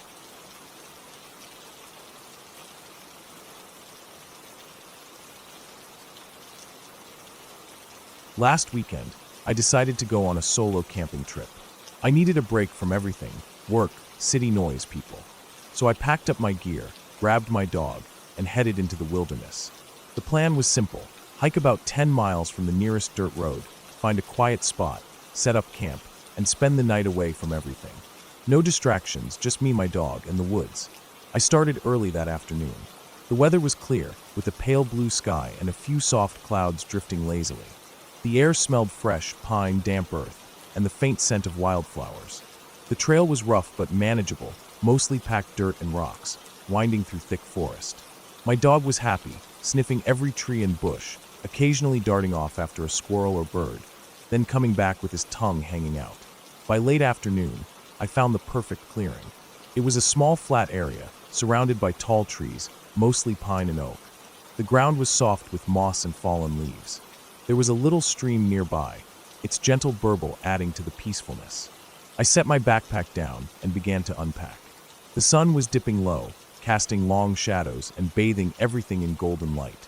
I gathered some dry wood and twigs to build a fire, then set up my small tent on a patch of grass just a few yards from the stream. My dog, exhausted from the hike, curled up next to me while I worked. As the fire caught and started to crackle, I felt that familiar warmth and comfort.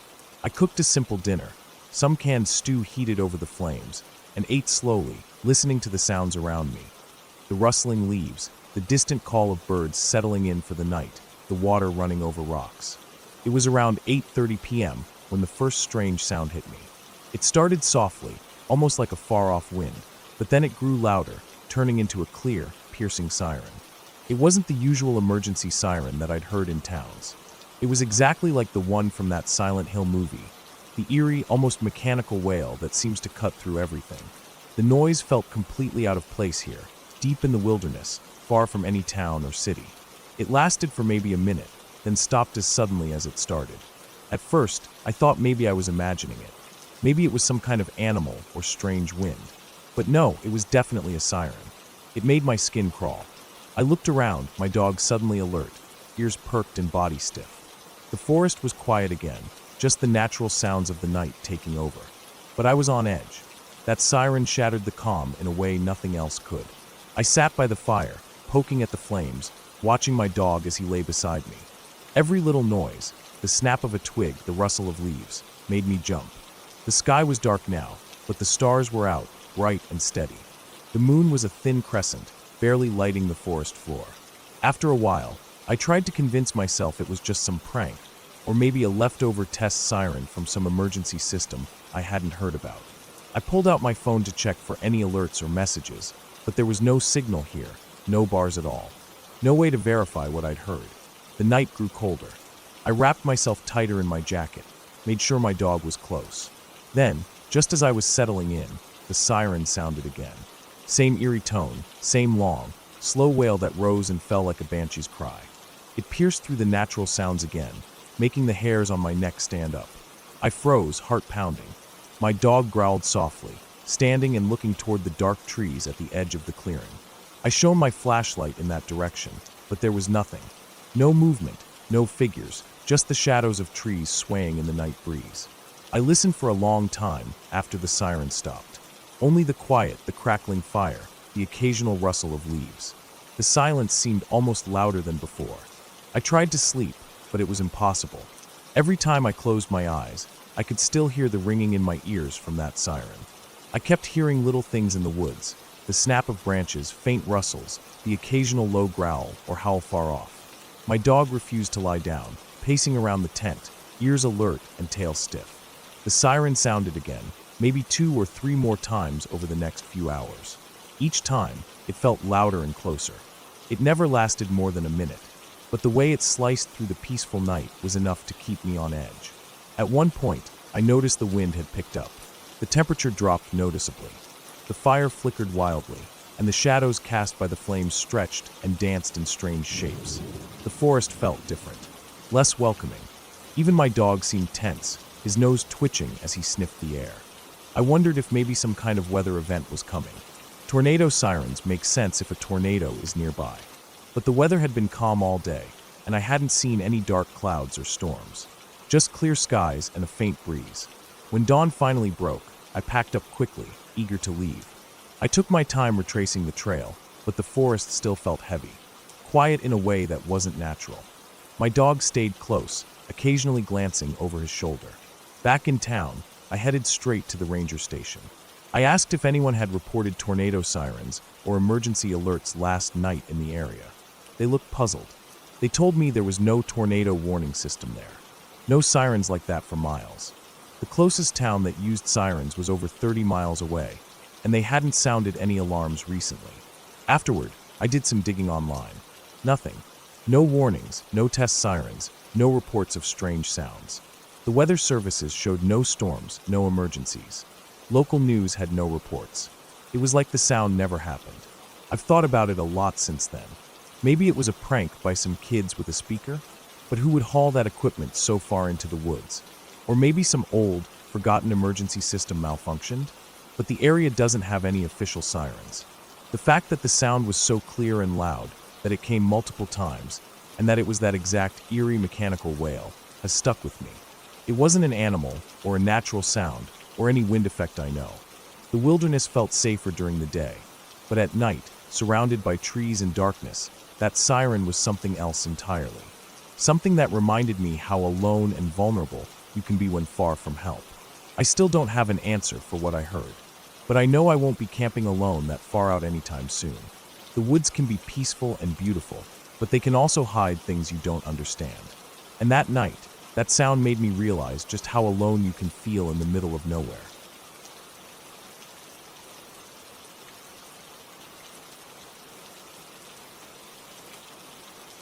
My grandpa was always someone who loved the outdoors.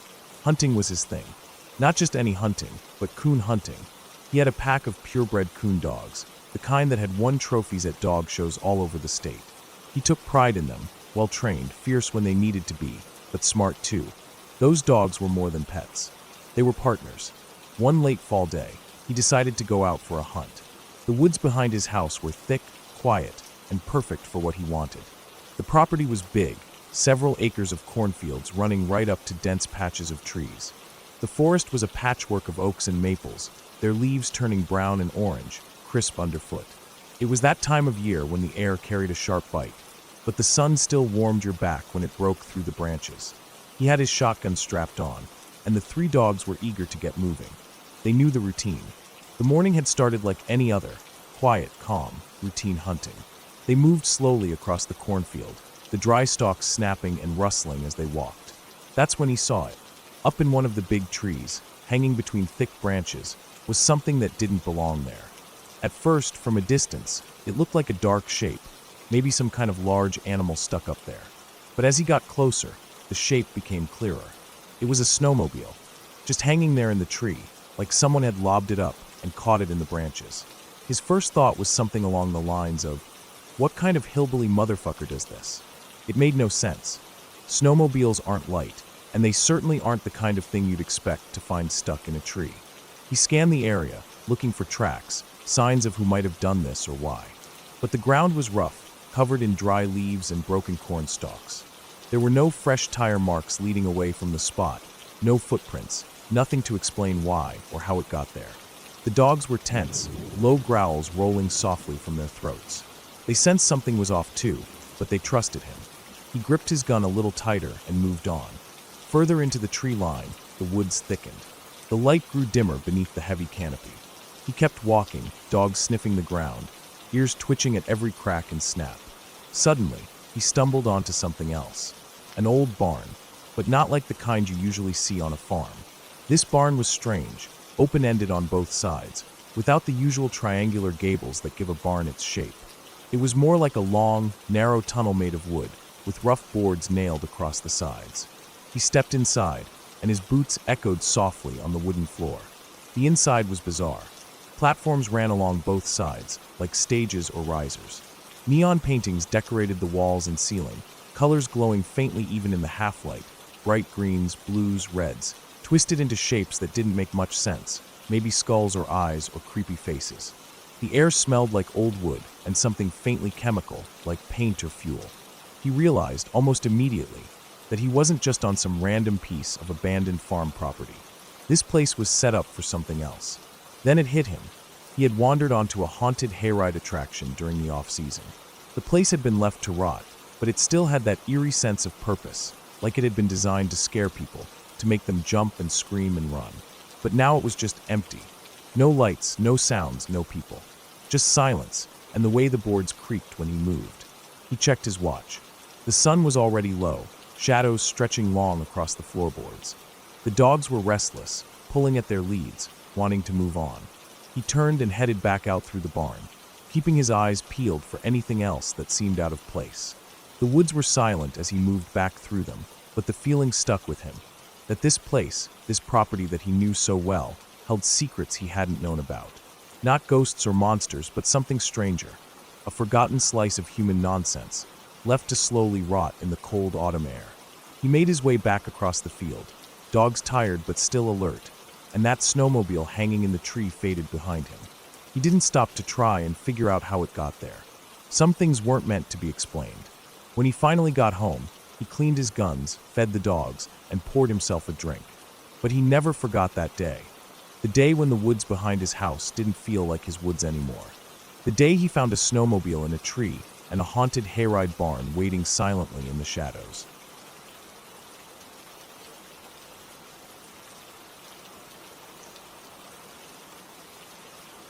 The night was so dark it swallowed everything whole.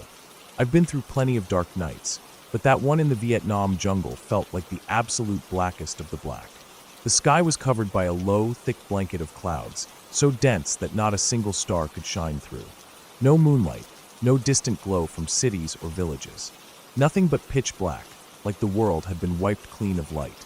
It was the kind of darkness where you couldn't even see your own hands in front of your face, where the night stretched out endlessly in every direction. The only thing that existed was the earth beneath my boots and the invisible weight of the jungle pressing all around me. I had a military wristwatch strapped to my left wrist. Its luminous dial glowed brightly, bright enough to light up a patch of jungle floor 10 meters away like a small street lamp. It was surreal. I didn't have a flashlight, and I didn't want one. Flashlights gave away your position in the jungle, and on nights like this, you learned to move with the darkness, to respect it. But this faint glow from my watch was something else. It felt almost like a beacon, a small spot of light in the unending black.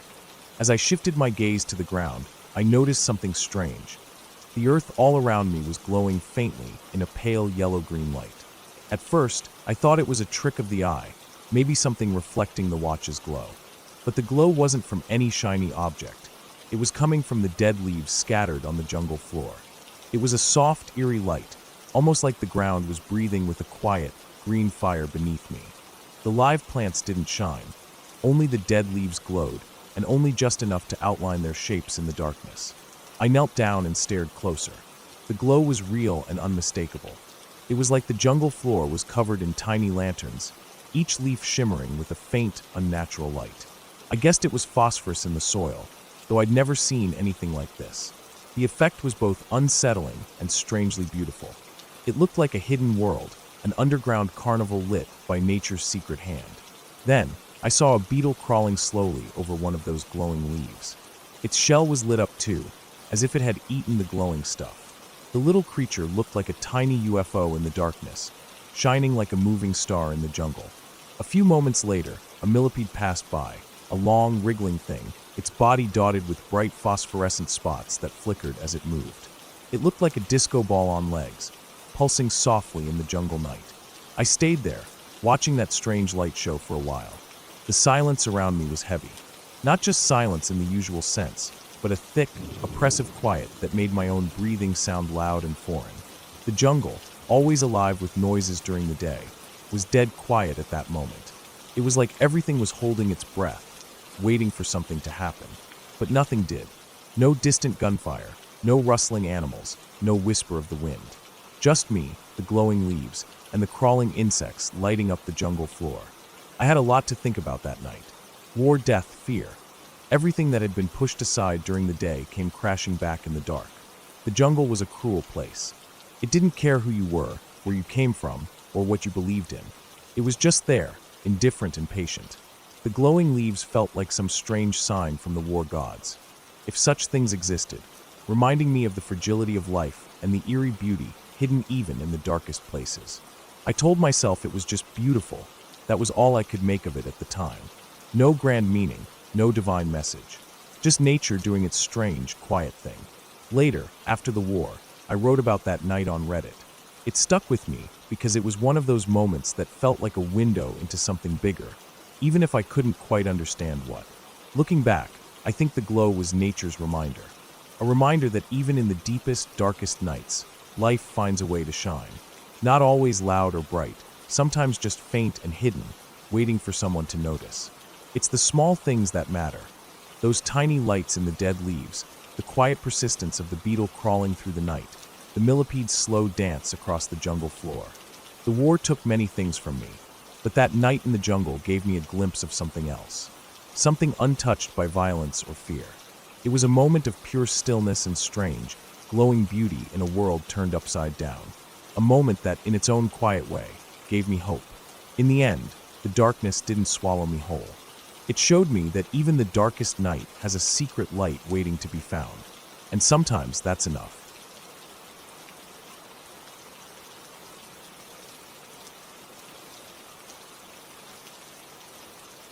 I was driving back home from my friend's place late one night, around 1 or 2 a.m.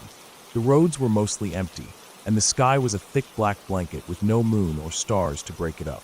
It was the kind of night where everything feels heavier, like the darkness is pressing down on you from every side. I live out in western Massachusetts, in a pretty rural area, so most of the drive was through woods and empty stretches. Not a lot of streetlights, just the beams from my car cutting through the dark. There's this one stretch of road I always notice when I drive at night. It's about 3/4 of a mile long, and it's covered on both sides by this dense canopy of trees that grow close to the road, their branches stretching overhead to make a tunnel. Even during the day, it's shady, but at night, it's almost impossible to see much at all. The high beams don't help much because the trees block the light, and the road itself just seems to vanish into blackness. I guess people who live around here get used to it, but I always feel a little on edge driving through that section alone. That night, I was driving through it, not really paying much attention, just focused on the road, my hands on the wheel. The radio was off. No music or anything. Just me and the hum of the car engine. The air was cold, even though it was spring, and I had the window slightly cracked. I like the sound of the wind rushing past. It keeps me alert. Maybe that's why I noticed it before I should have. About 100 feet ahead on the right side of the road, maybe 6 feet off the pavement, I saw something standing. At first, it was just a shape in the shadows, a dark figure that didn't belong. The shape was too tall for any animal I was used to seeing around here. Deer, coyotes, raccoons, none of them stood upright. But this thing did. It was standing on two legs like a person. I slowed the car down a little, squinting, trying to make sense of what I was seeing. It didn't look like any animal I'd seen before. Not a bear, not a moose. It was too slim and too tall. And it didn't have the usual animal posture. It looked wrong, like something was off in the way it held itself. Its body was skinny, but its limbs were long and thin. It was easily at least 6 feet tall, maybe taller, but it had the shape of a coyote. That's what threw me off the most, the head and face. It looked like a coyote's, but the face didn't line up right with what I knew.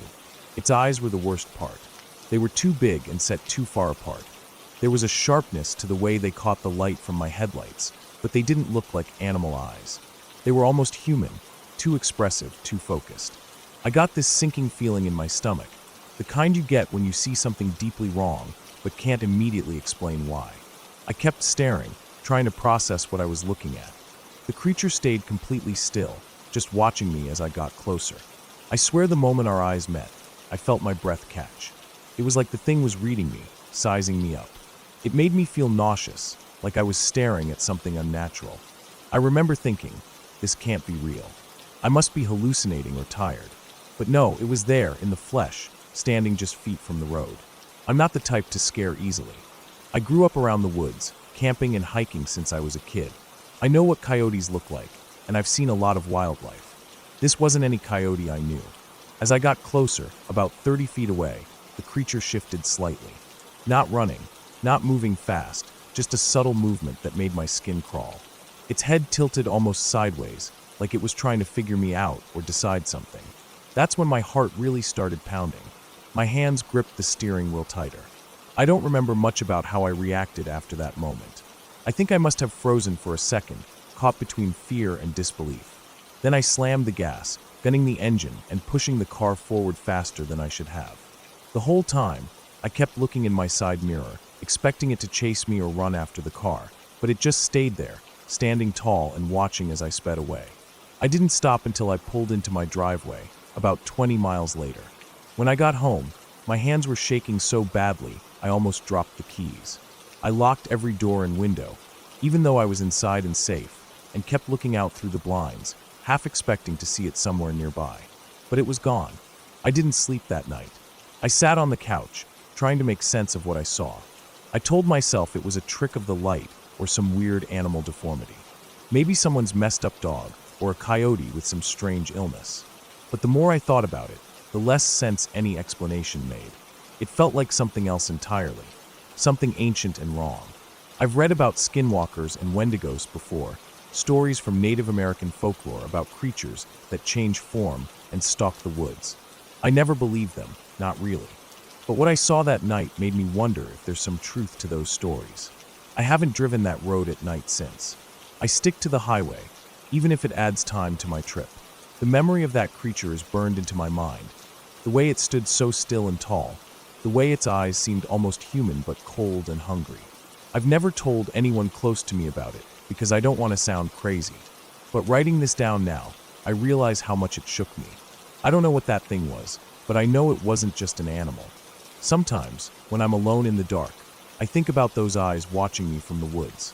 And it makes me wonder, what else is out there, just beyond the edge of the light, waiting for someone to see it?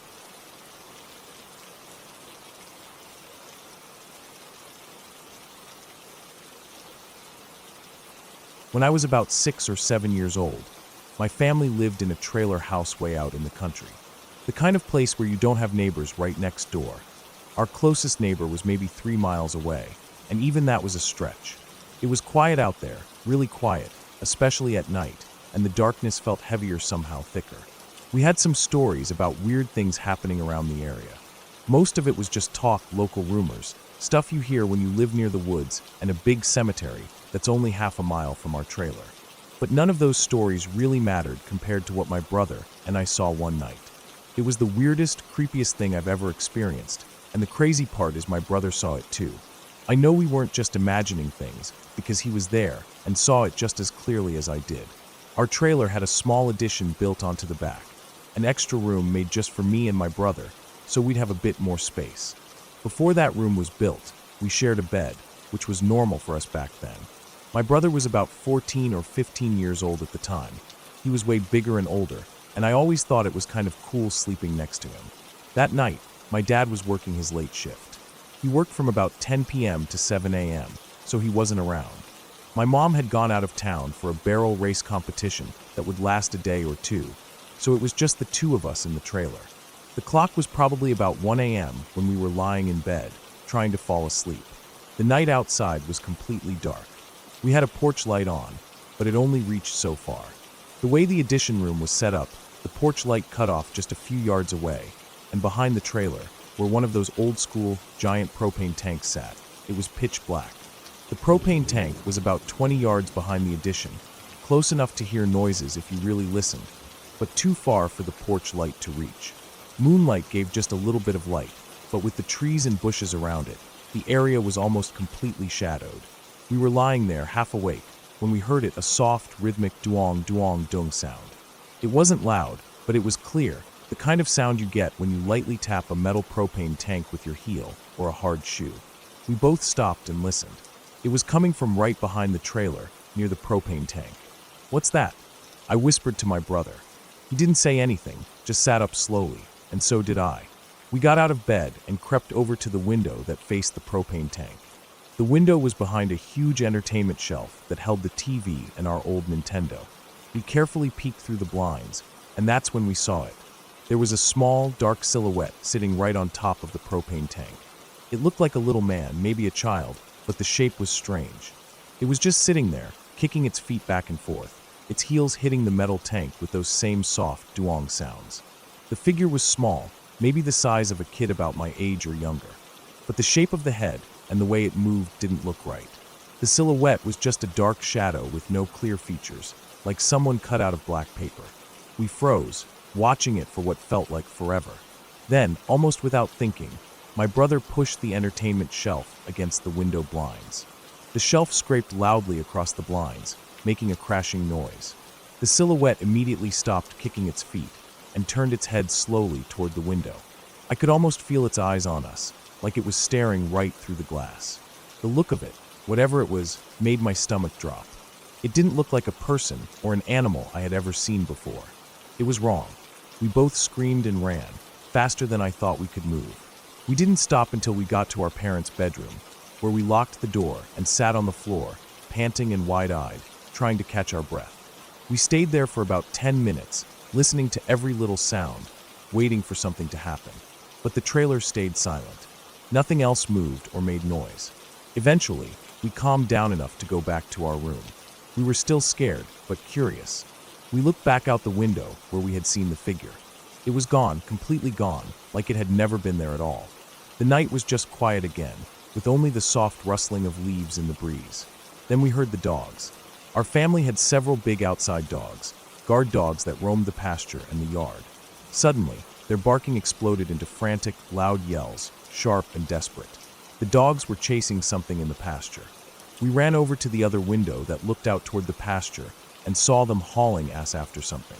Whatever it was faster than the dogs. We could barely make out a dark shape running fast through the grass, something moving too quickly for even the big dogs to catch. We never saw what the dogs were chasing that night, and no one ever explained it. We told our parents what happened the next day, but my dad just joked about it, saying maybe it was a leprechaun or some silly nonsense. That didn't make us feel any better. We both knew it was something real, something strange, and definitely not a joke.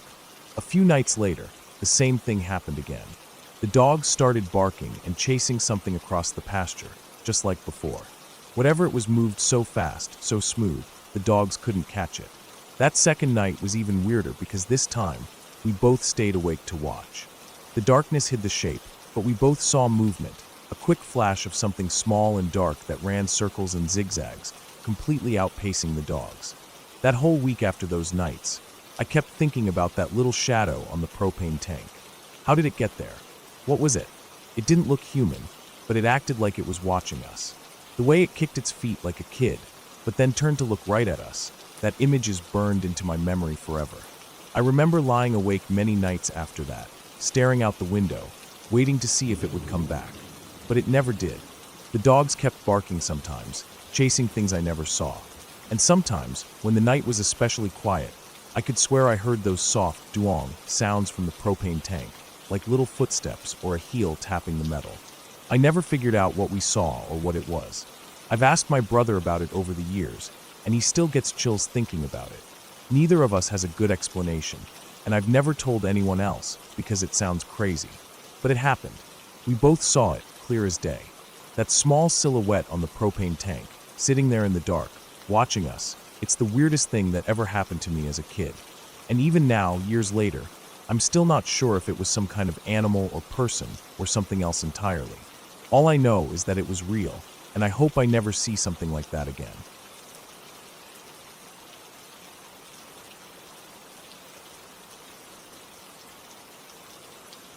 That event in the North Atlantic still sticks in my mind like it happened yesterday, even though it was back in 2011. I was working on a research vessel, one of those ships designed for serious ocean study, with gear everywhere, always collecting data from beneath the waves. We were on a long trip, far from shore, in that deep, cold stretch of ocean where the horizon blends into gray sky and the sea smells of salt and cold metal.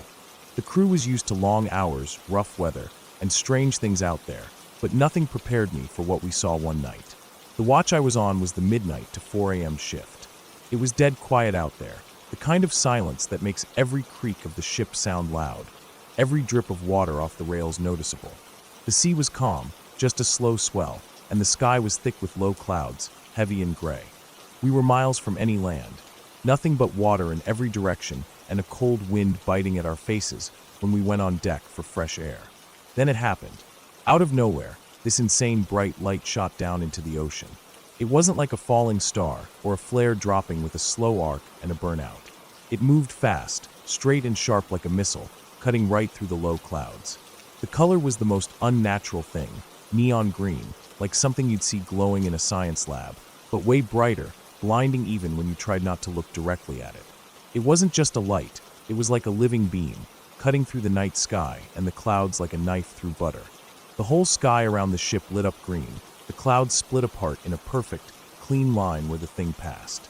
There was no sound at all. No boom, no crack, nothing. Just that bright, piercing light flying downward and then disappearing into the ocean. It kept glowing as it sank into the water, and we watched, fascinated and frozen, until it reached some depth where the light no longer escaped to the surface. The green glow dimmed and then vanished entirely, swallowed by the dark sea. The entire watch, about 5 of us, saw it. Everyone was quiet for a long time afterward, just staring out into the spot where it had gone down, trying to make sense of it. No one spoke at first. We all knew it wasn't anything normal, not a flare, not a plane, not a meteor, and definitely not anything man-made. The confusion hung thick around us like the fog. Everyone had their own guesses, but no one had any answers. We checked our instruments, the radar, the ship's cameras, but there was no sign of anything unusual besides that light. No contact on the radios, no weird weather reports, no other ships nearby. That night, I couldn't sleep. I kept thinking about what we'd seen, that bright, unnatural glow. The way it just disappeared like it belonged to another world entirely. I kept wondering if it was some kind of secret military experiment or a weird natural phenomenon we'd never heard of. But no one on the ship had any clue. Then the next night happened. It was even stranger. Around the same time the night before, the sky exploded with birds.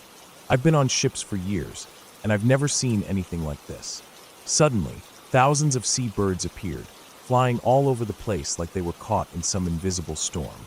They weren't just near the coast where you'd expect flocks, but way out in the middle of the ocean where there's normally nothing but water and wind.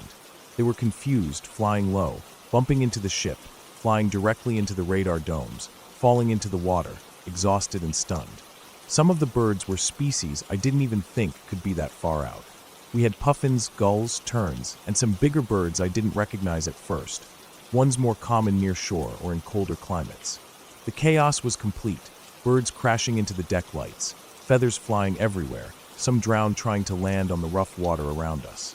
We tried to avoid hitting them with the ship, but it was impossible to steer clear of every one. The noise was incredible, squawks, flapping wings, and the thuds of birds hitting metal or falling into the ocean. It looked like we'd sailed into some kind of invisible barrier or funnel, a bird portal of sorts, as I half-joked with myself. But it wasn't funny. It was creepy. The whole thing felt wrong, like nature was off balance or reacting to something beneath the waves we couldn't see. The birds were panicked, scared, and utterly confused.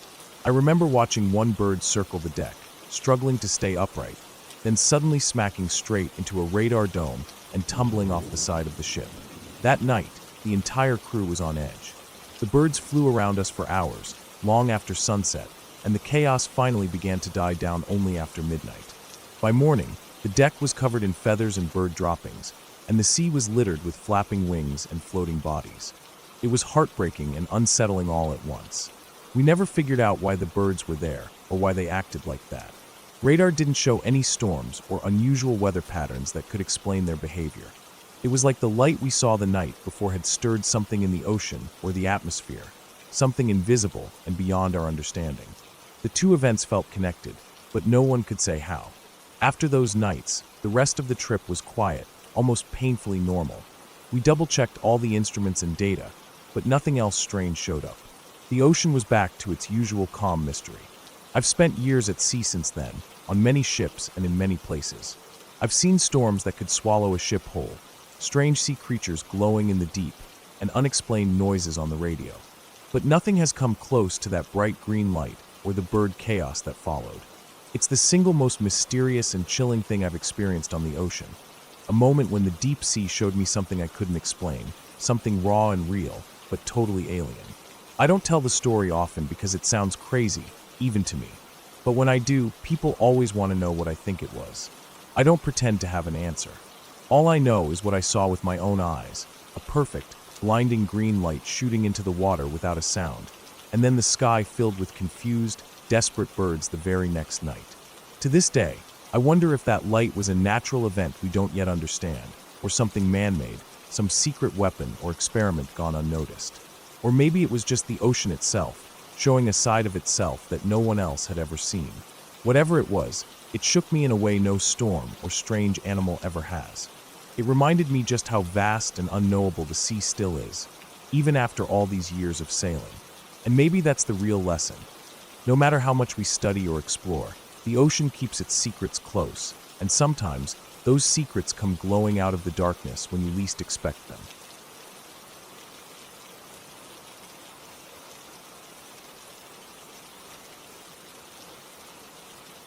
A few years back, I spent a summer volunteering for a sea turtle conservation project in Costa Rica. The place was truly remote, deep in the jungle along the Pacific coast, but at least 40 or 50 miles away from the nearest village or town. We lived in a small, rough camp tucked away among thick, dense trees and vines, far from paved roads or any real civilization. Getting there meant riding in a beat-up truck on a dirt track that was little more than a narrow path through the jungle, and then hiking a short way down the beach. The entire project focused on protecting sea turtle eggs from poachers, who were still a big problem despite conservation efforts. Every night, a few of us would patrol the beaches, collecting eggs from vulnerable nests and carefully reburying them in a fenced, protected section of the beach. This protected area was maybe a few hundred yards from our camp, separated by jungle and rough sand dunes. The fenced zone was meant to be watched around the clock so that no one could sneak in and take the eggs. One of the harder parts of the job was the night shifts. We split the overnight hours into shifts of 2 volunteers, covering the protected area between 1 a.m. and 7 a.m. One night, I was assigned to the 1 to 7 a.m. shift with another volunteer. The camp was quiet and dark, except for the faint glow of fireflies and the soft sounds of the ocean breaking against the shore a little way off. The jungle was alive with noise, crickets chirping, frogs croaking, insects buzzing. Occasionally, you could hear the call of some distant animal or the rustle of leaves as something moved through the underbrush. The air was thick with humidity, smelling of salt, earth, and damp wood. There was a cool breeze that helped offset the heavy heat we'd been feeling during the day, but it was never truly cold. We made our way quietly from the camp to the protected beach zone. My fellow volunteer settled into a chair nearby and soon fell asleep. I wasn't tired, so I sat down on a rough log a little farther down, pulling out my copy of Lord of the Rings. The book was battered and dog-eared, but it was one of the few things I'd brought to keep me company during those long, slow nights. The beach stretched out in front of me, dimly lit by a thin sliver of moonlight, barely enough to see the sand clearly. The fence around the protected zone stood like a dark line against the sand, marked occasionally by small reflective tags that glinted faintly in the moonlight. The ocean was a steady presence beyond it, waves rolling in and breaking quietly. The sound was calming, but also made the night feel even more isolated. I turned the pages slowly, half listening to the jungle noises, half absorbed in the story. The air was still enough that I could hear my own breathing, the soft rustle of leaves, and the faintest crunch of sand under my boots as I shifted position. Then suddenly something caught my eye. Right on my chest, glowing sharply, was a small red dot, the kind you see when someone points a laser pointer. It was bright and steady, almost like it had been painted onto my shirt. I froze. My heart skipped. The dot stayed there, perfectly still. I glanced to my left. The other volunteer was still asleep, slumped back in the chair, completely unaware. My eyes darted around the dark jungle edges, searching for the source. There was nothing visible, no flashlights, no movement, no figure. I stayed perfectly still, not wanting to make a sound or sudden movement that might reveal my position. The dot lingered on me for about 30 seconds, maybe longer.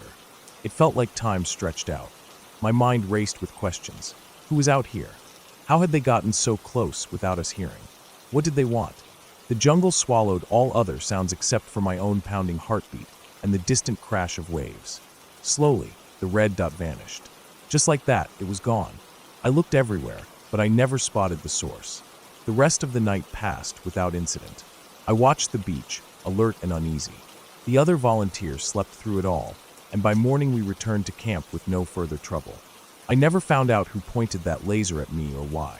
The experience stayed with me long after, a silent reminder of how vulnerable we were in the middle of nowhere.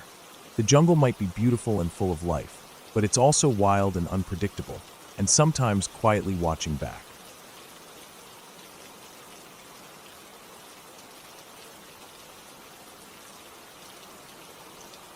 I've camped alone a fair amount, mostly out in the middle of nowhere where the sky opens up and the only sounds are the wind, the trees, and the animals. I like it that way. It's peaceful and quiet, not like the city where there's always something or someone around. That night, I set up my tent near a small lake tucked away in a dense forest. The water was still, reflecting the stars like a black mirror. The air was cool but not cold, and the ground smelled like pine needles and damp earth. I cooked dinner over my small camping stove. It was nothing fancy, just some instant soup mix, but I added some beef jerky chunks I'd brought along to make it heartier.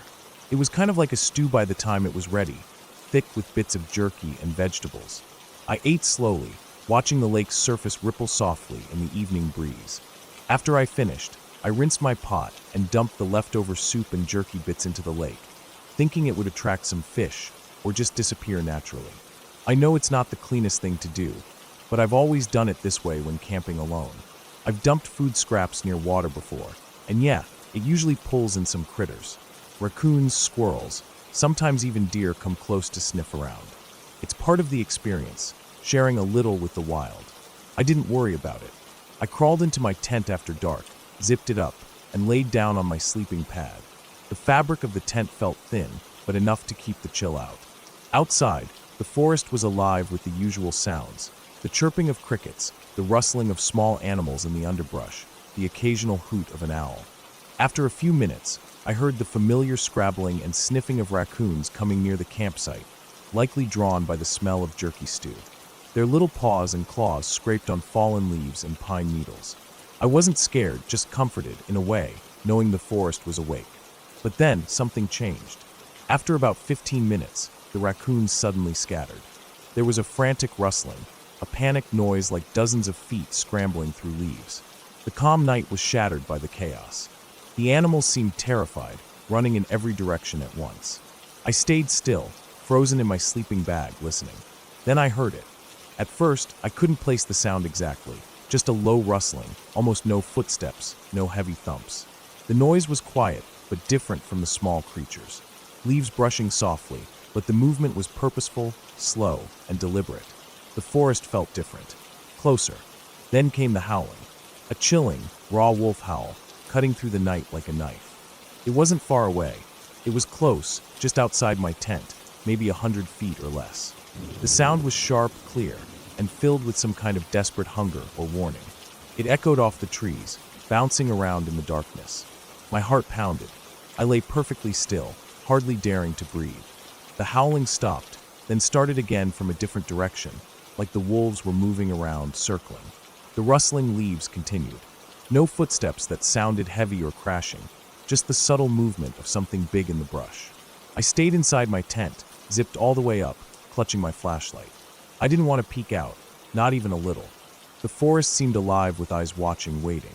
The scent of wet earth and pine was sharper than before, mixed with a faint metallic tang that I couldn't identify. After maybe half an hour, the howling faded. The rustling slowed and then stopped. The raccoons never came back. The forest settled into an eerie silence, thicker than before. I didn't sleep that night. Instead, I sat up inside the tent, flashlight off, ears straining for any sound. The wind whispered through the branches, carrying the faint calls of distant animals. I kept thinking about the wolves, or maybe just one, circling my camp, how close they were and how silently they moved. Morning came slow and gray, with soft light filtering through the trees. I waited a long time before unzipping the tent. When I did, the world outside looked calm and peaceful again. The lake smooth and still, the birds starting their morning songs. I didn't leave the tent until the sun was well above the treetops. The campsite was empty of tracks or signs of the wolves, but I knew they'd been there. I packed up quickly and left, moving along the trail with my eyes wide open. I don't think I'll dump leftovers in the lake again.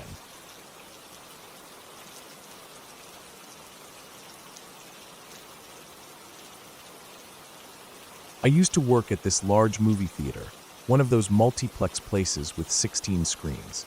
It was always busy during the day and early evening, packed with kids, families, and groups of friends coming for the latest releases. But what I liked best, the part of the job that gave me a strange kind of peace, was closing time, being the last usher on duty. The closing shift was the quietest. After the last movie started, and all the crowds had filtered out, the theater became this huge, empty space. The hustle and noise of the day faded away, replaced by the low hum of the building's ventilation system and the soft creaks of the floors settling. The scent of old carpet, stale popcorn, and cleaning chemicals lingered in the air like a reminder of the day's activity. But without anyone around, it took on a different quality, something almost calming, yet oddly isolating. My job as a closer was simple in theory, but had its rituals. The first half of the shift was busy enough, cleaning the lobbies, sweeping the floors, picking up trash in the auditoriums, and making sure the concession stands were locked down. But once the last screening was underway, and there was no more urgent work left to do, I'd have about 2.5 hours to kill before I could clock out. Those hours were mine to spend walking the long corridors, doing the final rounds to check every room was empty and locked. I'd always liked that time alone in the theater. I'm not someone who minds being alone. In fact, I found it kind of comforting. The place felt like my own private maze. The flickering exit signs guiding me through shadowy hallways, the distant echoes of my footsteps bouncing off the walls, and the faint buzz of the projector rooms humming in the background. It was a place frozen in time between the chaos of the day and the silence of the night. Part of my closing duties was to patrol every auditorium and the public restrooms, just to make sure no one was hiding out. Occasionally, homeless people or drifters tried to find shelter inside. It didn't happen often, but it was always a possibility. The last thing the management wanted was to find someone asleep, or worse after hours. So, I took it seriously. The auditoriums were easy to check. I'd walk up to each entrance, look inside the dim theater, and scan the rows of empty seats and the blank screens. The smell of old leather seats and the faint popcorn grease still stuck to the carpets. Sometimes, if a movie had just ended, the room still held a faint trace of the soundtrack or dialogue echoing softly in my ears. But once I was sure there was no one there, I'd lock the doors behind me and move on. The restrooms were a little different. There were no doors at the entrance, just a wide opening with walls and turns inside that blocked the view from the hallway. You couldn't see in until you stepped into the small corridor leading to the sinks and stalls. The design was meant to be open enough for safety, but private enough to keep things discreet. What got me, and what I never figured out, was the faucets. The sinks had motion sensors that would turn on the water when someone put their hands under the spout, then shut off after a few seconds when the movement stopped. Usually they worked fine, but every so often during my rounds, I'd notice something strange. I'd be walking down the hallway toward the restrooms, about 10 feet away, and I'd hear the water running. Just the faucets, dripping and flowing with a soft, continuous sound that was impossible to miss in the quiet theater. I'd slow down, expecting to find someone washing their hands, or maybe a janitor finishing up. But when I got to the entrance and stepped inside to check, there was no one there. The faucets would stop the moment I appeared, like someone had just walked away or turned them off. I told myself it was probably a glitch or some kind of electrical fault with the sensors. Maybe a stray breeze from the air vents or a bug triggering the motion detectors. I looked for logical explanations, nothing more. But this kept happening again and again. It never happened anywhere else in the building. Only at those restrooms, always the same sinks. And always, when I got close, the water stopped. I started paying more attention. I would walk toward the restrooms with my flashlight, ears straining for any other sounds. The water would start just a few steps before I got to the opening, steady and clear in the quiet. And as soon as I passed the threshold, or even just glanced inside, the faucet stopped. The restrooms were always empty. I checked every stall and behind every corner. No signs anyone had been there recently. No wet floors, no soap or paper towels out of place, no discarded trash or clothing. Nothing. Sometimes, I'd linger a little longer, waiting in the hallway just outside, trying to see if the water would start again. It never did. One night, I decided to time it more precisely. I stood 15 feet away, watching the sinks, waiting for that familiar sound to begin. After about 5 minutes, the water started up again, soft, continuous. I began walking slowly toward the entrance, every step measured. At 10 feet away, the faucets were running steadily. At 7 feet, still running. At 5 feet, the sound started to get quieter. At the moment I stepped fully into the corridor, the water shut off. I repeated this test several times over different nights. The pattern was the same, without fail. I also checked the wiring under the sinks during my shifts. There were no obvious faults or loose connections. The sensors seemed to be working fine. The motion detectors were supposed to activate with movement directly in front of the faucets, not from a distance in the hallway. And no one could be moving inside unseen. The space was small and well lit, and I was looking right at it. I thought about other possibilities. Maybe there was a stray animal, a rat or a bird, triggering the sensors. But the sinks were too high for that, and the restroom wasn't a place where animals could easily get in. Besides, if something were there, I would have seen or heard it. The faucets would have kept running longer. I considered that maybe another person was playing a prank, someone hiding and turning the faucets on and off remotely. But there was no access to the water controls from outside the restroom. The pipes and sensors were all sealed and not connected to any switches nearby. Each night, I made extra rounds around the theater, paying attention to any shadows or unusual sounds. Nothing ever appeared. The theater itself was an old building, but well maintained. The floors creaked in the usual places, and the ventilation hummed softly. I was used to all the little noises, the settling of the walls, the shifting of the roof, the occasional tapping from a loose panel. None of that ever disturbed me. Still, those faucets kept starting and stopping, and I never found an explanation. One night, after the last show ended, I was making my rounds as usual. The theater was pitch dark except for the emergency exit signs, casting a faint red glow on the carpet. I had my flashlight in hand and was slowly walking down the long hallways, checking the locked doors and scanning the empty lobbies. When I approached the restrooms, I heard the faucets running again. It was so quiet that the sound was almost eerie, like a small stream flowing inside the silent building. I stopped and listened. The water was steady, soft, and clear. I stepped closer, about 10 feet from the opening, shining my flashlight inside. The faucets kept running. I moved forward carefully, shining the beam around the corners, checking the stalls and sinks.